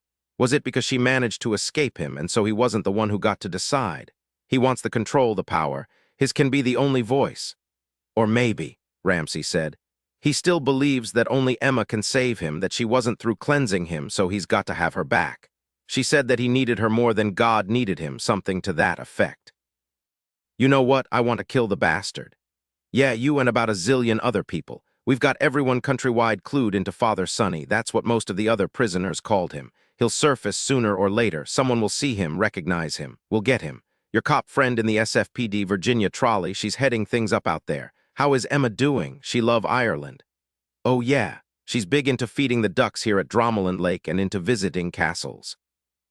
She hasn't had any nightmares since we've been here. You know, I was getting worried since she was always so quiet, so well-behaved. Today she was a real kid, Savich. She finally whined this afternoon, didn't want to do something her mother told her to do. It warmed me to hear that fretful, obnoxious little voice. Molly says it's tough not to spoil her because of all that's happened to her. But we're trying. He paused, then said, I saw Molly shooting photos of her this morning. Emma was feeding ducks, laughing, the sun bright, the ducks carrying on madly. And, I don't know, Ramsey said. I really don't know why I was telling you that. He saw Emma's beautiful face in his mind's eye, then suddenly saw her lying on her face in the forest, saw the marks on her small body, the blood on her legs. Vicious, deep rage nearly overwhelmed him. It drummed all the way into his bones. He was clutching the receiver so tightly his knuckles showed white. It's not right, Savich. This shouldn't have happened. Not to Emma, not to any little kid. You know how common it is, Ramsey. God knows you saw enough of it in your time in the U.S. Attorney's office, and probably some when you were a trial lawyer, and now as a judge. Some people in the San Francisco area think I've been too tough on crimes like this, but I don't agree. There isn't a cure or rehabilitation for child molesters, as the church finally discovered, so it behooves us to keep them well away from children for the rest of their lives. They spoke of Paris, of Sherlock's continuing reaction to the word pregnant. Savich was laughing as he said, I accidentally said the accursed word in a 3-star restaurant on the Isle St. Louis. She nearly puked in her fancy French mushrooms stuffed with something I can't begin to pronounce. I'll bet it means something like greasy tourist innards, but I could be wrong. In any case, our waiter was wild-eyed, flapping his white waiter's towel around, but he got her to the women's room just in the nick of time. The bathroom was very nice. It was too bad that I didn't make it to the toilet. It was Sherlock and she was laughing. Ramsey said, It shouldn't last much longer, should it? The doc says another month. I'm thinking of taping Dylan's mouth shut to keep that word stuck in his throat. But then he couldn't kiss me properly. It's a tough call, downsides everywhere. How's Molly? She's hanging in, taking lots of pictures, even of me. I look up and there she is, turning all these dials on her camera, assuming strange, contorted positions, muttering about backlighting and the like. She's spending a fortune on film. You want to speak to her? Molly slipped out and came around to Ramsey's bed. Thank God Emma was sound asleep. She listened, then spoke to Sherlock. She laughed, a warm, infectious sound that made Ramsey smile. She was humming to herself when she slipped back into her bed beside Emma. 28 Ramsey brushed his teeth, put the cap back on the toothpaste, and rinsed out his toothbrush, standing it bristles up in a glass on the sink. He was leaning into the small shower stall to turn on the water. He heard something, straightened, and turned back toward the bathroom door. Molly was standing there in her cotton nightgown, her hair tousled from sleeping, and her eyes were remarkably bright and focused. She was staring at him. "Molly? Oh, Ramsey, I'm sorry. I wanted to go to the bathroom. I wasn't listening. I didn't realize you were in here and Her voice fell like a rock off a cliff. She continued to stare at him. Even when she'd spoken, she hadn't looked at his face. She hadn't even gotten as high as his chest. She said now, still not looking at his face, "I guess I'd better leave now. I'll be out in just a few minutes. I can hold it." She was out the door in a flash. He looked down at himself. Well, damn, he was a man and certain reactions happened. It was the only completely independent part of his entire body. Actually, given all the time they'd spent together, it was surprising this hadn't happened before. Actually, he rather wished, as he lathered soap on his chest and belly, that he'd been the one to walk in on Molly. He wondered how she'd have reacted if he just stood there staring at her, his eyes not getting above her neck. He also found himself wondering what she'd thought of him. She'd seen him in similar states before, particularly in the mornings when they'd slept in the same room. But he hadn't been unclothed. He hadn't worked out in a month except for that session with Savich in Mason Lord's state-of-the-art gym. Sure, he'd walked a lot, kept his cardiovascular system going at a fast clip through sheer stress, but it wasn't the same thing. He needed to work out. His body missed it. He flexed and stretched. He wondered if there were any gyms in Ireland. He'd just have to hike more, maybe carry Emma on his shoulders as a free weight. He was whistling as he thought, "So what you think, Molly? Did you like what you saw?" He was whistling when he came out of the bathroom, completely dressed. "All yours," he said, and smiled at her. She forced herself to look him straight in the eye and said, "Thank you." Late that afternoon, sitting on the cliffs of Moher, waiting for that huge, brilliant sun to sink down into the Atlantic, Ramsey took Molly's hand, lifted it to his mouth, and gently pressed his lips to her fingers. She became instantly as still as a deer in the glare of headlights. He said quietly, still holding her hand, "Emma's not looking right now. I think she wants us to buy her another Celtic ring from that vendor over there. She's looking at every piece of jewelry he has. I've got my left eye on her.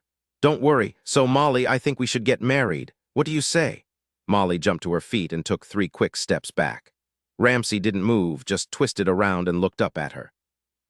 Then he looked at Emma, who was now strolling not 10 feet away from them, hovering near a man and a woman and their 2 young girl children. Molly wrapped her arms around herself. She was shaking her head, her red hair a wild halo, corking out in all directions, simply beautiful. The sun, stark against her, turned her hair molten. She didn't look at him as she said, her voice low and strained, "Just because I saw you this morning and just stood there and stared at you, my little heart filled with emotion, you think you've got to marry me? That doesn't make any sense, Ramsey. I know what men look like. I'll admit that you look the best of all the men I've ever seen, and how many does that make exactly? 2. You've made my day. 2, counting you. I take it back. Don't be ridiculous. I've seen lots of pictures, movies with men very nearly unclothed. You're as good-looking as the best of them, and you surely know it. You're not blind." She stopped suddenly, as if aware in that instant of what was coming unbidden out of her mouth. She pursed her lips like a pissed-off grade school teacher. "Just because I can still see you clearly in my head, it won't do to speak about you at any more length. No, I didn't mean to use that exact word. It was just a slip of the tongue. Yes, enough about your appearance." That was probably a good thing since he was feeling overwhelmed and they were in public and he wanted to laugh. "Okay, that's fine, at least for now. Incidentally, I didn't ask you to marry me just because you happened to walk in on me. I was thinking it's kind of surprising that it hadn't happened before. Do you think if the shoe had been on the other foot, so to speak, you would have felt compelled to propose to me?" Oh, goodness. I would have sunk into the floor. "I'm not beautiful like you, Ramsey. I'm so skinny." He looked at her face, at her glorious hair, and said, "Don't you ever speak ill of yourself again. It really pisses me off." She swallowed, looked down at her feet. "It's just the truth." "Bullshit." He looked back at the sun, getting lower now. He said, not looking at her, "Sit down. I don't want you to miss this." "Then you shouldn't have said what you said at such a precious moment. It beat out the setting sun for sheer drama." "I thought putting the 2 precious moments together was a bang-up idea." Molly looked at Emma, who was playing now with the two children, the parents looking on. Molly waved to them. The woman waved back. She sat back down, slowly, carefully, as if she were wearing a dress that he could look up if she wasn't careful. She sat Indian style, her palms flattened on her thighs. Her fingernails were short, blunt like his. She was wearing black jeans and black half boots. Her vivid yellow windbreaker was billowing out behind her as the stiff offshore early evening winds swept in. She didn't look at him, just stared at that bright red sun that was close enough to the water now to turn it a gleaming golden red. "Have you ever been married before, Ramsey?" Getting down to it now, he thought. "Yes, when I was 22 and just starting law school." Her voice cynical, she said, "You got her pregnant?" "Nope." She was a Marine, had just finished her basic training and was going to be shipped out to some god-awful place in Africa. We wanted to be married just before she left. "What happened?" "We did well together. She was the one always on the road, off to some place I'd never heard of, but it worked out okay. She wanted to wait on kids, and I was agreeable. Then it was all over." He found his body tensing, becoming clammy, just as it had that day he'd walked out of the courtroom, elated because he'd just won an important case, only to have one man and one woman, both in uniform, waiting for him. He'd known, oh yes, he'd known in that instant that Susan was dead. She was killed when her helicopter crashed in the Kuwaiti desert at the end of the Gulf War in '91. She would have shipped home the very next week. "I'm sorry," Molly said. "I'm so very sorry." "Shit happens." She laid her hand on his arm. "No, don't act like a man about it." There was clean anger in his voice as he turned to her. "Why not? At least now I can sound all flippant and macho, but for a very long time I couldn't even say her name without stuttering or bawling. And you of all people, Molly, know that shit does happen." She didn't understand how he'd felt, given her own experience with marriage. She said, "You must have loved her very much." "Yes, but Susan died a long time ago, Molly." Fact of the matter was that we didn't really know each other all that well. She was gone too much of the time. When she was home, it was intense until it was time for her to leave again.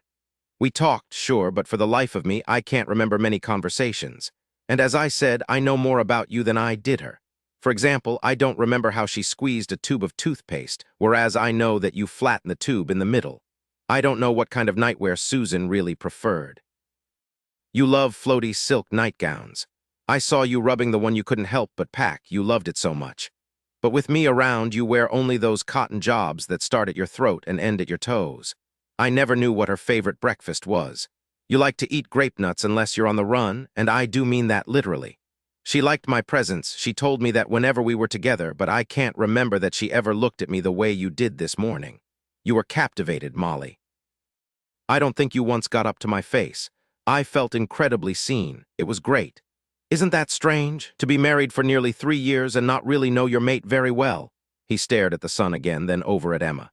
He saw her laugh at something one of the kids said. After the man had taken her off the beach nearly right under his nose, he automatically checked on her every 15 seconds or less. Usually it was less, especially after San Francisco. "Maybe, but I never knew Lowy all that well either. Like Susan, he was gone most of the time. Unlike Susan, when he was home, he was usually a jerk," she sighed. "Lowy's dead. It's just over a week. It seems much longer. Goodness, it feels as if I've known you forever. That's because we got thrown together in the same pot with the lid plunked down and lots of heat. No timeouts." "I guess so." She studied his face in that special way she had, as if she were going to photograph him.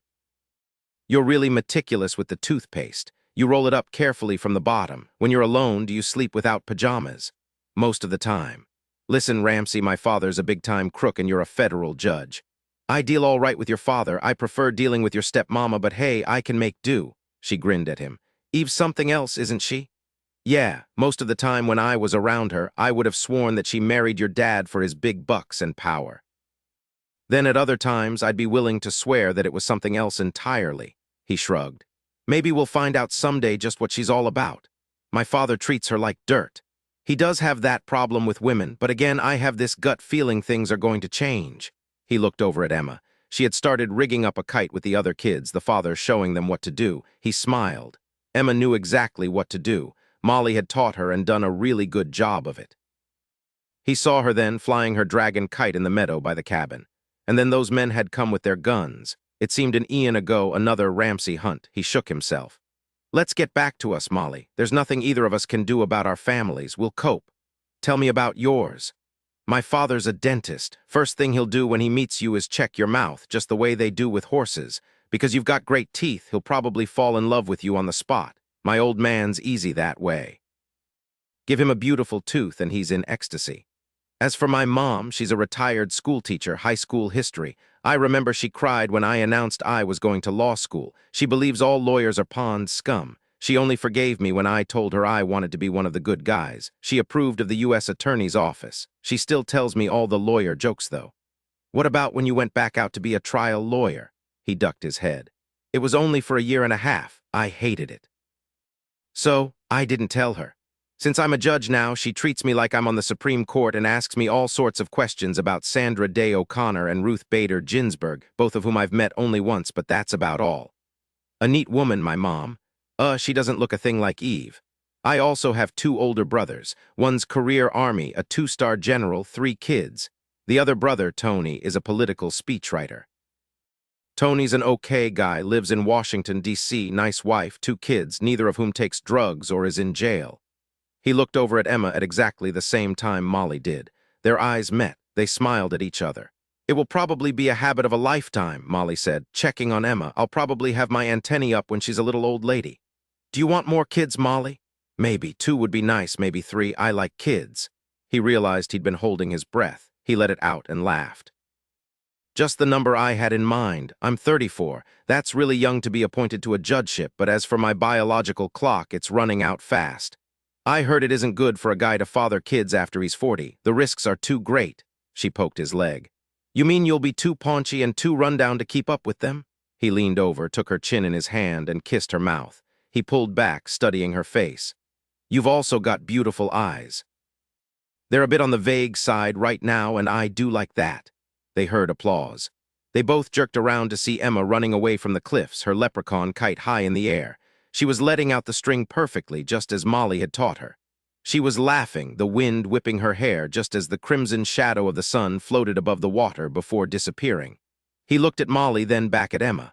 The look on his face was tender, filled with quiet joy. He said, not looking back at her, we're both smart. We can work out any problems. Let's do it. Could you kiss me again, Ramsey? My pleasure. He kissed her a bit longer this time, but he didn't let it get out of hand. He tasted her, nibbled on her bottom lip, wished she'd open her mouth just a little bit. On the other hand, it probably wouldn't be smart to deepen the kiss here on the cliffs of Moher with Emma flying a leprechaun kite not 30 feet away. He pulled back. He wanted her a whole lot, maybe more than he'd ever wanted any woman before. The fact was, he really couldn't remember now what he'd felt like when he'd been with Susan. She was in the past, a past that held dear memories, a past that was becoming more blurred each day that passed with Molly and Emma. He'd found a new focus, new feelings that were sometimes overwhelming. They were so rich and powerful. He kissed her again lightly, just a recognition kiss, and it was there, this knowing of each other. He smiled at her and said nothing, wondering what she was thinking. Molly knew why he wanted to marry her, knew it, and accepted it. He wanted Emma. To get her, he had to make Mom part of the deal. She licked her bottom lip where he'd nipped her, saying, "You just want to keep feeling admired." He loved the humor in her, coming so seldom because life was so excessively grim. It made it all the more precious. He could look forward to her laughter for the rest of his life, he hoped, if she married him. How'd you know? She looked at him a long time, studying his face, again as if she were setting her camera shot. She cocked her head to one side. Intimacy is part of things. I know you like my hair, you even like my eyes, but I'm skinny, you know that. Will you mind being close to me? He said, never looking away from those very nice eyes of hers. I know it's expected, so I'll try. She wanted to run her hand up his thigh, but instead she just laughed, then almost immediately sobered. What about Emma? I guess at first we'll have to be discreet or abstain for the time being. I spoke to Dr. Liu about Emma needing to sleep in the same room with either or both of us, that or in the same bed, and she said not to worry. She said of course it wasn't a good idea to have kids sleeping with their parents as a regular thing, but this was different. She said Emma would probably be the one to break away when she was ready. So Molly, will you marry me? Molly got to her feet, dusting off her bottom with her hands. It looks like the family is about ready to leave. Let's go get Emma and tell her she's going to have a new daddy. She started walking away, then said over her shoulder, a big grin on her face, "Yeah, I'll put you out of your misery, Judge Hunt." "Say it," he called after her, raising his deep voice loud enough for several people to hear him and turn to look at Molly. "I want to hear you say the words." She knew people were staring and listening, and she laughed, shaking her head. She called out, "I'll marry you." "It would be my pleasure to marry you." There was some applause and a couple of groans from some men who got punched by their wives. "That sounds wonderful," he said, walking to stand beside her. "It sounds more than wonderful. We'll be a family for real now. Yes, I quite like that." He looked over at Emma and her new friends. "I think that man is going to give Emma the leprechaun kite. Let's go thank them for watching her." He stopped then, turned, and brought her against him. "Did I ever tell you that you're the most beautiful woman I've ever known? That you've even gotten more beautiful each added day I know you? No, you just told me I had beautiful hair. That too, that's your crowning glory, I'll admit it." He raised his hand and curled a thick strand around his finger. He smiled at her. "Feels like springy silk. Yeah, you're beautiful. I think every skinny little bone in your body is beautiful." He looked over at Emma, who was panting from her run, dragging the kite behind her, looking tired and pleased. "You're sure you like me enough, Molly?" "I like you enough." She looked down, scuffing the toe of her black boot in the dirt. She said then, making his eyes nearly cross as she looked back up at him through her lashes, "I particularly like your presence." She thought for a moment that he was going to grab her and she wouldn't have minded, but he didn't. He just smiled and said, "Excellent. That's a really good start. Let's get married, Molly, as soon as we get back home. We can stop off in Nevada. Let's have the honeymoon before the wedding. What do you think?" What was love anyway, she thought as she slowly nodded. They didn't have the opportunity either to honeymoon in Ireland or to tell Emma that she was getting a new daddy. Waiting for them at the reception desk at Dromoland Castle were 2 phone messages and a fax from Savich. They flew from Shannon to Chicago O'Hare in business class, in the middle section that holds 3 seats, putting Emma between them. She slept most of the way, propped up on 3 pillows on Ramsey's armrest, covered with a blanket, holding her piano close, the top keys sticking out from beneath the blanket. The piano had sat in the corner of their suite, seemingly forgotten by Emma until the phone call had come. Her mother had paled, Ramsey had cursed quietly, and they'd started packing quickly. Molly saw that the shoelace from one of her Nike sneakers was dangling. She stared at it, then finally reached down and simply pulled the sneaker off. She had a plaid sock on her small foot. Molly had washed out the pair the night before. They'd said very little. Life had spun out of control again. Molly felt numb, nothing else, just a numb blankness that had taken over both her brain and her body. She supposed she should be grateful for it. Finally, Molly said quietly, so as not to awaken Emma, "I'm having a hard time accepting it. I keep thinking it's a mistake, that someone really screwed up, that Eve was utterly wrong." "I know. Will they get Rule Shaker now?" "I don't know. We'll find out exactly what happened when we get to Chicago. Listen, your father's not dead yet. God knows how he's managed to survive so far, but he has. That's a good sign. Maybe he's already been able to tell the cops who shot him." She stopped, staring at the blank movie screen directly in front of them. "Or maybe by now it's over and he's dead." Ramsey started to pick up the phone on the armrest. "No," she said, placing her hand over his. "No, I don't want to know, not just yet. For the moment, I want to think you're right. He's told the cops who shot him. It will all be over by the time we arrive at O'Hare." But Ramsey knew this wasn't likely. In fact, it was well nigh impossible. He said quietly, "Remember I told you it was a distance shot from a good 75 yards away, given the trajectory. The assassin probably fired from the roof of the 4-story building just across the street. Mason never saw his attacker. Savich said the preliminary ballistics report was that the bullet, a heavy 7.6 Tomb, was from a sniping rifle, like a Sig Sauer SSG 2000. That's a popular military rifle." He didn't tell her that the bullet had ripped through Mason Lord's chest, hurling him into a car parked at the curb. The impact had smashed the driver's side window of a new blue Buick Riviera. "Coulter was just a single step in front of your father. He wasn't touched." Emma groaned in her sleep. Ramsey reached over and gently began to rub her shoulders and back. She pushed against his hand, then quieted. "We had to tell her. She's not stupid." "Yes, I know." "This is her escape," Ramsey said, his voice pitched even lower than before. "First chance we have, let's call Dr. Liu again."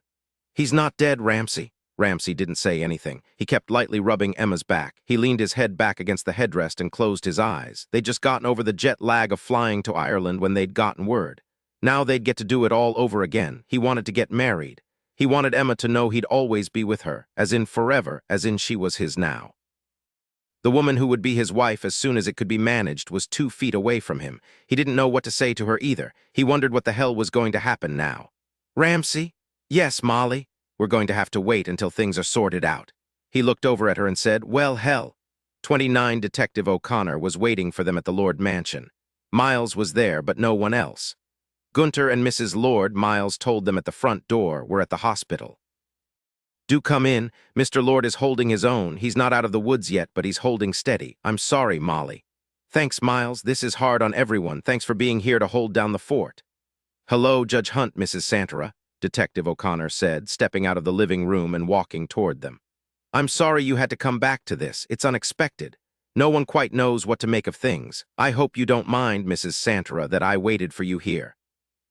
No, Detective, not at all. Molly went down on her haunches in front of Emma. You want to go with Miles to the kitchen and have a goodie to eat? I made some chocolate chip cookies just for you, Emma, Miles said.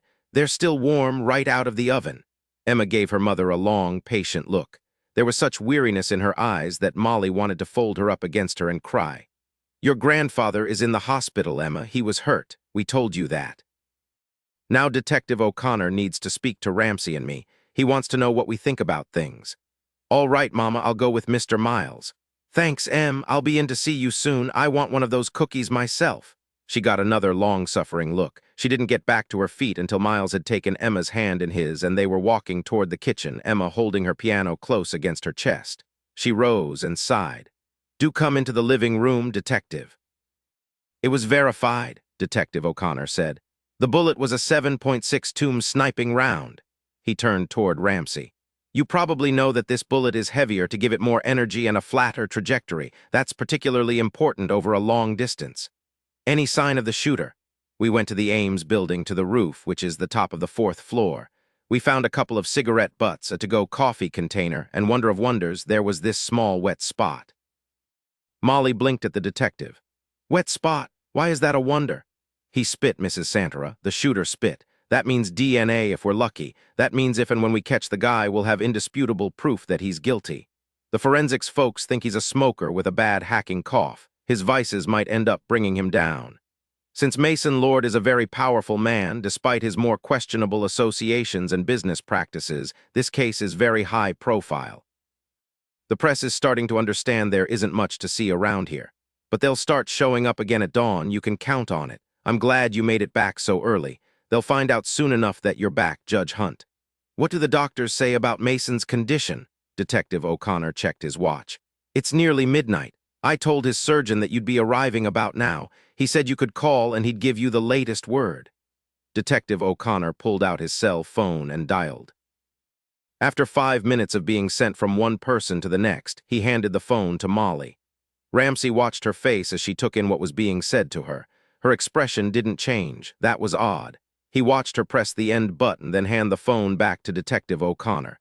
He's alive. The surgeon, Dr. Bigliotti, says he's got a 50-50 chance, if that is, he manages to survive the night. He already woke up. She looked at Detective O'Connor. He whispered to the officer sitting next to his bed that Lowy Santara shot him. You're kidding, Detective O'Connor said. He must have been out of his head, what with the drugs. Yes, that's what Dr. Bigliotti said. My father hasn't said anything more. Dr. Bigliotti also said the media was all over him personally and the hospital in general. One of the night nurses nabbed a reporter who was carrying around a mop as a disguise, I suppose trying to find Mason Lord's room. Do you guys have any ideas? Any guesses that might help? Molly and Ramsey just looked at him. He knew defeat when he saw it. The hiss of the regulator was obscenely loud in the momentary quiet of the ICU at Chicago Memorial on Jefferson, the closest trauma center available when her father had been shot down in the street. Molly looked down at her father's white face, the tubes in his mouth and nose, the lines running into both arms, the bag emptying his bladder hanging from the side of the hospital bed. One officer sat not 6 inches away from him, a recorder on his lap, holding a police procedural mystery novel in his right hand. He nodded to them, then did a double take when he saw Ramsey. He nodded again, this time his head going lower, a sign of excessive respect, Molly thought, to Ramsey. The ICU was huge, impersonal, filled with high-tech equipment. There were 6 other patients with just curtains around their beds, and they weren't quiet. Moans of pain mixed with that damnable hissing sound, low voices of relatives speaking to patients, curses from the bed in the far corner, a nurse's hurrying footsteps. Her father was as still as death. If it weren't for the machine, he would be dead. She lightly touched her palm to his cheek. His skin felt slack and clammy. She realized in that moment that she wanted him to live. No matter what was true, he was her father. She wanted him to live. The nurse motioned them to leave after 5 minutes. In the corridor, Molly said to Detective O'Connor, "Has anyone called my mother? She lives in Italy." He looked at her blankly, scratched his ear, and shook his head. "Can't say anyone has, Mrs. Santara. I'll do it then when we get back home." It was nearly 2 o'clock in the morning. Molly had wanted to come to see his face, just to see for herself that he was alive. Life was there, huddling deep inside her father, barely. There was no traffic on the drive back to Oak Park. Ramsey kept a hard focus on the road in front of him. He was nearly cross-eyed with fatigue. Even if they'd managed to get married, he was so tired right now, he doubted he could even stay awake long enough to kiss Molly's cheek, even if she offered her cheek to him to kiss. She was in pretty bad shape herself. When they finally drove to the gates of the Lord Mansion, they saw a man jump from a dark car just up the road. A reporter. "Just what we needed," Ramsey said, and quickly called out to the guard in the security box at the gate. "It's Judge Hunt. Open the gates, quickly. A reporter is coming." "Putrid little maggots," the guard snarled and got the gate open just before the reporter got to the rear end of the car. "Wait!" the reporter yelled, but Ramsey just roared through the open gate. The reporter started through, then saw the wild maniacal grin on the security guard's face in the lighted booth as the huge gates began to swing shut. He stepped back, cursing. "Hey, haven't you heard of the First Amendment, you jerk?" The security guard, still grinning like a mad scientist, said over the loudspeaker, "Sure, you little shit, and Prince Charles is a Tampax." Ramsey heard that. It made no sense at all. It all of a sudden seemed hilarious. He began to laugh. Molly joined him. They walked into the house, holding hands, laughing their heads off. "Oh, dear," Miles said. Both Miles and Gunter had alibis. Warren Odell also had an alibi, so did Eve Lord. Of all things, 3 of her friends had come over for a visit. They'd been drinking iced tea by the swimming pool at the time of Mason Lord's shooting. The media had exploded. Molly watched her father in the hospital bed, slightly elevated with a newspaper on his lap and reading glasses perched on his nose. His expression was unhappy, but she wouldn't back down. Emma needed to leave Chicago immediately.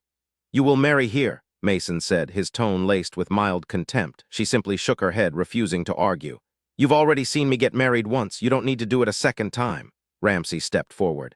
"We'd like to get Emma out of here and safe."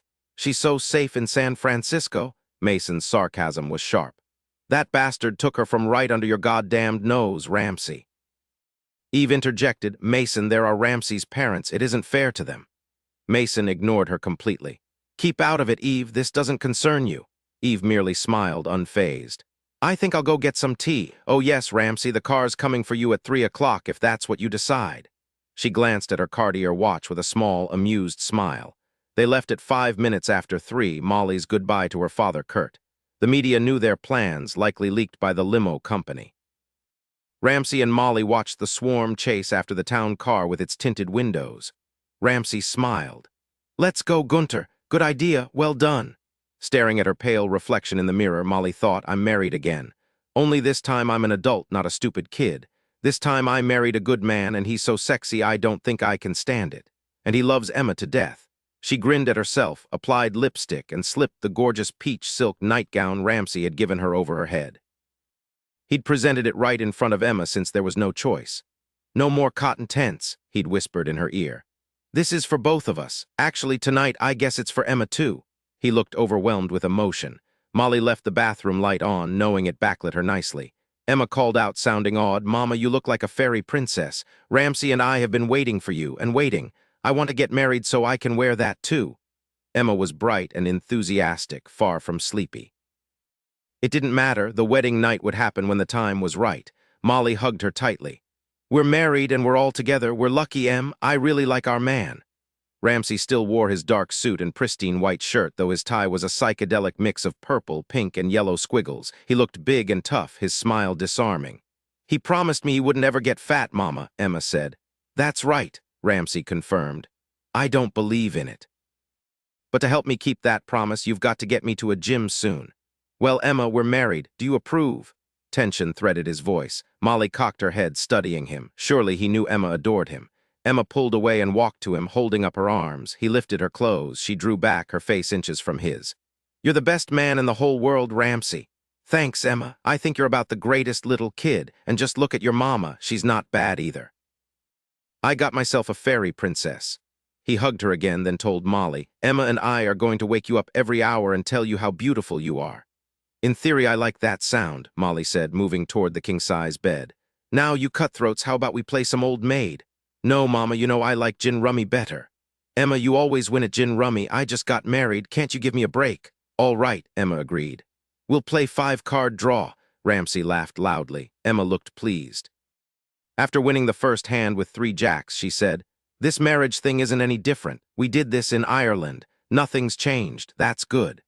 "That's painfully true," Ramsey said, shuffling the deck. Just after midnight, Molly awoke slowly as Ramsey curled her hair around her ear, licked her earlobe, bit it gently, and whispered, "If you want to join the game, it's best if you're in on the kickoff. I've always loved football from the very first kickoff. Where's Emma?" He propped himself above her. "Our little darling was sleeping so deeply I thought she'd start snoring.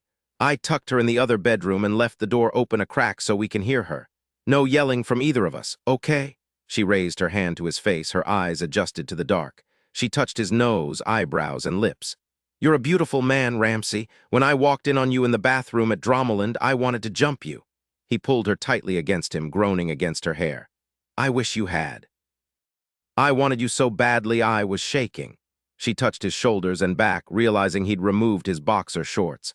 "Oh dear," she said, leaning up to bite his shoulder, "I'm overdressed." He had the silk nightgown off in seconds. She kissed his chin. "Do you want me to hang it up so it won't get wrinkled?" At his horrified expression, she smacked his chest and laughed. He rolled over her, feeling her length against him. He breathed in her scent, the textures of her flesh. "I've thought about this so many times I nearly scrambled my brains. I never realized I was such a horny bastard before, but with you, I am. I'm in a bad way here, Molly." "Will you try to nail me in the closet?" He shook his head, kissing her between words.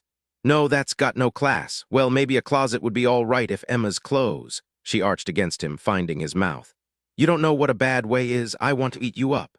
She bit his neck and mouth. "Nan, let me do that," he said against her breast. "That's my specialty. There's other stuff you can do, but later, Molly, a lot later." Then she opened her legs and he groaned. He kissed her neck, ear, and mouth repeatedly. He balanced on his elbow, his other hand stroking her ribs. "Well, hell," he said, his hand returning to her face. "I'm this big-time federal judge and we still can't do everything with Emma clothes, and I want to very badly." She rubbed her foot along his leg. "Just keep trying. It's wonderful." He lifted onto his knees, shuddering as he separated from her, pushing her hands away when she tried to pull him back. He looked down, touching her lightly, opening her legs wider. He brought his head down and began kissing her stomach. "This is a very good place to start," he said against her warm skin, moving downward until his mouth and fingers stroked and pushed inside her. Within moments, she lurched up, choking out, "Ramsey, oh goodness, this is too much. I think a yell is coming." He clapped a hand over her mouth as she yelled against his palm, wondering if she'd die, knowing she wouldn't, and never wanting the incredible feelings to stop. When she slumped back, quivering with aftershocks, he came inside her deeper until sealed to her. He froze over her, and in that instant, the knowledge that he was finally where he belonged, that she was his wife and lover until they left the earth, plucked him up, making him dizzy and hot, then shattered through him. He'd never realized such binding force existed. He'd wanted Emma safe, and he still did. Always it had been Emma first, then Molly. Now he didn't know. One thing was certain, he hadn't expected to be this consumed until nothing remained but Molly and what she made him feel. He shuddered as he climaxed deep inside this woman he'd known less than 2 months, this woman who'd been married to a rock star and was the daughter of a gangster, who knew about life. Molly slowly opened her eyes only when certain breathing wouldn't kill her. Nothing happened. She blinked. Nothing continued. She concentrated on returning to life. She couldn't believe the dizzying pleasure. "No, you're wrong. I'm dead serious." "All right, but I don't know what you're talking about. What do you think?" "I think being with you was beyond superb. It was so wonderful, maybe it should be taxed." He nearly lost it, gulping coffee and scalding his mouth. Then he remembered how she felt and nearly shuddered off his chair. Emma looked up from her printing. "What's my last name now, Mama?" Ramsey looked at Molly, sudden fierce possessiveness in his voice. "I'd like you to be Emma Hunt now. What do you think?" Could you print it out for me, Ramsey? He took her pencil and wrote Emma Hunt. Emma went to work. It looks pretty good all written out. It's okay with me. She held up the paper. Both examined it. Well done, Ramsey said. Even good enough so I can read it. Emma Hunt. It has a ring to it. Emma grinned and returned to her printing. Ramsey lowered his voice. I'm sorry, Molly, we never discussed it, but I want this very badly. I want Emma to be mine, legally and every other way. I'm torn, she said, cutting grapefruit. Lowy wasn't ever around, but he was her father. It's like he'll cease to exist now. Let me ask you something. If Lowy were still alive and you divorced him and then married me, what would you decide? Ate the grapefruit, then toast. I'd say he was a bum and never even wanted to see Emma anyway. Maybe I'd say he didn't deserve for her to carry a name that meant so little. She shook her head. But because he's dead, I feel she needs to hold on to something. How about Emma Sandra Hunt? We could ask Dr. Lou, but that sounds good. Emma will always know he was her father. Ramsey asked Emma what she thought of having 3 names. Emma approved. Molly said, Are you going to eat your bacon, Ramsey? No, you take it. You need to keep up your strength. I'm brimming with strength. The more times a man gets jumped, the stronger he gets. He gets pumped up. All his muscles start to flex. His fortitude increases exponentially. I can't wait to prove it to you. How do you think it looks, Mama? Molly looked from her new husband, wishing she could fling herself on him. Ah, Em, let me see. You've printed it another 6 times. Each is better. Very good, love. Oh, yes, that looks grand. When you start first grade this fall, you'll be Emma Sandra Hunt. Miss Emma Sandra Hunt, Emma said. I won't be a Ms. until I'm 18. Molly looked at Ramsey, who knew her thoughts. And I'll be Mrs. Molly Hunt. That makes all of us Hunts, Emma said happily, then frowned. I never even thought about a Hunt before Ramsey found me. Ramsey called his parents. His mother and father spoke to both Molly and Emma. It went well, though Molly heard their disappointment after the initial shock. They agreed to return for a reception in their honor towards summer's end. By then, everything should be resolved, Ramsey said, hanging up. You'll see how my mom treats all her daughters-in-law like they're perfect and gives grief to her 3 sons. Makes sense to me, Molly said. I guess I should call my mom. They returned to San Francisco the next afternoon. Midsummer chill settled in as Pacific fog rolled through the Golden Gate. Emma wore a sweater examining flowers in the backyard protected by a redwood fence. Her piano sat on a kitchen chair. An unmarked police car parked across the street. I'll get her a swing set, Ramsey said, closing his arms around Molly from behind and kissing her ear. Maybe I can hang a tire from that pine branch. She turned in his arms. I want to have my way with you, she said, and so she did in his study, clothes on, ever watchful of Emma nearby. Standing together, breathing hard, they heard Emma call from the kitchen, Mama, Ramsey's got a room that's filled with all sorts of cans. Molly rolled her eyes. Cans, all different sizes, I'll bet, you pervert. Mama, I can hear you laughing. Did you make a joke? Oh, yes, Molly said quietly. Oh, yes. After spicy Szechuan beef, garlic noodles, and eggplant, Molly watched Emma set down her fork. It's time the 3 of us talked about this, Em. We've put it off long enough. You're ready to jump out of your skin. Emma's head came up. Let me be real up front with you. Ramsey's worried about you. He's worried because that awful man is still out there. We hoped he'd be caught by now, but he hasn't. This means, Em, you're going to have to be super careful. Whenever we leave the house, you've got to stay really close to either me or Ramsey. If one of us walks ahead, you grab our hand. Do you understand? Ramsey felt like they stood over a volcano. He swallowed coffee hard. Emma said, Yes, I think it makes sense too, Mama. Dr. Lou told me this man thought I could save him from going to hell. She said that wasn't true, but it was stuck in his brain, so it was true to him. She was talking. Ramsey was astounded everything made sense. She's probably right, Molly said. If he thought I could save him from going to hell, then why did he hurt me so much? Molly said Mr. Savich told Ramsey the FBI doctors think maybe he hurt you because he believed you should take his punishment, that by hurting you, his savior, he was cleansing himself of sins, readying to give himself to God. I don't understand that, Mama. No one does, not really, Ramsey said. He's very sick and dangerous because he's out of control. That's why we've got to be careful. I know he's still out there, Emma said. He's just waiting. I know, Molly said. I wish I could get him right now, but I can't. Until we catch him, things will be tough. I'm sorry, but I can't change that. You're going to have to be on the lookout and stick close. Now go to the front window and look at that light blue car across the street. Those are police officers keeping their eyes open for that man. I see them, Mama. Ramsey cleared his throat. Molly's reasonable words stuck in his. He tried to say something comforting, but managed. Emma, could you come here a minute? I need you close. I'm not feeling so good.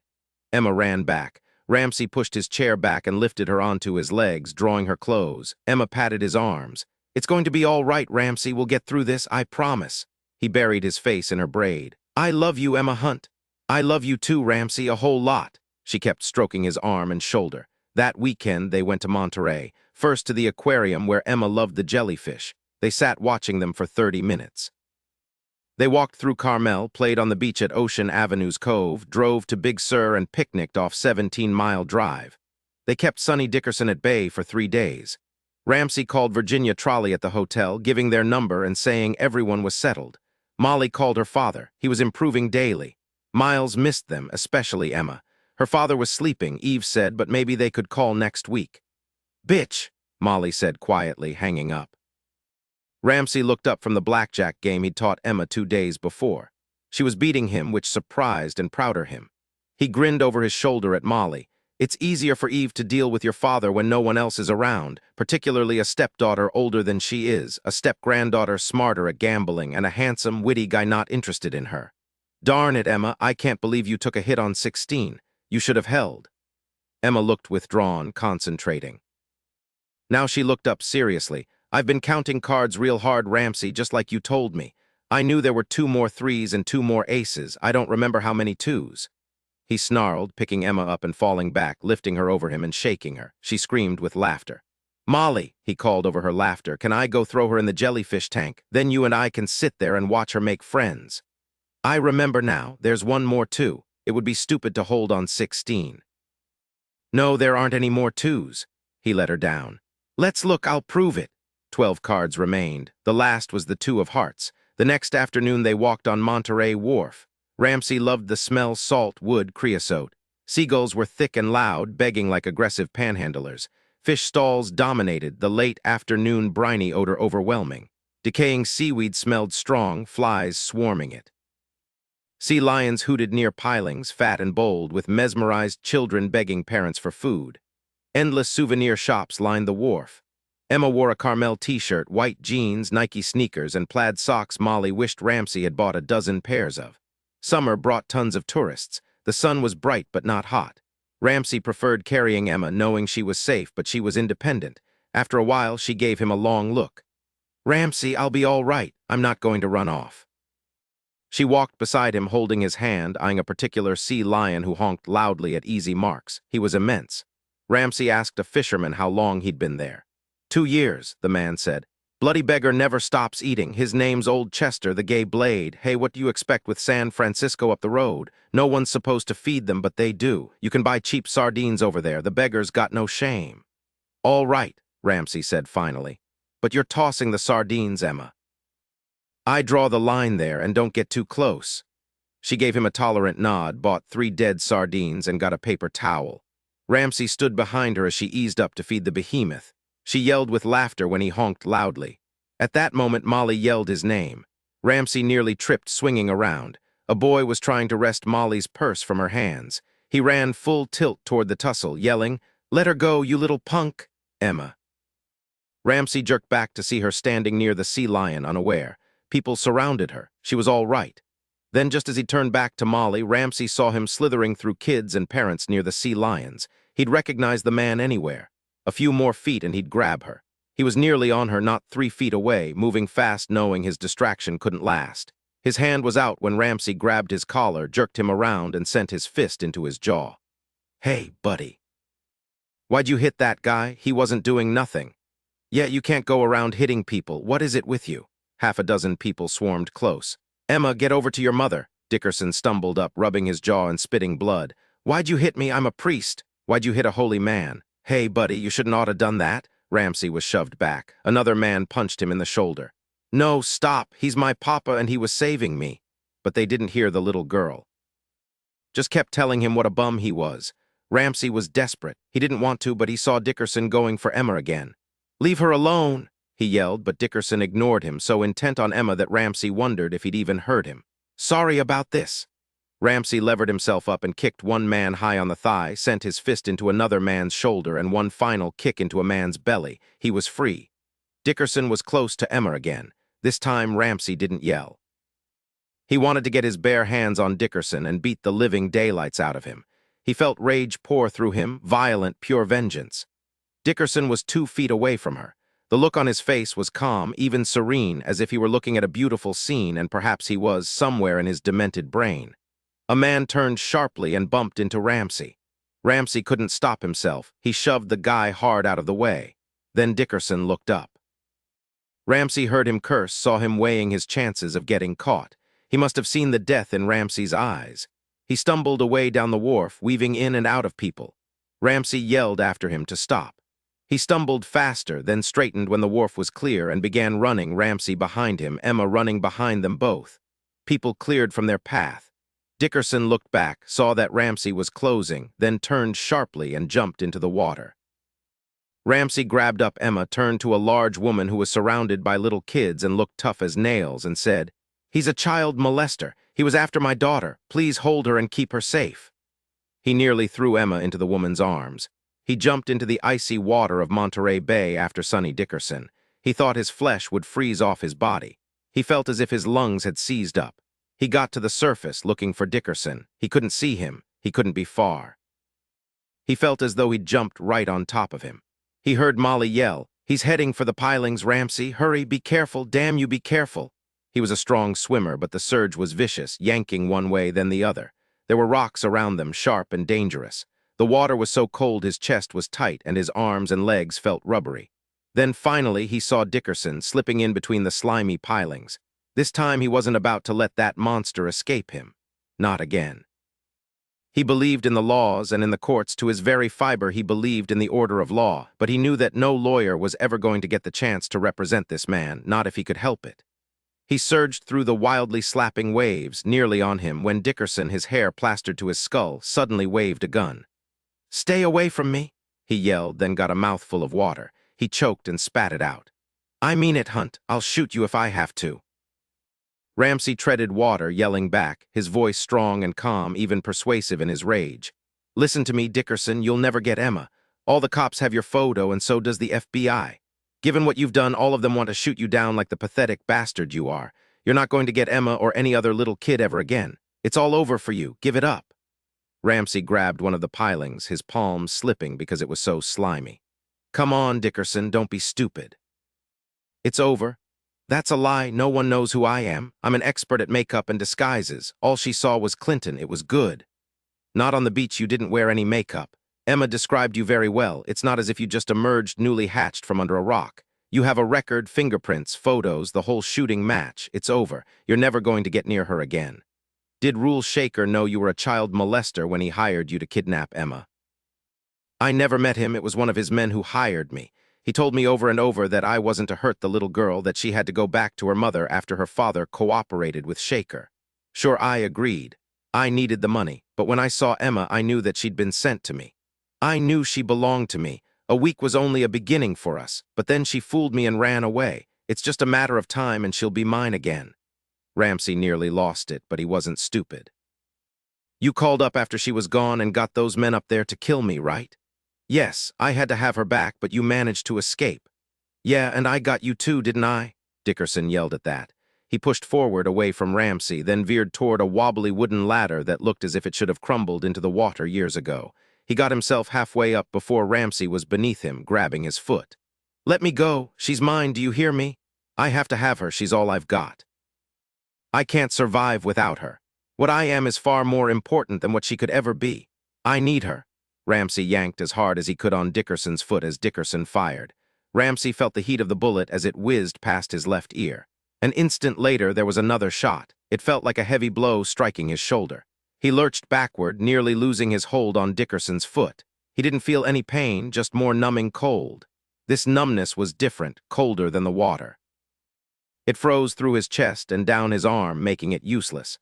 He couldn't move his damned arm. He heard Molly's voice, Emma's voice. He heard someone scream out, "He's bleeding, that man's been shot." Dickerson got his foot free. He kicked Ramsey hard in his wounded shoulder. Pain ripped through him and he fell back into the water. He saw, as if from a great distance, Molly's white face, saw her raise her sneakered foot, saw her smash her sneakered foot into Dickerson's face just when he reached the top of the ladder. The force of her kick knocked Dickerson back. He scrambled wildly, trying to keep hold of the ladder, but the ancient rotting wood collapsed, each step crumbling when his weight hit it. Dickerson went flailing into the water, crashing beside him, struggling frantically, choking up water, trying to find the ladder whose rungs now hung down drunkenly. This time Ramsey had him around the neck, and he never intended to let go. Dickerson was waving the gun around, yelling, water filling his mouth, still yelling, only it was gurgling now, and Ramsey felt him weakening. It was just a matter of which of them lasted longer now. Ramsey felt the god-awful pain in his shoulder, the uselessness of his arm. He shuddered with the force of it, felt the pain pulling at him, felt light-headed and dizzy. But he didn't let Dickerson go. He only squeezed harder. Dickerson was twisting wildly, trying to turn the gun toward him. He tried to bring up his useless arm, but it just hung at his side, blood streaking down it, plastering his shirt to his flesh, hurting so badly his teeth were clenched. He was squeezing now as hard as he could. Why didn't Dickerson go down? Of course it was the force of the waves that prevented it. He couldn't get enough leverage. The gun waved in the air around them. It didn't seem at all strange to him when he saw Molly scoot off the edge of the wharf to land in the water next to him. A moment later he thought he'd die of fear. He saw her grab Dickerson's arm, grab his wrist, and pull with all her might. Dickerson screamed and yelled, but it didn't matter. Molly had the gun now. He saw her face was white, deadening fury in her eyes, saw her raise the gun to Dickerson's face, not a foot away from him. She was going to kill him. He realized in that moment that the last thing he ever wanted in his life was to have Molly kill another human being. He said, "Don't shoot him, Molly, you might hit me. I've got him around the neck, see? I've got him, he's not going anywhere, it's all over for him, please don't shoot." She blinked, the blank rage receding. Dickerson heaved, shoving his elbow into Ramsey's stomach. The vicious surging water suddenly backlashed, shoving against them, giving Dickerson more power rather than slowing the force of his arm. Ramsey's hold loosened and Dickerson jerked free. He grabbed for the gun in Molly's hand. There was a shot wild, nearly straight up. Molly was heaving and struggling, but he was still on her. Ramsey kicked forward with his remaining strength to help her. God, he'd been a bloody fool to save the man's life. He was a fool and he was also losing. He heard Emma screaming his name. Then there were two men in the water and all of them were grabbing for that gun. When the gun went off another time, no one knew who had it, who had fired it. All any of them knew was that there was an unconscious man on his face in the water, red-streaked water flowing from beneath his body. Ramsey said to the two men, "It's about time you two showed up. I'd just about given up on you." Lieutenant McPherson of the MPD, a man whose face had come into focus just a couple of minutes before, said quietly, "Don't worry about anything, Judge Hunt. You're in Monterey. You're in a hospital room. The doctor and nurse just left before you woke up. You're going to make it, no problem. The only reason I'm here right now is I thought you'd want to know about Dickerson. He's still in surgery. The docs don't know if he'll make it. The bullet got him right in the chest. It's just too soon to know." "I just wish they'd let the bastard die," Ramsey said. He couldn't move his right shoulder or his right arm. He looked down at a white sling. He remembered now how they'd wheeled him up to the operating room, side by side with Dickerson, Molly, and Emma beside him, both of them white-faced and silent. He remembered Emma's small fingers lightly touching his forearm. As for Molly, she'd held onto his hand for dear life. He vaguely remembered waking up in the recovery room. They just wheeled him into a private room, and he was alone with the lieutenant. "Yes," Lieutenant McPherson was saying, "I hope he expires. It'd sure save the taxpayers a lot of money. Well, at least you're going to be all right, Judge Hunt. Do you know what they did to me? The surgeon spoke to you in the recovery room. You don't remember. No, just this voice that wouldn't shut up. Do you know anything? Yes, they worked on you for a good 2 hours. When the surgeon came out, he said you were lucky. The bullet went through your pec, and all you've got there is skin, muscle, and fat. He said you'd hurt like hell because the bullet also broke your collarbone and grazed a rib, but there wasn't any bad damage. It would just take a while to heal. You should be ready to take out more crooks in your courtroom in 3 or 4 months. Oh yeah, the doc also said he was real pleased that the bullet hadn't hit anything important, said he didn't want any complications with a big-time federal judge. He gave a big belly laugh then." Ramsey couldn't think of anything to say. His brain seemed to be going in and out on him. At least he felt blessedly numb, all of him. He just wished Dickerson was dead. Surely it wasn't asking too much after what the bastard had done. If he lived, if they brought him up on kidnapping and attempted murder, he could still get out. Emma still wouldn't be safe. He was losing it. Yes, she would be safe. By the time Dickerson ever got out of prison, Emma would be an adult. She'd be safe from predators like Dickerson just because she'd keep accumulating birthdays. "Judge Hunt, can you hear me? Do you want me to get a doctor for you?" Ramsey hadn't realized that his head had fallen back against the very comfortable pillows. He opened his eyes to see Lieutenant McPherson looking very worried. He knew he'd been speaking, he'd felt the cadence of his voice, the underlying kindness, the concern, but he hadn't understood most of what he'd said. Ramsey managed to say, "I'm okay." "I didn't think hospitals had comfortable pillows." "These aren't the hospital's pillows," McPherson said. "These are from Mrs. Hunt, who's right now changing clothes along with your daughter.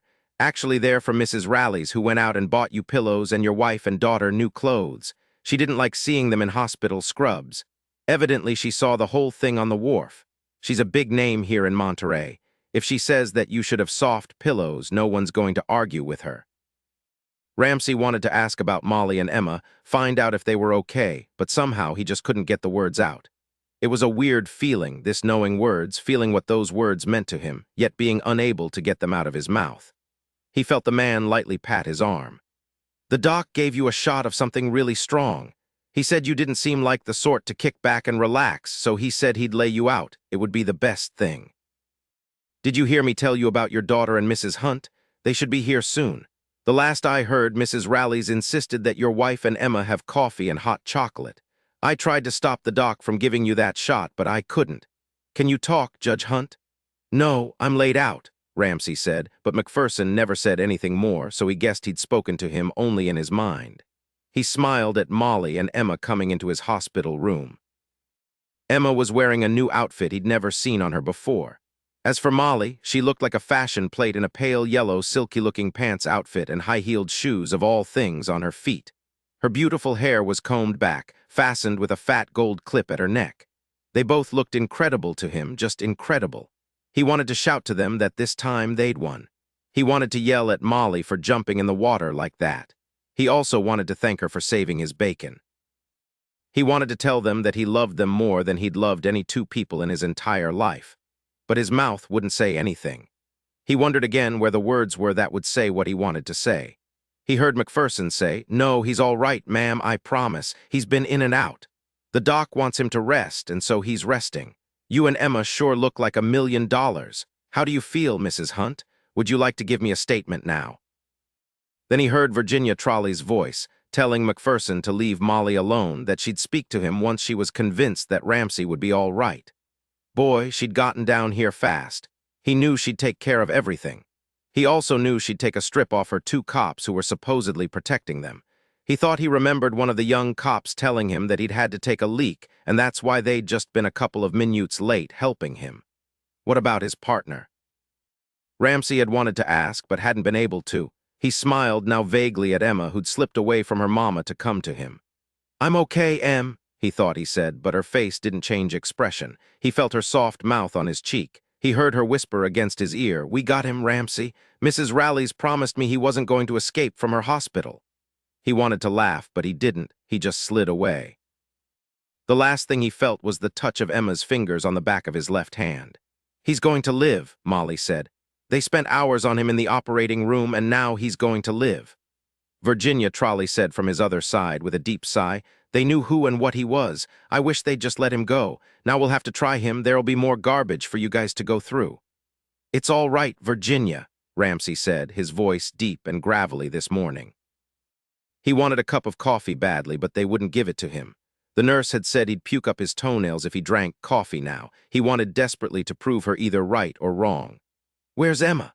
"I'm right here, Ramsey. Mama wanted me to pay attention to something else, but I told her I know what's going on. Does your shoulder hurt?"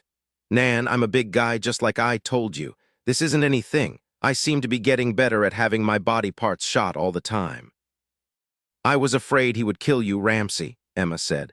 "The water was all red. I would have got to you to help you, but that big lady wouldn't let go of me." The thought of Emma jumping into the water like her mother had, maybe landing on Dickerson's head, nearly made his heart stop. He said, however, "Your mom saved my hide for you. Thanks. Now, Virginia, what's going to happen to Dickerson?" "Your friend Dylan Savich is on his way out here. The kidnapping is federal, so it's the FBI's call. He wants to speak to Dickerson himself. Also, a profiler is coming. You know they're always interviewing sickos like Dickerson. He should be a gold mine of information for them. Are you up to giving the local boys a statement?" He spoke to Lieutenant McPherson and his captain, Daniel Mapps. It took quite a while. He was white around the gills when Captain Mapps said, "That's enough, Judge Hunt. If we have more questions, we'll see you tomorrow." "I didn't think they were ever going to leave," Molly said, coming to the bed. "You don't look so hot." "I want a cup of coffee." "I know, here you are." It was a miracle. He avidly watched her pull the lid off a styrofoam cup. He took 3 long drinks, then promptly wanted to die. It was close, but he wasn't about to let himself throw up. The nausea subsided finally, then he panicked. "Where's Emma?"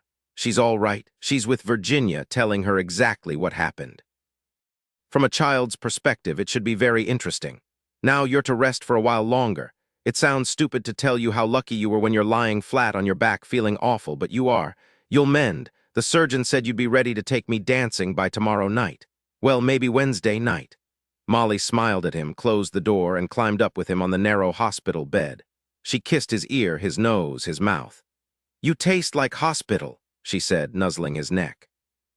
"But since I'm dressed in silk, maybe it's that opposites attract thing." She gave a deep sigh. "I wish we could just lie here quietly."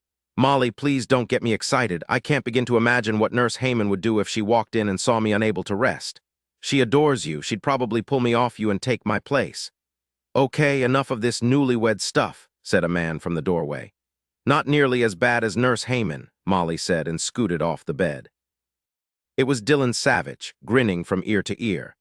Behind him was another man who looked as if he'd never smiled in his life.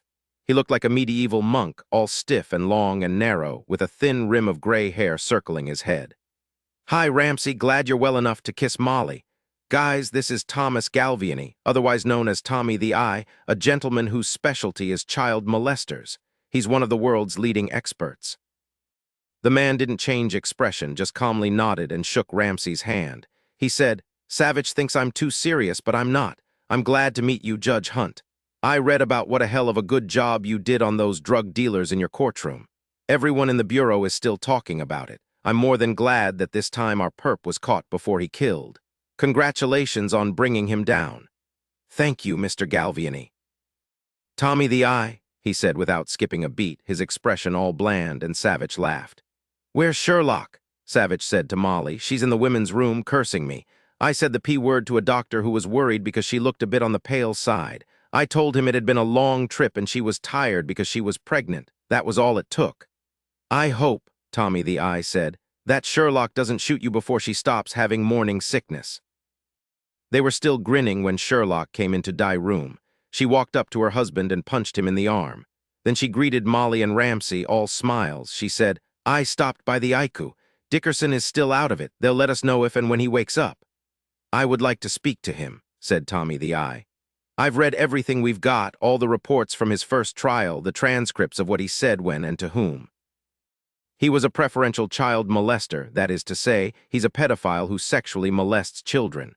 The preferential abuse is up to as many as 1,000 children in his life, not like a situational molester who may just abuse a dozen or so children. This guy is a classic, with one exception.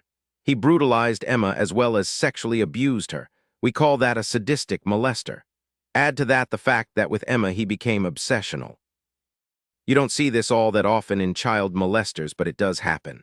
One particular child, the pedophile must have that child, no other. He lost all sense of survival. Most molesters would have just shrugged and moved on to another child, but Dickerson didn't. He just couldn't stop.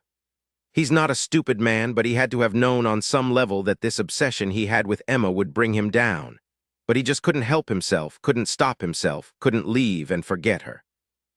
I understand he's also excellent at disguise and makeup. That's what he told me when we were in the water, Ramsey said. That's one of the reasons Rule Shaker's men hired him. Since Emma was going to be returned when Lowy came around, the kidnapper couldn't be recognized, thus the disguise. Tommy the Eye just shook his head. He must have thought he'd died and gone to heaven when he got the job, Ramsey said.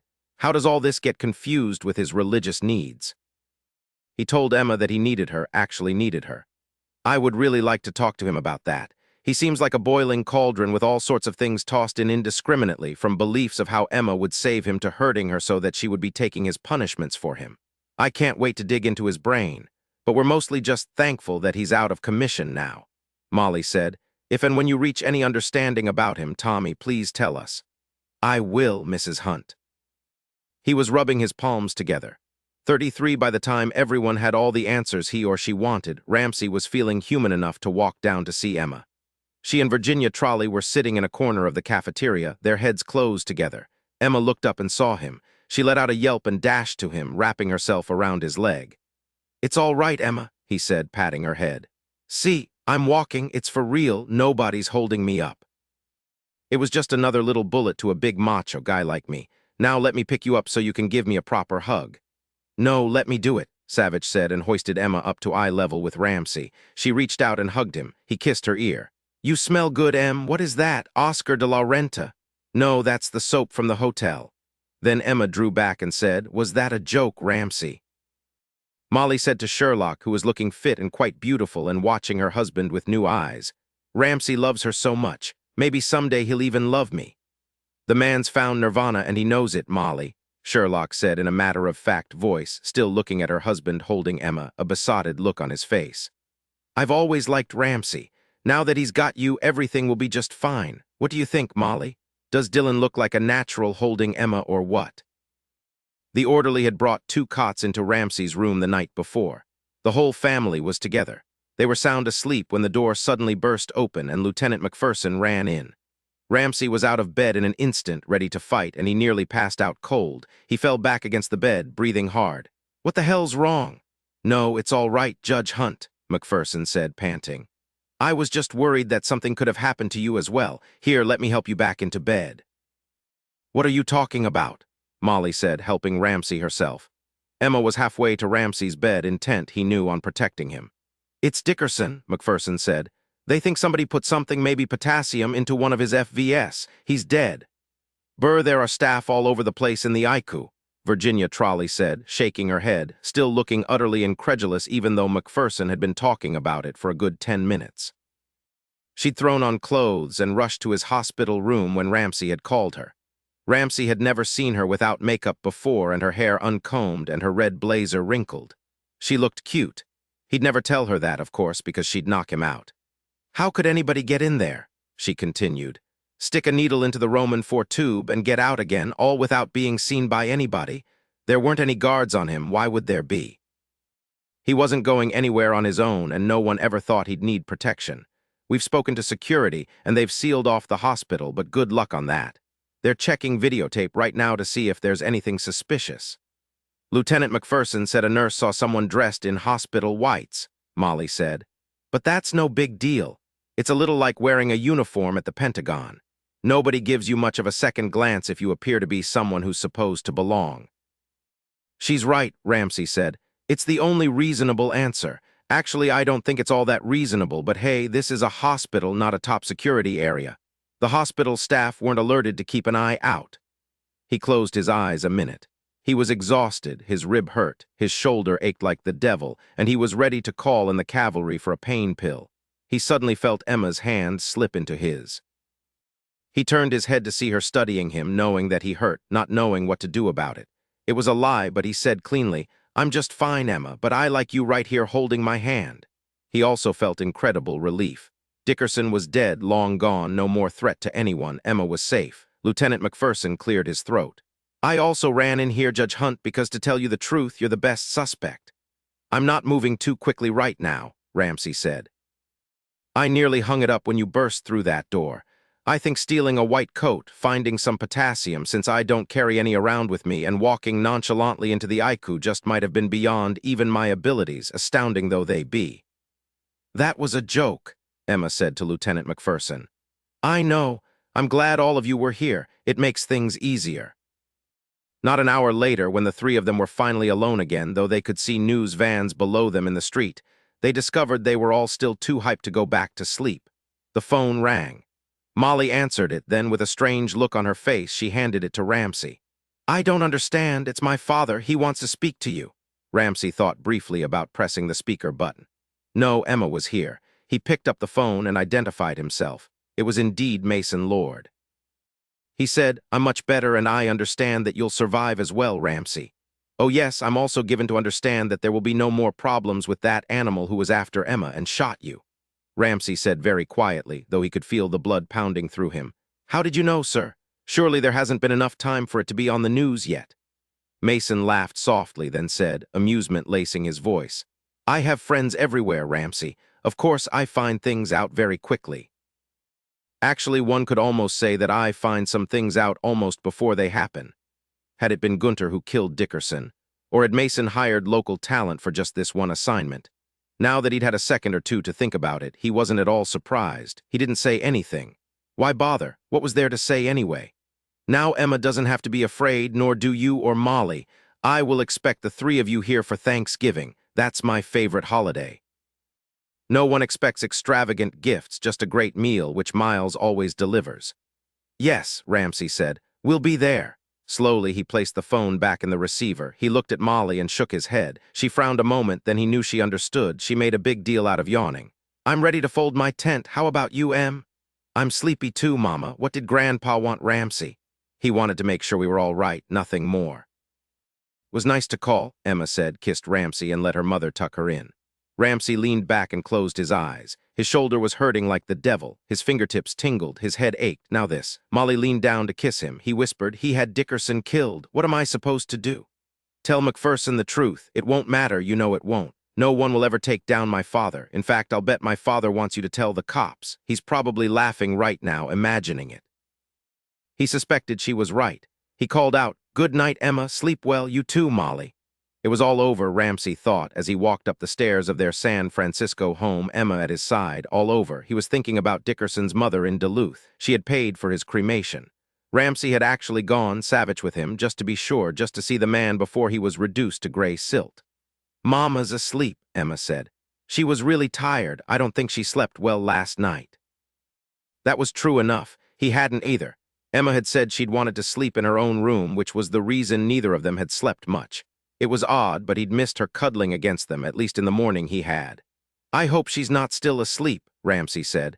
I want to see her smile. She's done a lot of that since we got back home yesterday. He stood in the doorway of their bedroom. Emma had left him, running down to her bedroom to fetch one of her toys. Molly was lying on her side, her back to him. She was wearing only a pair of white panties that were high cut on the sides. Her bottom leg was straight, the top leg was slightly bent. There wasn't a more peaceful pose for a woman. He swallowed. Her hair was a glorious mess, tangled over a beautiful expanse of white flesh that made him want to walk right over there and begin holding her close, starting at the base of her neck downward until he could pull her near. They'd held each other 3 times the previous night. He suspected there would have been a 4th time this morning, but Emma had had other plans. Mama kicked off the blanket, Emma said matter-of-factly beside him. She walked to the bed and gently raised the blanket to cover her mother. Molly stirred. She fell over onto her back and opened her eyes. Emma, she said, and raised her hand to cup her daughter's face. Have you been taking care of Ramsey? Yes, Mama, he's a lot better. He promised his shoulder only hurt a little bit. The best thing is he's not worried about me anymore. Emma, I'll worry about you until you're 90 years old. Now if we could just get rid of the press, then everything would be fine and dandy, Ramsey said. I'd really like to take you guys down to meet all the people in my office. We've also got a dynamite view. He sighed. But you can bet the press is hanging out there. He walked to the bed, leaned down, and kissed Molly's nose. You have a good sleep. She gave him a long, lazy look that made him start to feel warm again. Yeah, no bad dreams, just oblivion. It's nice for a change. I'd best call my mom before it gets too late in Italy. She was concerned about Emma, and I promised. Later in the kitchen, Molly put through the call, while Ramsey stood at the counter chopping some carrots and broccoli. Emma was setting the table. Molly smiled into the phone, balancing it between her neck and shoulder as she stole a carrot. Yes, Mom, how are you? Fine, dear. Is everything all right? Molly told her in a highly edited version how the man had been captured. She finally told her that he'd been murdered in the hospital. Her mother was silent for just a heartbeat, then she said with affection, Your father was always very efficient. Did he call you shortly after the man was dead to tell you that you were safe? Molly stared at the phone. Yes, that's exactly what he did. The police still haven't located the person who shot potassium into Dickerson's Roman 4. They won't either, not a chance. Your father always hires reliable help. Yes, I suppose so, but I'm still very worried for him. He's been nearly killed twice. That rule shaker doesn't seem like the type to give up. No, he never was. I doubt he's changed. Molly jumped up from her chair, nearly pulling the phone off the wall. What do you mean, Mom? Do you know rule shaker?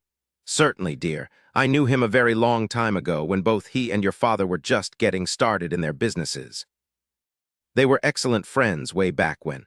Our two families did everything together. I very much enjoyed his wife, Lorna, poor woman. She died in an automobile accident some 15 years ago. I always believed Rule Shaker was responsible for that. But Mom, they're bitter enemies now. It was Rule Shaker who blew up Lowy when Ramsey, Emma, and I were the actual targets. It was Rule Shaker who murdered a fanner in Colorado. He's tried twice to kill Father. These things happen, Molly. Just a moment. Molly heard her mother switch to her musical Italian.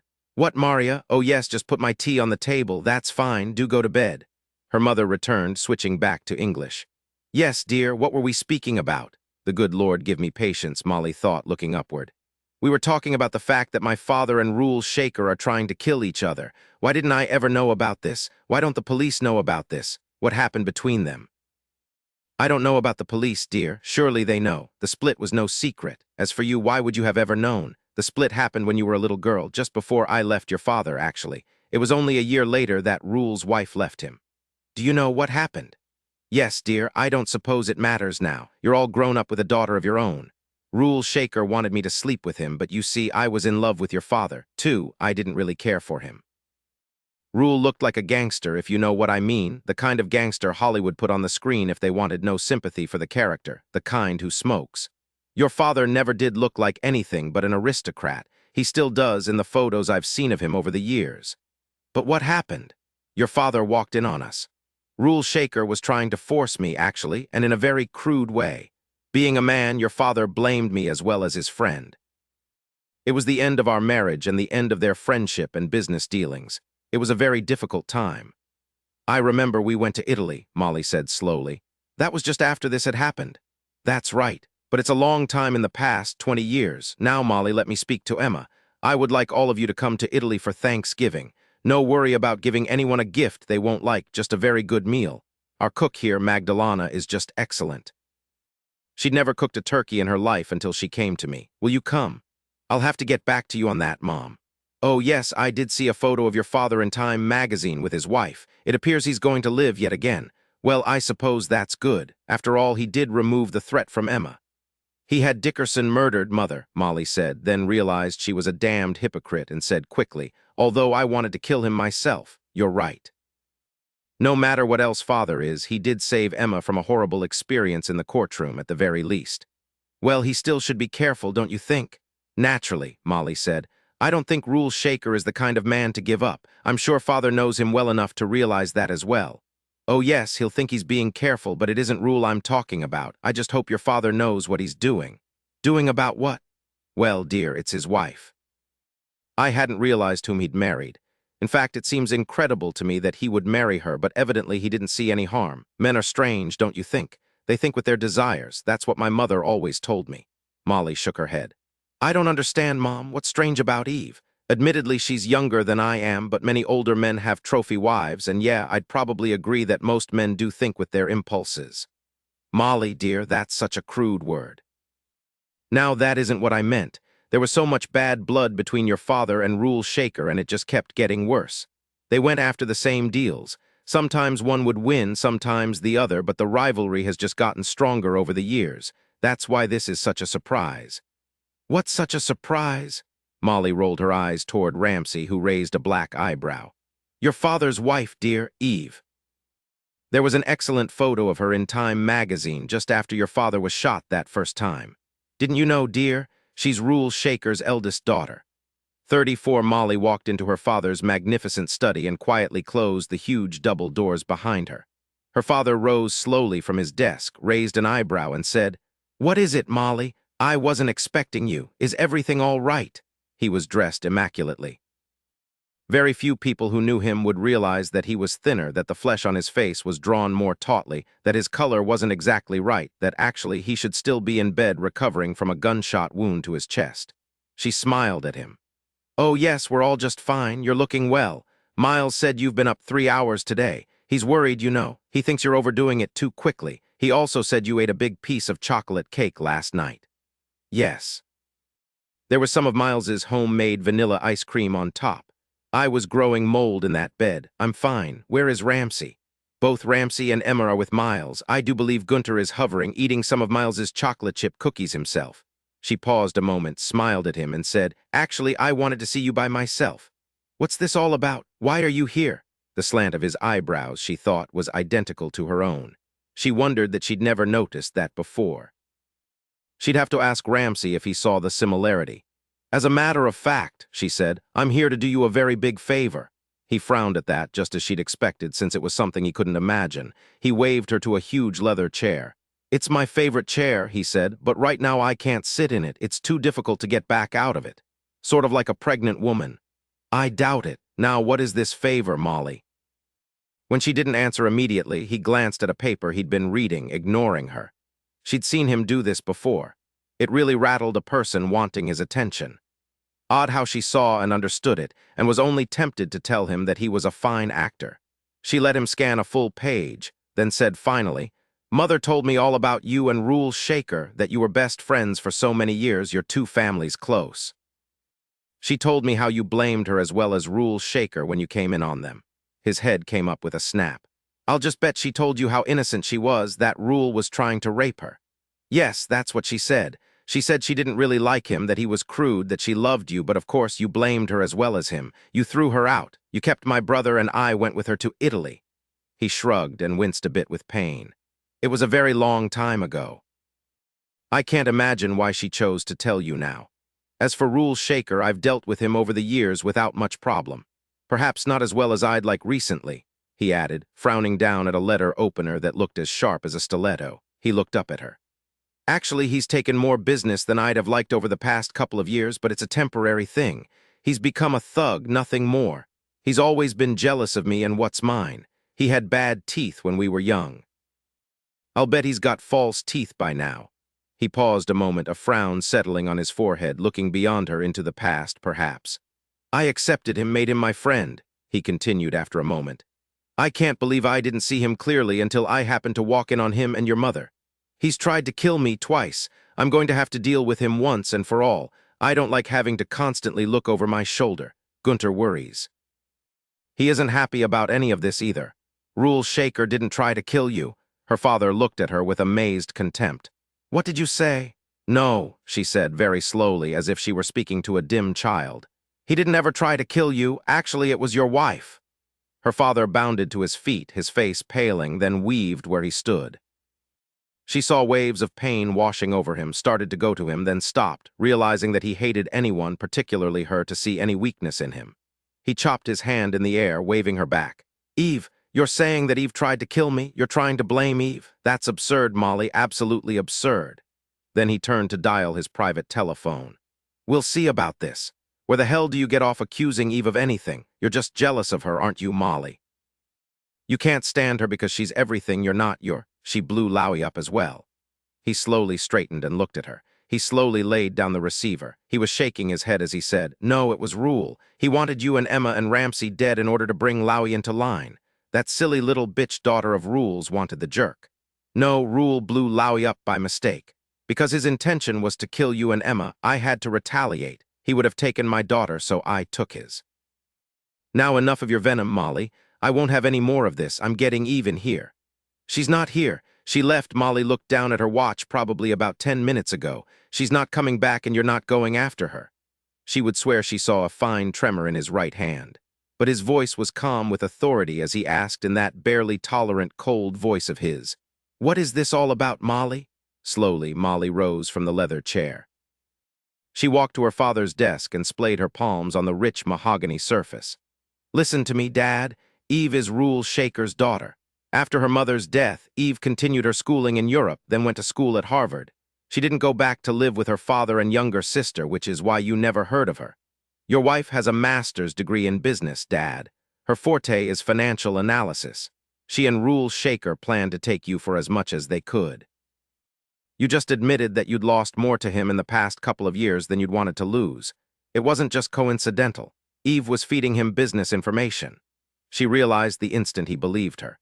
She saw his eyes go cold, saw the deep shifting of his eyes as images developed, changed, evolved in his mind. She said very quietly, "You're not going to kill Eve. It's over, all of it. No one will try to kill you and you won't try to kill Shaker." His face was flushed. He was shaking his head.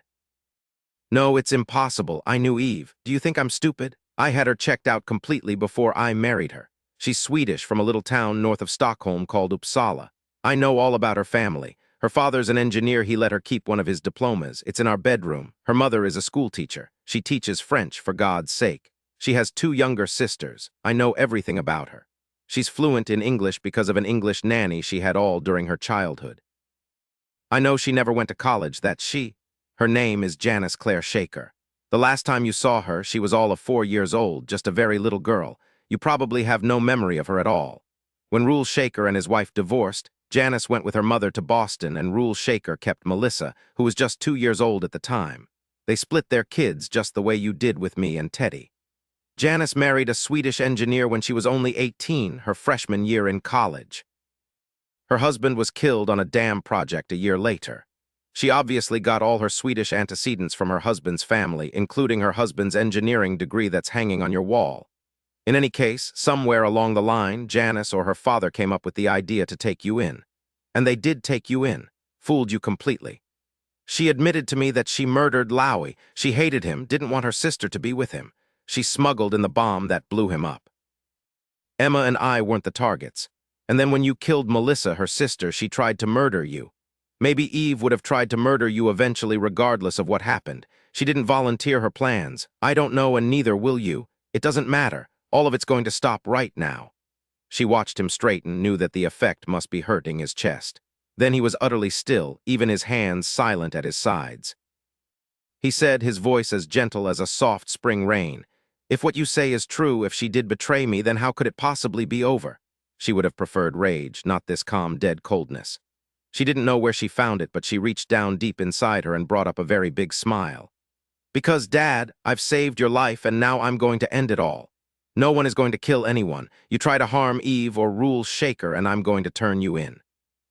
It's true that I don't have much hard proof, but I know enough to make things excessively uncomfortable for you. If you refuse to end it, I also promise you will never see Emma or me again. I will not take the chance of Emma getting between you and Shaker. There will be no more attempts on your life or anyone connected with you, including me and Emma. Eve and her father have agreed to it. You took one of his daughters, and you're giving the other one back. Lowy is dead, and you were nearly killed twice. They both know I could bring them down because, you see, I taped my conversation with Eve and played it for them. One copy is with Dylan Savich of the FBI, and the other is with the San Francisco District Attorney's Office. I've got it all, and I'll keep it safe. It's over. Believe me on this." He slowly raised his hand. In an instant, Molly thought he was going to strike her. She stood her ground, waiting. Slowly, Mason Lord lowered his arm. His voice was nearly a whisper as he said, "You're my daughter, and you're threatening me with this." "Yes, I am. It's my only way to protect both Emma and you. I don't ever want to have to worry that Emma could be the next victim in your war with Rule Shaker. What's more, I don't want him or his daughter to kill you. Now, I want your word that you'll leave the Shakers alone." Mason stared at the daughter, who looked so much like her grandmother, who hadn't wanted Alicia to marry him, who'd looked at him like he was some sort of back alley scum. She'd looked at him and known what he was to his very soul. He'd seen the knowledge in those gray-green eyes of hers, Molly's eyes, and he'd hated her with everything in him. Now here was Molly, more her blood than she was his, telling him what to do. What was wrong with him? She was just a woman, nothing more. He wanted to straighten her out, but instead what came out of his mouth was, "I eliminated the scum who hurt Emma." His voice was defensive, with maybe even a hint of a whine. It amazed her and heartened her. "Yes, I know. That's why I haven't already called the cops. Do you know something, Dad? I don't think you're all bad. You tried to protect family. That's something in your favor, a very big something. Do you agree, Dad? It stops here and now." Mason Lord looked down at his long white fingers. The flesh looked loose on the back of his hands. Slowly, he raised his head. Molly was standing quietly in front of him, her wild red hair pulled back and fastened with a gold clip against her nape. Her ears, he thought, her ears were Alicia's. He'd always thought Alicia had beautiful ears. He heard her say again, her voice calm and low, "Do you agree, Dad?" The phone rang sharp and loud beside his left hand. "Answer it," Molly said, looking at her watch. "It's Rule Shaker, right on time. End it, Dad." Maybe it was time to end it all. She had his guts, to come in here and face him down. Well, what the hell? He picked up the phone and said to a man he hadn't spoken to in 20 years, "Rule, it's Mason Lord." Epilogue, "It's a boy," Ramsey called out. Both Molly and Emma came running into his study from the kitchen. He pressed the speaker button and put the phone down. "Congratulations," Molly and Emma shouted in unison. Emma's Dalmatian, 6-month-old Kenny, barked madly and jumped against Ramsey's leg. "When? How long? What's his name?" Sherlock laughed, raucous and full-bodied, loud on the speaker. "His name is Sean Franklin Savich, and he wailed his lungs out as he slid into Dylan's hands. He's big and healthy, and everything's just great. Dylan came through like a champ, kept me up and walking around until I finally told him I'd punch his lights out if he didn't let me lie down and yell at him." Emma wanted to know when they'd bring Sean out so she could play with him. Soon, Sherlock told her, very soon. When Ramsey hung up the phone, he sat down in his dark brown leather chair and pulled Molly onto his lap. Then he brought Emma down on Molly's lap, wrapping his arms around both of them. It was a routine all of them were used to. He looked at the wall across from his chair. There were 3 neo-impressionist paintings hanging there, selected by him and Molly together over the past several months.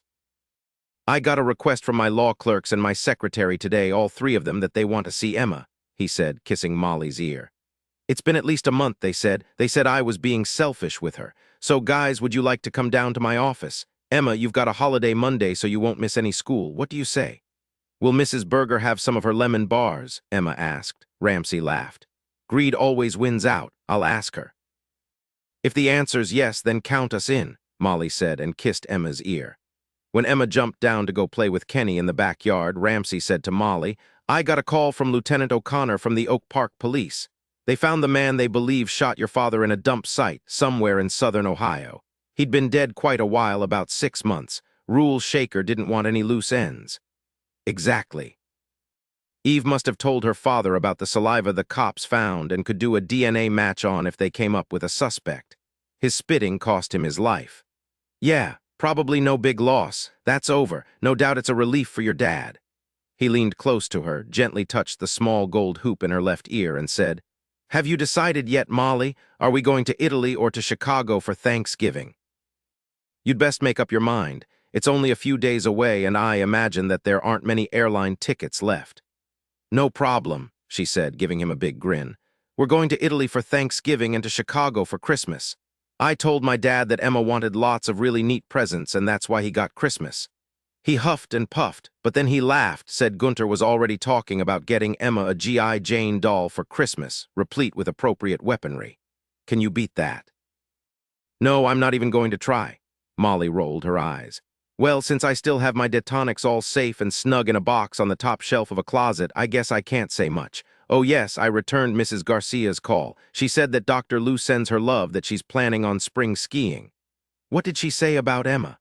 "She's pleased. She thinks it would be good for Emma to travel again. She's still very encouraged with the progress Emma's making. For now, she says that Emma's talked about it enough and in her own way is ready to move on." "Thank God for that. Am I spoiling her too rotten, Molly?" "Nah, she's got a good head on her shoulders. She's spoiling you, actually. Imagine her running down here to the kitchen to make you some toast this morning so you wouldn't have to get your feet cold on the tile." He laughed. "There are still crumbs in the bed. Oh yes, I forgot to tell you. You know how the district judges get their cases through the random lottery system. I just got handed another big-time drug case. I hope this one has a different ending than the last one. I think I'll hang out in the courtroom just to make sure nobody tries anything." He kissed her forehead. "Emma spoils me and you protect me." He leaned back in the chair and gave her a big grin. "What more could a guy ask for?" The end.